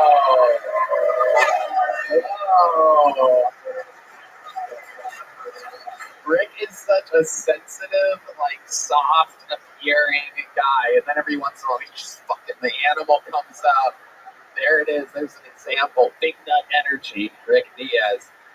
We've seen this before. Now, let me remind you that the last 2 weeks in a row, he's come out and he's literally said, fuck Hans Kim. I want his entire everything. I want to take Hans Kim's livelihood from him. He spent 2 weeks saying it until we finally came to the conclusion last week that we will have a main event fucking showdown at New Year's Eve in an arena, the HEB Center, already sold out, impossible to get tickets, and we have made your dreams come true. You're going to fly back from Brussels, and one of you is going to lose your livelihood.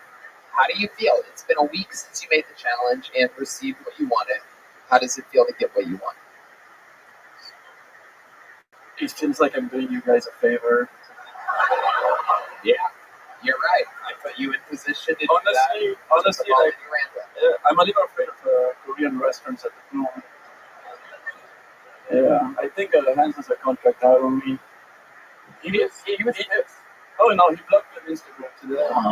Oh my god, he did? Yeah, it's okay. At HEB Arena, I'm gonna eat Korean barbecue. Oh my god. For the longest time, there was Hulk Hogan. On one day, there was a music. And a guy came out running, and that was the Ultimate Warrior. And the Ultimate Warrior picked up Hulk Hogan and threw him into oblivion. And that's gonna happen on 31st of December. That literally like isn't what happened. Actually, that's not the history of the. It is as I remember it. No, it's not. You just like wrote that yourself. That's not what happened. Yeah. I like manifesting things, you know. The Ultimate Warrior's dead, and that never happened. Yeah, and he also got fired from WWE. Yeah, for saying that he should be paid as much as Hulk Hogan. Before going on stage. Yeah, I won't do that. Right.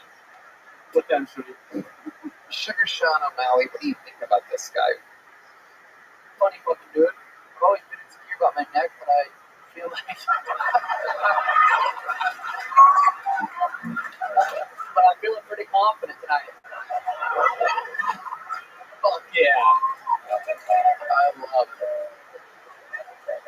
At least I'm not insecure about my hair.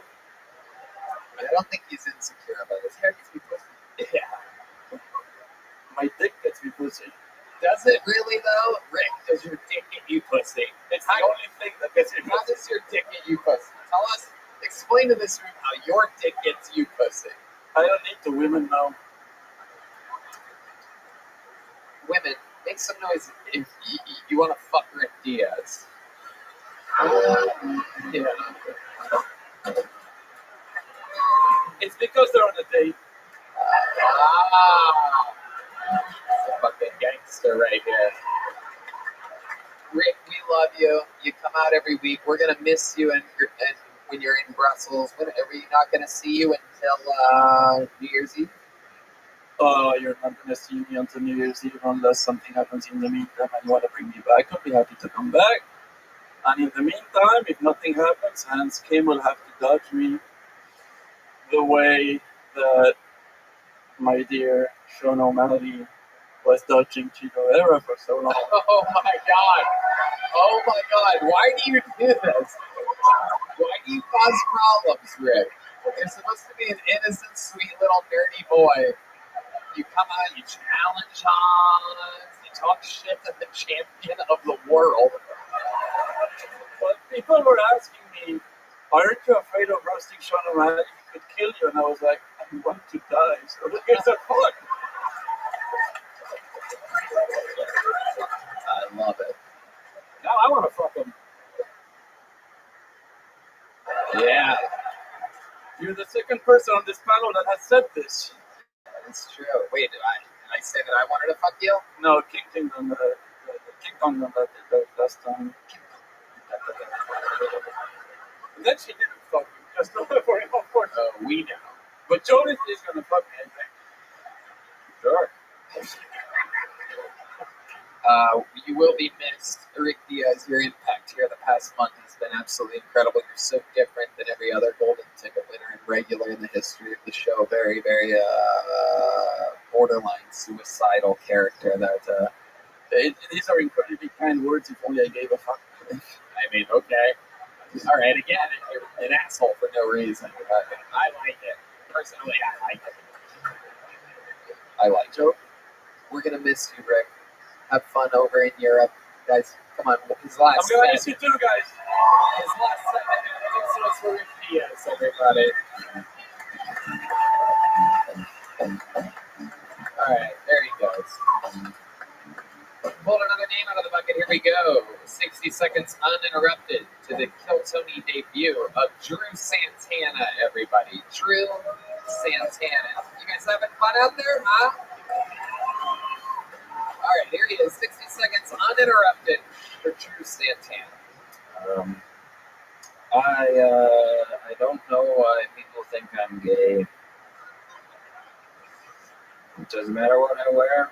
I could be wearing a woman right now, and some of you would still have doubts. I know it. Just sit there right there, so sweet. Dressed like a fucking space cowboy in a gay porn or something. I don't know. I'm trying to keep up here.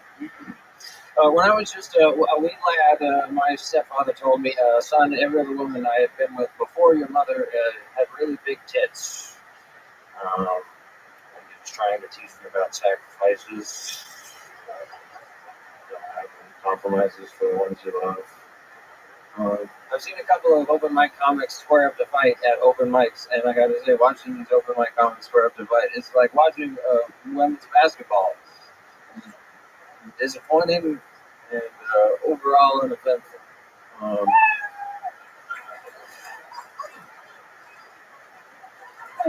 Disappointing and uneventful. Drew Santana. Now you've been on this show before, right? I kind of recognize. This is my second time on this. Second time. What is that you're wearing around your shoulders? What the fuck is going on here? It's a posture brace. I posted from the back. So. What?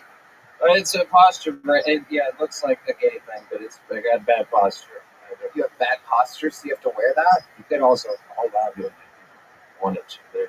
There's what you put under your shirt. I remember you like don't answer questions and shit. You're like, I hated you the first time, right? Yeah, I kind of do now again. Yeah, I remember now. I remember immediately. Yeah.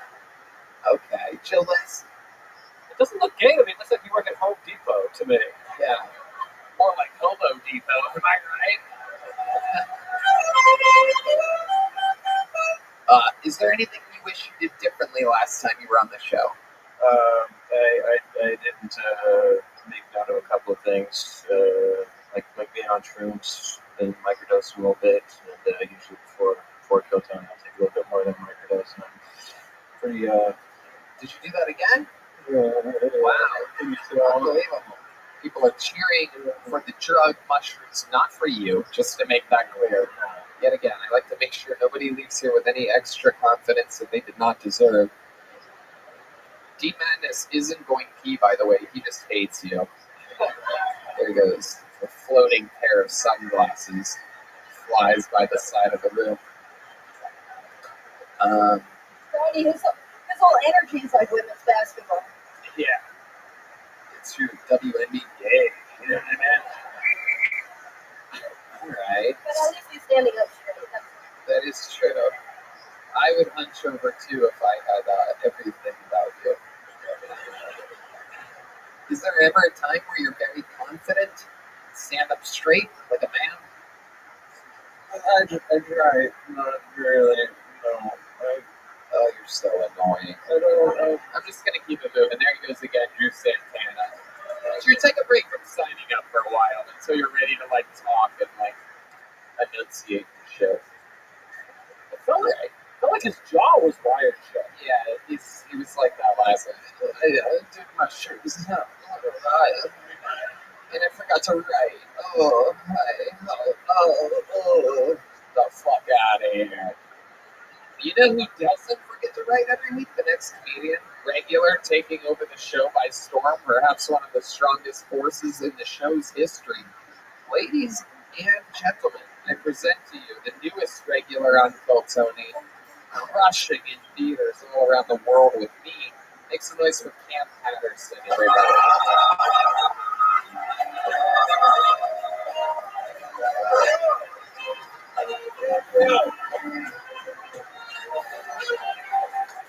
I walking down 6th Street and I see the crackhead lady, and I'm a good person, so I wanted to give her money, and she was just scratching her pussy like real hard. She was like, give me some money, nigga. And I'm like, yeah, of course. So I gave her the money. As soon as I gave her the money, she was like, come here, bitch, give me a hug. Now listen, I am a good person. I'm going to do two things. Either I could not give her the money and run away, or push the fuck out of this bitch, right? So I decided to give her the money, and then she went, come here, nigga, give me a hug. So I was like, okay, and I hugged her, and then she was rubbing her pussy hand on my back.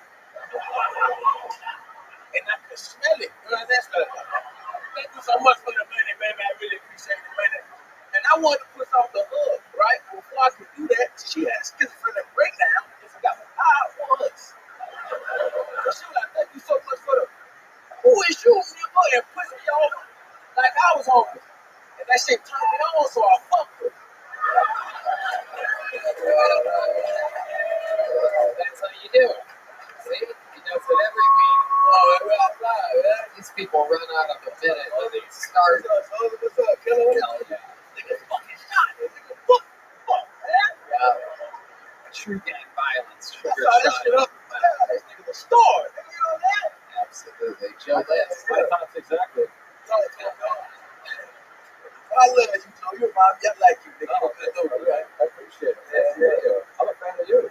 Gang shit. You know that? Yeah, well, I saw a couple clips and I was like, that's really funny. Yeah. I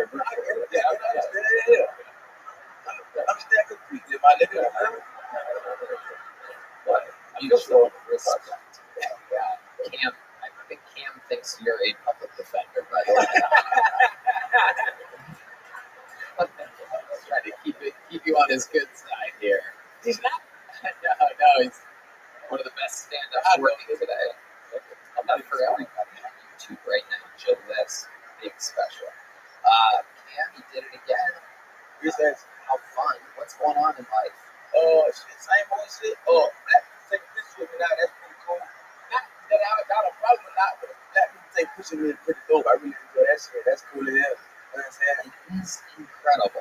There was an old black man in Chicago. Did I talk about this last week? No, I think somebody told me about it. I can't remember who I told the stories to or not, but there was an old black guy in Chicago. We were taking a picture in front of the Chicago Theater marquee. We were across the street, big, giant, iconic marquee.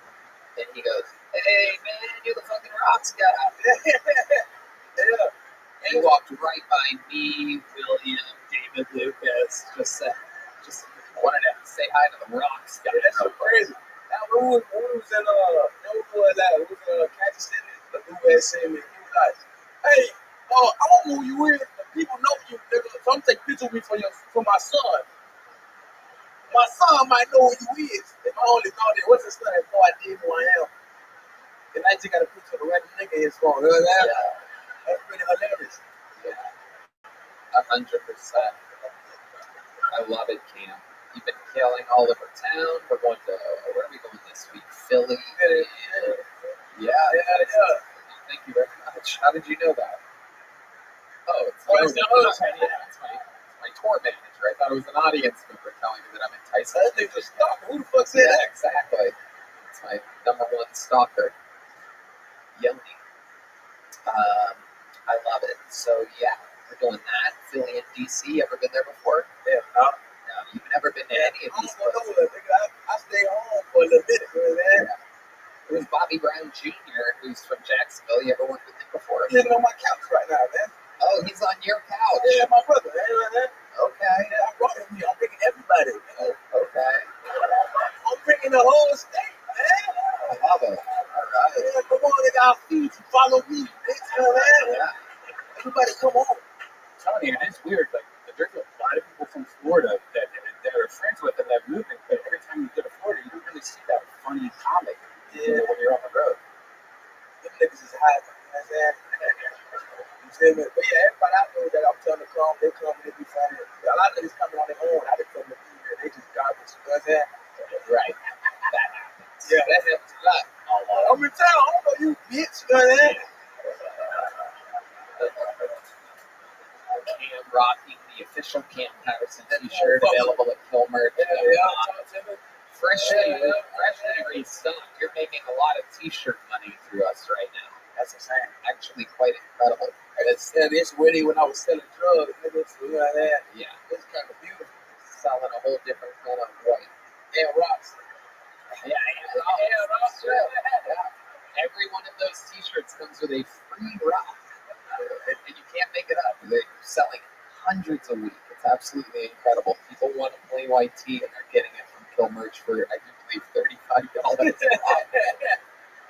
Do you have a new rock this week that we can see? Is there a special rock that I will rush out the career. I got Black and Miles in my pocket. You know, oh, shit. Black and Miles. You know Black and Miles, though?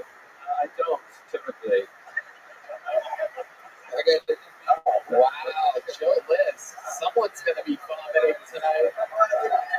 Oh, shit. Yeah, oh, shit. We're outside. Talk to me, Joe. Save your Black and Mild. Save your Black and Mild, too. I need that back. Yeah. I'm going to do it. That one does smoke the hell out of them. You know what? I'm going to bring up something kind of crazy. The other night, we were all drinking at Mitzi's, and I walked into the restroom at one point, and I heard like from one of the stalls, and as I'm walking to the urinal and I hear that, I like glance through the crack and I just see a bright white T-shirt. That's all I saw, and I go, "Cam, is that you?" And he goes, "Yeah." And I go, "You all right?" And you said, "Yeah, I do this all the time." Yeah, when I drink, sometimes I hit my stomach wrong, and I gotta go, you know what I'm saying, throw up on you, you know what I'm saying? I gotta get out of the way, you feel me? But it ain't in the black of my mind, sometimes the shit be getting, you know what I'm saying? I swear that's my accident. Yeah, you know what I'm saying? Evacuate the system, you feel me? Yep. You've been hanging out with white girls too much, man. Nah, for real. Yeah, Red Man, as you can tell, never I never throw up. holds on to everything that he eats and drinks, like a bear before hibernation. I hope so, I believe morbid obesity is what it's called. But anyway, Cam, you did it again. Another amazing minute. So much fun. There he goes, Cam Patterson, everybody. Okay. Back to the bucket we go. We're having fun tonight. We're getting through it. It's a fun one. Still more special treats to go. We're going to get one bucket full, and then we have another fun thing that's about to happen. But first, 60 seconds uninterrupted to our first female of the night. Make some noise for Helena and Charlotte, everybody. Helena and Charlotte. One more time for Helena, everybody. Come on.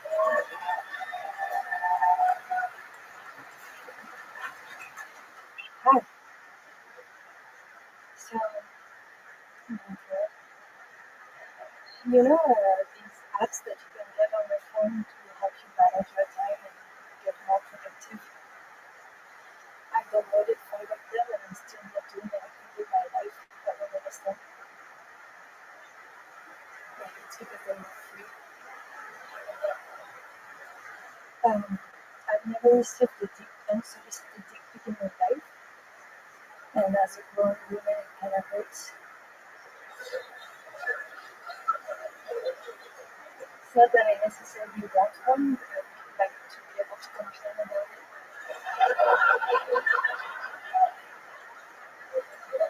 Then about it's respectful to me. How am I supposed to relate to the female condition?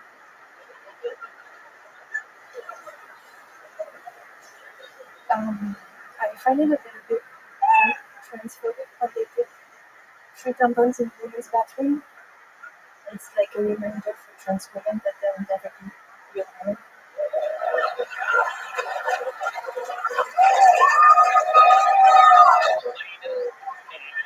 Charlotte, welcome to the show, Helena. Thank you. Incredible performance. You sound a lot like Rick Diaz. How long have you been doing stand-up? Like a month ago is my 4th time. Really? Wow, very good for a month in. One of the better sets of the night, which is incredible for both being a month in and being a month in. How you doing, Joe? Thank you. So what made you want to start a month ago? What inspired you to start stand-up?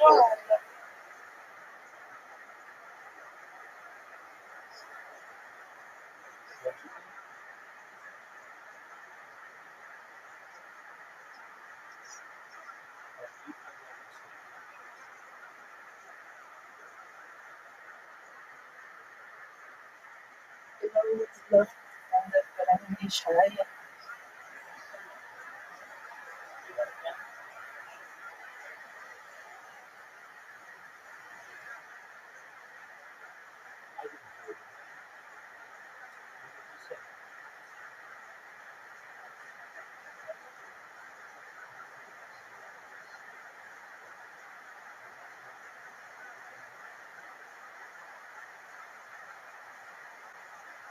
You ran away. You didn't play bowling with us.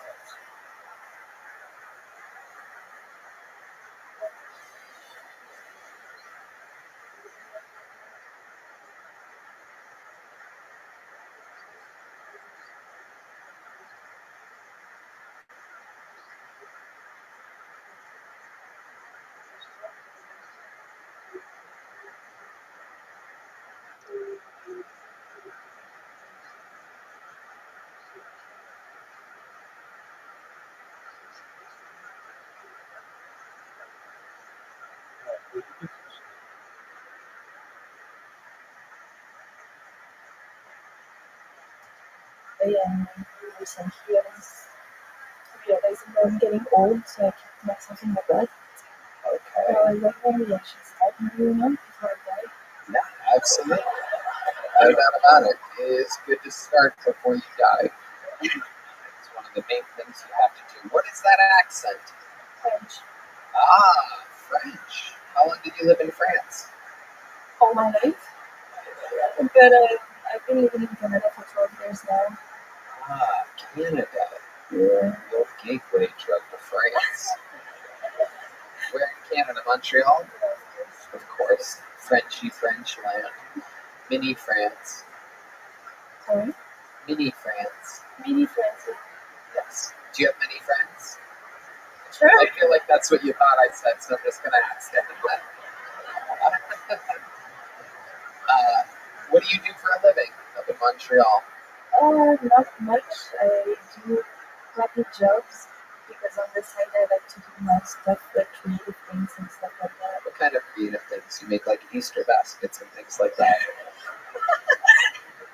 Like comics. You draw comics? Yeah. Like comic strips? Okay. Very cool. You draw your shirt? Yes. Oh, that's you. You did that. Small font. Matches your tits. Come on. Hell yeah. So, what's your love life like up in Montreal? You seem like a Montreal 8 or 9 or something like that. Thank you. Austin 4, but Montreal 9. I think she's hot.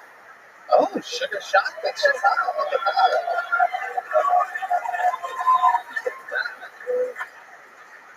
I came with my boyfriend actually. Business woman. Is it Bobby Brown Jr.? So what does your boyfriend do? He's in crypto. He's in nerd. Wow. Okay. Okay, Julius, what do you think about this? I thought it was great. I mean, it took a little while, and there was some great jokes. I can't figure out your shirt, though. Is it a joke? I'm not supposed to be funny. Yeah.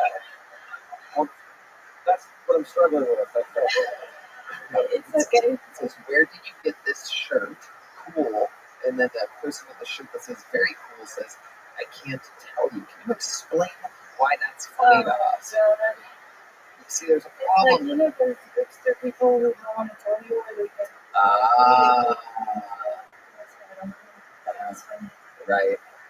I bet that kills in France. Yeah, it does. Wah, wah, wah, wah, wah. Very funny.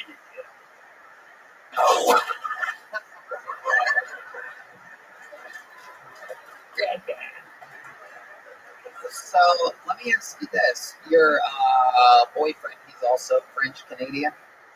He's from Morocco, but he moved in Montreal when he was like 3 or 4. Okay. How long have you two been together? Almost 5 years. 5 years. Wow.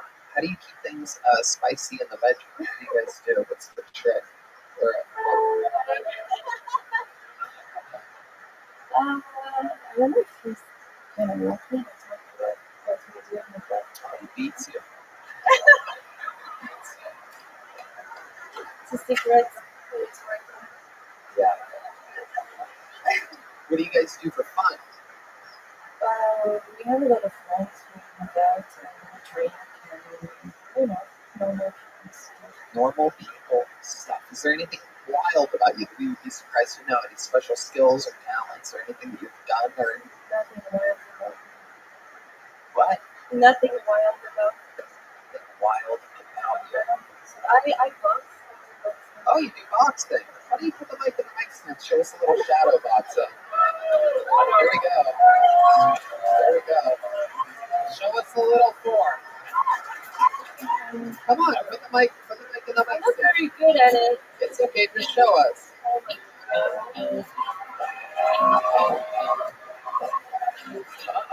Whoa. Oh, wow. Oh, my goodness. Oh, wow. Okay. Yeah, that was terrible. I was hoping to see her box. Hey!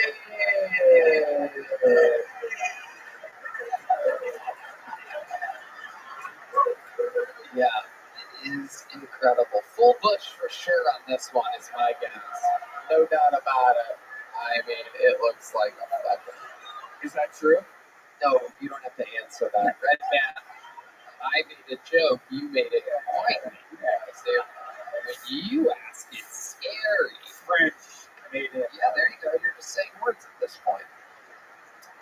What would be something, before I let you go, what would be something that would surprise us about you? You seem so shy, so unassuming, but I mean, boxing's one thing, but what else?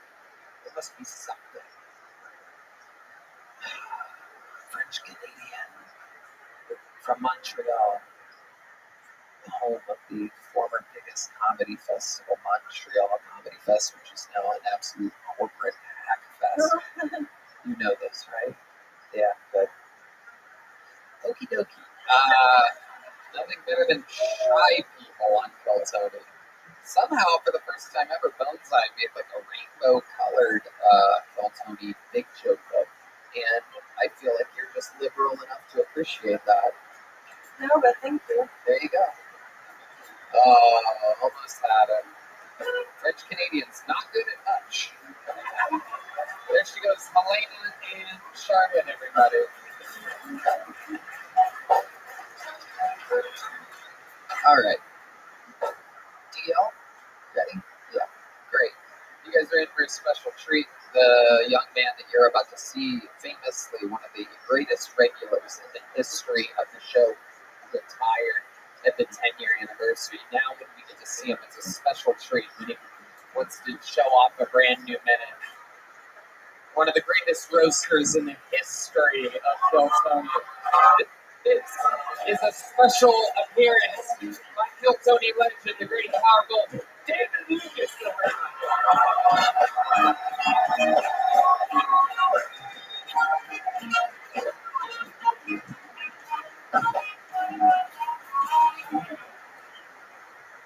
Yeah.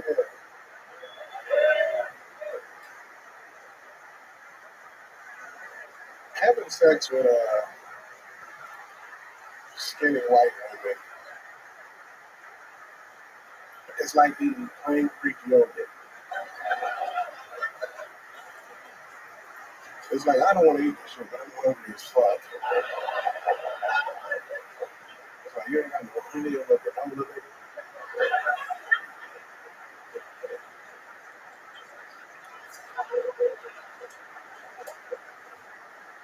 I hate with Rogan, but I don't believe in aliens. Because why no niggas ain't ever seen them? Why aliens don't come to the hood? You know what I mean? Because they know niggas will steal their spaceship. You know?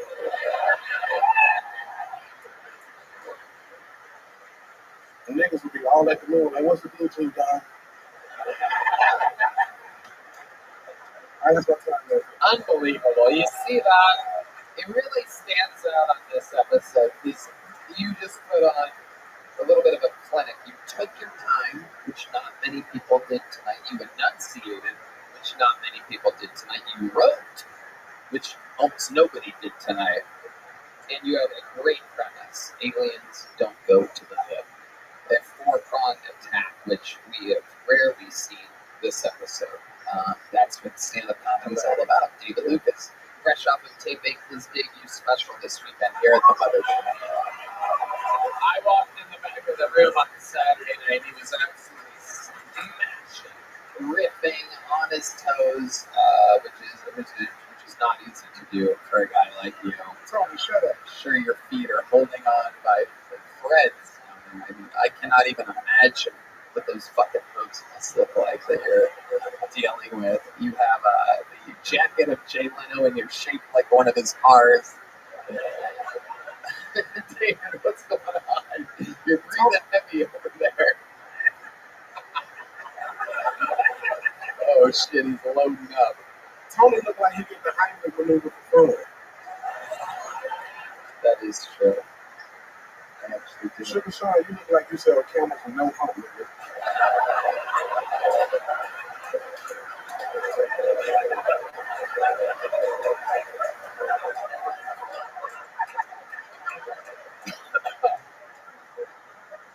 David Lucas, one of the roast gods of the history of Kill Tony. Dearly missed. Thank you, man. Absolutely. So what else is going on? That's it. I started this new fucking medicine. I got an infection. That shit fucking me up. What kind of infection do you have? Don't worry about it. Oh shit. Is it yeast? Is it yeast? Did you get a yeast infection from eating so much bread? Hey, you know what's crazy? For like the last, I stopped when I feel my special because that shit killed me so much on his own. Like when he said to my arenas, I'm like, what is wrong with me? Like, oh, it's that medicine. Oh yeah. Yeah, I can't tell you what it is. I could tell you're acting different right now for sure. Yeah, no, bro. So look, I'm on antibiotics. I'm on fucking allergy medicine and tequila. Nigga. That's the fucking. Oh shit, dude. That's some UFC shit, nigga. I feel like I should dye my hair like this nigga.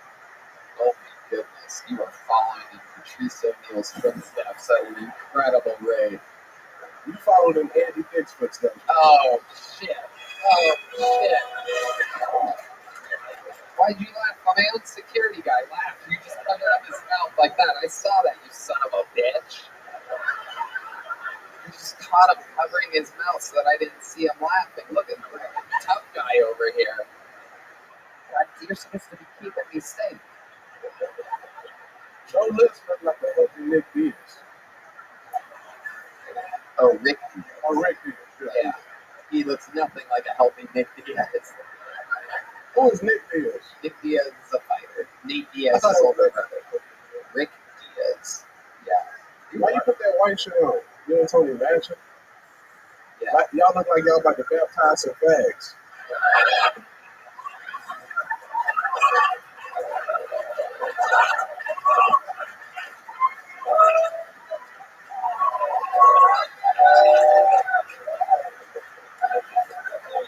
Sugar Shine, you look like Post Malone therapist, nigga. Y'all.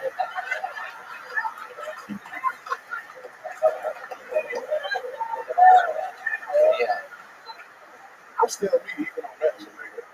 This is incredible to see. You still have it over here, roasting sugar like you're making s'mores or something like that.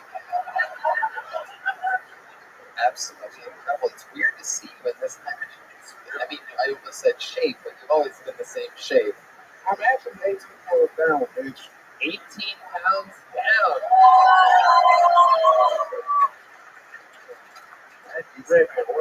So that's 0.05 of your body weight. It's incredible. Right, man, actually, with a good roast joke over there. This is incredible. Fat people roasting fat people here on the show. That's funny. Unbelievable. David checking his caloric intake on his phone. Nah, man, I got a text message from RuPaul. The nigga said you got to film in 5 minutes. They filmed the drag race at Hilltones. Whatever that shit was. You're so funny. Thank you, dog. We miss you dearly on the show. Get back in good health. Come back again. Plug some shit. Tacoma, October 12th through the 15th. Tempe, October 20th through the 21st. I'm bringing Cam. Gonzales, Louisiana, October 26th through the 27th. New Orleans, October 29th. I see y'all. I love y'all. Great, powerful David Lucas, everybody. We love him. He is in weird form tonight. He better not die. That's how it happens. Stand-up comedy, we watch people die all the time. You guys having fun out there? Pull another name out of the bucket. Here we go. 60 seconds uninterrupted. Going to Ben Williams, everybody. Ben Williams. Can you believe? Oh no, we know Ben. So return to Ben Williams. You've seen it before. 60 seconds from Ben Williams. How's everybody doing? Woo! At this point, I think it's somebody looking in the mirror and saying my name 3 times. We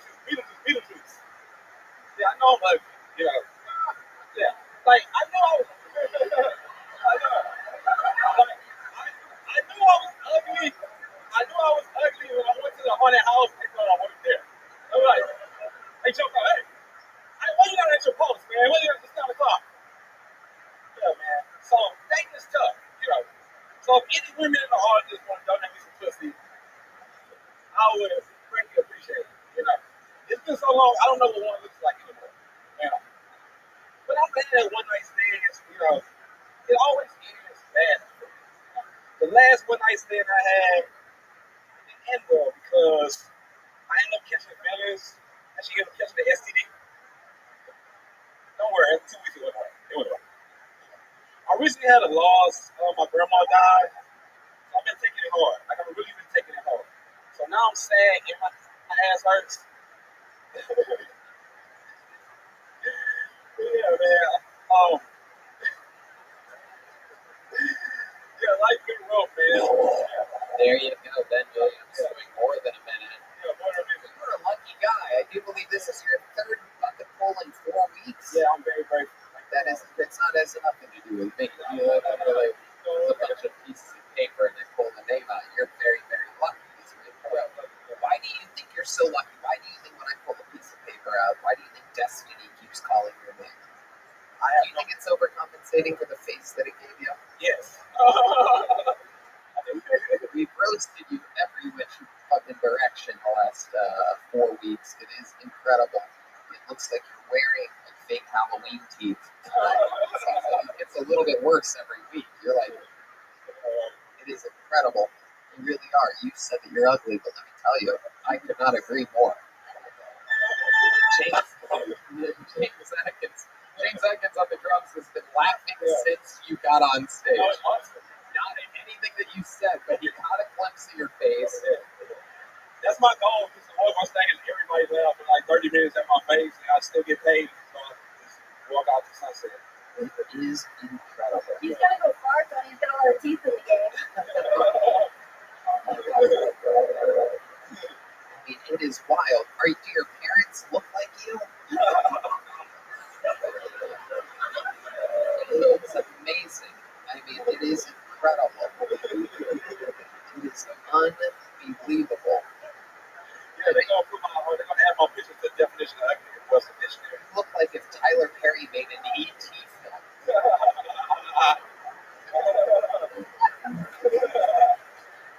I guess we would call it BET. Awesome. Except you probably don't have a home that you could phone to. And it's ET from a stolen bicycle. My goodness gracious. So remind us, tell us about your life a little bit. What's been going on? Oh yeah, man, I've just been doing a lot of stand-up. I've been actually doing this for 6 months, guys. I just been grinding hard doing this and just trying to perfect my craft and stuff like that. I'm from Galveston, and if you guys don't know what that said, I say it's a mission between Gilligan's Island and Walker Dead. But it's an awesome place. What does your dentist do for a living? He actually retired, so like, he was like, "Oh, I quit." Like he said to me, like, "I can't do nothing." Just like, fuck it. My goodness. Well, Yeah. it's really good you moved out here. You're really gonna cut your teeth out here. So, Les, what do you think about this? I actually think his teeth are better than mine, honestly. I guess you guys haven't seen my teeth, but if you have. No, his teeth are much, much worse than yours. No, I know. I just, trying to. I felt sad for him. Do you really ever? What's your love life really like? Like the last time you were with a girl, what happened? Oh, it's been like over a year, and that's like that wasn't a bid. Like she actually was 60 years old. Yeah, yeah. Hold on. Yeah, I was trying to be nice with my man. I was just walking across the street, and she was like, "Oh, you're so nice. I ain't had none in a while." You know, and I was like, "Okay." So I walked her to the door, and she says again. She's like, "I ain't had none in a while." I still wasn't gonna do it. And she's like, "Hey, you drink?" I was like, "I do." She said, "You smoke weed?" I do. She's like, "You pop Xanax?" I was like, "Oh, I love this bitch." So I was like, Oh my goodness! Wow. With teeth like that, I'm not surprised you caught a cougar, you know what I mean? I mean, those things are absolutely aggressive. It was incredible. Is there something that, can you do like tricks? Can you like eat foods really fast or something like that? I mean, I don't know. I probably fight real hard. My go-to move to fight. Yeah. All right. Well, all right. You've been on the show a lot. We've interviewed you a lot. You got up again. Congratulations. We're going to keep moving forward. There he goes, Ben Williams. Okay. I pulled another name out of the bucket, but before we get to that, we have yet another special treat for you. I have been promising this guy a spot at Redemption for a while. He has been asking for it. The last time we saw him, he challenged Hans, and Hans bodied him. 15 punchlines to 0. The guy prides himself, formerly at least, on being a storyteller that tries to squeeze a story into a minute. But I'm telling you, he's always been much funnier off stage. He doesn't show it a lot on his social media, but the guy is funny in real life. He swears that he's ready to kill for a minute on this show. You've seen him many times.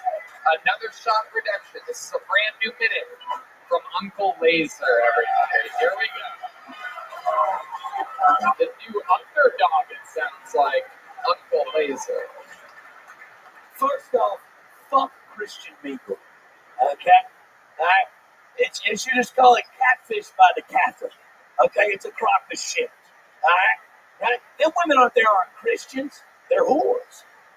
Absolute whores. You know what I'm saying? Look, I get on there to find a nice young lady with some structure, give me a little balance, a little accountability, right?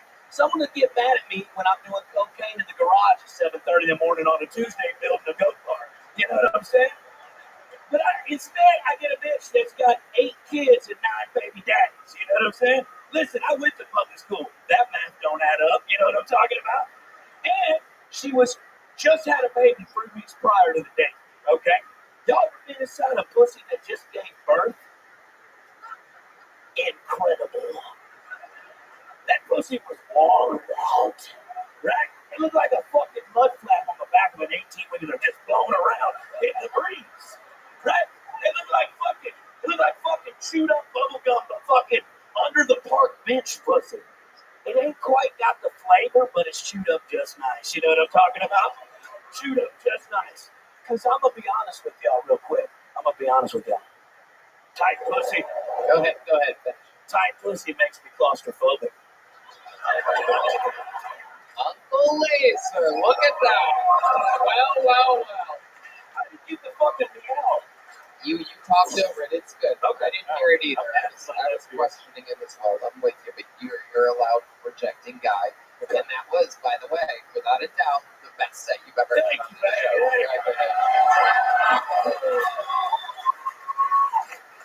It is part of your storyline. It was incredible. You came out guns a-blazing early on the show, and you would get drunk before the show, and then you would started doing vast amounts of cocaine before your sets, and then you would drink more and then do more cocaine. Your answer to everything was cocaine.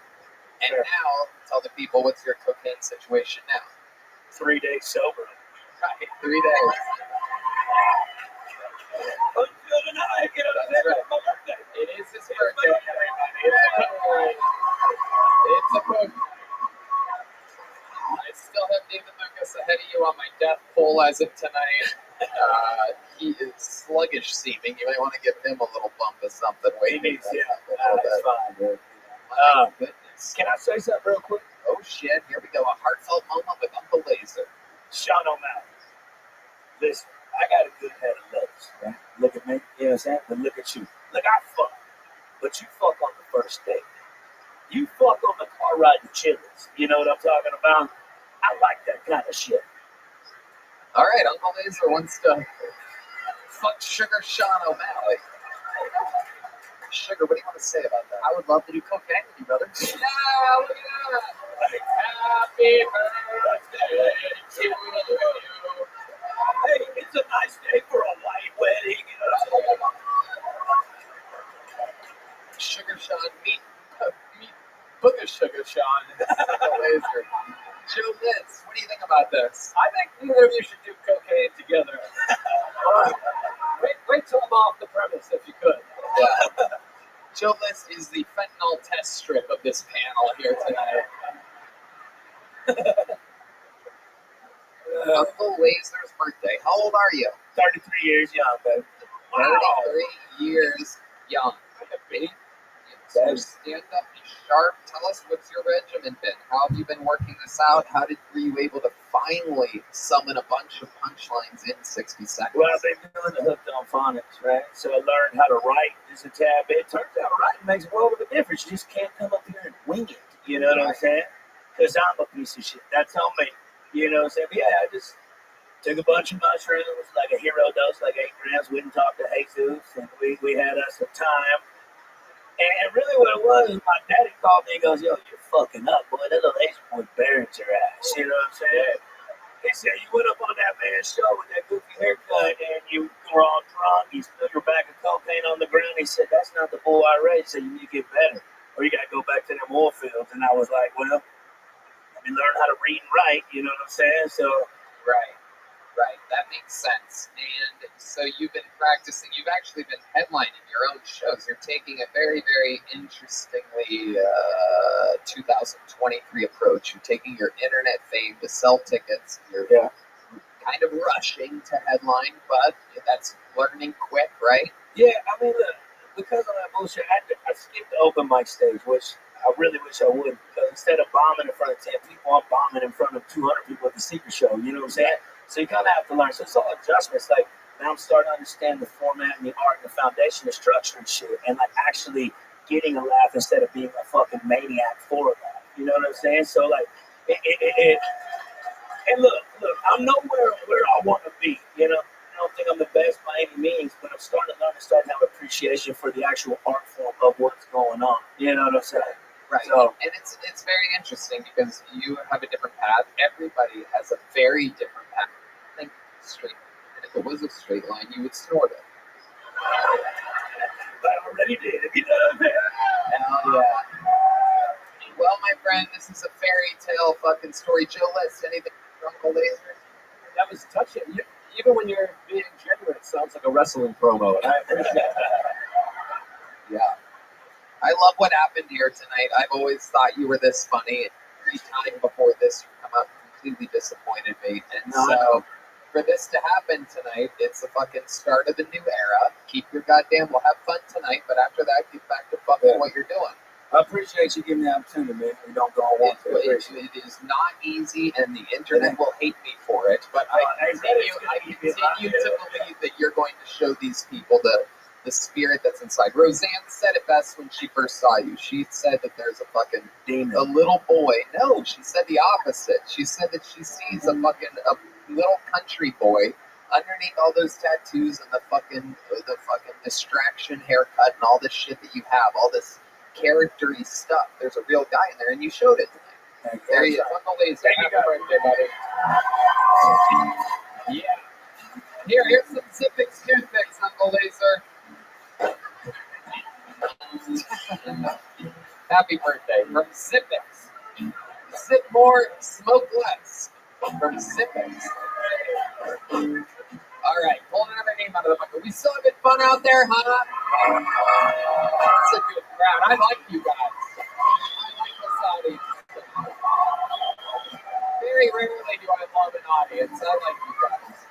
All right, we're gonna meet this person all together. It's Zeke Houlet. Zeke Houlet, perhaps. Zeke Houlet. Here's Zeke, everybody.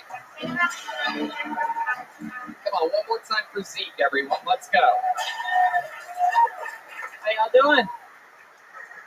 I watch a decent amount of anime. Y'all watch anime? Yeah.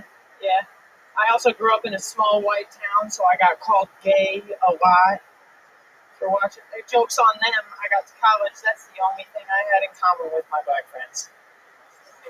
It's true.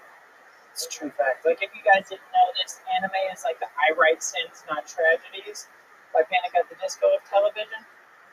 Thoroughly enjoyed by weird white dudes and black guys. Right?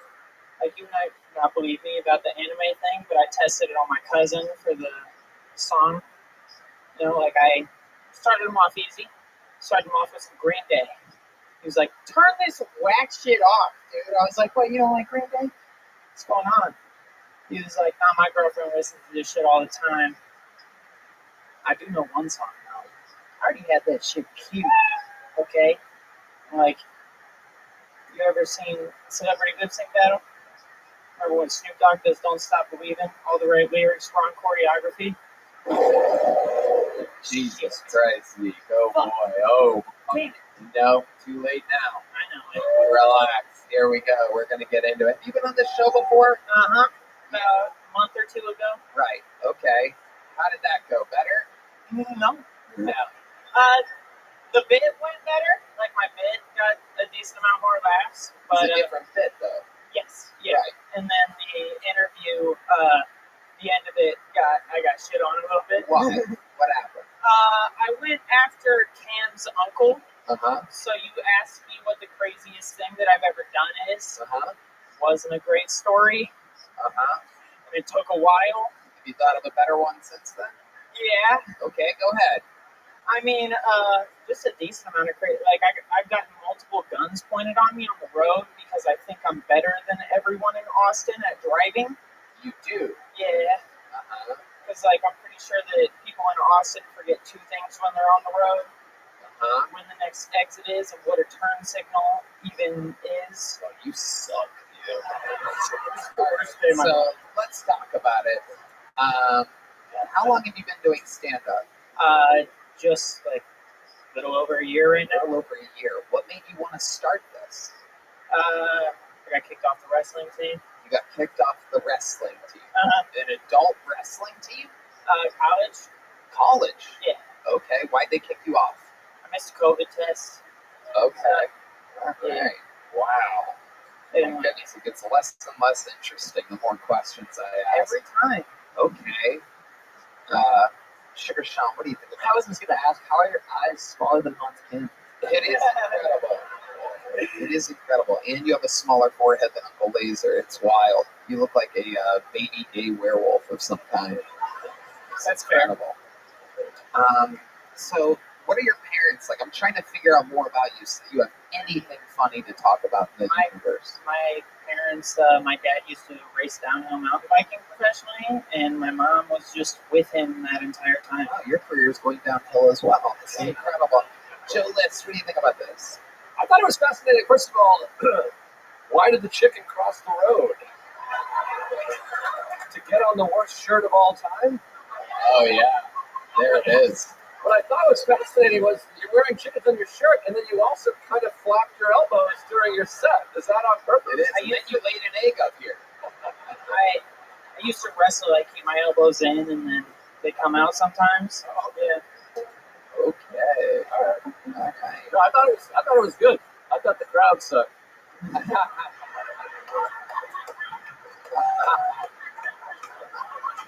Do things go better for you other times, other places, Zeke, or do you just love the punishment of it? They usually go better. Okay. So much personality. I don't even know what to do with it all. That's about it. Yeah. What's your love life like, Zeke? I've been single for about 3 years. Wow. So, when's the last time you kissed a girl? last time I kissed a girl, last time I had sex was like a year ago. That's a total different question. Well, I don't remember every time I kiss a girl. I don't remember every time I kissed a girl. How about, can you take a guess when the last time you kissed a girl was? I'd probably say about 3 or 4 months ago. Okay, where was that? What was that situation? Just like at a bar, drunk. Mm-hmm. Okay. All right, Zeke. Any special skills or talents? I can do a backflip right now. I know you can't. No, you can't. There's stuff behind you. So you definitely can't. You definitely do not have room to do it, Zeke. You do not. Are you telling me now? Are you saying that you can do a backflip literally in this space? You're the one that knows your capability. I'm saying I'll do a backflip or I'll fail it and it'll be pretty funny, probably. No. It won't be. funny. It won't be funny. Part of my job is to protect Joe Rogan and keeping hundreds of millions of dollars. That's fair. You also said you could do a minute of stand-up comedy.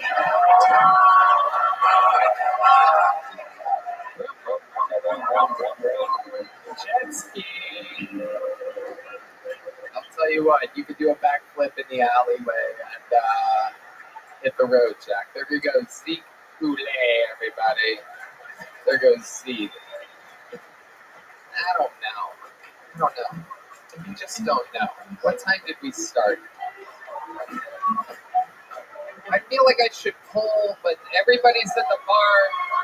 Everybody's at the bar next door, so maybe I'll do something I never have done before. Maybe I'll pull until I get someone from the inside. How does that sound? Alright, let's see what happens here. Let's see if we got anybody. It's very. Wait a second. Wait, I bet this guy's here. This would be a fun thing to go to. Make some noise. He's got to be around somewhere. If not, we'll find him. He's got to be here. Make some noise for David Jolly, everybody. Cool Tony, legend of the game, famously Camp Patterson's uncle. Very, very fun. Very fucking funny guy. We got to get him up here. Let's see what happens here. How many of you like it when comedians do good on this show? How many of you like it when comedians do bad on this show? We got him. Ladies and gentlemen, the creator of the term gang violence, Camp Patterson's uncle, the man that brought Camp Patterson to Austin, Texas. This is Kill Tony instant legend, David Jolly, everybody.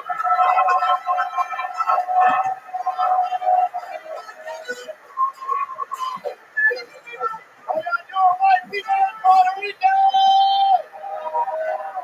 Since I've been living here in Austin, like we got homeless people in Orlando, but in Austin, they got homeless people. Like these motherfuckers professionals, you know what I mean?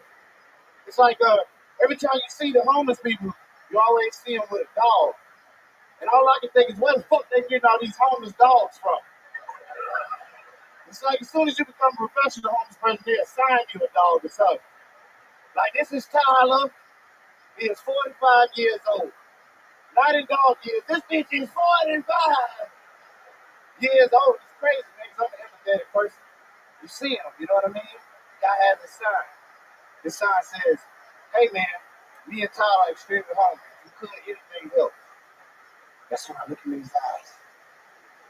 And I say, I know you fucking lying. You ain't that hungry. You ain't ate that dog yet. But tell me you fucking hungry, you got this protein you walk around here with. I ain't never heard about that because Hans killed my friend. He like, all right, that's David motherfucking Jolly. See, what up? Hell yeah. Hey, we here now. Legend of the game, David Jolly, Orlando, Florida, all the way to Austin, Texas. I'm an Austinite now. I'm gonna get these some boots and a boot and a belt buckle. Hell yeah. Yeah. Absolutely. We'll do a Richard Pryor, Gene Wilder type of Yeah, you with it? Yeah. That shit'd be beautiful. Yeah. You think it'd be beautiful? What you say, white man? He don't know what the fuck going on. He don't get it. Yeah, I'm there right now. These little Texas kids are scared to death of David Jolly. They've never seen anything like that. I don't know what the fuck I'm saying. They're gonna see that gold tooth, they just get hypnotized.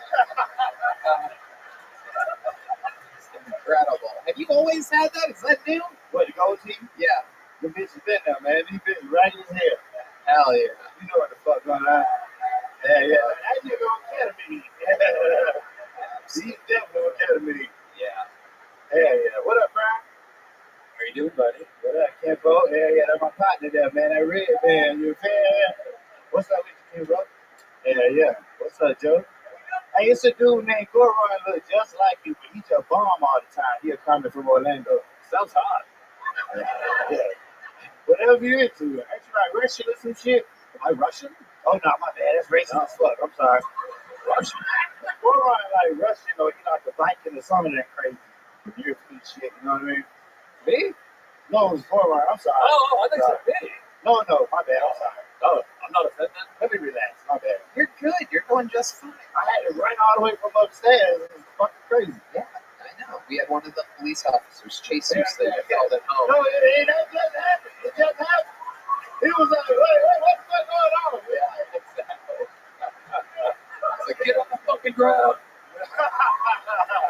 Then somebody yelled out, hey, he's one of the good ones. Yeah. So I was all right. If he said that, I had to snap over approval. You feel me? So, David Jolly is absolutely beloved here at the mothership. You get a lot of spots. You're in the little boy working it out all the time. Guess what happened?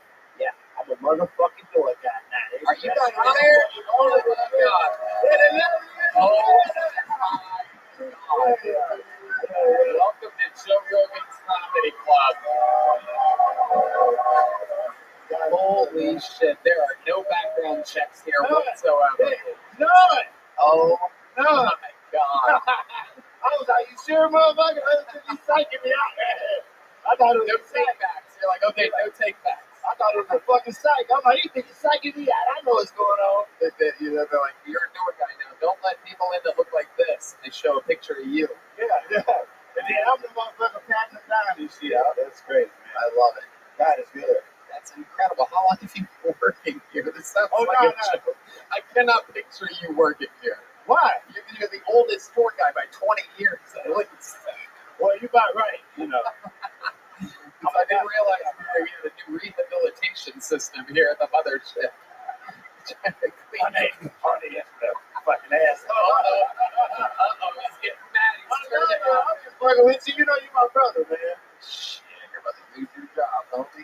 Damn, you gonna get me back? I'm kidding. I love you. God damn, Tony. I love being the tour guy here. That is absolutely hilarious. What a diversity program we have. It was through like my probation officer. Like Joe got to be the porter, so you know that's why. You know what I'm talking about? No. All right. Oh shit, it's beautiful, man. What's your living situation, David Jolly? Oh, I live. I ain't gonna tell y'all where I live at. I mean, I wasn't asking for fucking weirdos, you know what I mean? address or anything. Well, yeah, no, I say like I got some roommates, some other cats from Orlando came, and like we all rent a room. I was staying way out there on the east side with valleys and shit. I was like, this shit too far, you know what I mean? Right. But now I don't stay too far from here, you know what I mean? Like I just got a life. We moving and grooving, you feel me? Absolutely. Moving on up. Yeah. Okay. What's your love life like, David Jolly? When we first met you were talking about how you were getting your dick sucked from behind. Hey, I'm with the same girl. You're with the same girl? Yeah. Oh my. Hey, but if you single and you're a white woman with good credit, she don't live here, so you know. She understand, you know, we got to eat out here on these streets.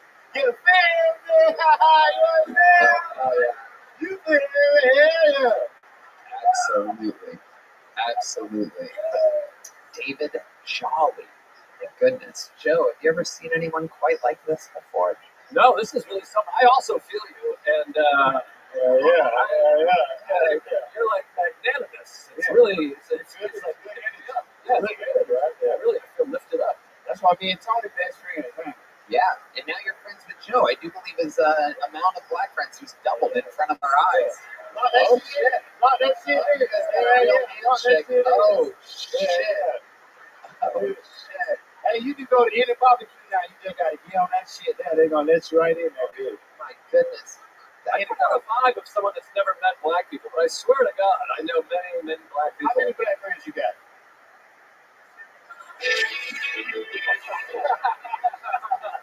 He can count them motherfuckers. You know their names? Several. I lived in Harlem for 1 year. Oh, yeah. There's a lot of colors over there. He's cool. He's so cool. Yeah. He's been smoking your index finger for about 10 minutes. It's about the same color. That's your thumb, David. That's your thumb. Your index finger is your pointy finger. Man, same thing. No, it's not the same thing. It's literally not the same thing. It is the opposite of the same thing. That was so stupid. It is a thumb-headed index finger. I know he's been swinging your index finger. David's like, let's see.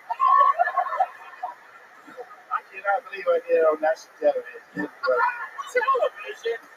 Great. Yeah.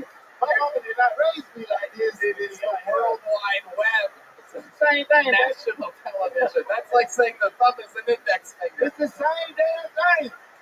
You're too old for this shit. Too old He is for too old for this shit. Hey, he's like, I can't believe I did this. I'm Johnny Carson. I mean, Hilltop. Gang violence, Gang violence, baby. Make some fucking noise for David Charlie, everybody. Can I do the sneaker show? Can I do the sneaker show? Of course you can, mother. There you go, David Charlie. He said it. Absolutely. Making sure he gets some work out of this. The great David Jolly. Absolutely. We love you, David Jolly. Follow him at Mr. D Jolly on Instagram and Twitter. And now, ladies and gentlemen, we have come to that hour of the night where there's only one move left to do. Who better to have here than two fresh panelists that have never been here for the force of nature that's about to take this stage. The Kill Tony Hall of Famer, the only living member of the Kill Tony Hall of Fame, up there with the great Michael Wade and great Michael Lair. A lot of people call him the Vanilla Gorilla, the Memphis Strangler. He's a man of many names. This is indeed the big red machine, the one, the only, the great, the powerful, William Montgomery.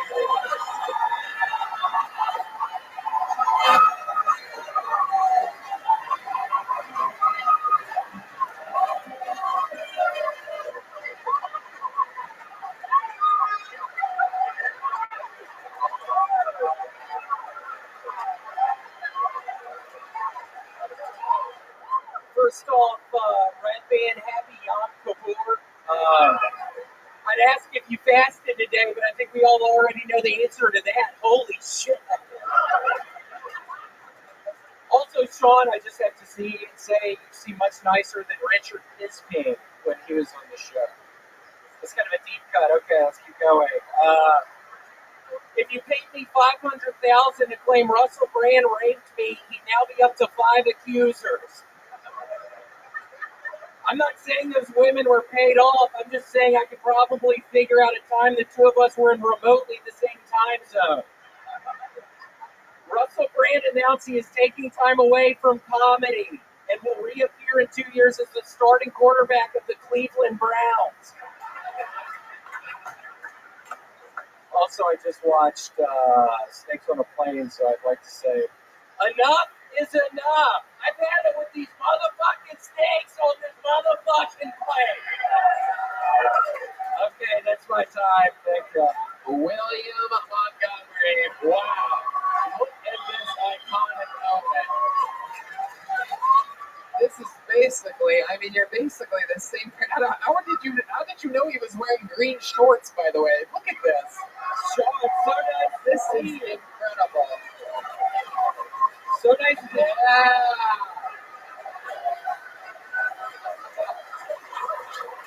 Yeah, Sean, I did this because I know you're getting very famous now. I was wondering if you needed a body double. That's why I came out here like this. Seriously, if you need a body double.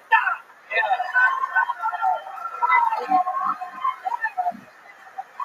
I never gonna stop being body double. Cool, yeah. Oh, shit. Here we go. I'm tired of these motherfucking snakes on this motherfucking Wow. This is. We're looking at my dick. It is very aggressive. I mean, there is a lot going on. We have so much to talk about right now. William Montgomery, famously the record holder for appearances and interviews on this show, and we are literally seeing more of him than we've ever seen before. For those of you that are just listening to the podcast, let me update you. He is indeed basically shirtless and almost pantless. He has an absolutely inordinate amount of dick on the front. I mean, there is something in there. And if y'all were wondering, it is actually very cold backstage. Okay. Shut up, bitch. Holy and I think we finally found out why he doesn't wipe his ass. It turns out he doesn't have one. It is incredible. William, turn around, show these people your.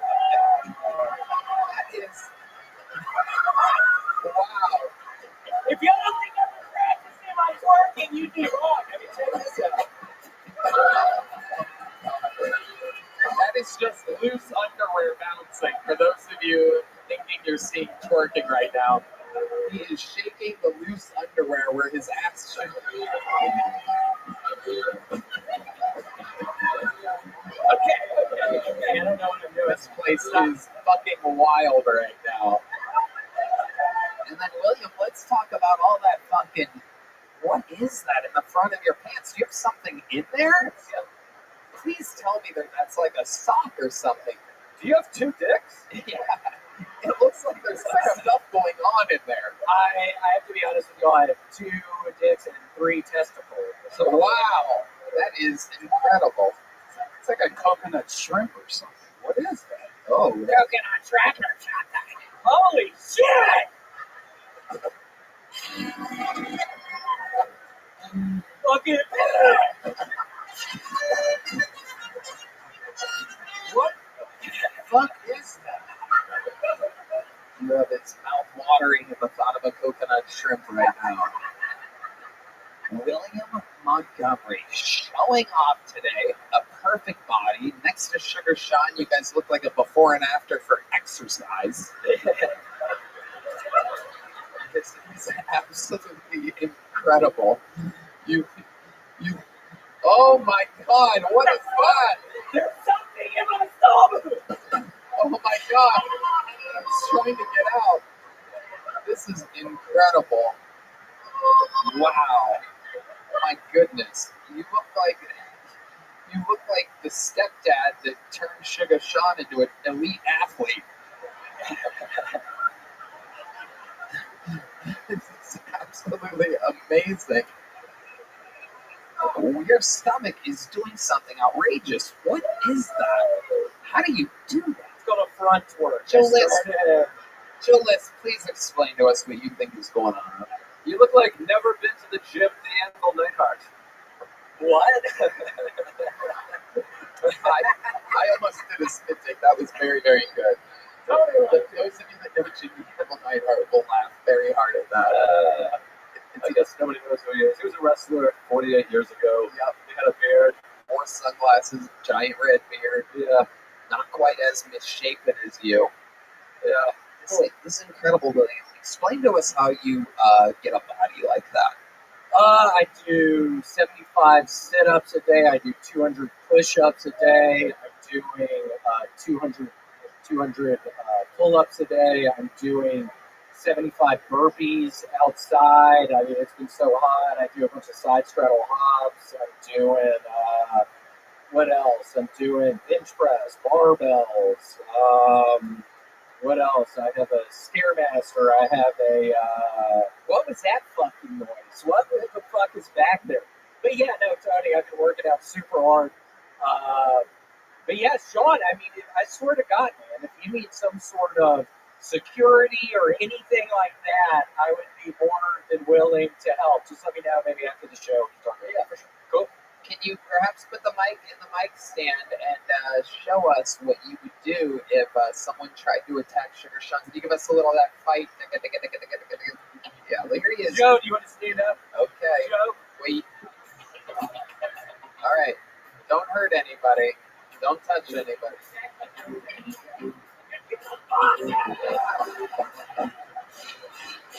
Whoa.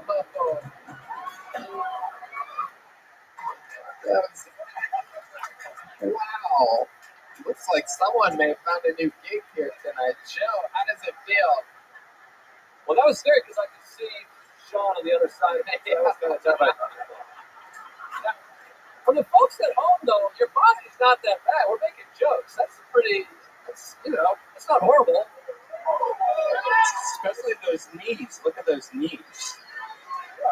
Red Band taking shots. Yeah, Red Band. Well, his mom also kind of likes my body because I was in Ohio last week. Beat that shit up!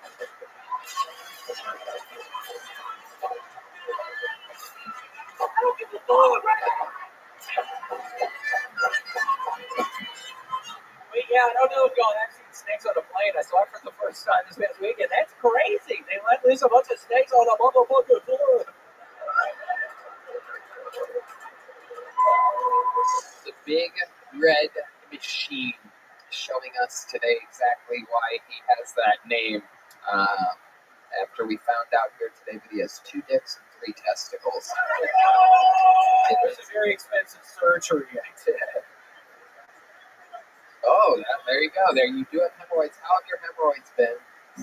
They're actually better. Some good Samaritans sent me a box here filled with Preparation H-Wipe. So whoever did that, I genuinely appreciate it. I was at Mitzi's when the package arrived. He literally got a giant box of Preparation H wipes. Yeah, I was thinking maybe it was a big box of money or something, but it's fucking asshole wipes. So, but thank you, whoever did that. I really appreciate it. Oh, wow. It wasn't you. Who keeps on fucking doing that, you dumbass? What are you going to do to that person who keeps yelling? I'm going to fucking meet you outside with Sean, and we're going to start cutting you from the ground up.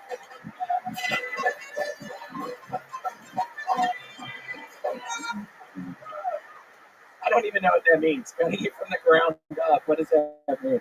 But yeah, we'll probably kill you, fucking dumbass. An absolute monster. He did it again. Another new minute. Repping Sugar Sean O'Malley. Make some noise for the great, powerful William Montgomery, everybody.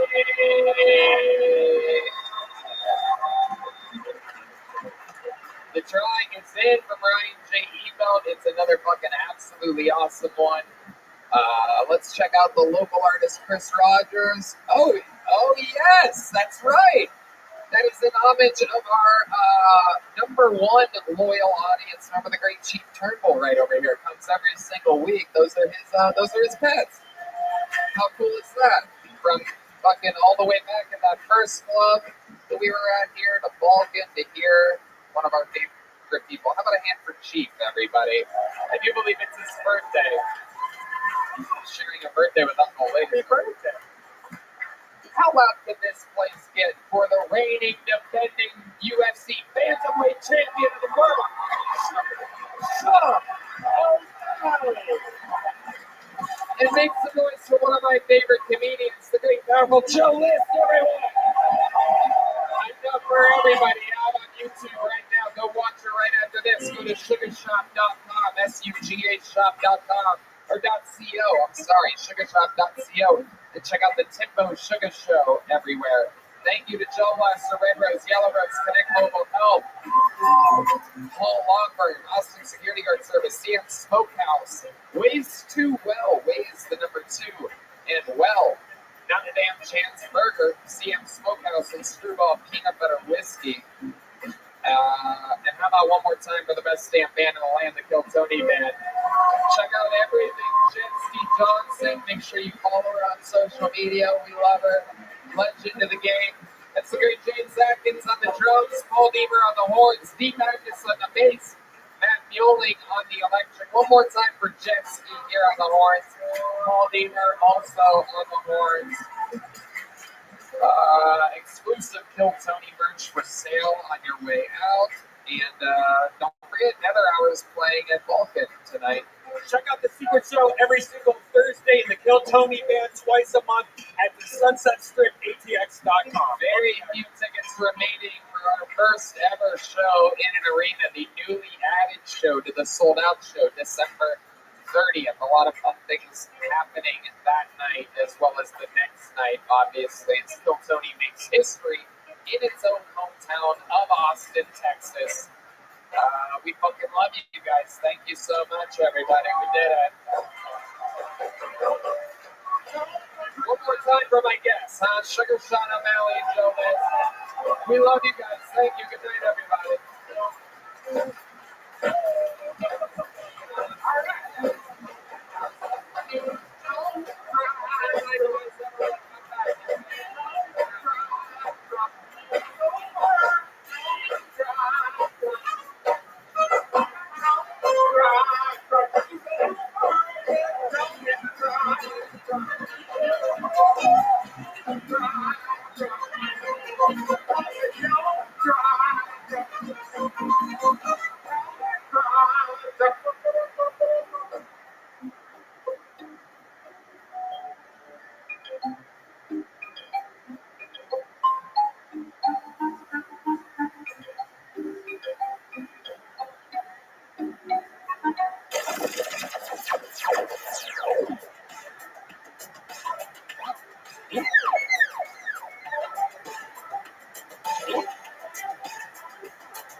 Hey everybody, Kill Sony live from the HEB Center in Austin, Texas. Saturday, December 30th at 7 p.m. Just went on sale, and you have to trust me, tickets are going lightning fast. It's absolutely unbelievable. These will be the first podcasts of Kill Tony ever in an arena. This is 2.5, 3 times as big as the ACL Live Theater that we did for the 10-year anniversary. We've become an arena act, so check it out. It's going to be crazy. A lot of surprises, a lot of fun, unbelievable guests. It's a big production. This is our version of WrestleMania. Go to Ticketmaster.com. Look up Kill Tony. It's the one with tickets available. We're going back-to-back nights, the 30th and the 31st. HEB Center, live.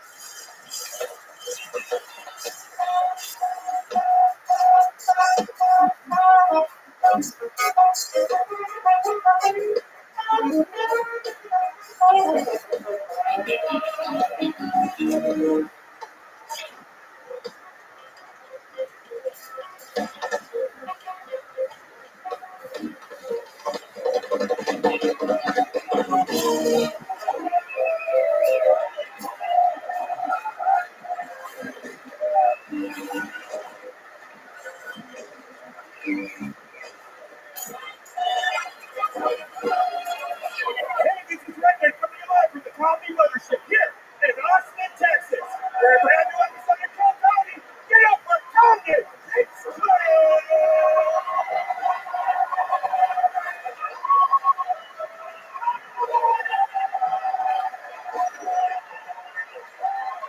Who's ready for the best fucking Monday night of their lives? Huh?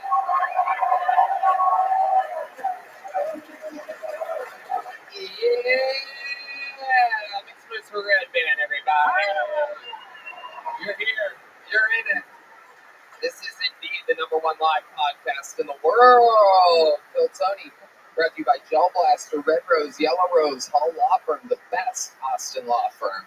Connect Mobile Health. Get an IV drip. Make yourself feel good. I did it today. Fresh off of flying back in from Skankfest. I was singing System of a Down in front of 2,000 people at 1:30 a.m. last night in Las Vegas. Use the promo code KILL10. Save 10% on your IV drip. That shit works. Our newest sponsor, which is so cool, ninjabuses.com. Big party buses, giant van-sized tour buses, and all type of amazing transportation. Ninjabuses.com, another amazing local company. These are all great Austin-based companies, including Gel Blaster, available at stores and Walmarts all around the world. Austin Security Guard Service, the best security guards in the world, happen to be here in Austin. And Screwball Peanut Butter Whiskey, which proudly presents the best damn band in the land. This is the great Matt Newling on the electric guitar. This is John Dees, the leader of the band, on the keys, fresh off of touring with Gary Clark Jr. This is the backbone, D. Magnus, right here. Paul Deemer on the horns. And the great Daniel Watson joining us tonight, filling in for the great Michael Gonzalez. How exciting. Everything is in place for a very fun episode. Before we start, here's a little bit more from the amazing other sponsors that made tonight's episode available for you here for free right now.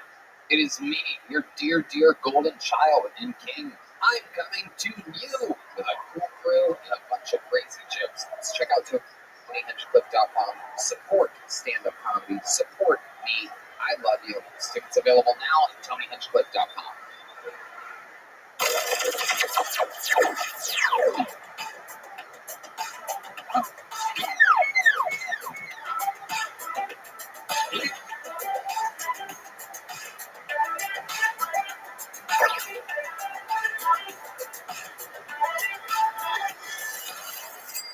The wait is over. Basketball is back, and we have partnered up with DraftKings to share the unbeatable offer that they have for you. New customers can score $200 instantly in bonus bets for throwing down just $5. Red Band. Win or lose, it doesn't matter. You'll start the season with instant bonus bets. Ooh. If you're looking to make things even more exciting, check out DraftKings Parlays. String together multiple bets for the same game or build your parlay across across multiple games for a shot at making payday even better. That's right. Basketball's more fun when you're in on the action. Download the DraftKings Sportsbook app and use code KILLTONY. New customers can get $200 in bonus bets instantly for betting just $5. Only on DraftKings Sportsbook with code KILLTONY. The crown is yours.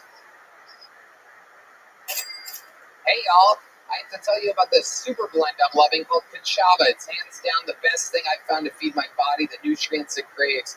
Kachava is an all-in-one plant-based super blend made up of superfoods, greens, plant proteins, antioxidants, adaptogens, probiotics. In other words, everything your body craves to feel your best. And I know what you're thinking. Something this good for me can't possibly taste delicious. That's where Kachava really earns their thousands of 5-star reviews. It tastes amazing. It's creamy, smooth, and comes in 5 delicious flavors. I'll tell you right now, the vanilla and the coconut acai are my favorite, but it also comes in chocolate, chai, and matcha. Red Man? Some folks like to drink it as part of their healthy breakfast or lunch, and others love it as a protein-packed snack before or after a workout. It's perfect for this because it has 25 grams of plant protein per serving. Personally, I like to drink Kachava just laying around on the couch. It feels great because I don't like eating too much, so it's great to just have a nice meal real quick that's delicious and gives me all the protein and nutrients I need. No doubt about it. And Kachava is offering our listeners 10% off for a limited time. Just go to kachava.com/Tony, spelled Kachava, and get 10% off your first order. That's kachava.com/Tony. Hey y'all, you don't have to be an athlete to need extra hydration throughout the day. Liquid IV has you covered. With 3 times the electrolytes of the leading sports drink, plus 8 vitamins and nutrients for everyday wellness. No matter what you're up to, Liquid IV will keep you hydrated. Liquid IV hydrates twice as fast as regular water alone. We use it all the time. I love it. I absolutely need it after hot yoga, after a hot day on the golf course, or just any normal activity. It makes me feel good, Red Man.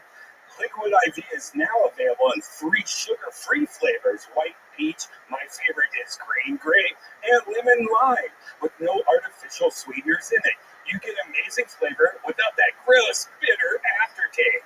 It's gluten-free, it's dairy-free, soy-free, and has no GMOs. Liquid IV is an amazing addition to your hydration routine. Grab your Liquid IV Hydration Multiplier sugar-free in bulk nationwide at Costco. Or you can get 20% off when you go to liquidiv.com and use code TONY at checkout. That's 20% off anything you order when you shop Better Hydration today using code TONY at liquidiv.com. Hey y'all, with the changing of the seasons, it's time to change up the way you cook. Let go of meal planning, shopping, and food prep, and let HelloFresh take the reins.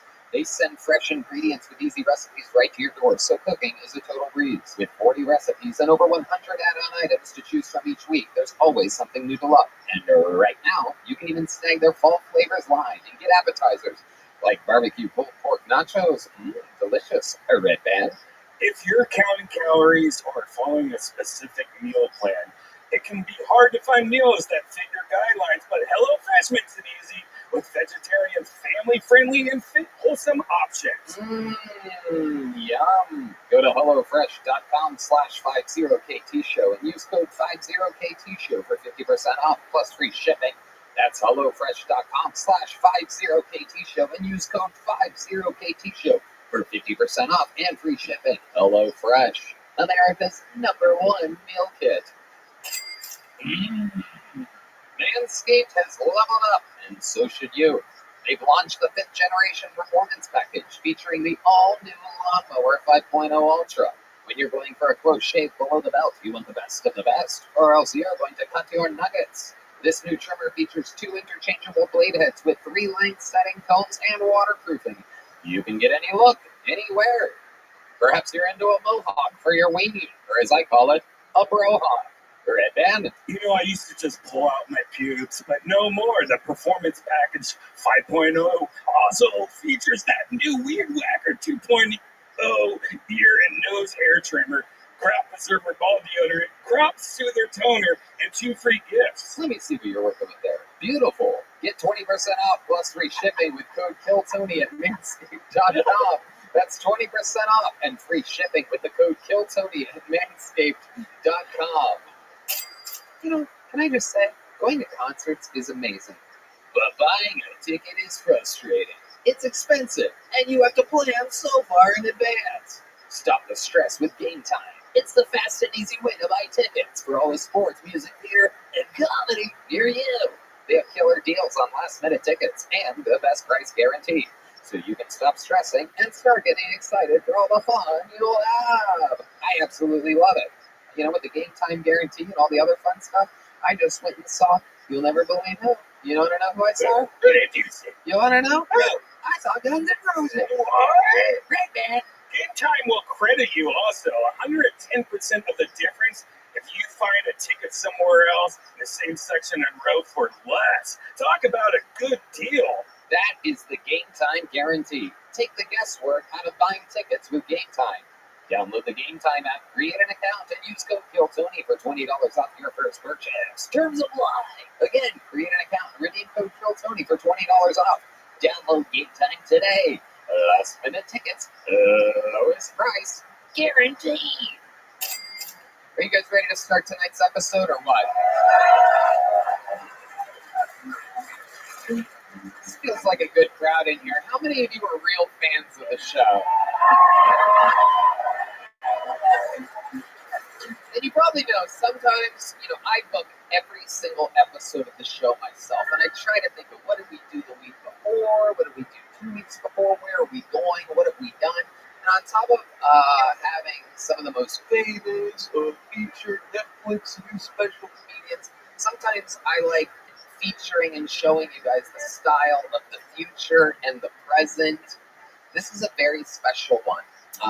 You guys are really fans of the show. I think you're going to be tremendously excited. I always know when it's going to be a really funny episode. The one airing tonight, for example, Dr. Phil, played by Adam Ray and Sam Talent. I warned people for weeks, that's an episode you're not going to want to miss. I spent 80% of the episode here laughing while trying to host the show at the same time. And this is one of those episodes that I think is going to be a thing of legends. I could be wrong. Who fucking knows? But I very rarely am wrong. This is the central core of what I believe is the future of Kill Tony. Their first time ever as panelists. You're watching history. This is what we would call a Jackie Robinson-like moment. As I present to you your guests for this evening, their first time sitting on panel of Kill Tony. Their first time not doing a minute, and instead sitting here. Make some noise for Cam Patterson and David Cohen.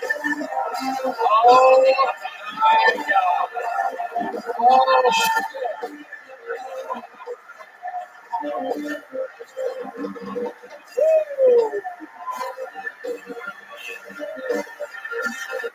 Let's fucking go. We're spending the whole night together. Can you people give me a gang violence? Oh shit. Tyler Perry presents Kill Tony. This is unbelievable. Red Band, we are outnumbered on this stage right now. I don't know if you noticed that or not. This is the first. This is, oh shit, you're right. 5 on 3, and whatever the fuck Paul Deemer is. What are you? Oh, I didn't know that. You're fired. I fucking love it. Welcome, gentlemen.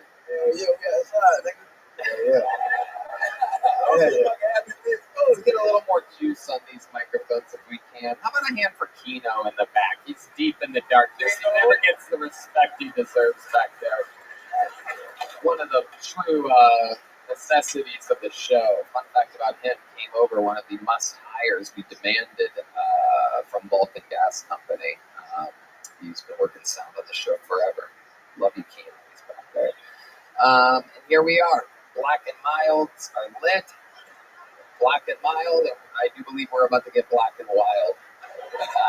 We're definitely going to be black, that's for sure. This episode is brought to you by Yoo-Hoo Chocolate Drink. And BET. Yeah, no, I know. I already tucked my wallet deep into my pocket. And I already took his. Hell yeah. I was reaching for it too. It was just reaching for it right when you said it.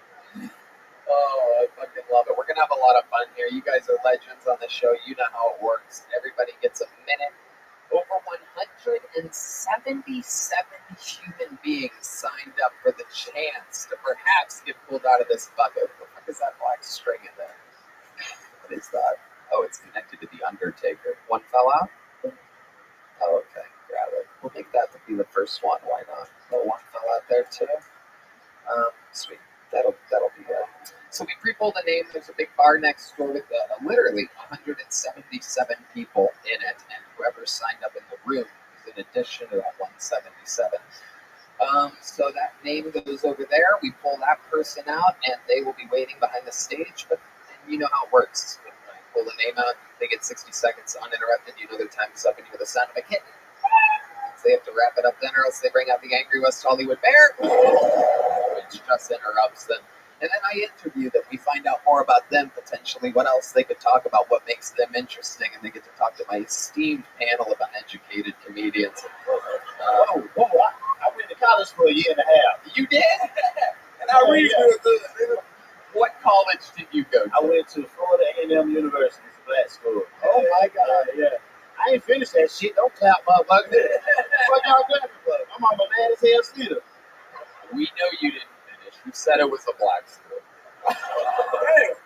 A year and a half, that basically made you a fucking legend there. They probably had statues. My mom was proud. She was proud for a little while.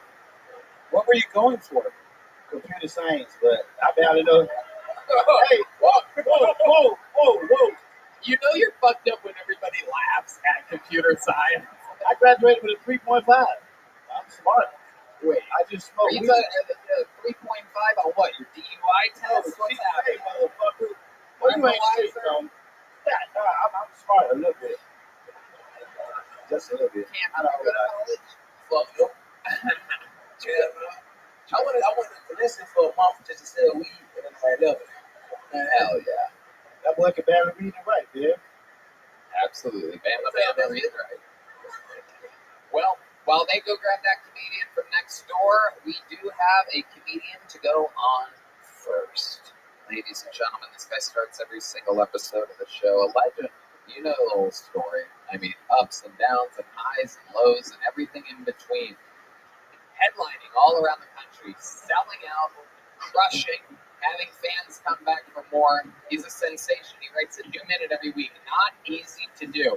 Getting tonight's show started. You guys know the song at all? Sing it if you know it.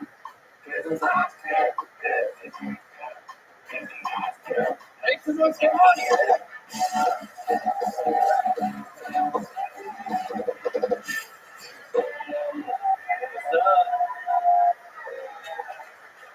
Black and mild, more like black and a child.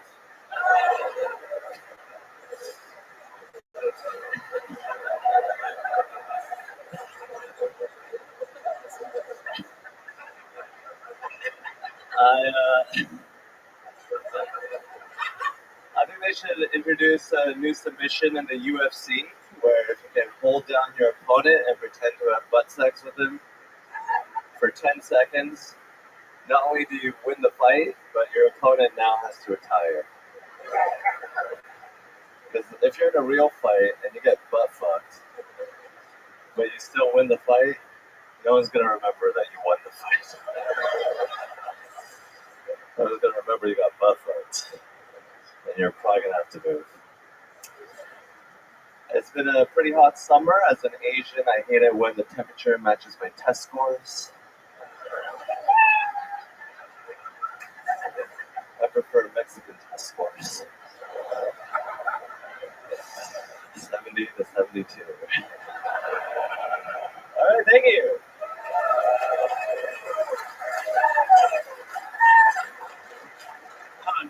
Ladies and gentlemen, with a brand new minute. Black and Child, let's talk about it.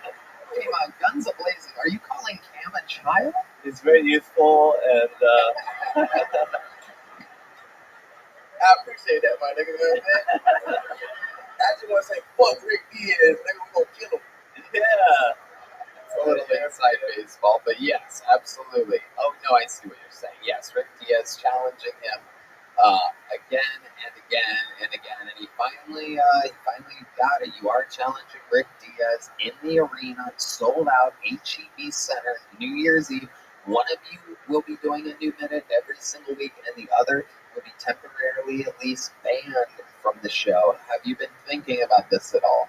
Yeah, I've been saving up and thinking about it and just wondering how I'm going to crush this European with my American might.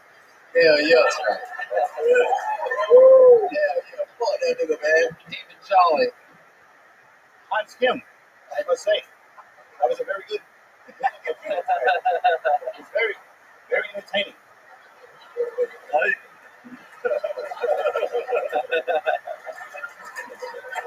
thought you were eating pussy.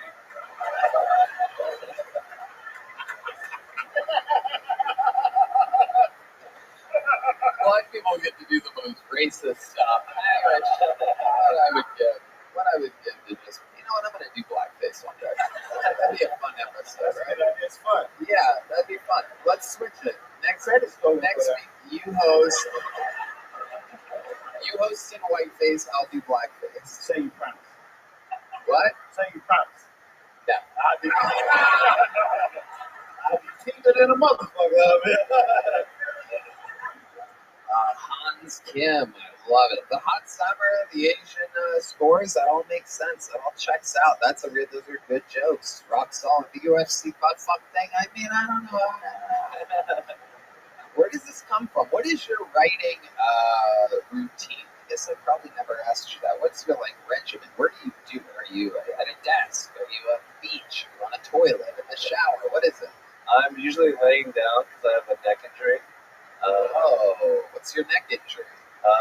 Herniated disc. How did that happen? Doing a little jujitsu. I'm a bit of a jujitsu era. I'm up to my third stripe on my white belt. Wow. That's incredible. How often do you do that? I stopped doing it 7 years ago. You want to blow with a black belt, nigga? You guys usually shoot first. So. David Jolly. I thought you got that neck injury off that big ass head. That nigga got the whole world in his head.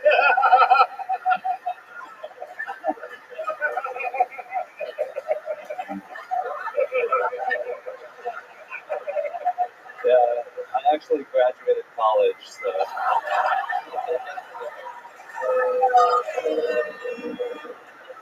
That is true. David Jolly is the size of the head of a guy that drops out after a year and a half. You don't have to have a computer science degree to know that you do have a pretty big noggin, though, Hans. It is incredible. So, do you do any exercise at all now? No jiu-jitsu for 7 years, but what's your exercise routine? These are all questions I feel like I've never asked you before. As you can tell, I don't exercise too much. I have a kettlebell, 35 pounds, that I do kettlebell swings with. I'm usually in hotels just doing a foam roller just to do a little prehab so I don't injure myself. I have a punching bag. I've punched for Tim Welch, Sugar Sean's trainer, and he said, that's pretty good. Wow. Your punching bag, what's her name again? My girlfriend. Hans, another great minute. Way to get us started again. Anything else I'm missing? Anything you want to talk about? I made my career off of a desperate, sad comedian that tried to take other comedians down, and on December 31st, I'll do the same at HEB Arena. Wow. I love it. That's a fucking promo right there. That's what I'm talking about. It's a shame it's already sold out. I would do it. That would push us over the edge. Hans, I fucking love you. I'm so proud of you. Like I said, jokes like the hot summer Asian test scores, things like that. The fact that you just keep writing a new minute at this pace, it's incredible. Great stuff. Hans Kim, everybody. Thank you, Tony. Way to get us started. So you see how it goes. That's how it goes when it goes good. And this bucket is filled with people that it doesn't always go that good. But then again, and Hans and everybody else out of this bucket. So, the future could be next, or it could be an insane person. Make some noise for your next comedian, Eric D. Swam, everybody. Straight out of the bucket, we're going to meet them all together. Eric Swam. Hey, y'all. Does anybody get any weird compliments? I get like weird compliments all the time. Someone told me they like how my voice sounds. Which I think is weird, because I feel like I sound like I'm doing an impression of a guy that looks like me on helium. Like, yeah, dude, I also got told that I got, someone told me that she likes how my butt tastes. I got a good taste in asshole. But she was vegan, so I think she was just protein deficient. You know? I also got told I fuck like a porn star. Was it all the cameras? Yeah, I don't fucking know. I got this one hurt a little bit. I got off stage. This dude's like, "Hey man, I didn't think you were gonna be funny." I was like, "Dude, that's a terrible way to call a guy handsome." Yeah, I don't even know if I write good jokes, man. Like, I'm just pretty sure I'm pretty enough to make dudes feel a little bit gay. Thank you. That's my time. Okay, Eric D. Swam. Is this your first time on the show, Eric? It is, yeah. Okay, welcome. How long have you been with stand-up? 4 years. 4 years. And how long have you looked like Mario Lopez with Down syndrome? Oh, shit. 4 years. All of it here in Austin? No, I came from Reno, Nevada. Okay, Reno, Nevada. That's where you've been doing it, huh? Yeah. The smallest big city or whatever? Bullshit like that. I mean, you would know. It is. That's what they call it. It's like a really comfortable place. You can drink the water and shit. Is this where you were born and raised? Yeah. Okay. What do you do for a living? I serve sushi out here. Out here? Yeah, I moved to Austin. I was like homeless for a couple weeks. Uh-huh. Yeah, so it was fun. So when did you move to Austin exactly? About a month ago. About a when it month was ago. like 2 weeks of 100-degree weather. And you were homeless for a couple weeks. Tell us about that. Before you moved here, you didn't look for a place or anything. Oh no, I did. Man, I thought I had a job too, but I got out here and didn't communicate. So, what do you mean? Like I showed up to the pizza place that I was working at in Reno. It was like corporate, and showed up to the door and they're like, "We don't have a job for you." And yeah, just got fucked over that way. So yeah, so bad planning is really what it was. Okay. And how about the living situation? Why was that? Oh, yeah, just like same deal. Like didn't communicate with the guys. Like we rented the place out while you were in. So I got down here and then it was the same deal. Yeah. When you say you didn't communicate with the people, like, does that mean that you confirmed at one point that you had a job in a place and you just didn't follow up? I think that's really what happened. Yeah, I just expected that they remembered me. Okay. Are you on drugs? Constantly, yeah. Marijuana. Just marijuana, yeah. Right, but lots of it. Yeah. Enough to not communicate with both home and work. Yeah. I was expecting to be homeless, I guess, to be honest. Yeah. So it sounds like you were going to be what? Serving pizza, selling pizza, Serving pizza. serving pizzas, and now you're serving sushi. Yeah. How did that happen? That sounds like a lucky upgrade. Oh, a lot of Indeed. I saw the sign in downtown. Like they probably rule at getting people jobs out here. Okay. So what's your Camp Patterson? What's going on here? Hey, this nigga bored as fuck, dog. Oh, no I'm telling you, I try with these people sometimes. You have no idea how hard this job is. 10 years and 4 months doing it every single week, and someone like this comes in. Yeah, Reno, Nevada. That's what they say. I didn't communicate. I didn't communicate properly. David Jolly. You must have wrote that shit in the car. What's up? That was your set. You wrote it in the car. No. Yeah, Well, you've been doing it for a while. that for a little while. Yeah. Well, you tested it in a crack house. Very popular at crack houses. Yeah. Damn, that was a bad decision, bro. You should have brought a better one. Right. Real people show for this. Yep. Yes, they do. That's what you got to kind of plan for is real people. So tell us something interesting about you. We have you right now as one of the most boring people in the show's history. Probably one of the most interesting people in Reno, I bet. You're probably the fucking Dave Chappelle of Reno. No, I was just the most handsome guy out there, but why did you guys say that? Sorry, you're not. Do you know that you're not good looking? You're as good looking as you are funny. Okay. Which ain't much. David Jolly. Hey, you the most handsome motherfucker with Down syndrome I ever seen in my goddamn life. I ain't gonna lie, you got that one, bro. It's true. You have like a sloth-like head shape. You have cauliflower here a little bit. You used to wrestle. Jiu-jitsu, yeah. Jiu-jitsu. Yeah. Okay. I have a friend Hans Kim that would beat the shit out of you. What kind of belt do you have? It's a purple one. Purple one, like my panel's favorite drink. You gotta believe it. You're making my friends thirsty. Stop talking about purple. Tell us the most interesting thing about you, Eric, because right now you're struggling for fucking anything. Fun fact about your life, something that makes you different. So my ex, her and I broke up to do comedy in different cities. Like she went to LA because she's a dumb bitch. And yeah, I moved out to Austin because like Texas, I'm racist and gay. But I know, sorry, but my ex. Oh, here we go.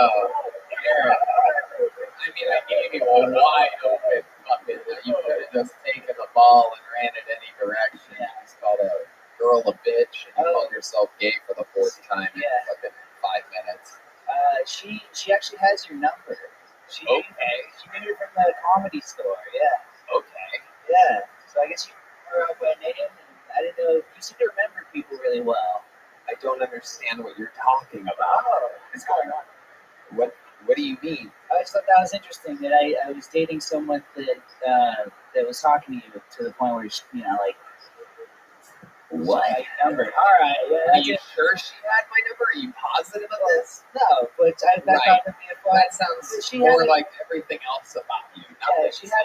Yeah, she was pretty convinced that you gave her your real number. Like you'd leave the bathroom and be like, hey, Fiona.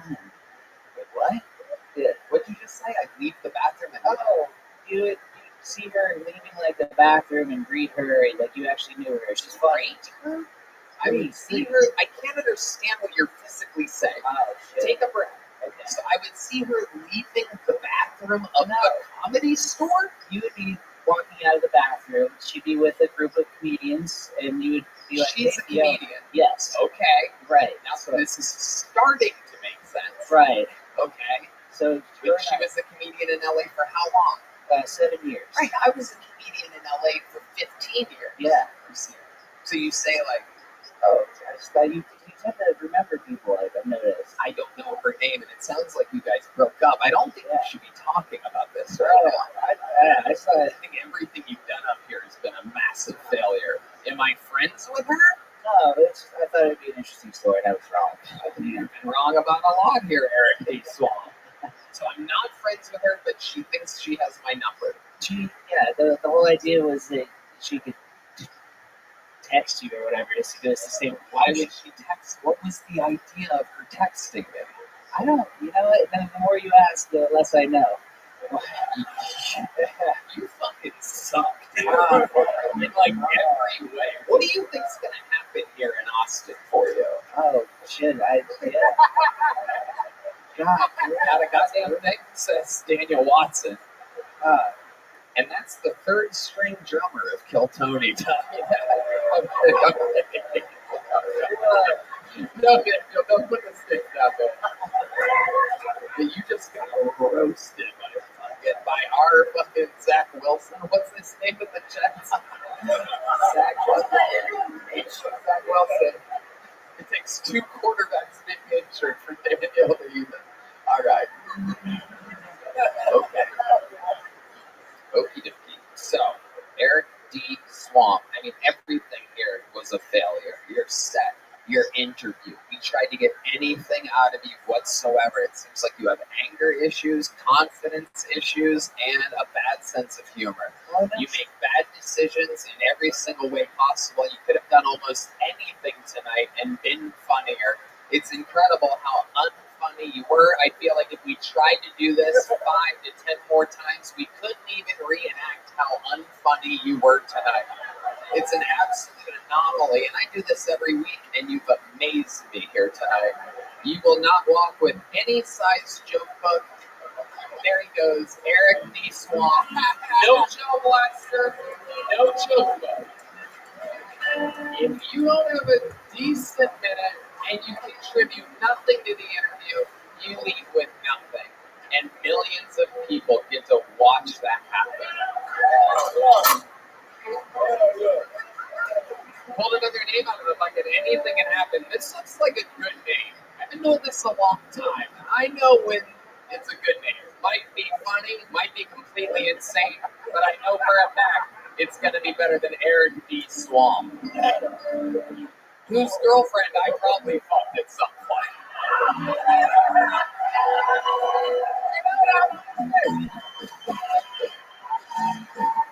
Make some noise here.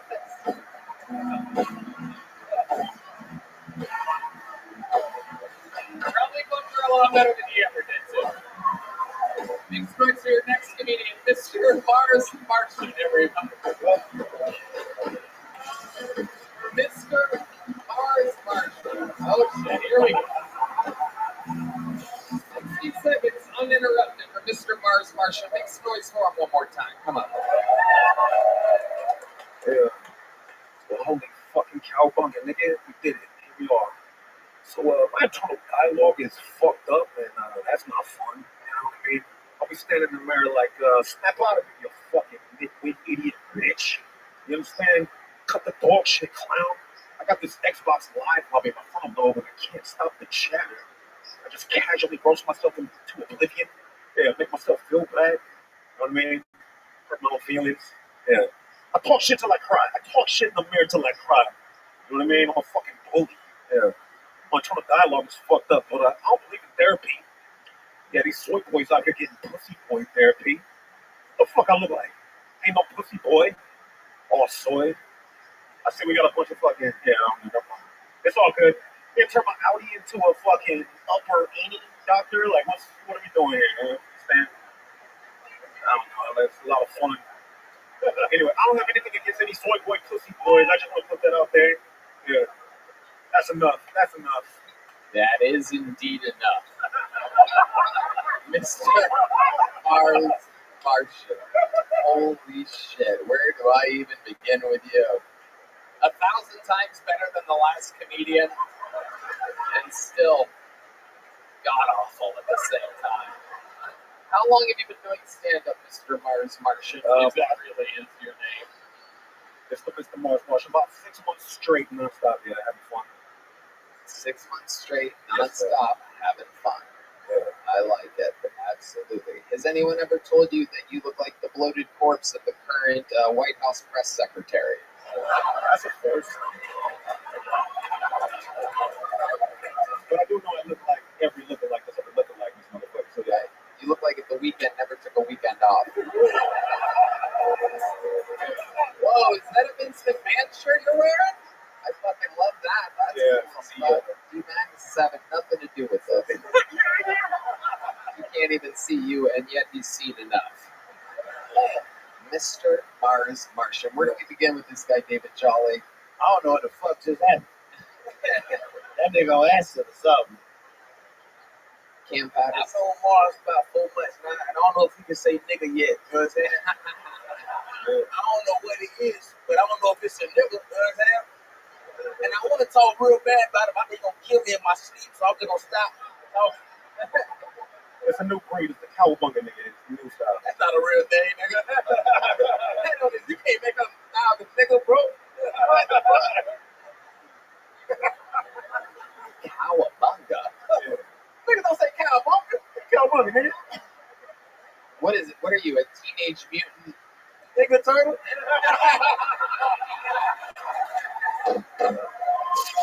Yank on it. Organized. Cam knows when I point at him, it can only mean one word and one word only. That's funny. Teenage Mutant N-word turtle. That's what I can see. It's not as funny. Okay, so let's talk about it. 6 months in the game nonstop, or 4 months? What did you say? 6 months nonstop. 6 months. What do you do for work exactly? I used to automate data centers. What does that mean? Until things started collapsing, I used to automate data centers for a bank. I used to be a software engineer. Okay. The blackest thing about you is that I didn't understand a word you just said. So what? Something data centers? I used software automation. Okay. All right. That's like a 9 to 5 type of job. Yeah, corporate gig, yeah. Okay. Do you use a pillow at night, or do you just lay your head down on that chair? Because it seems like it would be really soft and nice. Like, it seems like it would be pretty cool. I bet you do have a pillow. I'm gonna move on. What do you like to do for fun, Mr. Mars Martian?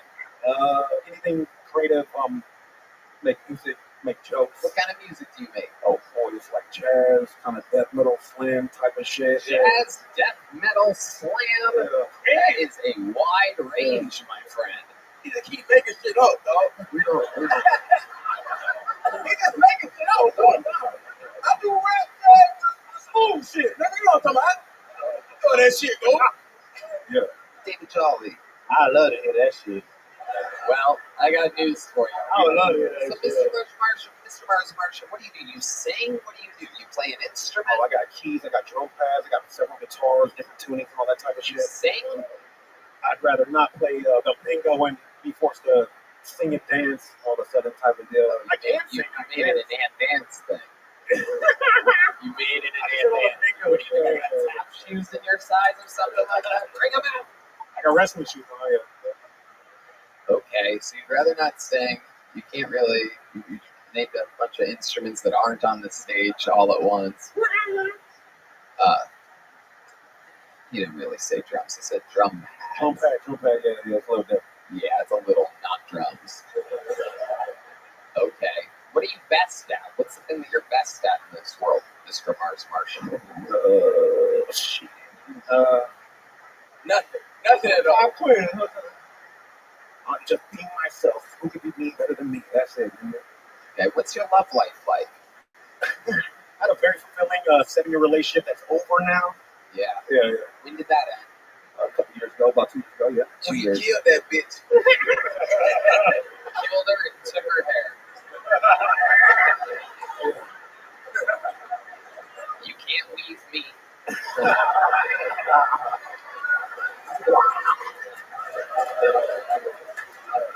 So it ended 2 years ago. Have you moved on? Oh, absolutely. Absolutely. Yeah. So what's your love life like now? Right now, I'm just pursuing the arts. I'm trying to be fulfilled by being creative, being myself, just trying to get as much shit out of it.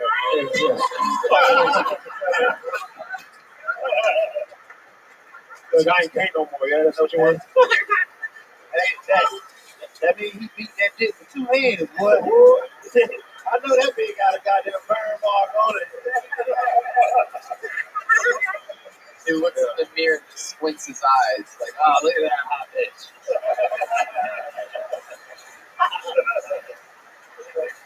My goodness gracious. So, like, the last girl you were with, what was that like? Talking about comics, I talk about Was he older than comics? yeah, you can have What? yeah, I have no. Fuck the last guy's girlfriend, too?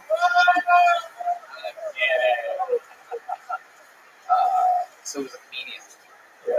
Yeah, how'd that go? Describe it to us. I wish you could try to keep it a one-night stand, try to deal while turning to emotionally stable. You can't, you know what I mean? It's not a pursuing thing, it's just a horny thing in the moment. That's all. So what happened? You did an open mic, then what happened? You get off stage, then what happened? No one knows who it is. You can literally talk about this right now. You're in an interview on a live podcast. Yeah. It's okay. I'm a more of a real life interaction type of person, so I prefer to stay out of the DMs and the swiping and all that stuff. So yeah, if it happens, it happens. If it doesn't happen, it doesn't happen. So yeah. So what happened? You do an open mic, you get off stage, you go up to her, she comes up to you, what happens? Oh, I mean, did anything really happen? You making this up? I'm trying to be discreet. You don't want to talk about it because he killed her. Yeah, she's She's dead. She's no longer alive. I don't know if you saw his set, but he is far from killing this fucking guy. I'm gonna keep you on the spot here. So you're in an open mic, right? She's there, right? Or is it online? What happened? So we get a lot of people, we get a lot of transients in and out of town all the time. A lot of people from other states come here. Yeah. Over here. Sorry. Looking out into absolute strangers' eyes and getting it's always a fresh pool of comedians in and out of town. Okay, so then what happened? You better start answering the fucking question. All right, so I mean, they were staying in a place that was only 2 blocks up. They lured me back to the den with mushrooms. We did mushrooms. We hung out. We hit a bunch of mics, but then they had the place to go back to, and so that's where we went, type of deal. I mean, oh, that bitch dead. She okay, all right, guys. yeah, that bitch. Oh, dead. That whole dead. She dead. He done ran the street nigga too. I'm telling you, man. Look at his eyes. That bitch mushrooms. She had a place to go back to. What's your living situation? I live out Dogs myself. I live out by Mansfield there. Kind of far, like 30 minutes from here. I didn't ask exactly where. Do you have roommates? Do you live by yourself? No, I'm a homeowner. A homeowner. How were you able to do that? I used to be a software engineer for Fortune 100. Okay. And you saved up your money, bought real estate. Yeah. See, that's an interesting fun fact about you. That's actually fucking shocking. If you're a homeowner. I mean, incredible. What are we talking about? 1 bedroom, 1 bath? What do we got? I don't know. It's on Anchor by the lake. It's kind of cool. You don't know how many bedrooms? Oh, how many bedrooms? Yeah. Oh, I got 2. I got 2 bedrooms. I got 2 bedrooms. Christ. What are they serving up at this bar they're keeping everybody at? Oh my god. Fucking wild. Okay, Mr. Mars Martian. Anything else? Any other special skills or talents or anything we should know about you? I've been an artist for like 6 years. I'm originally from Compton, California. Oh, okay. All right. Okay, there's a few fans of Compton here. The majority of them being at the table with me. What do you think about the fact that they just finally arrested Tupac's murderer? So he's the last one of 4 that were still. Everybody else is dead except for him. It's kind of one of those double jeopardy kind of deals, I guess you could say. Yeah. He killed Tupac too. This nigga's a murderer, dog. I don't think I get it. Mr. Mars Martian, I got good news for you. You're walking out of here with a small Kill Tony joke book. Got it? There you go. Boom. There he goes. Mr. Mars Martian. This is a fun episode so far. You're getting to find out the strength of the bucket here tonight. It's pretty wild. I'm pretty sure any of you could do better than the people that have been doing this for months. It's kind of wild. Pretty crazy. They overthink it. Ladies and gentlemen. Okay. Jesus. All right, yes. Deep Madness is back, everybody. Big pops for the return of Deep Madness. I pulled another name out of the bucket. We're going to keep it moving along. Make some noise for your next comedian straight out of the bucket. This is definitely a new name. Make some noise for Gexy or Jesse or Jetsy. Gegesi. Gexy. Oh, yeah. Here we go. Make some noise for Gexy, everybody.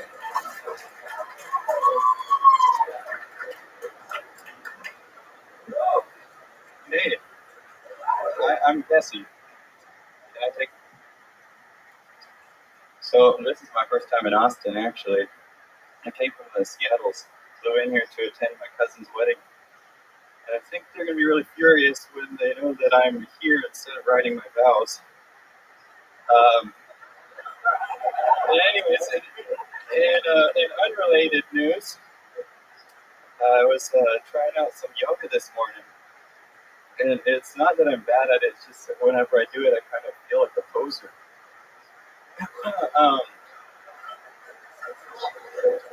But it's all good because I'm a pretty good guy and stuff. Except for I used to be super addicted to showering, but I'm clean now. And I also kind of grab and stuff. So hey Tony, I think that your jokes are cool and you're real and not a phony. And if I was, There you go. The West Hollywood Bear. That's Jesse, everybody. Oh yeah. Hi, Jesse. Hey Tony, How are you? The best sight of the night out of the bucket pulls. Incredible. Incredible. Absolutely unbelievable performance. Great. Jesse, how long have you been doing stand-up? this is my second time ever. Really? Wow. That is incredible. I'm actually here with a bachelor crew, so we kind of all signed up. Really? So it's a like a bachelor party from Seattle. Your friend's really getting married? He's really getting married, I hope. Yeah. And so we're kind of letting it rip. But Jesus, finally, somebody with anything out there. My God. See, everybody else just tries to be cool. They don't realize that to be cool, you have to be funny first and then cool second. Everybody's trying to fucking, this ain't cool at all. It's funny though. And by being funny, it's cool. So it is cool. See what I'm saying? You look like you have cancer. I gotta get that out of the way. I gotta knock that. But you don't, right? I don't think so. Right. We're gonna get you checked out. We're gonna get you an IV trip with the great people over at Connect Mobile Health. I'd be down to get checked out. I'm also single. Whoa, hell yeah. Absolutely. Do you have kids? I don't have kids. How'd you get those dad jokes though? Like those jokes were really cheesy as hell. Like, did you write them or did you read them off of like Laffy Taffy or something like that? I don't eat Laffy Taffies, but I didn't necessarily write them. I just thought of them. And that's like kind of how I did it.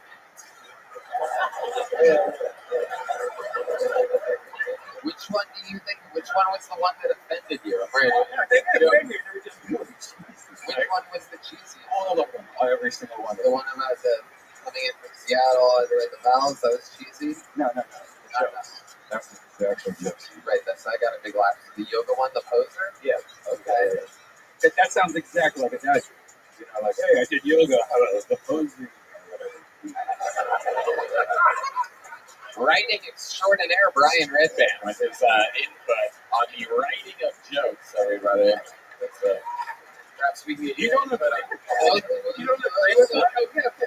What? You don't agree with that? Not really.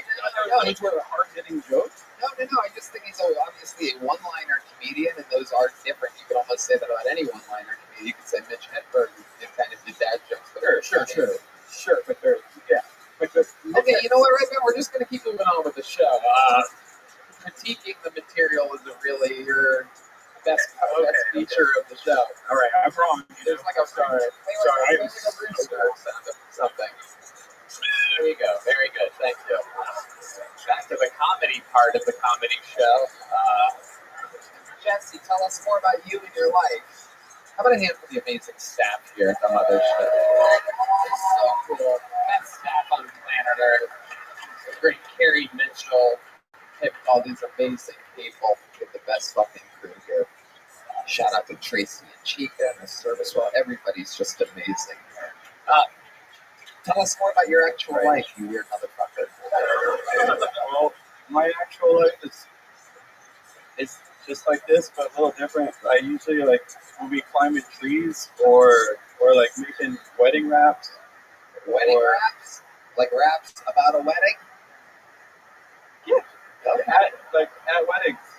You have really good timing and stage presence. Where do you think you get that from? How do you have such an interestingly present sense of humor?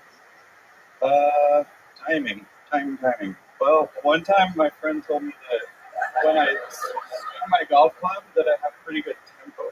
Yes, And that's so a big deal in golf. I think my golfing translates to here.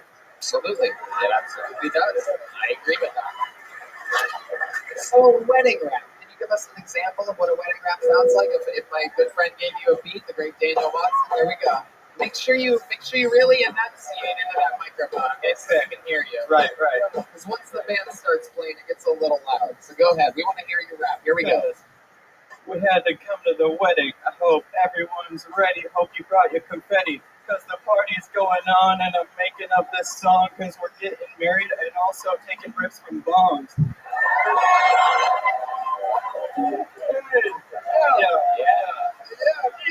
It's a fun wedding, right? Because it's a fun wedding where crazy, silly stuff happens. Like a guy who they think has cancer is rapping.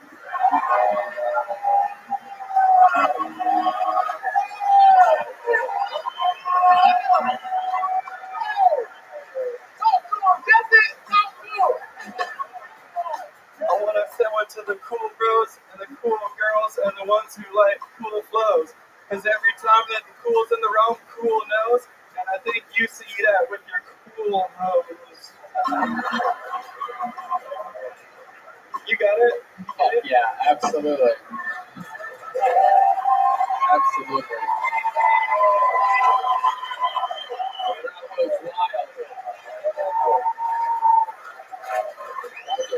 Strobe lights have been activated. Unbelievable, Jesse. I mean, can you believe this fucking guy? We got a white rapper. Hey, he good too, but this is the first time in show history y'all done had 3 serial killers on the fucking road. That's magical. That been wrong though, Jesse. You hear me? Yeah, that been wrong. You like you were touched as a child. You know what I mean? No cereal box was safe. Or dad jokes. Absolutely. The mentioning of serial killers on the show has been prolific this episode. If you were going to murder somebody, how would you do it? I made a video about this already.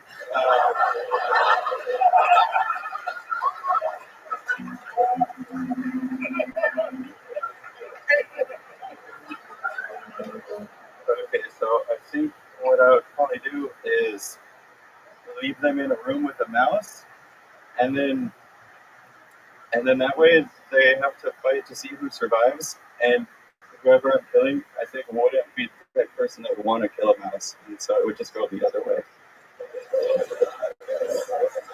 Fuck yeah. Jesse, I absolutely love your style. I cannot bring myself to believe that this is only your second time on stage. You're being serious? I'm being serious. I tried it once, and I thought maybe I could do this again, you know? And then next thing you know, I made it to the big deals. Yeah. Big stages. Yeah, you did. And you did very good at the big deals. You're leaving with a big Kill Tony joke, bud. You're leaving with a chill blaster. Give us the biggest chill blaster we got back there.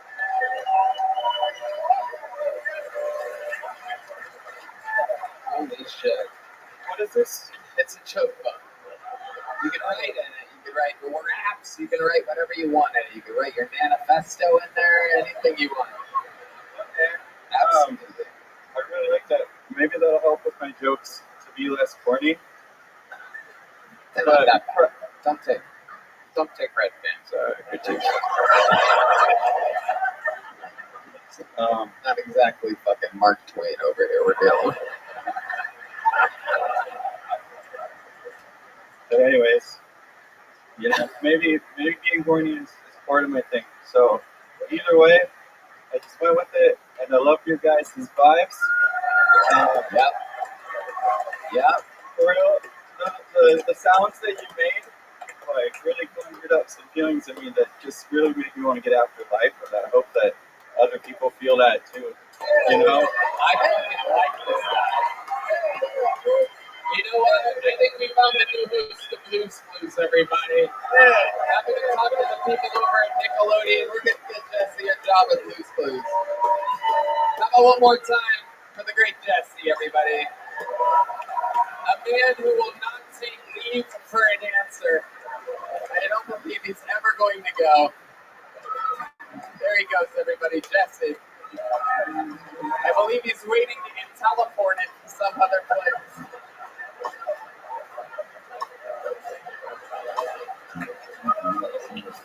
Are we having fun out there, huh? Well, I got news for you. The regular that usually goes up in the middle of the show is sitting right here having a blast with me.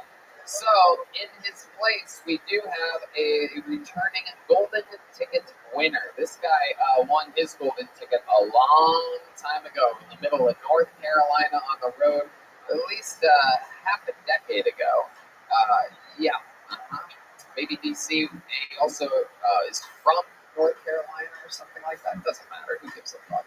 The point is, it's very, very funny. He's here with another new minute. Make some noise for the return of the great Martin Phillips, everybody. Here we go. Martin Phillips, legend of the game here at Tony. Brought to you by Zippets. Zip more, smoke less. One more time for the great Martin Phillips, everybody. That was good. Okay. I read you had a sex dream about somebody you know. It means you trust that person. So I learned that I trust too many people. Too trustworthy. I really big hands. Trying to use my hands. As though they're piano hands. I don't know how to play a piano. However, my hand jobs are ridiculous. It's as elegant as the piano, and I only play at 4K. You should see my double for just. Anyway, man, I live here in Texas. It's hot as fuck. But people say it's a dry heat, But you know what else there is in humidity? The fucking sun. Doesn't matter. Fuck yeah. Martin Phillips. That is how you do it. Boom, boom, boom, boom, boom. That is the difference between a golden ticket winner and a bucket full. That was fantastic. Indeed, I must agree with my panel. We are on a run. I do believe this is 4 serial killers in a row. I was going to say that. Yeah. This is my crowd. Yeah. My people here. Yeah. Absolutely. I feel like you would leave the most evidence out of all of the rest of the serial killers. There's some sideways footprints leading back to. Everybody trying to get away, nigga. They all been